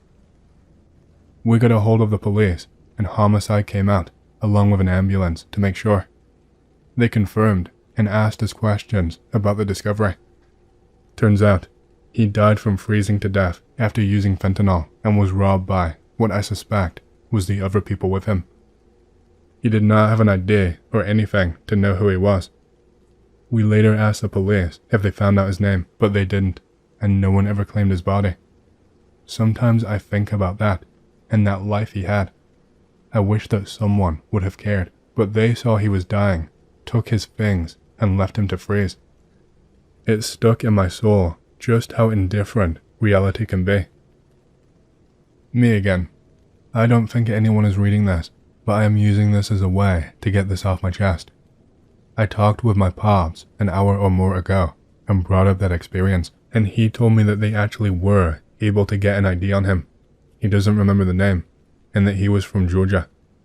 He got the info because he is friends with a homicide sergeant in the city. To sum it up, after a few months, they matched his DNA prints, or whatever, to crimes there, and found that he was originally from there. They contacted his parents, and they told them that they won't come to claim the body, and that they could do whatever they want, because I guess they didn't care. The reason I bring this up is, how can there be two types of reality? I guess what I'm trying to say is how I have a life like this, and he had one that showed the opposite, but they both exist and both are true. I don't know if that makes sense, as I'm not being exactly clear. But how can there be these two things that are real, but such opposites, and that it just comes down to luck? Maybe this isn't the right place to ask about this shit, but I read about the spirituality and beliefs people have, and I am just confused about how to make sense of the totality of indifference reality presents. I'm not nihilistic or absent of morals or anything like that, but if someone has something I could read or think on to try and make sense of it, let me know.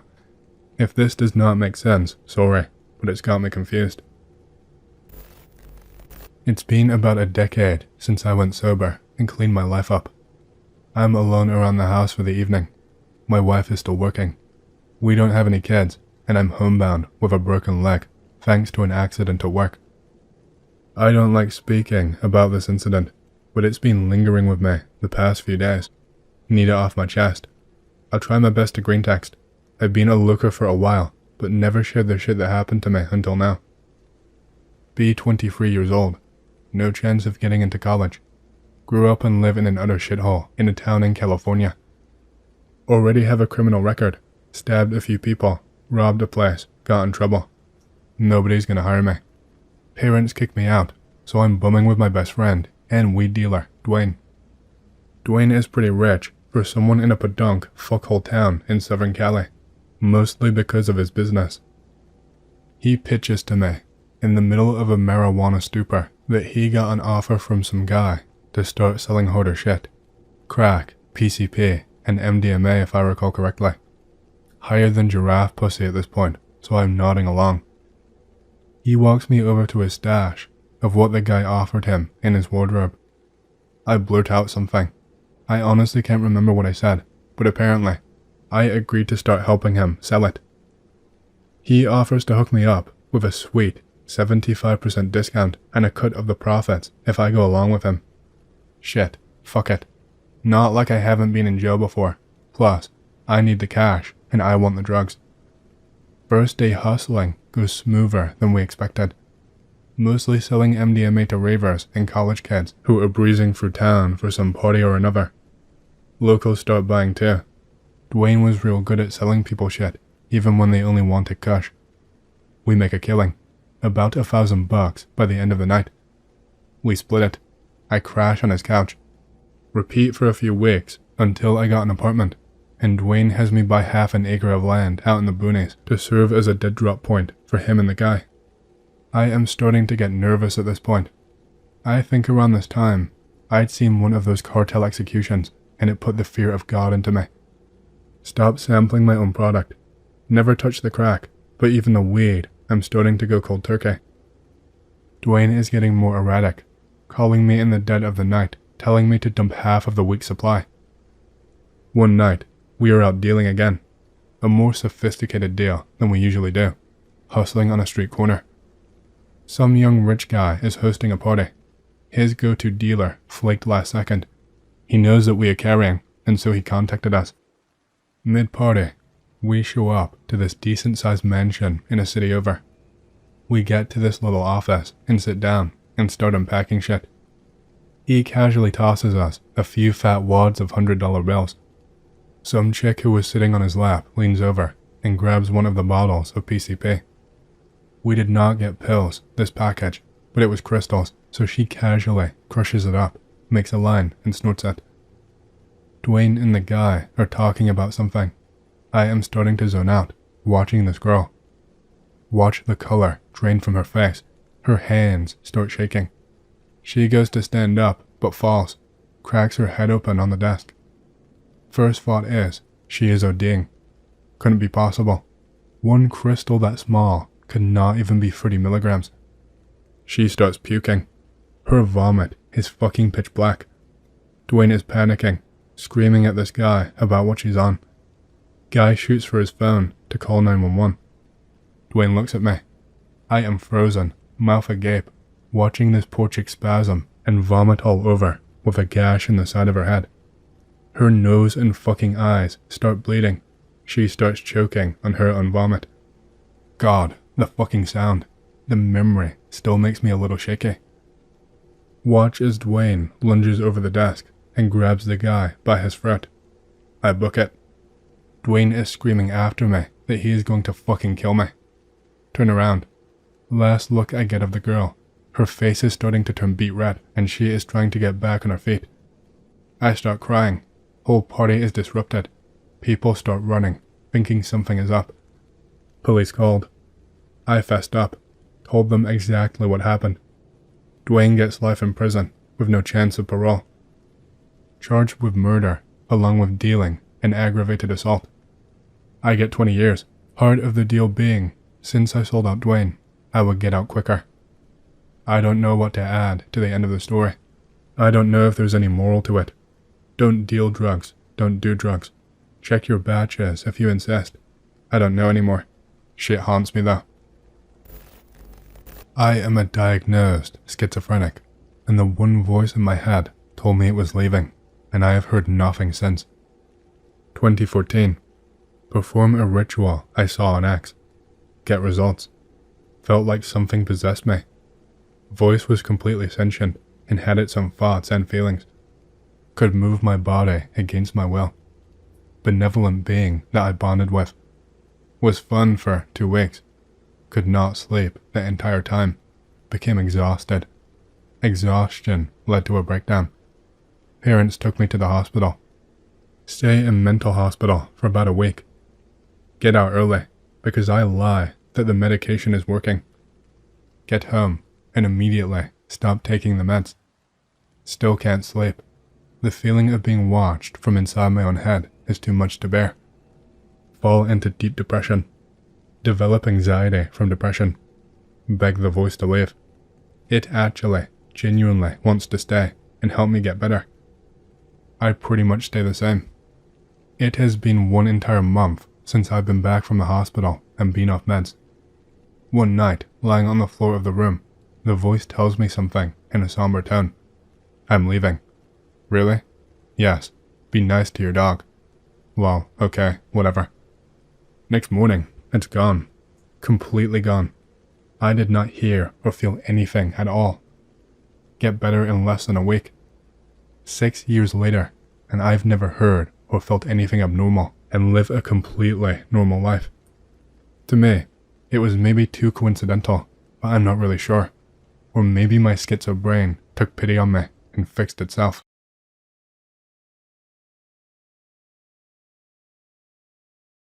Been a long-haul driver for many years now. I have a fair bit of experience, so I am no stranger to driving along stretches of highway at nighttime that seem to be never-ending. This was one of those nights. Nothing out of the ordinary at all. That night, I was heading east, out on I-40. I have driven down here so many times that it is like second nature. Honestly, it's the kind of route that gets monotonous after a while. Well, I guess they all do eventually. All I had was silence and the hum of the engine. After driving for what seemed like forever, but what was probably only a few hours, I started to feel really tired. I had drank a coffee not long ago, but it was not even having an effect on me anymore.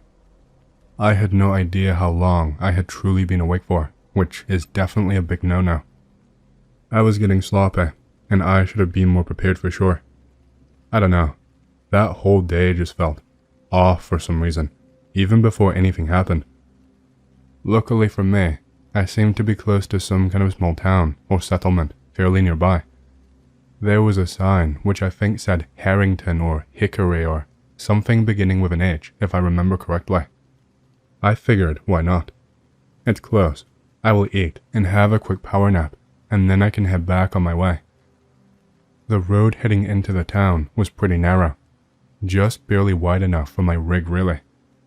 Lots of trees on either side that made me feel really claustrophobic. They cast these big shadows, which made visibility a bitch. There wasn't all that much to see though, I suppose, just empty stretches of road. Did not seem like anyone was out this way, this late. Nothing but silence around. I was coming up to something, because I spotted the faint outlines of buildings just up ahead. I pulled in, and parked outside a small general store. The place looked like it had not seen a fresh coat of paint in decades. The building itself was old, but you could tell it had been built to last. That kind of thing was comforting to me in a weird way. Seeing these old buildings stand the test of time. I don't know, it just made me feel safe, I guess. The front door was a little warped, but it opened easily enough. A chime rang above me when I entered.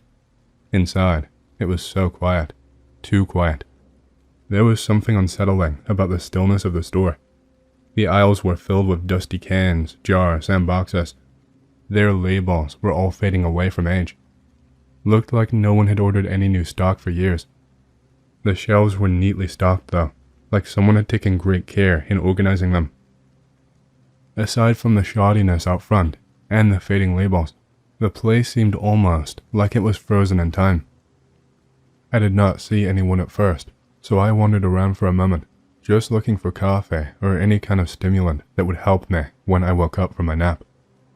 That is when I noticed a man standing behind the counter, not moving. He was tall, but not remarkable. His face, though, it was blank. His eyes were open wide, but he was not blinking. Looked like your average, old southern guy.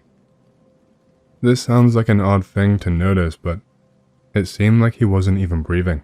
Like, I heard zero noise coming from him. Did not see his chest moving up and down or anything. He just stood there, staring at me. I tried to shake it off. Maybe he was just a quiet guy.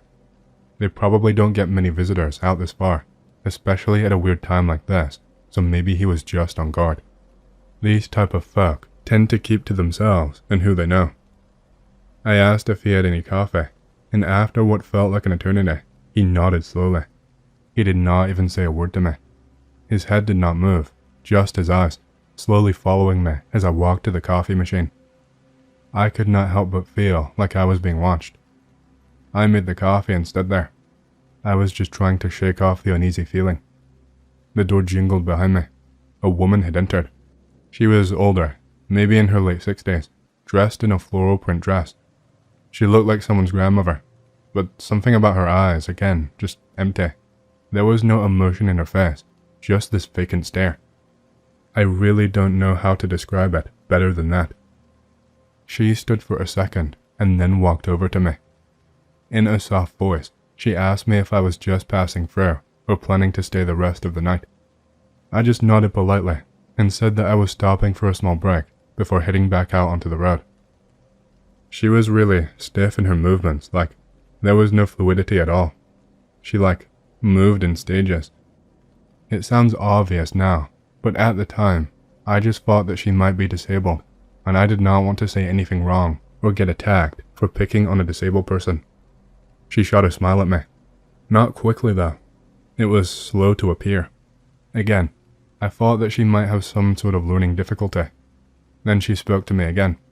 She told me I should stay for a while. You'll find that we don't get many visitors. You should rest. We have a lovely motel just down the street. Okay, I guess she's just being polite. Maybe excited at seeing someone new for the first time in who knows how long. Small towns are generally known for their hospitality, right? I gave her a polite smile, but was not interested in sticking around for too long. I didn't need a motel. I was just taking a quick break. I'm good for now. Just needed some coffee. But she insisted. It's the least we can do, dear. It's not every day we have someone passing through. She stared at me as if waiting for me to agree. There was also this weird delay in her responses and reactions, uncomfortably long sometimes, like she needed time to process whatever I was saying. The motel is very nice. You should stay. I started to feel more uncomfortable now. There was something wrong about the way she was speaking, like she was not hearing me. Or maybe she just did not care. She wasn't taking no for an answer anyway. I told her thanks, but I'm good, and tried to force a polite smile. She finally nodded, but her eyes did not leave mine. She seemed almost disappointed, but just as quickly, her face returned to its blank expression, as if nothing had happened. I did not waste any time. I finished my coffee, grabbed my things, and stepped outside. When I looked down the street, I saw a few people walking. They were all dressed in different clothes, but they walked with the same pace, the same robotic rhythm. Their eyes just fixed ahead. No one acknowledged me at all. It was as if they were all on a schedule. I started walking back to my truck when a man approached me. He was in his mid-40s, wearing a dirty coat. He looked normal enough at first, but his eyes again, that same empty stare, that same delayed, almost mechanical movement and reaction. "You shouldn't leave," he said. "People like you don't pass through here." I stood there frozen, not knowing what to say. Did he mean that people like me don't pass through here often? With how weird everyone had been so far, I genuinely could not tell if he messed up his sentence or if that was some kind of ominous threat.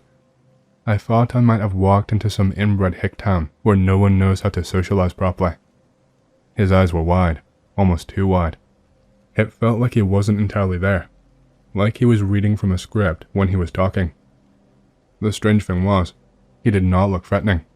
He just looked like someone's grandfather, the kind of person who had a heart of gold and would tease you, but then tell you crazy stories from his youth. The way he said those words felt off, like there was something I did not understand. I could feel my heart rate picking up. The silence around me was deafening. I glanced over my shoulder. More people were out now, wandering down the street. It wasn't late, but in a town like this, it seemed so weird for people to be casually walking the street this late. They were all walking in that same unnatural rhythm. Their faces were all pale and expressionless and bland, like they'd been chiseled from stone. I could not shake the feeling that they were all watching me. I told him I really needed to go. Even without the coffee, I felt wide awake now. I tried to sound casual. I could barely look into his eyes. His stare was so intense and would not break from me. He didn't seem to hear me. For a second, I swore I saw a flash behind his eyes. Something flicker like he was acknowledging or thinking. Just a second, and then it was gone. "You'll want to stay," he said. "The motel is just down the road, and it's very quiet. We don't get many visitors, and we prefer to keep it that way. You will be safe here." Safe? What does he mean by safe? His insistence was beginning to make my skin crawl. I knew I needed to get out of there. "No, I'm really fine," I said. "I've got to keep going. I have a deadline to meet." He did not step aside. In fact, he seemed to move closer, a little too close. He smelled stale, like old dust and aged paper. It was a foul smell, and I almost instinctively covered my nose. He smiled again. "It's best to stay. You really shouldn't leave." I made a snap decision. I shoved past him. I ignored the way his hands reached out, almost as if to stop me. I had to get to my truck, but as I turned, I realized something worse. Everyone else was staring at me now. They had stopped in their tracks, standing motionless in the street, all eyes locked onto me. I felt like I was being judged, almost like they were waiting for something. I quickened my pace, headed straight for my truck. I could hear the soft shuffle of footsteps behind me. When I reached my truck, I noticed something even more unsettling. The man from inside the store, the one who had barely said a word to me, was standing at the edge of the lot, staring. His eyes had not blinked once. He was simply watching me like a mannequin. I got into the cab as quickly as I could. There was a faint noise, like something scratching against the door. I glanced up and saw a woman standing next to the truck now, peering through the window at me. Her face was pressed up against the glass, her expression still blank, but she was not moving. Her eyes were locked onto mine, but there was something wrong about them. The longer I stared, the more I realized that her pupils were too dilated, too wide. I threw the truck into gear and started to pull out of the parking lot. But just as I passed the first streetlight, the feeling hit me. The unmistakable sense that I was being followed. I glanced in the rearview mirror and saw several figures moving behind me. Too many of them to count, all coming out of the shadows of the buildings. They were walking toward me, their strides synchronized. My foot slammed down harder on the accelerator, but as I reached the intersection, the light turned red. I cursed under my breath and slowed, but not by much. I did not want to stop. Just then, I heard a bang on my window. I jumped, instinctively swerving the truck just enough to make it scrape against the curb. I looked over to see a man, one of the ones who had been walking in that eerie, mechanical way. He had slammed his hand against the window. He was not smiling. His face was twisted with a look of fury I had not expected. The man banged the window again, harder this time, and I could see his teeth through the glass.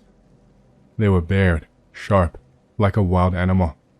I did not wait for him to do it again. I threw the truck into reverse, slamming my foot down on the gas. All I could think was, I need to get out of here. I could hear footsteps pounding behind me as I tore down the road. I glanced in my mirror and saw them.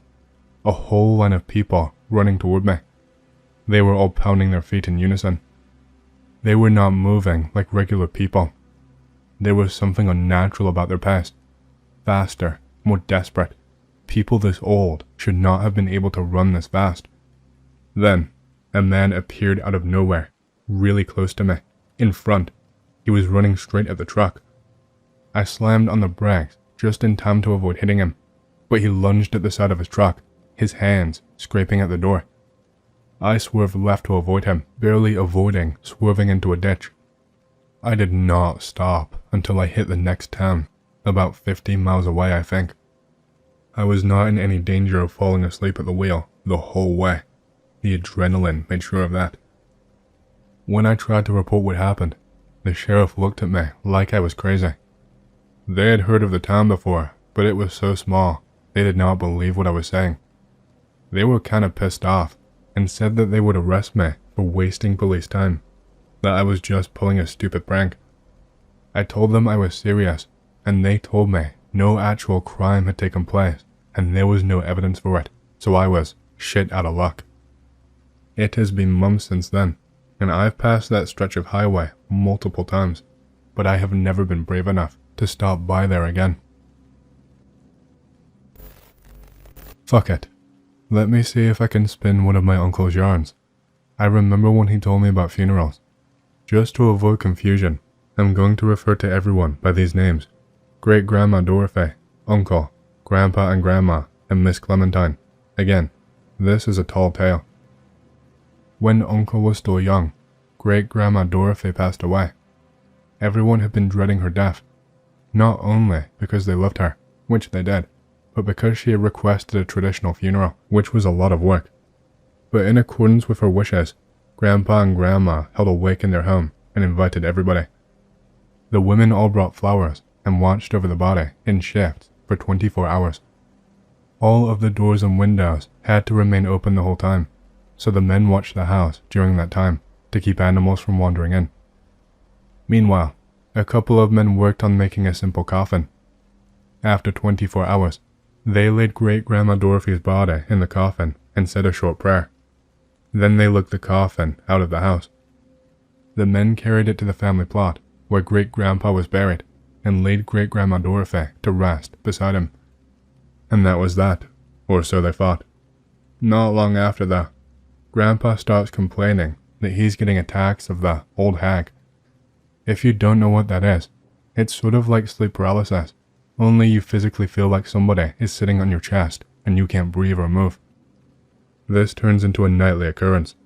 They get worse over time, until one night, Grandma wakes up with Grandpa thrashing violently in bed next to her.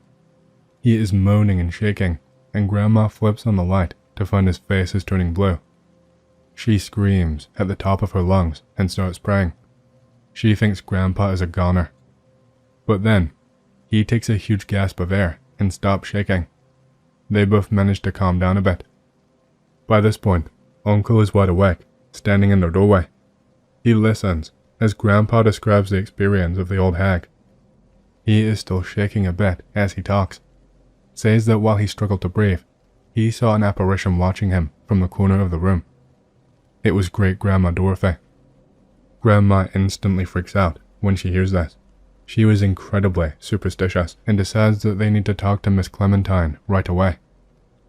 I don't know what you would call Miss Clementine really. Uncle just called her a wise woman. She was old as dirt though and lived alone in this tiny house near the woods, way off away from everyone. Uncle, being the oldest, gets sent off to ask her for advice. So now it's the dead of night. Uncle has just heard that Great-Grandma Dorothy is apparently back from beyond the grave, and he is trudging out in the middle of nowhere, heading even further out into the sticks. Needless to say, he is thoroughly spooked by the time he finally finds Miss Clementine. He manages to get there without pissing his pants, but damned if the old lady is not expecting him. She is standing in her doorway with her hands on her hips like Uncle is late. Then she tells him what has been going on. Apparently, Great-Grandma Dorothy has been appearing to her for the past few nights, and the two have been doing some talking. Your folks botched the funeral, Miss Clementine says. Uncle asks how. Miss Clementine rambles in her creaky voice. Well, they had the wake, that was good. And they built a decent coffin, which was only right. And they buried her in the family plot, as they should have. Uncle is wishing he'd stayed in bed. She continues, but they forgot one thing. You always carry the body out of the house, feet first. Uncle is like, what the fuck, that's stupid. But according to Miss Clementine, Great-Grandma Dorothy's coffin had been carried out head first, which apparently is no good for a spirit. Head first always ensures a haunting, she says, but it's easy enough to fix, so she explains to Uncle what he has to do. Then he hurries back home and tells his parents what Miss Clementine told him. Fast forward a week, and the whole family is back at the house. The women, the men, my grandpa, and my uncle all go down to Great-Grandma Dorothy's grave. Together, the men open the grave back up until the coffin is exposed. Then Grandpa passes around a bowl of salt, and everyone takes turns, sprinkling a bit over the coffin. Even my dad, who was only a wee lad at the time, remembers this bit. Then the men fill the grave in again, and everyone disperses back to their homes. After that, no more old hag, no more apparitions, and no more traditional funerals, lol. But Uncle took a valuable lesson away from the event. This is the point where he'd lean in close and whisper the words, "Don't fuck with the dead, kiddo." Kek. Thanks, Unc. I used to live in Russian suburbs when I was a snotty 12-year-old, and in an area which was fucked up by design. There was a huge-ass prison right around the corner, a little city of garages with who knows what inside, corners and little passages, which were filled with heroin needles, nearly abandoned old residential buildings. The mother of all trash heaps, partially filled with extremely volatile stuff, and so on. What is a grown, sane man's disaster is an interesting adventure for an innocent kid in these parts. So me and my group of friends used to explore this post-apocalyptic wonderland thoroughly. One day, we decided to fuck around in one particularly fucked up part of the zone. A really shabby, industrial/residential settlement, which is practically a ghost town. So, we run around, search for cool shit, and arrive at some big 15 or so story building. We get up there, of course, and as we climb the staircase, we hear only our breathing and footsteps. Otherwise, it is dead fucking silence in there. I am sure there were people living there, but it seems like they were mostly gloomy old farts. So we get up as far as possible, get disappointed when we realize that there is no way to get to the roof, and decide we are going to get down and search for some store to get something to eat. I look out of one window, which gives a good overview over the district, and see that not far from the building, there seems to be some commotion. Not thinking too long, I decide I will look what is up. My stupid friends decide they have had enough and leave, so I take off on my own. The place where some people collected, you already could consider the March of 10 people as a demonstration in those parts, was some backyard of some store. Police tape everywhere. I see some woman speaking to a policeman, and she is pale, like she saw her child getting torn to shreds. I decide I want to know what really happened back there, and sneak my way through the tape, using some cars as hiding. As I inch closer, heart pounding like a drum, I peek around the last car. There, in the middle of the yard, lies a body. A man, sprawled out like a rag doll, arms twisted at odd angles. Even from a distance, I can tell he's dead. His face is swollen, bluish, and something dark has pulled around his head. I freeze for a moment. All the curiosity that brought me here evaporates, replaced by a cold weight in my gut. I want to run, but my feet won't move. The cops are talking in low voices, one of them pointing at something near the man's body. A syringe. Makes sense. Plenty of junkies around here. Overdose, I think. But then I hear something that makes my stomach turn. Not just drugs.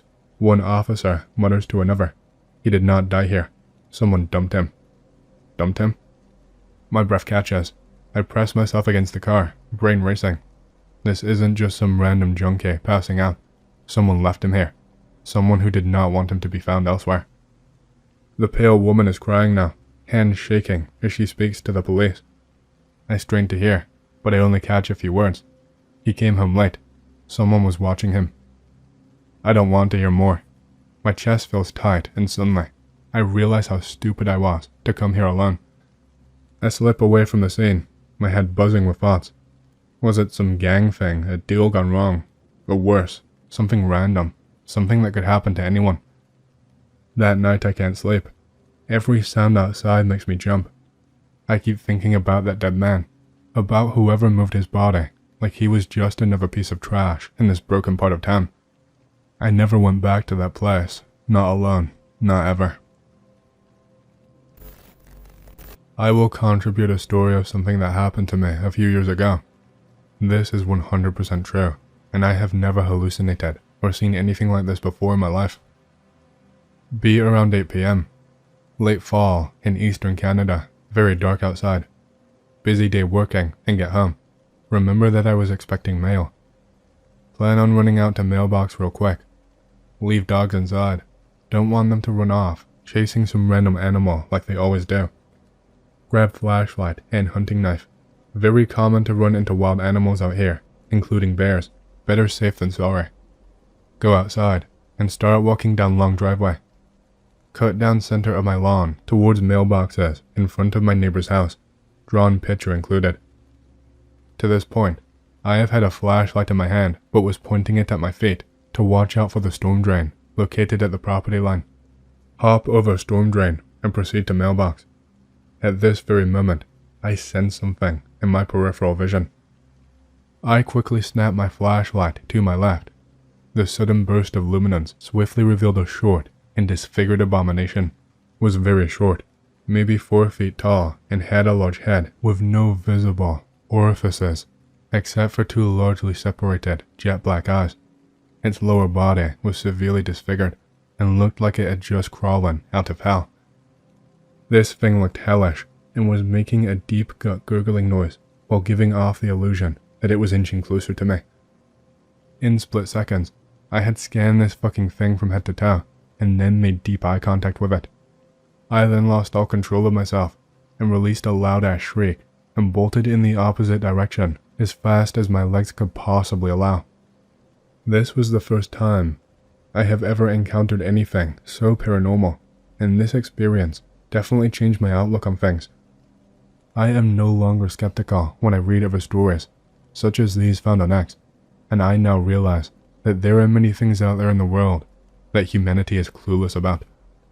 Whatever the fuck it was I saw, it surely had the final laugh as I ran like a dog, with its tail between its legs. I can also say this is the only time I have ever lost complete control of myself and ran from something without thinking. This shit was fucking unreal. Back in the day, 2010-ish, worked as an armed guard for Section 8 housing complex. During the summer, the afternoon shift had a lot of activity. Working during winter, so slow that I'm stuck on dispatch duty and only one officer on patrol. No one goes on patrol without partner, and there is literally no one outside at 1 a.m. and 10 below zero. Taking turns watching CCTV and Hulu, Netflix, etc. Suddenly hear a loud-ass crash from building office waiting room. Specifically, hear door slam shut, and can hear the leftover Halloween decoration on the door making noise. Adrenaline.jpg. Look at the other guard, and he is spooked as fuck. Other guard is a 2-time Iraq vet, and not easily spooked as long as I've worked with him. He draws his weapon, and runs toward the front of the office. I draw my weapon and follow him. We clear the entire front office area, but there is no one there. What the fuck? I tell him I want to clear the back area, Clear out break room, elevator control room, storage room, nothing. Check the CCTV, and there is nothing but the two of us, looking like morons. Did not log anything, report anything, or mention to anyone else, because not only did we not have any evidence, but they would have been like, yeah, these guys are stupid. Fast forward to the next winter, and pretty much the exact same thing happened. Same exact scenario, same exact people involved. It creeps me out because it was, without a doubt, that exact door and decoration that we heard, and the sound was of that specific door closing, even though the door was already deadbolted since the office was closed. After years of working there, you could tell by sound which door was being opened/closed, just like you can after years of living in the same house. Pigman, 17 years old, 2 years ago. Driving home from work in my truck. For context, I live in a ruralish area of Western Canada and work in a bar. This story was at about 11 at night, and in a remote enough area that there were no streetlights, a few buildings, and cows, horses, and fields, etc. Driving along, listening to music, typical day. See a large RV on the side of the road, nobody around it, emergency lights on. Spidey sense go off the charts. All of my instincts tell me to stay the fuck away. Whatever is going on here is not going to be fun for me. Keep driving a few minutes. Decide to turn around. Maybe someone is hurt or needs help. I gotta be a good guy. I can take care of myself if something goes wrong, etc. Turn around and head back. Park on the other side of the road from the RV. Walk across the road and go to the passenger side of the RV. Door is open and no one is there. Joan Jett's I Love Rock and Roll plays on the radio. I knock on the door. Hello? Anyone there? No answer. Only the sound of the radio playing softly. Knock again. Call for anyone inside. No answer. Feel intense urge to run. Calm myself. I'm a man. I can fight whatever tries to hurt me. It's all good. I decide to step in to make sure no one OD'd or anything. Take one step inside trailer. Literally, the second my foot hits the floor of the thing, the music doubles or triples in volume, deafeningly loud. It was the most intense jump scare of my whole life. Turn around and bolt back to the truck. The second I run around the corner of the RV, I see my truck. All the doors are wide open. No breeze. No one around for 2 to 3 miles at least. Literally stand in the middle of the road, too scared to move. Know something happened to my truck, so I don't want to get close to it, but also don't want to go back to spooky trailer. See nothing in truck, say fuck it. Drive home at 20k over the limit. Nothing else came of it. Sorry if it's anticlimactic.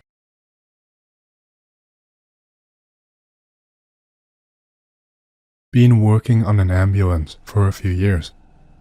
Last 5 months has been in a beach town on the west coast. Most calls are bullshit. Rich old assholes from the cliffs, always crashing cars and having heart attacks. Harbor scum and homeless people, always ODing on heroin and whatever else they can get their hands on. A lot of death, but all explainable, all expected. We are trained to understand MOI, mechanism of injury, only as a way to anticipate injuries not readily visible. Over the last few months, I went on a few calls I could not understand and saw things I could not explain. The first call. Dispatched to an unresponsive male at 0622. Barely awake from busy full moon night cleaning up degenerates. Partner and I drag ass, getting out of the chute. Bodies found in the morning have usually been there for hours, which means they usually can't be saved. Pull up and see the morning joggers that called it in on the beach. Fuck, time to work. Start CPR for appearances because a crowd are watching. Body is crumpled face down in the sand, with clothes ragged and shoes missing. First thing I notice is the skin. Cold, ice cold, wet, not soaking, but wet. Really pale, almost white. First impression comes up soft. CPR 101, good compression, breaks ribs. Every rib in this guy's chest was already shattered. Third compression, I feel his heart in my palm. I keep pushing out of habit, but start looking him up and down. Collarbones and arms are fractured too. Seeing his face for the first time since ruling him. What the fuck? Every bone in his face is broken. Eyes either gone or too smashed in to see. Not a drop of blood anywhere. Whole body shivers when I realize just how dead this guy is. Call it right then and there. Code 914C. Get sheriff's coroners involved. Looking back now, after looking up the run numbers for the calls, I realize the space between the first and second, then third call are all a month apart. Not about a month, I mean down to the exact day. The second call. Dispatched to a traumatic at 0307. Look at call notes while en route. Drunk couple pulled boat into mooring off Eldock when they found him. No further notes. Whatever, they're drunk. Make it to the waterline before I notice the sound. Partner and I usually mess around and call back to the barking seals. Absolutely silent, except for the boats settling against their slips. Not a single one anywhere on all the docks or low-riding boat decks. Maybe migrated. I don't know. Fuck seals. Bring the gurney down to the dock. Sheriffs and fire are already there, all moving flashlights around the ground. Get close enough to see what they are stepping around. Blood. All over the fucking place. High velocity shit. Long arterial looking spray patterns along the deck and up the sides of the two nearest boats. Fire motions towards the second larger group, standing 30 feet further down the dock. Starts moving towards them when the blood suddenly stops about halfway. Join the circle, standing around the beat to shit body.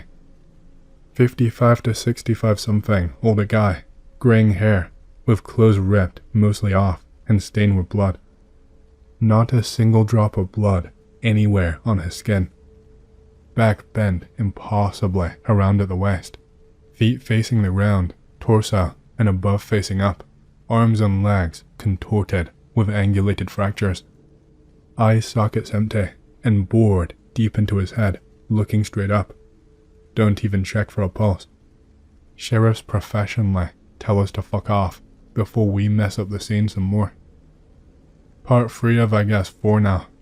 Again, I don't do investigation. I only know what I know because I need to know about mechanisms, because I need to know how to put people back together. I've worked in 2 counties, more than 10 cities, some of the roughest areas in this half of the US, and I've never seen shit like this. Word in town gets around about the dock murder. Old people with too much time love to talk shit, I guess. Doesn't faze my partner at all. He's been doing this too long to care about anything other than running his calls. Guess I couldn't ask for more. The third call. Another 4 weeks to the day. Dispatched to a technical rescue at 0130-ish. Basically, someone is stuck as fuck, go get him. Far side of the harbor, on the brick wall. Big rocks, all stacked to protect the harbor from swells. Covered in bird shit, seals, and homeless fishermen during the day. Some high school boys were out smoking when they found him. Word comes down that the sheriff's helicopter is grounded due to the fog. Time to get wet. All of us grab our bags and start climbing over rocks and out the jetty. Tide is high, highest it's been in a while. Finally make it out there to find a Mexican, 40-something-year-old, wedged between rocks, head first in a space between boulders just at the waterline.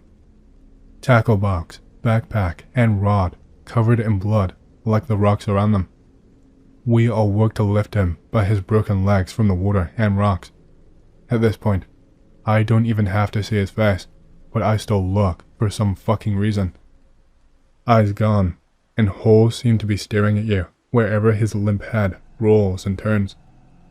Spend the next hour climbing over rocks with this body strapped to our backboard.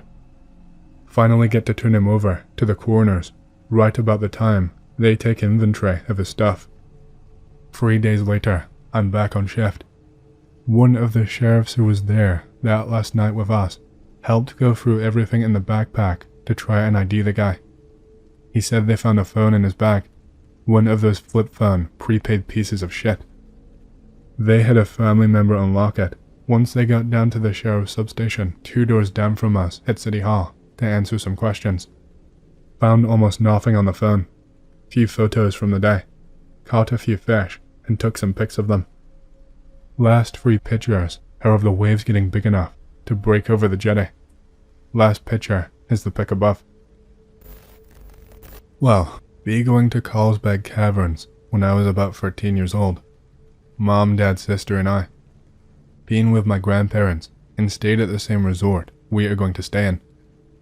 Remember the place is busy and really cool. Tons of old West themed stuff. Arrive. Place has gone downhill in the worst way. Our car is the only one there. Need to pay, so I go check in with my dad.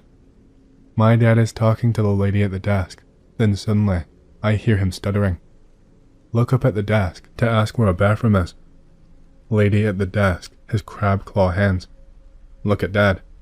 Dad is just staring at me, giving me the not one word look. Go to our room. It's a dump. We unpack and go look for food. Nothing is open. No big deal. Dad says he will go and get snacks out of the vending machine he saw. Dad comes back about 15 minutes later. His eyes are wide open, and he's clenching a bag of Doritos like a madman. He says there was a man fixing the vending machine. Guy had no teeth, smelled like car exhaust. We could smell it off my dad, and was covered in meth sores. Dad thinks the guy was breaking into the machine. Dude gave him a bag of Doritos for his trouble. We tried to go to bed. It is about midnight by now. Banging on our door. Hear my dad say, I knew I needed to bring a gun to my mom. Dad answers. My sister and I peek around the corner. Dude at the door looks like a member of Slipknot. Wearing a stained up jumpsuit, carrying a wrench. Here to fix your heater. It's working fine now, thanks. Oh, must have been the people above you. Dad shuts the door. Mom says, but it's summer, and there is nobody here but us. Sister starts crying because I let her watch The Hills Have Eyes. Dad says, no, this is exactly like The Hills Have fucking eyes. Next morning, nobody slept. Mom and sister decide to shower. Dad and I say we won't set foot in that bathroom. Room service. Dad says no thanks. Lady says she has to at least see the room before she can leave. Dad opens door. Yeah, we're just about to leave, so if you could. Dad just slams the door in her face. Room service lady is wearing a fucking ankle bracelet. What's wrong with that? Mom hasn't. Oh, one of the police ones. Fucking right. We are out of here. Help me pack.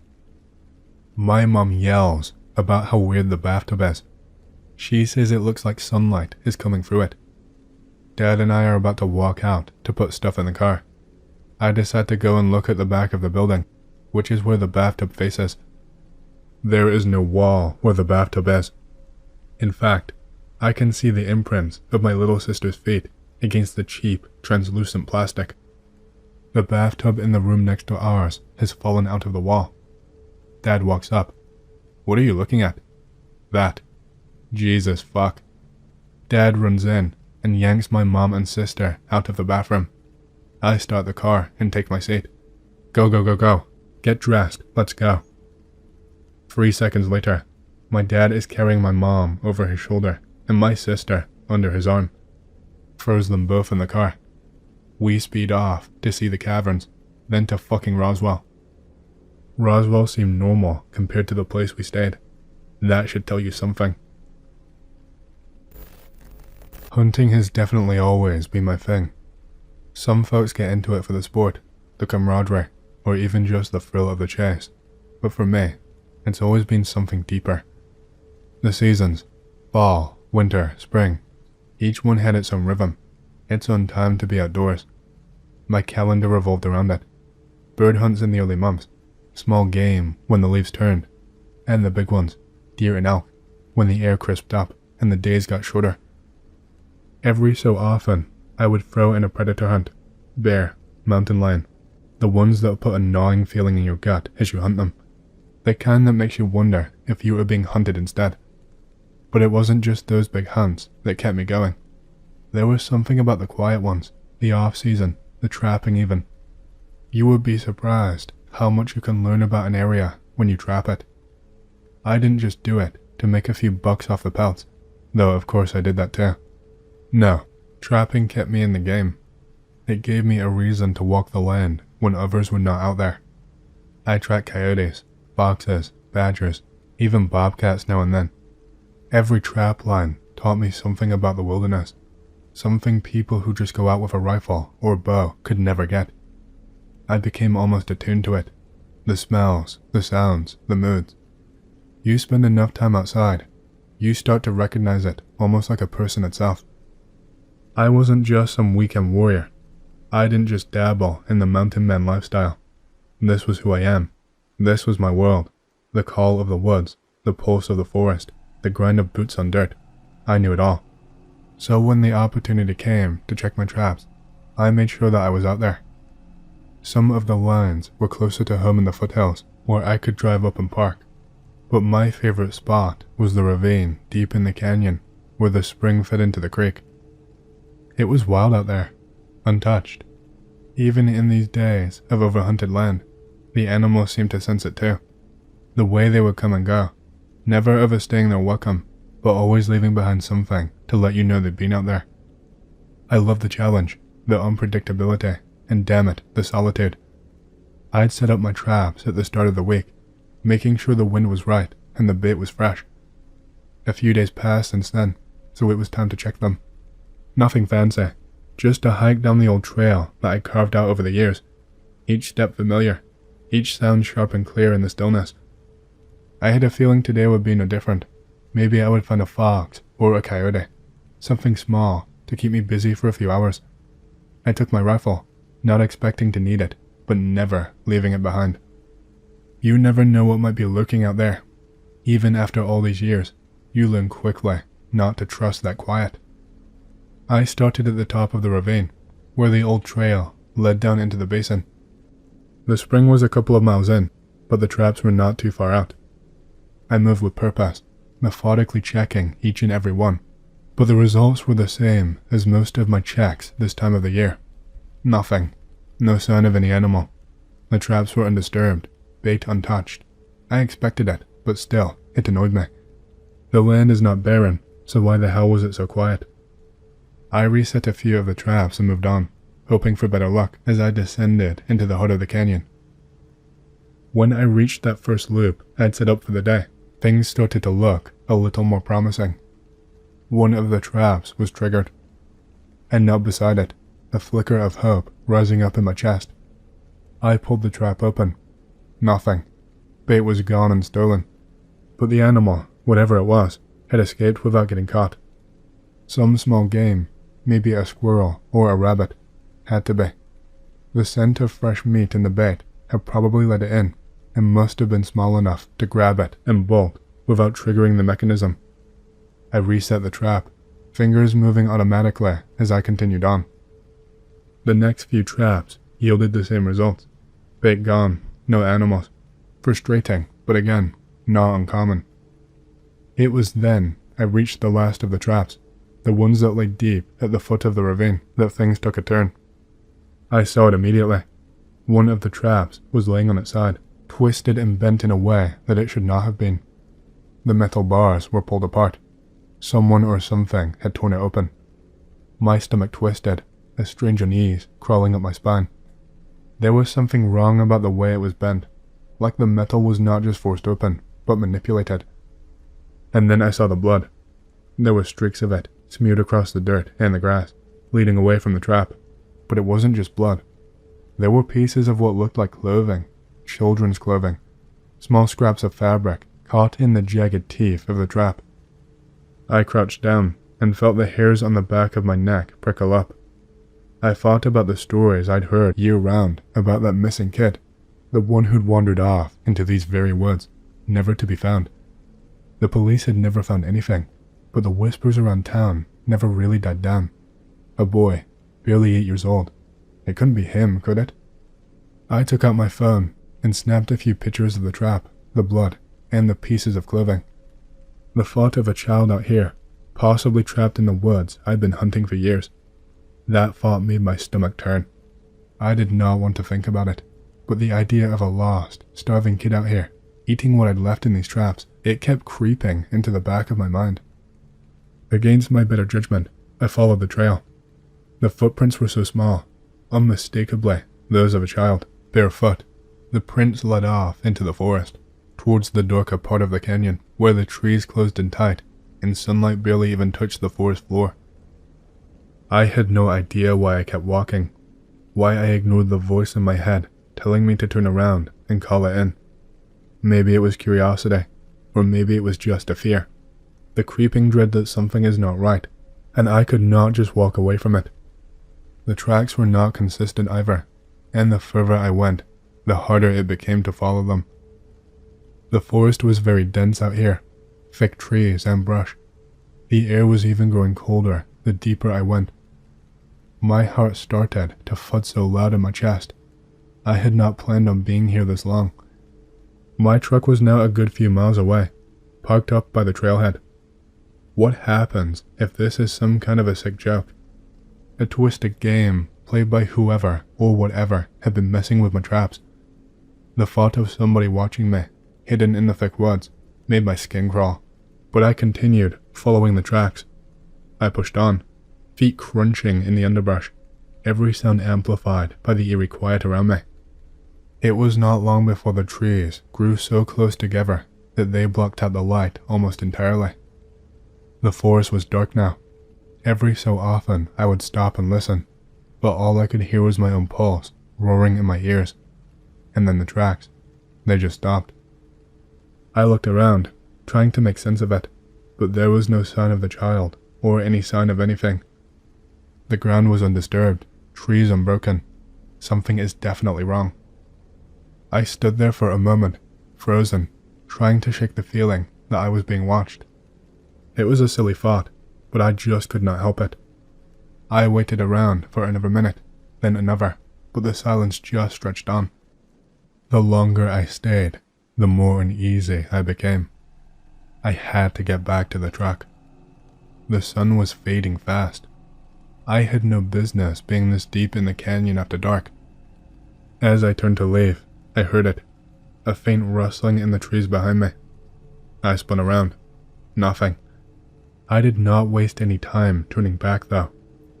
My legs felt heavy, and my boots were sinking deeper into the soft earth as I scrambled up that ravine, each step pushing me further into darkness. The trees seemed to be so close and tight with every step, their long, twisted branches reaching down, death's hand. The air felt colder now, the scent of damp earth mixed with the faint tang of decay I had not noticed earlier.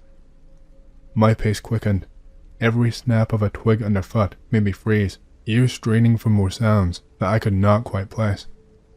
I'm not sure exactly how far I'd walked, but the trees were growing thinner, and soon I spotted that jagged rock outcropping that marked the beginning of the more familiar part of the canyon. Relief flooded over me. I knew once I reached that rock, I would be close to the trail and ultimately my truck. But as I approached it, something else caught my eye. A pile of discarded items, mostly strewn across the ground. Some old plastic bins, a ratty blanket, a few broken toys. None of it made sense. Why the hell would a child, alone, presumably, be out here with all this junk? The toys were so worn and dirty, like they'd been out here for months. I think it was the blanket that unnerved me the most. The edges were just so frayed, fabric torn. It looked like it had been dragged around, used for shelter or for warmth. I stepped closer, my pulse picking up, and then I heard it, faint at first but unmistakable. A voice, a holler from deeper in the canyon. I froze. It was not a cry for help, but like, literally a holler, somebody calling out. It came from somewhere beyond the rock outcropping, from the direction that I'd just come from. My heart skipped a beat. The hell is down there? I'd passed through that area, and I did not see anybody. No sign of anyone. But that voice was very real. It carried to the trees, deep and muffled. Somebody shouting from far away. It wasn't the cry of a lost child. It sounded like a man. I did not think anymore. I just ran. I pushed myself harder and faster. I could not stop. I had to get out of here. The trailhead finally came into view, just up ahead. I could see my truck, a faint outline in the low light, plugged off in the distance. As I neared it, I pulled my phone out from my pocket, hand shaking as I dialed the local sheriff's office. I did not even care about the noise of my breathing, or the way my heart was pounding in my chest. I just needed to get the hell out of there. The dispatcher answered pretty quickly. Her voice was calm, but I could barely make any sense of my own words. I told her about what I'd found, the trap, the clothing, the toys, and then the voice. She asked if I had seen anything else, and I told her no. Honestly, I did not even really know what I'd seen, but I knew I was not staying out there to figure it out. The call ended as I slid back into the driver's seat, slamming the door behind me. My hands were slick with sweat as I turned the ignition and headed back towards the main road. It wasn't until I was driving away that I allowed myself to really breathe again. The weight that had been on my chest seemed to lift now, but not entirely. I knew something was not right, and I knew I had not seen the last of whatever was out there. I'd say around a week later, I heard back from the sheriff's department. I really was not expecting a call, so when the deputy introduced himself, I was caught off guard and surprised. He had been briefed about the report, and apparently, there had been more incidents in that same area. Missing people, unexplained sightings. It seemed that I was not the only one who found something strange in those woods. The deputy asked me again for a formal statement, which I gave to him without hesitation. He told me they were still investigating, still trying to figure out what was happening. He said there had been a lot of reports of strange noises, sightings of people out there, and a disappearance that had little to no leads. I really don't know how much of it I believe, but I told him about everything that I saw. The clothes, the toys, the voice. But even as I spoke, something gnawed at me. The deputy had told me that there were no new developments, and it seemed like every time somebody went out into those woods, they came back with more questions than answers. It was strange and a bizarre experience. A very weird follow-up, and ultimately, zero breakthroughs. No one has an answer for whatever might be going on out there. I moved my traps to a different spot, well away from that canyon, and let the state authorities handle it from there. Be me in high school, talking to my friend who was an extremely attractive girl that I had a crush on. Get friend-zoned, since she already had a BF, but I did not care. We get pretty close. Never meet her BF, ever. Until one day. Be going to wrestling practice. I always get there early, by about 15 to 30 minutes, so I can change and have time to practice alone. In locker room. Be naked. Tall lanky dude walks in. Pay no attention. Get my underwear on and feel him walk up behind me. So you wanna fucking on, huh? Turn around. Who are you again? Will you listen? I could fuck you up right now, and nobody would know I did it, since you're such a bitch. Oh, you must be Anon's boyfriend, huh? He slams my locker and throws my shit around. Touch her again and I will kill you. From that day on, he followed me to class, to my truck, to my house 2 separate times, and anywhere he could find me. He even gets into wrestling with me. He tries to get into my classes. Talk to my friend, his GF, about him. She plays it off as him being protective. A few months into all this, I choked him out and had a few friends put him in a locker in a different locker room. Felt good, man. But he stalked me for 3 years, and I kicked his ass at least 6 more times. The night I got home and he was at my house was the last time, and the last time he followed me anywhere. But according to his friends and a few mutual acquaintances, he was going to try and kill me. OP writes his power fantasy where he doesn't get bullied. Only 2K stories aren't greentext worthy. 1. Dad is a heavy equipment operator working at a big army base. Some soldiers come up to him in his D9 and ask if he can help them.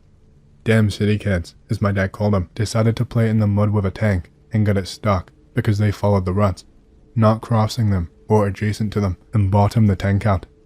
Dad, being the nice guy that he is, calls over other operator with his D9, and they both pull this tank out. Soldiers were happy they did not have to call command for help. Dad thinks this wasn't their first time, and give Dad and coworker some cool shit as a thanks. Number 2. Great-grandpa, sometime in the 30s, got a knock on his door in the middle of a blizzard. 2 guys in really nice suits ask if they can use Gigi's phone to call a tow truck. Gigi invites them inside. His wife makes them some food and snacks, which they try to refuse. Gigi tells the guys tow truck will not make it in the snow, but he will pull their car out with his horses. They say thanks but no thanks, would rather call tow truck and wait in car. Gigi says bullshit, sit down, warm up, and have some coffee. He goes out, hooks the horses up, and pulls the car to his farm about a mile or so away. Guys are very quick to leave, even though the road is still super shitty. Thank my Gigi by handing him a few $100 cash, which he tried to refuse because old-timey farmer, but accepts after both the men make it very clear they were never at his house and he never pulled their car out. Best anyone in the family can figure is that they were headed to the town, about 3 to 4 miles from Gigi's farm that was a mob hangout. Half the bars in that town, like 5 bars in a 1.5 mile stretch, still have their secret doors going into the tunnels underneath from Capone. I don't know if this will sound creepy to you, but it terrified me for some reason. Once I saw a square in my office when I was at work. I don't know the right name for my job in English, but I am a personal chief at a company. I also do some things on the side for them when there is nothing for me to do. That day I was working on an app for the company's employees to use. Just 20 minutes working on Android Studio. Start feeling weird, kind of how your body feels when you are in a place with very loud music, like a metal concert or something. This goes on for at least 10 minutes. I think I may be tired. Decide to stand up and walk around the office. I stand up and I see this weird thing. It was a grey square thing, small, about 30 centimeters tall. Its texture looked like a tarp, and the thing was perfectly square. Not a cube, a square. It had a shadow too. I look at it for a moment, and for some reason, I start shaking. I feel like I need to run away from this thing. Then it just slides into the corner of the room and disappears, going through the brick wall. It looked like it was clipping through it. Never heard or seen anything like that before or since. Only told a couple of my friends.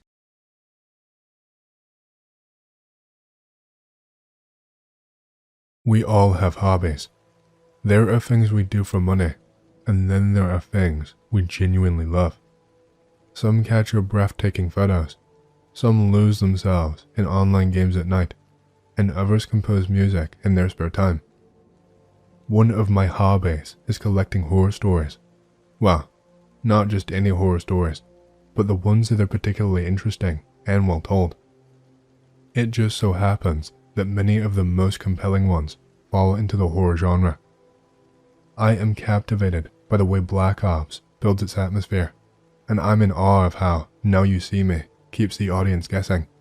But, for some reason, stories about the terrifying, the unknown, and the often unexplainable always top my personal favorites list. Why? I'm not entirely sure. Perhaps it's because the narrator sometimes avoids giving clear answers, leaving the mystery unsolved. Or maybe it's because, with a single line, the storyteller shatters the fourth wall, turning what seemed like a simple tale into something deeply unsettling. For a more immersive experience, the setting is key. Read it at night, with the lights off and alone. There is something about the atmosphere that makes it hard to believe that after finishing the story, the protagonist starts getting calls from a number they only saw in a game, or that something strange really did happen during a quiet night shift. But hearing the story firsthand from someone sitting right in front of you, that is a whole different experience. About 2 years ago, I took on a freelance programming job for a client. We only communicated via phone and ICQ at first, but as the project progressed, there were so many questions we decided to meet in person. My client, Mikhail, turned out to be one of those people who initially tries to come across as serious, but quickly drops the act once you make a good impression. We sat in a cafe in the city center, discussing the project, talking about life, people, and how rare it is to find honest workers these days. At one point, I casually mentioned my hobby. For just a moment, I noticed a subtle change in his expression, but he quickly masked it and continued speaking in a light, friendly tone. Only occasionally did I catch him nervously biting his lip, distractedly staring into his tea. Then, after a pause, he decided to speak up. "So, you collect stories?" he asked. "Yeah," I replied, surprised by the sudden shift in conversation. Mikhail pulled out a cigarette but put it back immediately, noticing the seller's disapproving glance from behind the counter. "It happened 17 years ago," he began, "back when I still had a best friend." In many ways, Andre and I were complete opposites. School came easily to me, while his report card was filled with C's and the occasional B. I was a skinny kid compared to my classmates, while he was on the basketball team and could do more pull-ups than anyone else in class. I kept to myself while he was the life of every party, but we shared one common passion: seeking out adventures, no matter the cost. It started when we were kids, the day we opened the door to the basement of our house, becoming the first visitors in 50 years. Well, except for the rats and cockroaches. As the years passed and we grew older, our desire for adventure remained. One day, we stumbled upon a barely visible path in the forest that seemed to lead directly to the city in the north. We could not resist following it. The midday sun filtered through the trees as we trudged along, occasionally losing sight of the path.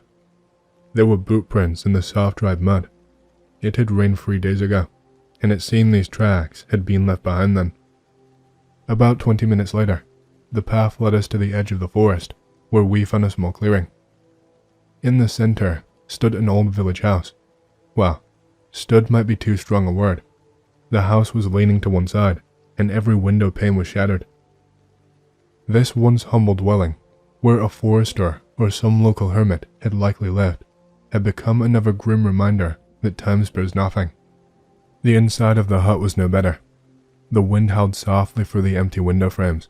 The floor was littered with shards of glass, and spiders darted in the corners. Piles of half-rotted junk, draped in cloth torn to shreds, slowly decayed against the walls.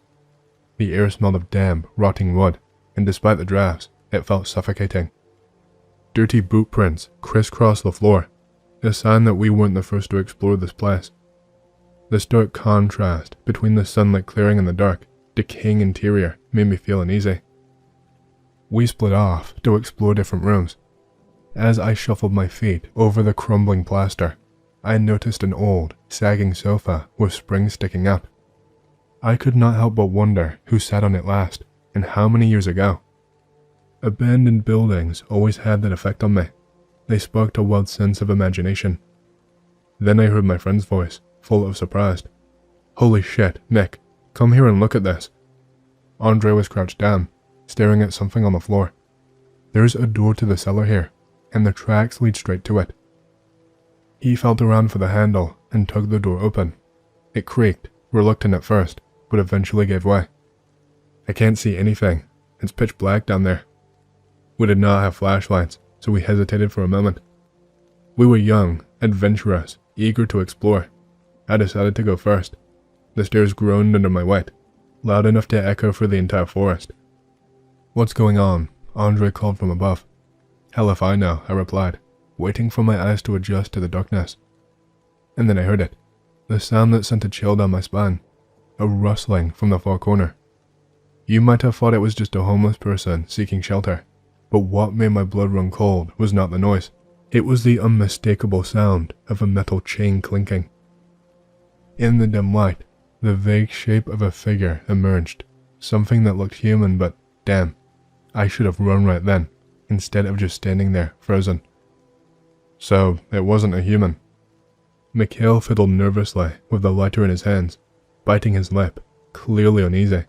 It was hard to believe, but he was not exaggerating. Anatomically, it was a human. 2 arms, 2 legs, a head.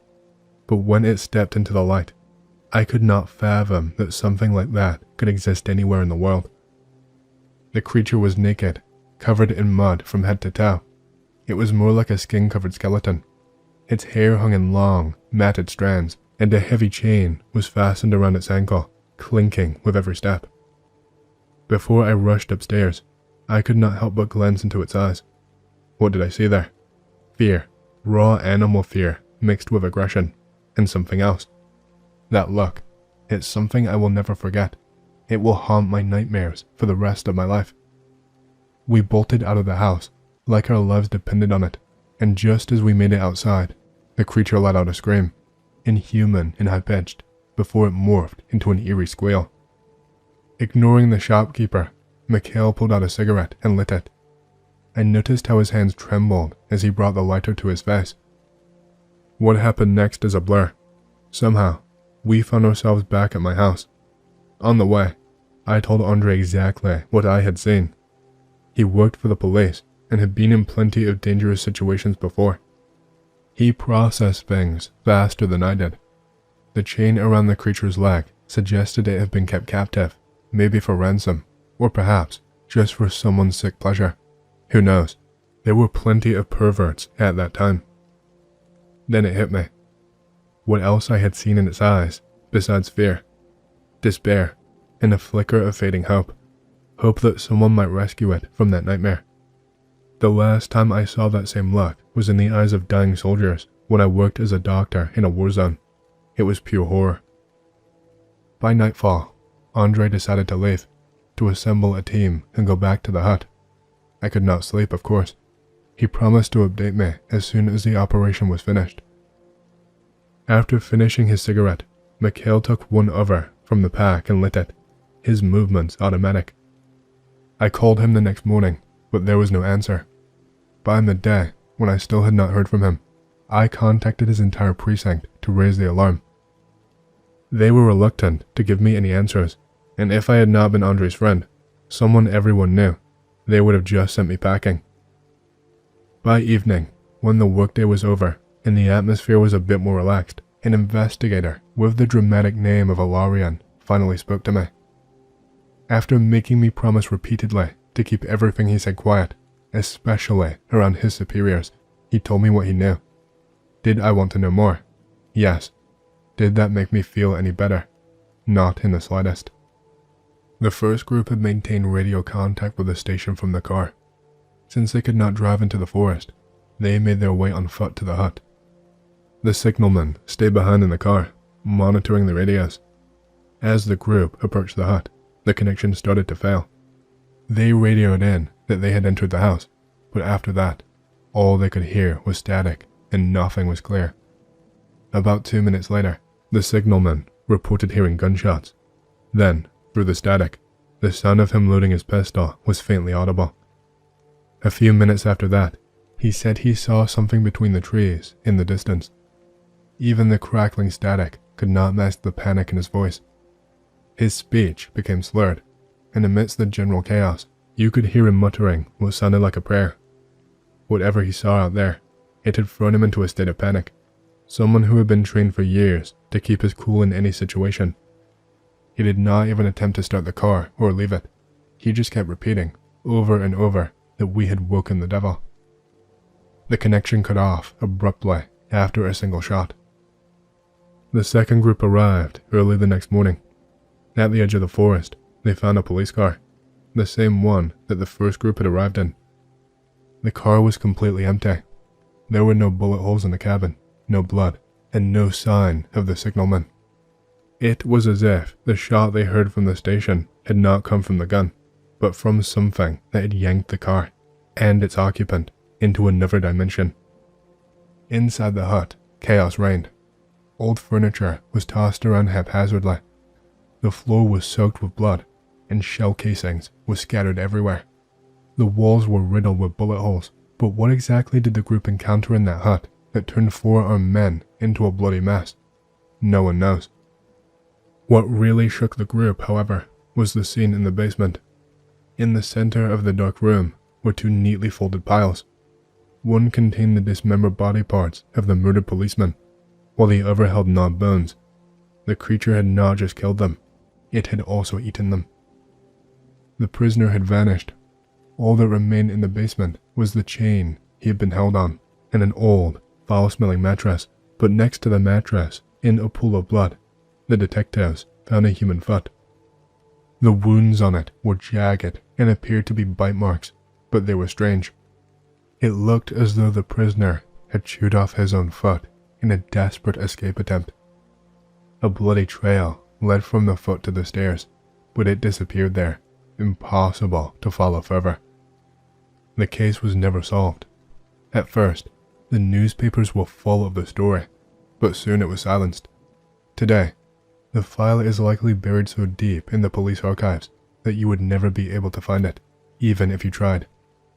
We left the cafe.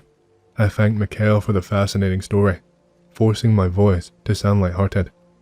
It was hard to believe that just an hour ago, we had been talking about work, and I was sure I would go home thinking about how to finish the task he'd given me as quickly and easily as possible. Now, my mind could not process anything that was not connected to the strange, horrifying tale.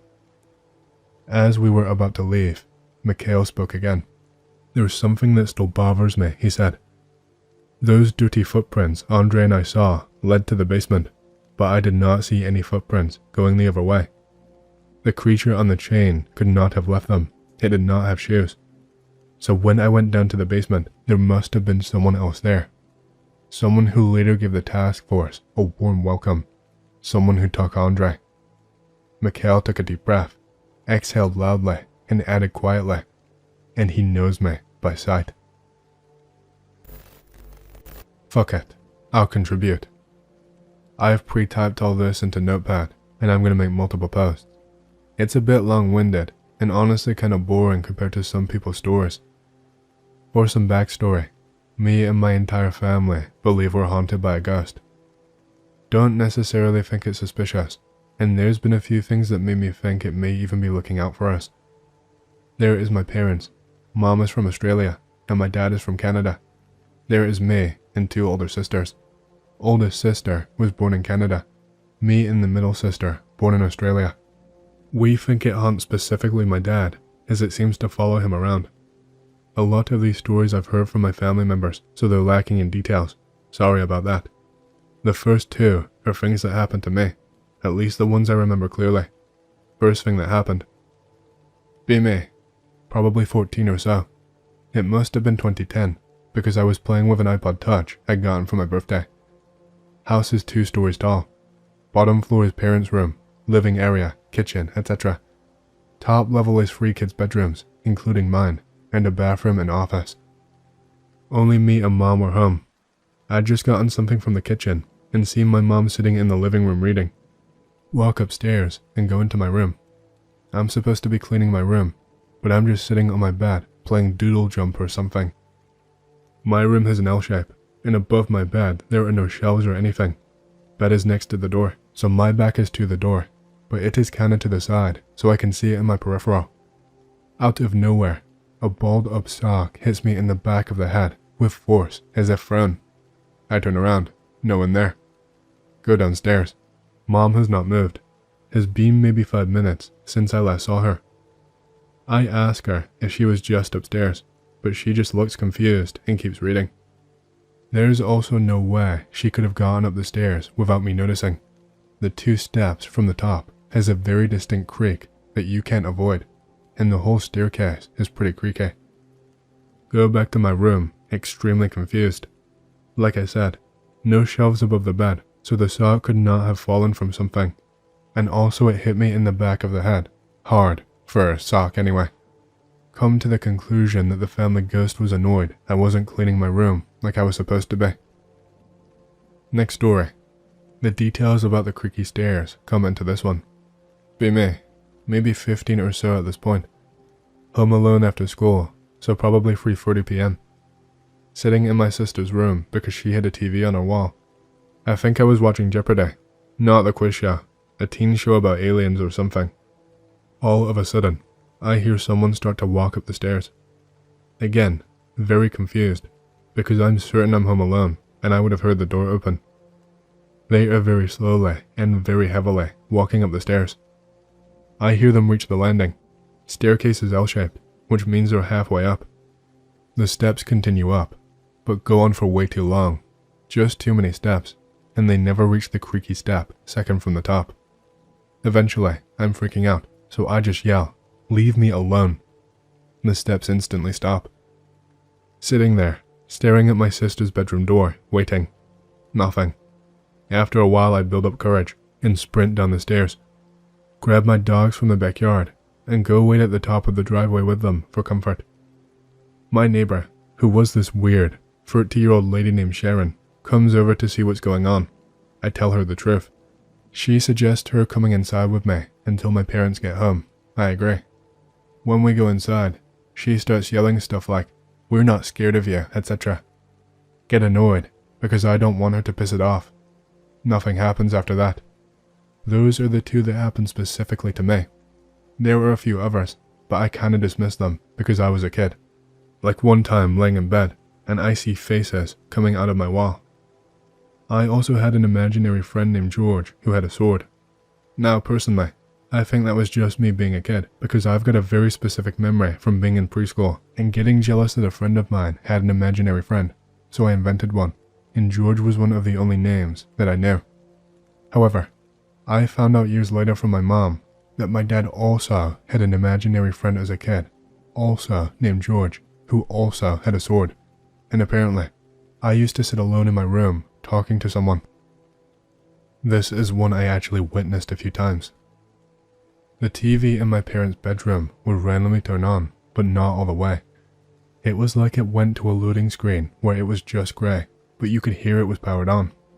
This would never happen if my dad was home. Only happened to my mom, and maybe once or twice to me if I happened to be walking through. Another thing. Me, my mom, and middle sister are chatting in the living room. From the living room, there is a glass sliding door to the deck, and at the other end of the deck is a door to my parents' room. There are light switches for the deck in the room we're in and in my parents' room. As we are talking, the deck lights randomly turn on, but not from the switch in the room we're in. After a few seconds, they turn off again. This repeats maybe twice. Me, mom, and sister are just looking at each other in bewilderment and slight fear. At this point though, we are all familiar with creepy events, so just ignore it. My dad has lots of stories, which is kind of why we think it's connected to him. When I was maybe 9, my dad moved with my oldest sister to Canada for her to attend high school. While he was there, we did not experience anything paranormal in Australia, but he experienced a lot. Dad and older sister are staying in Grandma's house. I think she may have been in a nursing home at this time, or maybe living at their cabin on the lake. Either way, she was not there. Sister was out with friends. Dad was at the pub or something. They both get home at relatively the same time, around midnight I guess. Dad sees my sister go downstairs to bed, and as he's getting ready for bed, he sees a blonde woman walk into the bathroom and close the door. Assumes this is a friend of my sister's who regularly stayed over. She is in the bathroom for a while, so Dad just pisses in the backyard, then goes to bed. In the morning, he asks my sister where her friend was. My sister is just confused. No one stayed over that night. Mystery blonde woman is unaccounted for. Very close to that previous event, my sister was in bed trying to fall asleep. She hears someone slowly walk down the stairs and into her room. Her bedroom was in the basement. She's got a plastic rubbish bag next to her bed. Hears the steps walk up to it, then the crinkle of them stepping on it. She is under her blankets, panicking. After a while, a weight presses down onto her bed, then disappears.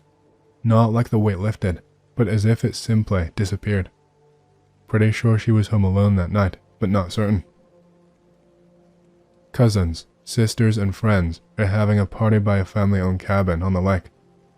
Cabin was owned by an uncle or something, someone I've never met. We've got a big family, and they are very influential in this part of Canada, politics, etc. The rules of the party were that no one was allowed inside the cabin. It was all locked up by my dad. Everyone is just partying in the yard down to the waterline. Dad was hanging around when he sees someone in the upstairs window. Asked my cousin who is in there. He says shouldn't be anyone. Dad goes to check. Doors are all still locked. Clears the houses. No one there. Bedroom that the window was in is empty. Shrugs it off and goes back to the party. Happens again. Rinse and repeat. Throughout the night, he keeps seeing someone in the window. Ends up ignoring it, assuming it's the family ghost. This one is very sparse in detail because Dad refuses to talk about it. This was when my mom and Dad first got married, before having any kids. Dad comes home from a night out, sees Mom levitating about 2 feet above the bed. Confused and scared, he walks up and pushes her back down. She wakes up, sees him, and says hi, completely unaware of what just happened. He only told her like 20 years later. As for why I think this ghost might be friendly, there are multiple times in my life where I should have died, but it felt like something took control of my body or pushed me, and I narrowly avoided death. That's all I can remember for now. Since moving out of home, 2015, I have never experienced anything paranormal. Not while alone anyway. Definitely some creepy weird things, but they can probably be explained away, as they were all in public, and so minor I've forgotten them. Guess it wouldn't hurt to share some interesting stories from when I worked at a gas station. See, I started out working night shifts from 9 PM to 7 AM, and it was my first ever overnight job. I was actually there for a pretty long time before anything truly weird started happening. I mean, aside from the usual druggies wandering in kind of thing. Oh yeah, the gas station was located in a shitty part of town. Anyways, I'll start with the time I almost got fired. So, I'm about 2 months into working in the store. I've seen pretty much anything you're going to say on an average night, or so I thought. So I'm standing behind the counter, and a regular comes in. He's a pretty chill guy, and he comes in 2 or 3 times a night to get himself more blunts. Bro smokes hella weed all day every day. This is his second time coming in tonight.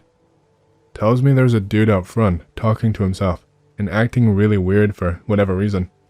I tell him I'll check it out in a minute. I need a smoke anyway. Tells me I don't understand. This guy has been in the same spot since he left earlier, easily 2 hours ago. The fuck you mean? So I'm like, okay, well, let's go out there. And bro tells me no fucking way, lol, and runs off like a jackrabbit in the desert, getting gunned down by a fighter jet. He left quickly, is what I'm saying. So I go out there, and this guy pretty much looks like Denzel Washington in that movie Unbreakable. Same crazy hair. He was wearing a brown leather jacket, which actually looked pretty cool, and some faded jeans. Both his jacket and jeans had dozens of pockets, and as he is standing there, this whole time he's going through his pockets, over and over, mumbling about how he can't find it, or it's running out. Weird shit basically. I tried talking to him a couple of times. He asked if I had it. I don't know why, but I told him yes. Oh shit. This motherfucker just snapped and started tripping out. I shit you not, he pulled a gas hose off of the pump. Those things are meant to break away, but not from people, from cars and shit. The magnets are way too strong for people alone. He starts dragging it towards the main road and hurled it into the street. Just whipped it out, with cars going by, even a cop. Well, the cop stopped and took him to jail. Apparently, it wasn't paranormal. This was the summer, bath salts were huge, but still crazy. The reason I almost got fired was because I told him I had it or whatever, and I told my boss about it. I have another one about an entire store full of people experiencing some crazy shit if you want more. So, here is my experience up around the Beulah area of Colorado. Was hiking through the local mountains park in the nearby mountain town of Beulah. Beautiful area, especially during the spring. Originally had started hiking with friends, but had gotten separated somewhere along one of the forks. All trails lead back to the entrance if you go for long enough, so no biggie. Carrying a fairly light sack, just with some water and trail mix, We did not plan on spending the entire day up in Beulah. The trail starts to get more worn as I trek on, like many had not been this far on the path in a good 5 years or so. It then opens up into a large open space with a rodeo arena, all decayed and falling apart. Like a moron, I climb up the tower in the middle of the bleachers and begin to look around. The place looks ransacked, the cabinets and tables haphazardly flung across the room. Walk over to one of the chairs, still seated toward the window to the arena. See a shed off in the distance, not just the shed, but someone limping into it. I say limping, but it was more of this jerking, awkward walk. The torso of the person slumping forward and backward, like their spine was being held together with rubber bands. Decide maybe to go look at the shed, see if the person needs my help. Get an immediate flight or fight response as I get closer to the shed. I can hear whoever is in there grunting and mumbling. Peer into the door and see nothing except where the floorboards have been ripped up and a hole has been dug into the floor. Walk back away from the area, back the way I came, as I can now hear cracking sounds coming from the shed. Just guttural cracking sounds. Sorry, I have no photos. My phone had died earlier on the hike. I just saw a bizarre creature in the woods. I'm not sure what to think about this, and I swear to God I am not making this up. Today, I was walking in the woods to find the good clay and to get to the stream. I need to pass through this one area with lots of low evergreen plant things that carpet the entire forest floor. Suddenly, I heard a bunch of movement and I figured that it was a bird or a squirrel running through the plants, but I began to feel an unreasoning fear and thought that maybe it was a rabid fox. I watched it move back and forth through the undergrowth for a while, catching flashes of pink skin here and there. Then it just ran right past my leg, within reaching distance. It was literally a fucking boob with feet. It ran on its giant goddamn feet, and as it did, the eyeless boob was shaking like it was on a power tool. I shamelessly admit that I screamed in pure terror and jumped onto a log, but this bizarre thing just ran past me, back into the undergrowth. I stayed where I was for a while and saw it run back the direction it came from, and then disappeared back into the deeper forest. I ran back to my house and drew this picture of what I saw. I never actually believed in cryptids before, but I am now convinced that magic is real, and I just saw some sort of eldritch horror. What the fuck is this? Is there any record of an eyeless boob with 2 large feet? It stood about 6 or 8 inches tall and was unbelievably fast. What the fuck is this thing?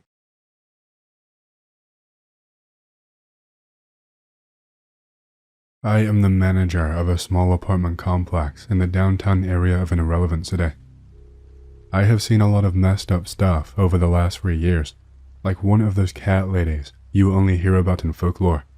She died, and they had to have animal control take away like 30 cats. I swear to God, I had no idea that she had that many. I thought she had like maybe 2 or 3. Anyway, last summer, I had another tenant who was even more fucked in the head. I can only tell you my half of the story, which I assure you is fucked up enough as it is. So, I get a call while I'm at a bar late Friday night from one of my tenants. Apparently, they were alarmed at a decaying odor emanating from the unit next to theirs. I knew the guy living in it. He was really old, so my first thought is the guy had died or something, and the smell was his body. Morbid, I know. I was too drunk to drive, so I had a friend give me a ride back to my place. I asked my friend if he wanted to come with me to check on this guy, and he basically told me to fuck off and that he didn't want to see a dead body. I thought, who doesn't want to see a dead body? I guess he wasn't as drunk as I was. I told him to wait in the car for a few minutes, which he agreed to. Looking back on it, I really should have made him come with me. So, I go up to the guy's door and knock a few times. I yell, "Mr. Sherman, are you okay? I'm coming in to check on you." That's not his real name, obviously. Of course, I get no response, so I unlock his door and head on in. The smell hit my sinuses like a brick in the face. I've gutted moose before, so I know a bad smell when I smell it. This was, well, it was about the same smell really. That is to say, it smelled more than enough for me to believe that there was a dead body somewhere in there. Still, I had to make sure before I called the police. I did not want to call them in on a week-old pot roast or because the refrigerator was left open or something.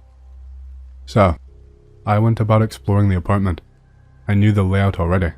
Most of the units are the same, so I began to search the apartment room by room whilst holding my t-shirt over my face to keep myself from gagging. The living room, the first room you see when you enter, was surprisingly neat and clean. There were a bunch of books on the coffee table lined up in a neat stack, and the telephone was on the cabinet by the wall where it should be. Then I looked at the corner and reflexively let out a shit and backed up. There was a dog staring at me. It looked like a little black terrier, the Scotty kind. It wasn't growling or anything, so I thought he was just scared, then started laughing at myself for being afraid of it. It still wasn't moving. I was a little creeped out by how much time had passed, and it still was not moving. I thought, nah, couldn't be, but sure enough, it was stuffed. The dude had a stuffed Scottish terrier in his living room. Weird. I was still in a good mood at this point, had to chuckle to myself over getting afraid of a stuffed dog. I turned to my left and walked into the kitchen/kitchenette. The kitchen was a little bit messy. I could tell someone actually used this part of the apartment. There were just a couple of knives in the sink, and the counter had some crumbs on it and stuff. I opened the refrigerator up, hoping to God that that was where the smell was coming from. Nope, the refrigerator was completely empty. It looked like the guy hardly even used the apartment. There were almost no personal belongings in the living room or kitchen except for a couple plates that came with the place and the weird-ass stuffed dog in the living room. So, I went back into the living room and holy shit, the dog had moved. Actually, it didn't. There was a second dog behind the couch that I had not noticed the first time. Still, it almost gave me a heart attack. This weirdo guy had two stuffed dogs in his living room, both watching in different directions. The second dog was not a terrier, by the way. It was a little shih tzu, or some long-haired little foo-foo dog. I don't know what they're called. Needless to say, I was what the fucking pretty hard at this point, and my heart was beating so fast I could hear it in my ears. Anyway, I worked myself up a bit and went down the hallway and checked a closet. Nope, empty.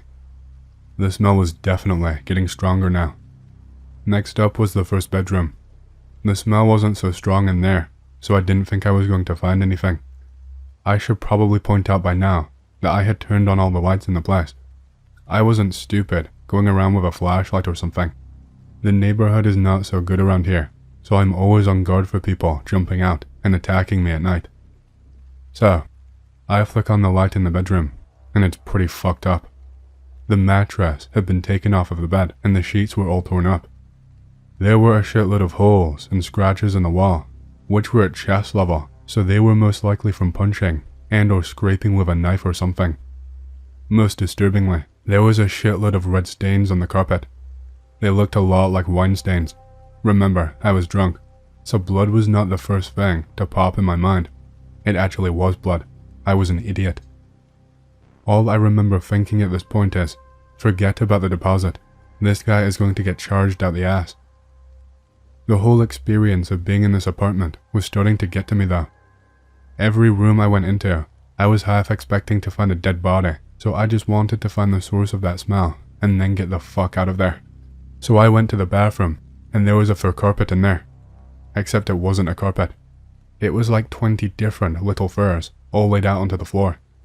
They were mostly brown and black, but there were a couple white ones. I could not tell if they smelled bad, but they were definitely not the main source. I went down the hall to the second bathroom, timidly muttering stuff like, "Mr. Sherman, are you in here?" I started out in a good mood, but after getting startled that hard twice in a row, my adrenaline was going.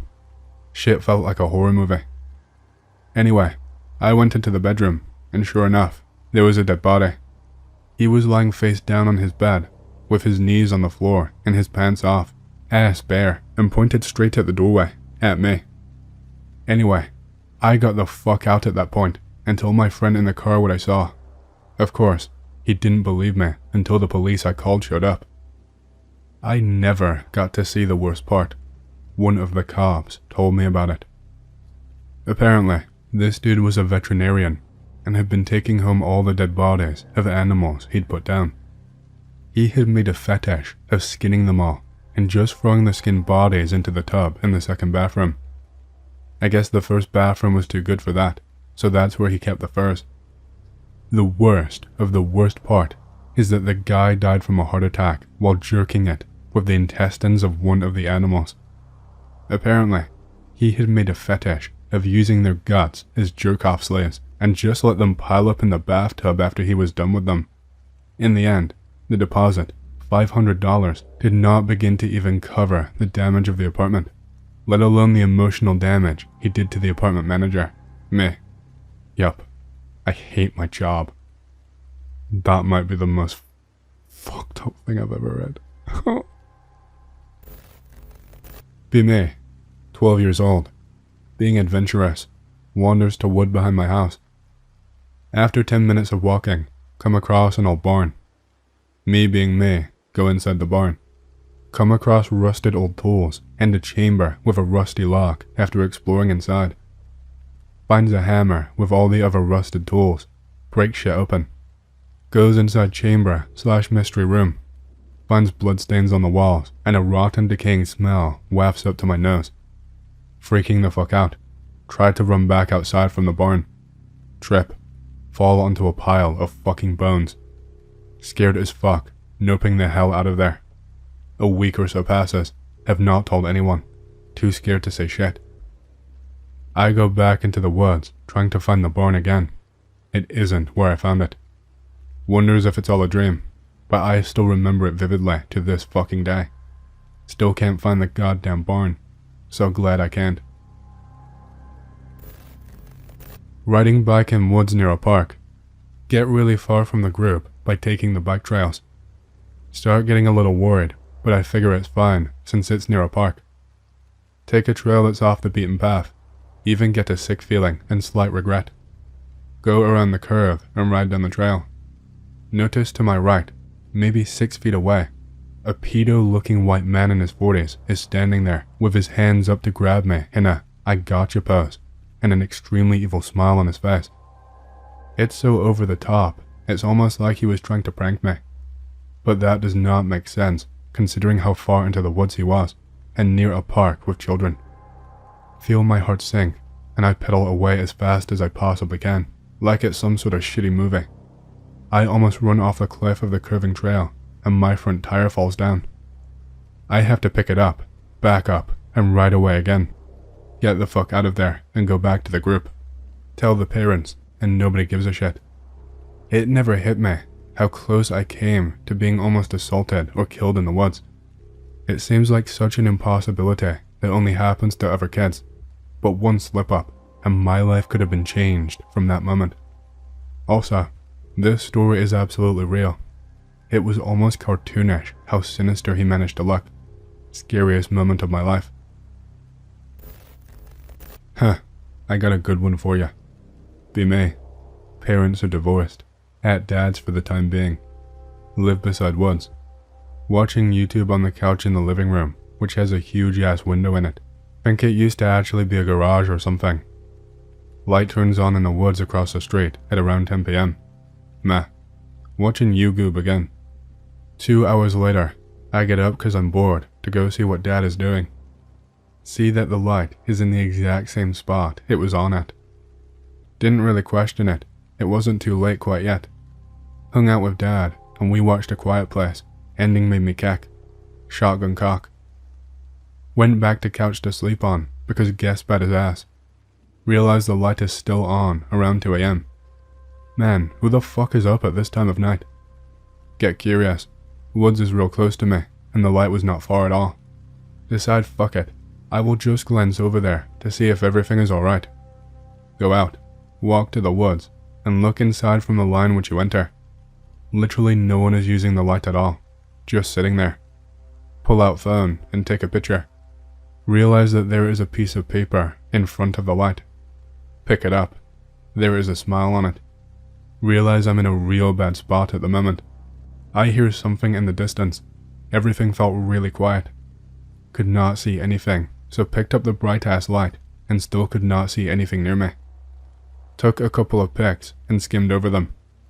Saw one that gave me the biggest goosebumps I've ever had. In the background, you could see a pair of eyes.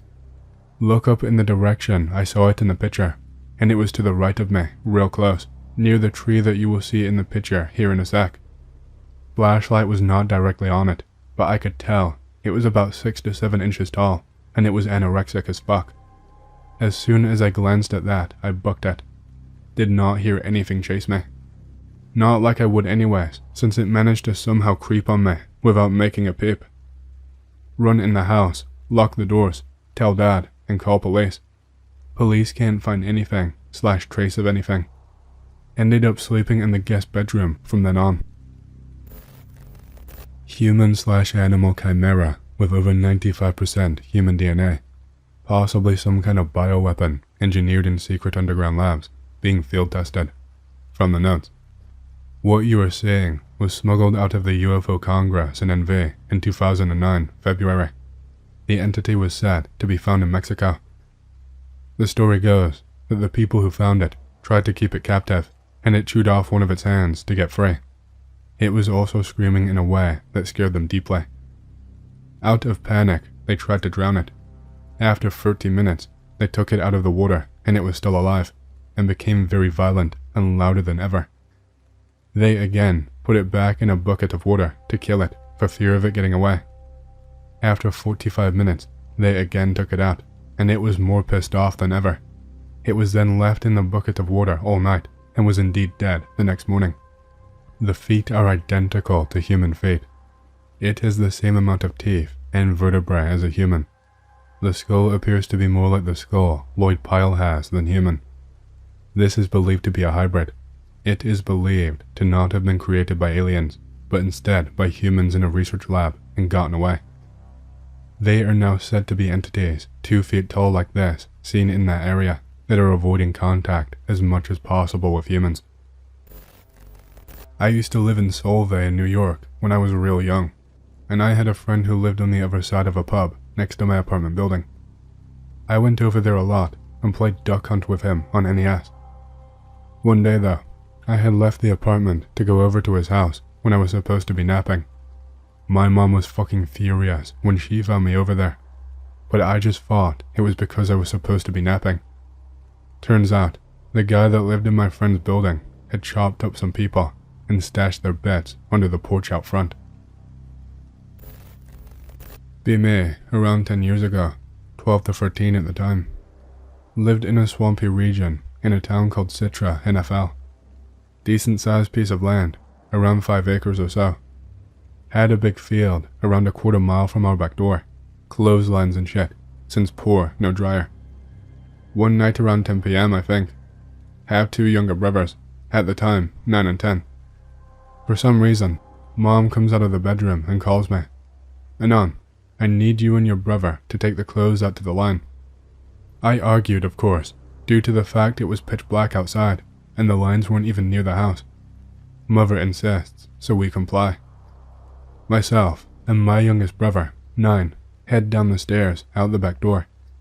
I was carrying the clothes basket full of wet clothes, heavy as fuck. Lil bro had a shitty flashlight. I think it's somewhat important to mention a little bit more about our property and try and give you a better idea of what we were dealing with. Basically, for around a quarter mile out of the back of our house were thick woods. Now, when I say thick woods, you could not see the sky, stars, moon at all until you got out to the field. And another note, our dad used to tell us we lived on an old Native American burial ground to fuck with us. Maybe it was true. We did find a lot of flint and arrowheads on our property. So here we are in the pitch black under the trees, heading out to the field. Anyways, continuing story. So, on our way out to field, flashlight starts dying, of course. Start cursing at little brother to fix the flashlight because I can't see shit. Of course it wasn't his fault, but I was still steamed that I was even having to do this in the middle of the night. He hit it a few times and it became a little brighter and stopped flickering. continuing out to the lines. Arrive out there and start hanging up clothes while he holds the light. Another thing relative to the story worth mentioning is that I cannot whistle to save my life. I have never been able to, and I still cannot to this day. However, my little brother was pretty good at whistling, so what happened next didn't really faze me at first. Start hearing whistling. Tune is somber, and I remember that I felt uneasy hearing it. Can't recall how it sounds today, but it was stuck in my head for a while after this. I tell my little bro to cut out the whistling, that it is giving me the creeps. He shines the flashlight into my face, and I was like, what the fuck? He then shines the flashlight onto his face, and he looks legitimately scared. It did not register immediately, but I realized that he was not whistling, and that it was getting louder and drawing closer. I turned to look out into the field, and with the dim glow of the flashlight, I saw the silhouette of a man around 20 to 30 yards away. I had heard some rustling in the grass, but had not thought much of it. We had tall grass in the field, and there were almost always rabbits running around out there. The rustling seemed to be getting faster and drawing closer. Footsteps. At this point, I just looked at my brother and said run. I took off towards the house. For some reason, dumb-ass brother picks up clothes basket and tries to run with it. He was right behind me until we hit the wooded area of the property. He could not see the ground, and he tripped on a stump. Yelled for me to wait for him. Nope, nope, nope. I just kept on running. I guess he caught up to me, because he was right behind me when I finally hit the back door. Slam door shut and lock it. Mom is standing there with what the fuck look on her face. Tell her story, and she dismisses it. Tells us we can worry about the clothes in the morning. We told our dad, and to make us feel better, he got his shotgun and brought our dog out there to the field with us along with him. Had a pit bull at the time, was a good dog, to investigate. Walked around the area a little bit and checked it out. Didn't find anything, so he said it was probably our neighbor whistling. Our only neighbor's porch is like half a mile from where we were. My brother remembers it as vividly as I do, and to this day, neither of us know who or what the fuck was in our field, but we both agree it was a pretty creepy situation. Here is a story I dug up from the Philippines, circa 1951. It's a pretty famous case, and every time I read it, it freaks me the fuck out. The Far East has some pretty cool beast stories. I will spend a little time tonight trying to dig some up and posting anything good I find. It was a sultry May evening in 1951, and the Manila police patrols were expecting trouble. There was the smell of it in the air, and it was as safe as a prediction as the storm warning which was being made by the distant rumble of the approaching thunderstorm. That was why a patrol car sped instantly along the main street when they received a message that a crowd was gathering outside of one of the waterfront bars. The car skidded to a stop as a terrified scream rang out. Forcing their way through the watching crowd, the constable saw a girl rolling about on the ground. She was shouting, "Keep it away from me! Keep it away! Oh please, won't someone help? I can't stand the pain." But there was nothing anybody could do, for there was no one anywhere near the girl, yet the shocked policeman clearly saw teeth marks appearing on the girl's arms and neck. As nobody else moved to help her, the crowd just watched in superstitious horror. The constable sprang forward and carried the frantically struggling girl to the car, manacled her, and drove at top speed all the way to headquarters. All during the journey, she fought against the manacles, screaming and sobbing. "Please call the thing off. It's biting me to death. I can't stand it anymore." But there was little the policeman could do. In fact, there was nothing anybody at headquarters could do but summon the police doctor. At first, they suspected that the girl, Clarita Villanueva, had been taking drugs or drinking, but there was a more macabre, inexplicable reason for it all. A reason so fantastic that, at first, it even fooled the police medical officer, Dr. Mariana Lara, who gave her one quick look and snapped, "She's having an epileptic fit." The policeman next took Clarita to a cell, ignoring her pleas not to leave her alone. As the cell door slammed, Clarita collapsed to the floor, sobering bitterly. A few minutes later, she started screaming uncontrollably, and this time, the two policemen came running. The distraught girl moaned to them, "The thing is coming at me. It's coming through the cell door, as if it weren't there." Whatever it was looked like a man, she claimed, but it had big bulging eyes and wore a cape over its shoulders, and it could float in midair. The policemen let themselves into the cell, but they could see nothing. All they could do was try to calm the girl. Yet, even as they watched, more and more bite marks began appearing on her arms. This time, the policemen decided to send for the chief of police, the mayor, and, once again, the medical officer, Dr. Laura. They arrived, and everybody agreed that the bites could not possibly have been self-inflicted, for no one could bite herself on the back of the shoulders, yet Clarita clearly was being bitten there. Eventually, the exhausted girl fell asleep, and in the morning, she had to appear in court to face charges of vagrancy. But, just as she was being taken into the court, she screamed that the thing was back. The two policemen beside her saw teeth marks, deep and painful looking, on her arms, hands, and neck. Several newspaper reporters, court officials, and Dr. Laura stared at them in sheer astonishment. For 5 terrifying minutes, the attack went on until Clarita fell unconscious to the floor. Then the amazed medical officer carried out an on-the-spot examination and found himself baffled. These bites are genuine, he told reporters, and they are not self-inflicted. The reporters knew that they were onto a great story and rushed to catch their additions. Half an hour later, Mayor Arsenio Laskin arrived and spoke to Clarita, whose arms and hands were badly swollen by then. Mayor Laskin decided to ride in the ambulance with the medical officer, Laura, and see that nothing happened to the unfortunate girl. But even in the ambulance, she shouted once again that the thing was after her. Only on this occasion, there were 2 of the creatures, both with the same large, staring eyes. Both the mayor and the doctor said on oath that they watched as vicious-looking teeth marks came up on both sides of the girl's throat and her hands, even as the mayor was holding them in an effort to comfort her. It took 15 minutes for the ambulance to reach the hospital, and, to Laskin, they were the longest 15 minutes of his life. It seemed more like 24 hours in hell, he said afterwards. Strangely, once the girl was in the hospital, the attack ceased, and although she was guarded night and day, nothing ever happened. She recovered and was released from the hospital 6 weeks later. Dr. Laura, once skeptical, was now deeply interested in the case and recorded, "What happened to Clarita Villanueva is a complete mystery, something which defies description. She was repeatedly attacked by something with invisible sharp fangs. We shall never know what it was, but I don't mind admitting that I was scared stiff." And even today, Clarita still has bite marks all over her body. Evidence of the impossible was, unhappily, possible. Be me, 12-ish years old, in family friend's country home with cousins and friends, about 10 teens total. Let's play hide and seek. Fuck yeah, let's go. Around 8 PM or so, moon is up. The property was pretty big. The house was kinda to the right of the property, so it had about a car-wide corridor between it and the live fence. To the left was the pool and a game house, a snooker table and other shit. On the back, there were lots of orange and lemon trees. Doghouse to the left of those, and lots of green area overall, with very little light outside.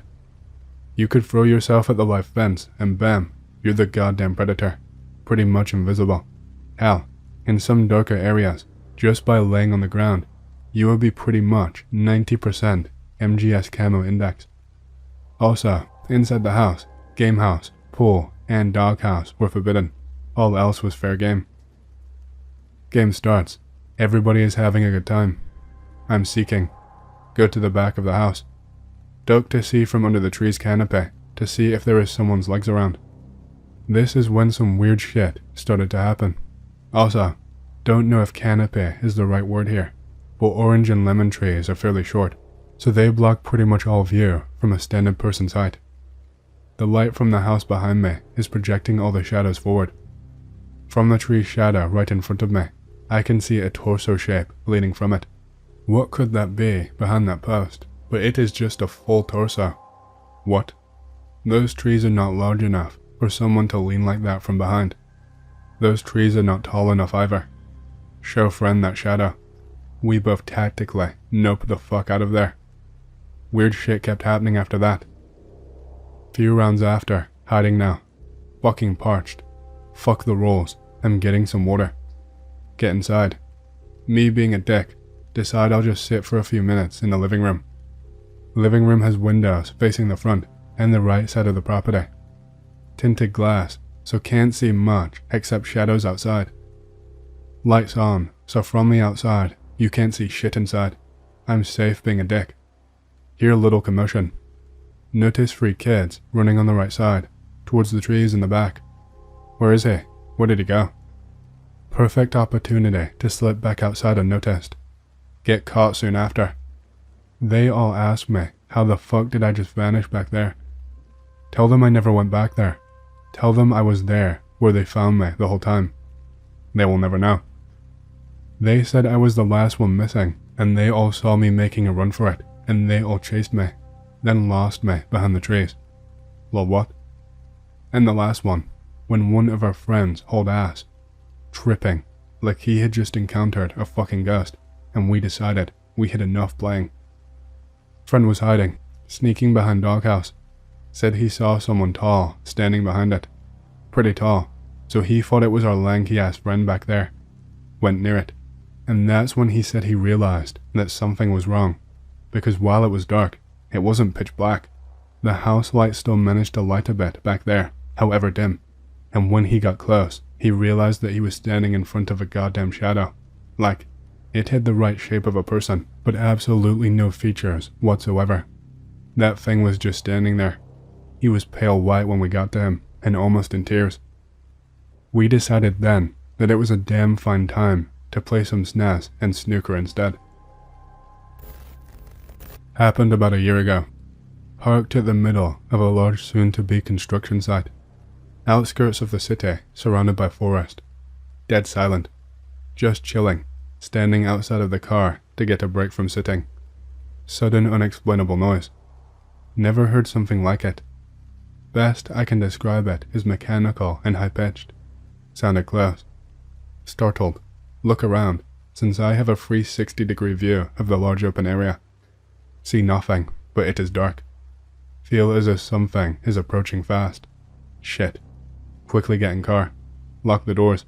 Drive around in circles with high beams on, shooting in the tree line. Nothing. Still feel off. Get the fuck out. No clue what the fuck it could have been. Doubt it was my imagination, since I was comfy AF before it happened.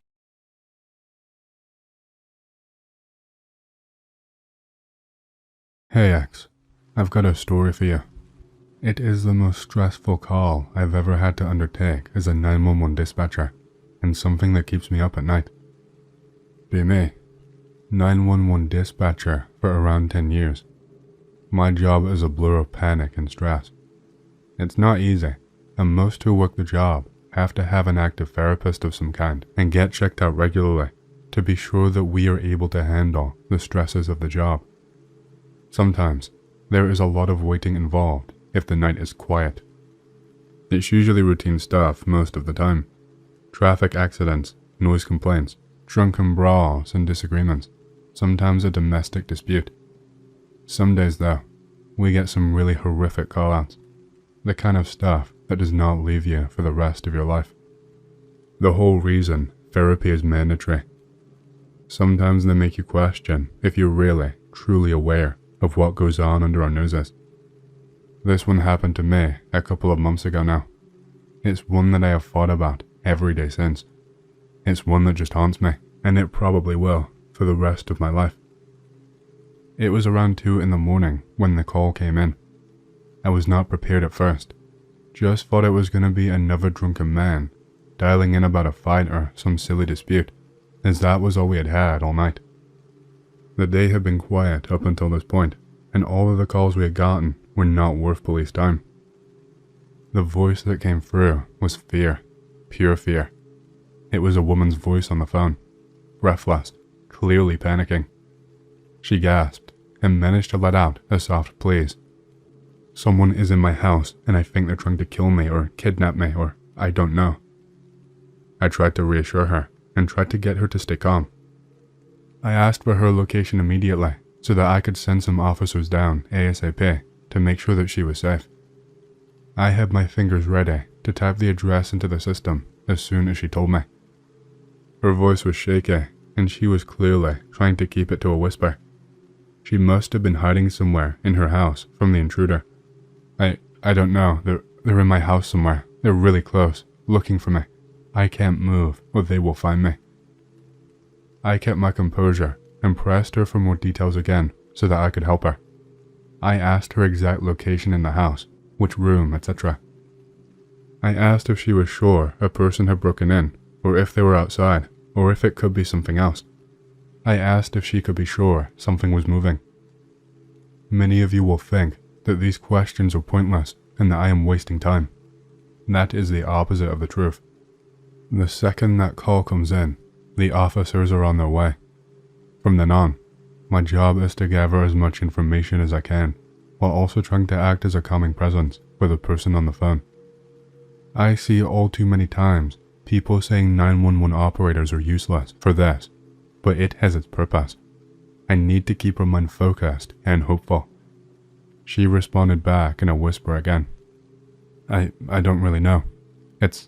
Oh God, I think I just heard them move. I think they're in the living room right now. I'm hiding in the closet in the master bedroom upstairs. Please, send someone right now, please. I could hear her breathing really loudly down the microphone, fast and erratic. Then I could hear a loud thump. It sounded like something heavy had fallen to the floor. Then I heard her scream. It was a short scream, high-pitched.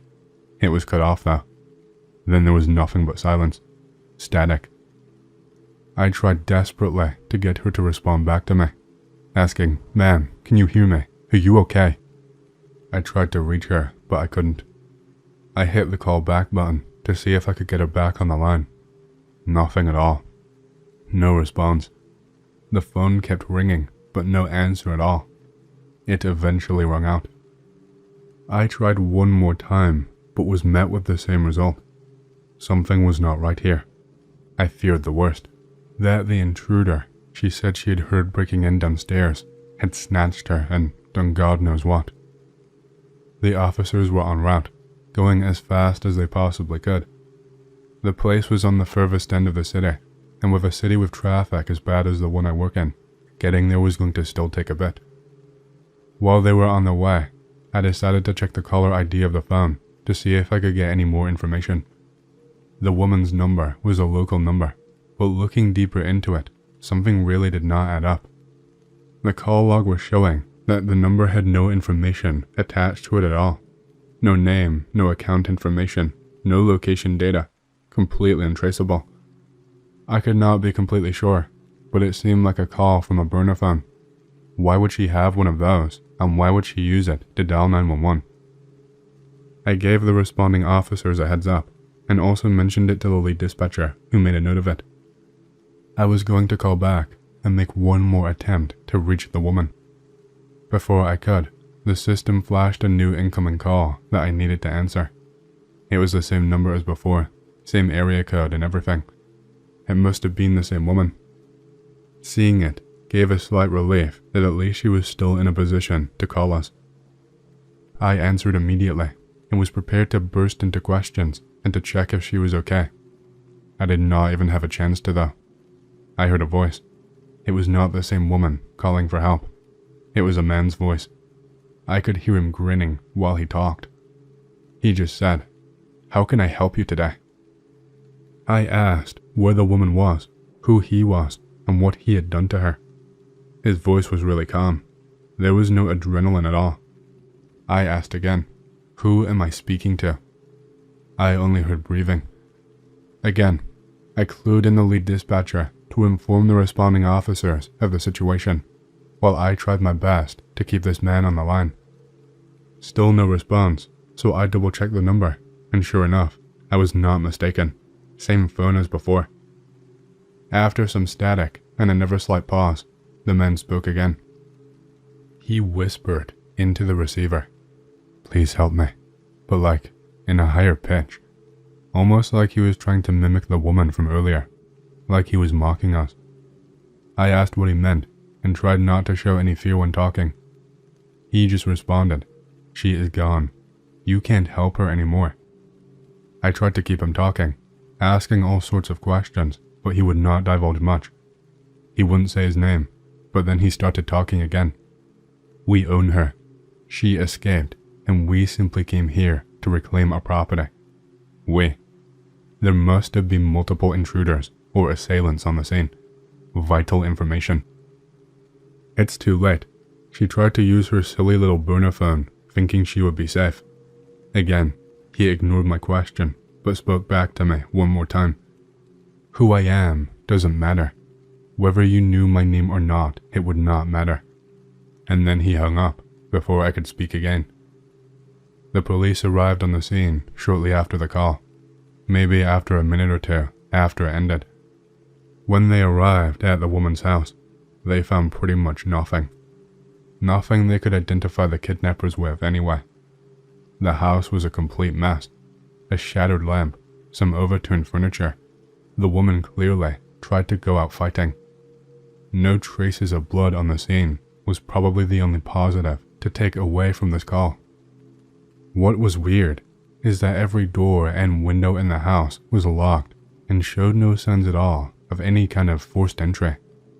Whoever it was either had been let in, or they had another way to get in. That is not the only strange part. I always check things multiple times over, 2 or 3 just to be sure, like an impulse that I have that I always have to do, no matter what. That call did not show up on the system after that day. No trace of the call at all, like anywhere, like it had been wiped completely from the system. I brought it up to lead dispatch, same person who was on the shift that day. They told me it must just be a glitch in the system and that they would have it looked into. I pressed them a little harder. A glitch like that would be catastrophic and not something to so easily dismiss. They just told me to drop it and get on with my shift. They were in a foul mood with me for the rest of the day. I have no idea what happened next. No idea what the guy on the phone was talking about, why the call disappeared from the system, or why lead dispatch was just so twitchy about it. I have no idea what happened to the woman either. There have been no follow-ups at all since that day. The case remains open, obviously, but there has been very little in the way of evidence or answers. Good evening, X. While browsing the archives, I came across a thread about unusual experiences while working in a hospice.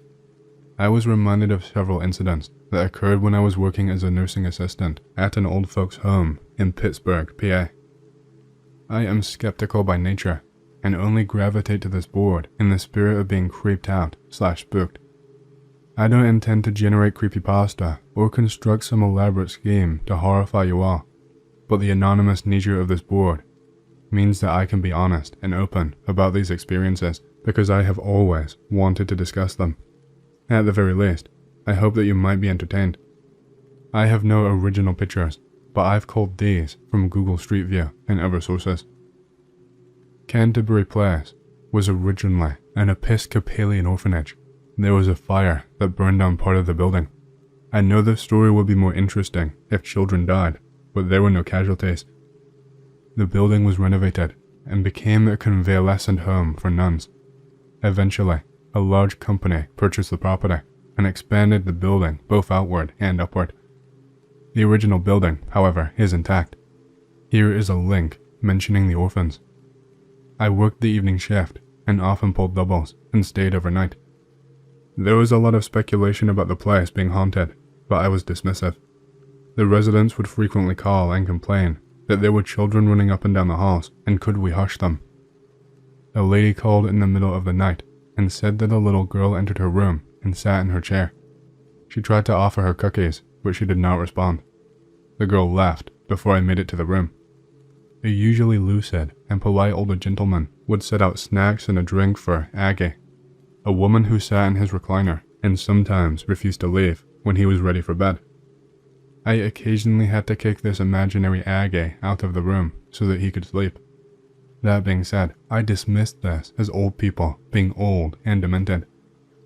One night, I was doing rounds. It was either 1 or 4 a.m., can't remember which, but we go every 2 hours. We peek in the residents' rooms and make sure they are not dead or on the floor. I arrived at the room of a sweet, 90-year-old woman I particularly liked. When I opened the door, there was a young woman sitting on her sofa. She had dark hair and a pale face, but otherwise, there was nothing unusual about her. When I walked in, she looked up, and we just stared at each other. I know I should say that the room turned cold or fear struck my heart, or nope.jpg, but it wasn't like that. I said, "Oh, I'm sorry," and shut the door. I stood in the hall, wondering. I knew this woman's family, and did not recognize the lady in the chair. Besides, why would anyone be here in the middle of the night? I opened the door again, and the woman was gone. My resident was sleeping peacefully in bed. I checked the bathroom. It was empty. The woman was gone. I very calmly shut the door, turned around, and went back to the nurse's station without finishing my rounds. I have more information typed up, but I don't want to clog the board with uninteresting material. If Anons would like me to continue, I will be happy to. Thank you. As previously stated, I'd often wanted to discuss these incidents, but don't want to sound crazy, superstitious, or stupid. I did not even tell my coworkers about the previous incident. My second story involves a resident whose name, for the sake of the story, shall be Frank. He was a very kind-natured older gentleman, a World War II veteran with a streak of dementia, but usually quite lucid, and always telling stories. He was popular with the staff and other residents. We were all dismayed to watch him grow ill and slowly become bedridden. One evening, I arrived at work and was surprised to find Frank in the nursing office, in his wheelchair, wrapped in a blanket. Day shift pulled us aside and told a fairly remarkable story. A woman down the hall was dying. Hospice nurses had taken over. The family was there. Everyone was just sort of waiting for the moment. She finally passed in the morning, and as the body was being cleaned and prepared for transport, there was a call from Frank. They entered the room and he was screaming, "They're coming for me. They are coming for me." Everybody said, "Who? Who is coming for you?" And he said, "The man in the black suit." He came down the hall and stood at my door. Then he looked at a room down the hall. He was going to take some Italian guy. His name started with an O, but then he took a lady instead, and he is coming back for me. Frank was so distraught that he actually vaulted into his wheelchair and refused to go back to the room. He stayed in the nursing station all night and was inconsolable.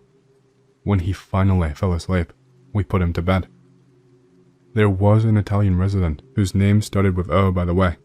He lived next to the room where the woman died.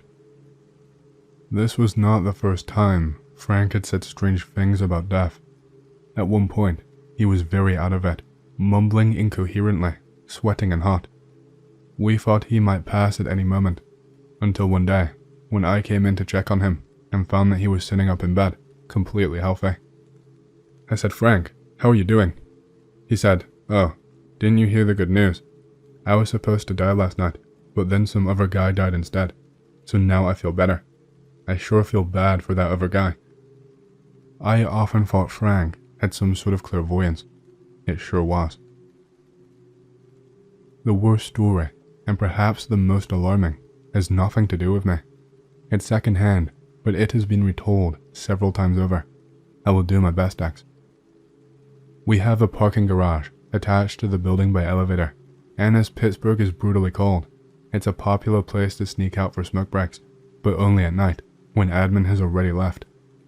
When I first started, one of the porters was a very large and intimidating, but actually rather polite, black gentleman, whose name, for the sake of the story, shall be John. The facility is connected by locked hallway to a government-funded apartment complex called Lambeth, and occasionally, creepy people would slip over into Canterbury. When that happened, John was usually the tough guy who threw them out. At the time, we had a 24-hour receptionist to work the phones. Our front door was locked. One night, the receptionist was doing lazy receptionist things when she heard a pounding at the door. It was John, and he was screaming. She let him in, and he ran past her, slammed the door, and sat on a bench, panting heavily. He said that he was in the garage smoking, and saw something that scared him so terribly that he ran out of the parking garage, up the street, and to the front door. Eventually, after some time had passed, John told several co-workers that, while smoking in the garage, he noticed a figure in the distance on the ramp.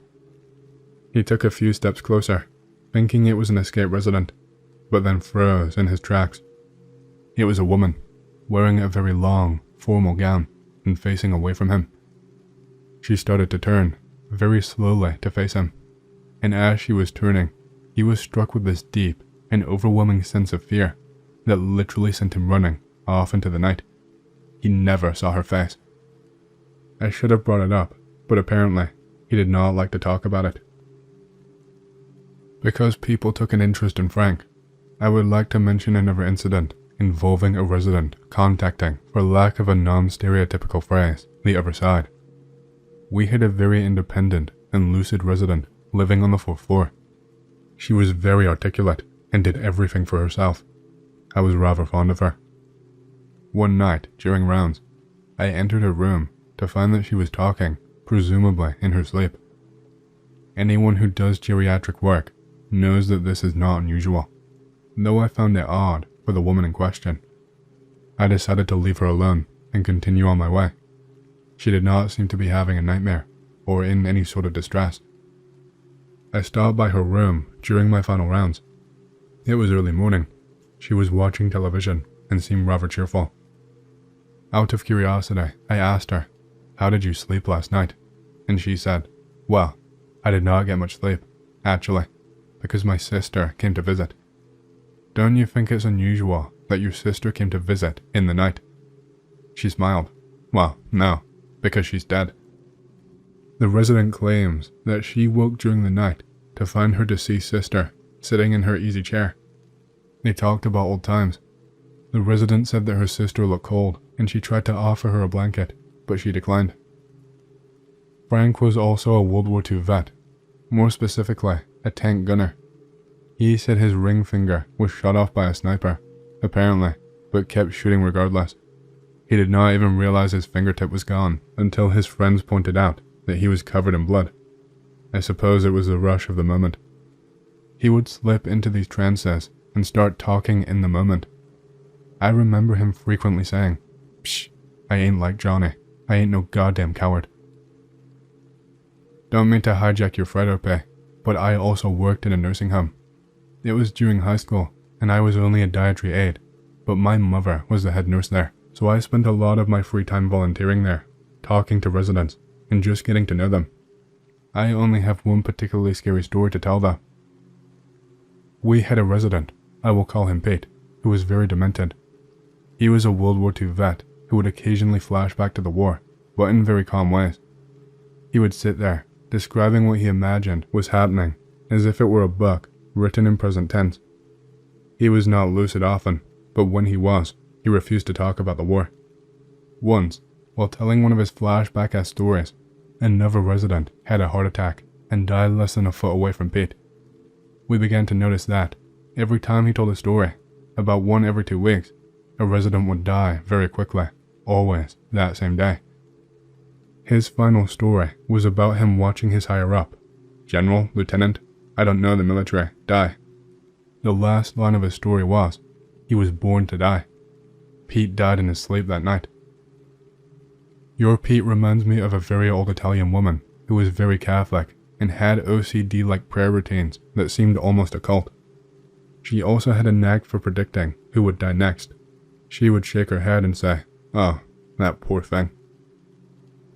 This next series of incidents is not paranormal, but it is rather creepy. After some time, I was trained to work the receptionist job at the front desk. They needed nursing assistants to cover the lunches, and I also picked up shifts on occasion. One of my functions was switchboard operating. A resident called the front desk one evening, sobbing hysterically, because a man had called her room and whispered that her house had burned down to the ground. When she asked if her husband made it out, the voice said no, he is dead, and soon you will be dead as well.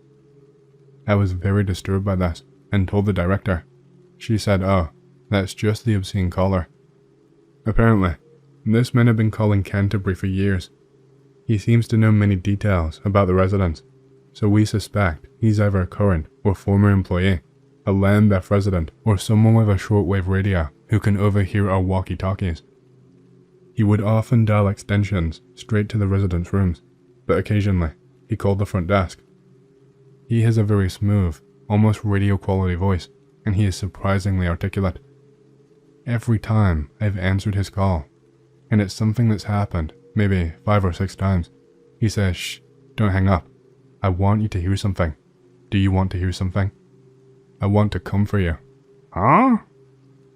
I always hung up, except for one time, when I said, "Hey, just out of curiosity, why do you do this?"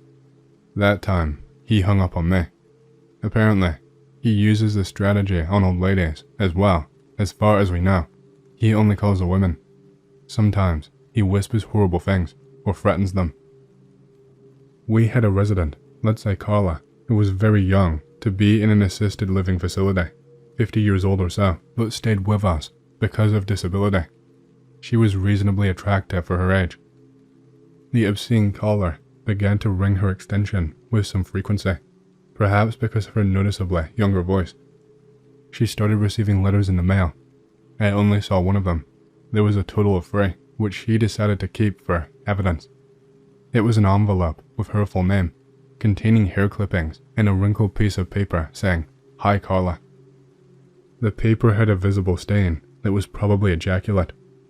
The first letter apparently had a photo of her exiting our handicap van in our wheelchair, but she threw it away because she thought her teenage grandson was just pranking her. They may in hospital due to surgery. In prep now, half asleep. They're telling me all of the boring details. We will start cutting here, etc. In there now. #sleep now. Right before I pass out, see a doctor in black scrubs, face mask, and glasses. Wake up 8 hours later for a 3-hour surgery. Notice more stitches than they told me. Scream bloody murder. Nurse books it into the room. Just in a panic, screaming, crying, the whole 9 yards. Fall asleep without knowing. Wake up another 8 hours later.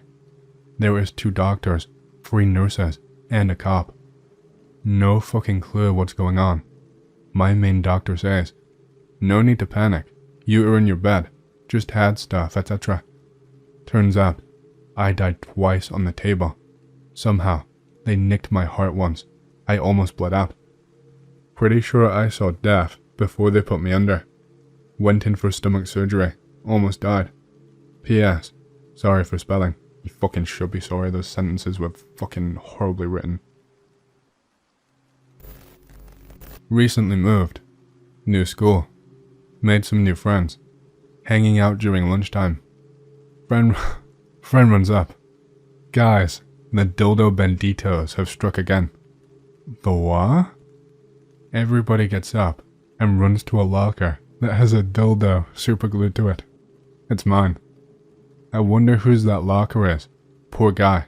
I hope he has some good friends. I explain it's my locker. They start treating me like I'm about to die. New friends avoid me for the entire rest of the day. So confused. Walking home from school. Get jumped by 3 kids wearing masks and sombreros. They beat the shit out of me with dildos. To this day, I am still really confused and disturbed by the whole event.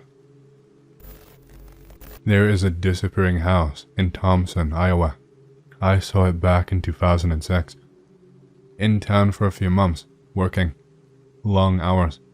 Up before dawn. Normally don't get back to my motel until near sundown. Spend my days off sleeping or watching TV. Point is, I didn't really get a chance to see much of the area at all. So on a day off, I decided to take a drive. Cornfields everywhere. I pass one house that really stands out. Big and white, kind of Victorian looking, with a big wraparound porch. Looks brand new. Confused. I pass this area every day on my way to work, and I have never seen it before. Figure it's because I'm usually still waking up when I'm heading to work. There is an old lady outside at the mailbox. I wave to her. She just stares me down the whole time. Whatever. Anyway, fast forward. I'm heading back to the motel after driving around for a few hours, expecting to see the big white house again. I don't. Whole area is a cornfield. Never saw the house again. I remember this was off the 84, right at the border of Iowa and Illinois. Anybody from there ever heard of this? I'm not from there, and have not been back since. Not supernatural, but still. I was 18, living on my own. Bad neighborhood. Smoking cigarette from my window on the 4th floor, about 2 a.m.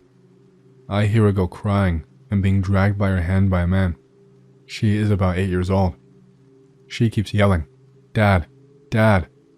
It doesn't faze me. Neighborhood was bad. Plenty of people abused their kids. The guy keeps pulling on her arm to follow him. He is audibly very angry, yelling back at the girl to shut up. They enter an apartment building almost parallel to mine. As soon as they enter the building, the girl starts screaming very loudly. I still don't think anything of it. 2 days later, I come home and police are everywhere. Turns out, the man was not her father. He assaulted and killed her. The landlord got bothered by the smell and walked into her dismembered body. Not my story. Something a Native American guy posted a while ago, but it's some of the creepiest shit I've ever heard. My dad picks me up from school in his pickup truck after he got off work one winter's night. We were driving on a long stretch of road that just goes through the woods. It's pitch black outside. The truck radio did not work, so I was just sitting, staring straight out at the road, getting hypnotized by the passing trees. Suddenly, started to get an intense sensation that something is watching me through the window to my right. I started to turn my head to see what it is when my dad yells, "Don't look." Immediately start to hear tapping on the window right next to my face. Heart stops. That was the only time I ever saw fear on my dad's face. He started to pray loudly in Navajo. Stare straight ahead, heart pounding, not daring to look out the window. Suddenly, the truck dips as a weight falls into the bed. Whatever the fuck this thing is in the back, right behind my head. Start to hear tapping on the window behind me. My father makes me look at him as he continues to pray. Close my eyes tight and wish for it to be over. After a few endless minutes, the truck dips again and the tapping stops. My father says, "Tomorrow, we will ask your grandfather to say a prayer so that the evil will forget our faces." English to Navajo equivalent. Drive home and lie awake in bed all night. Father and I never talk about that time ever again.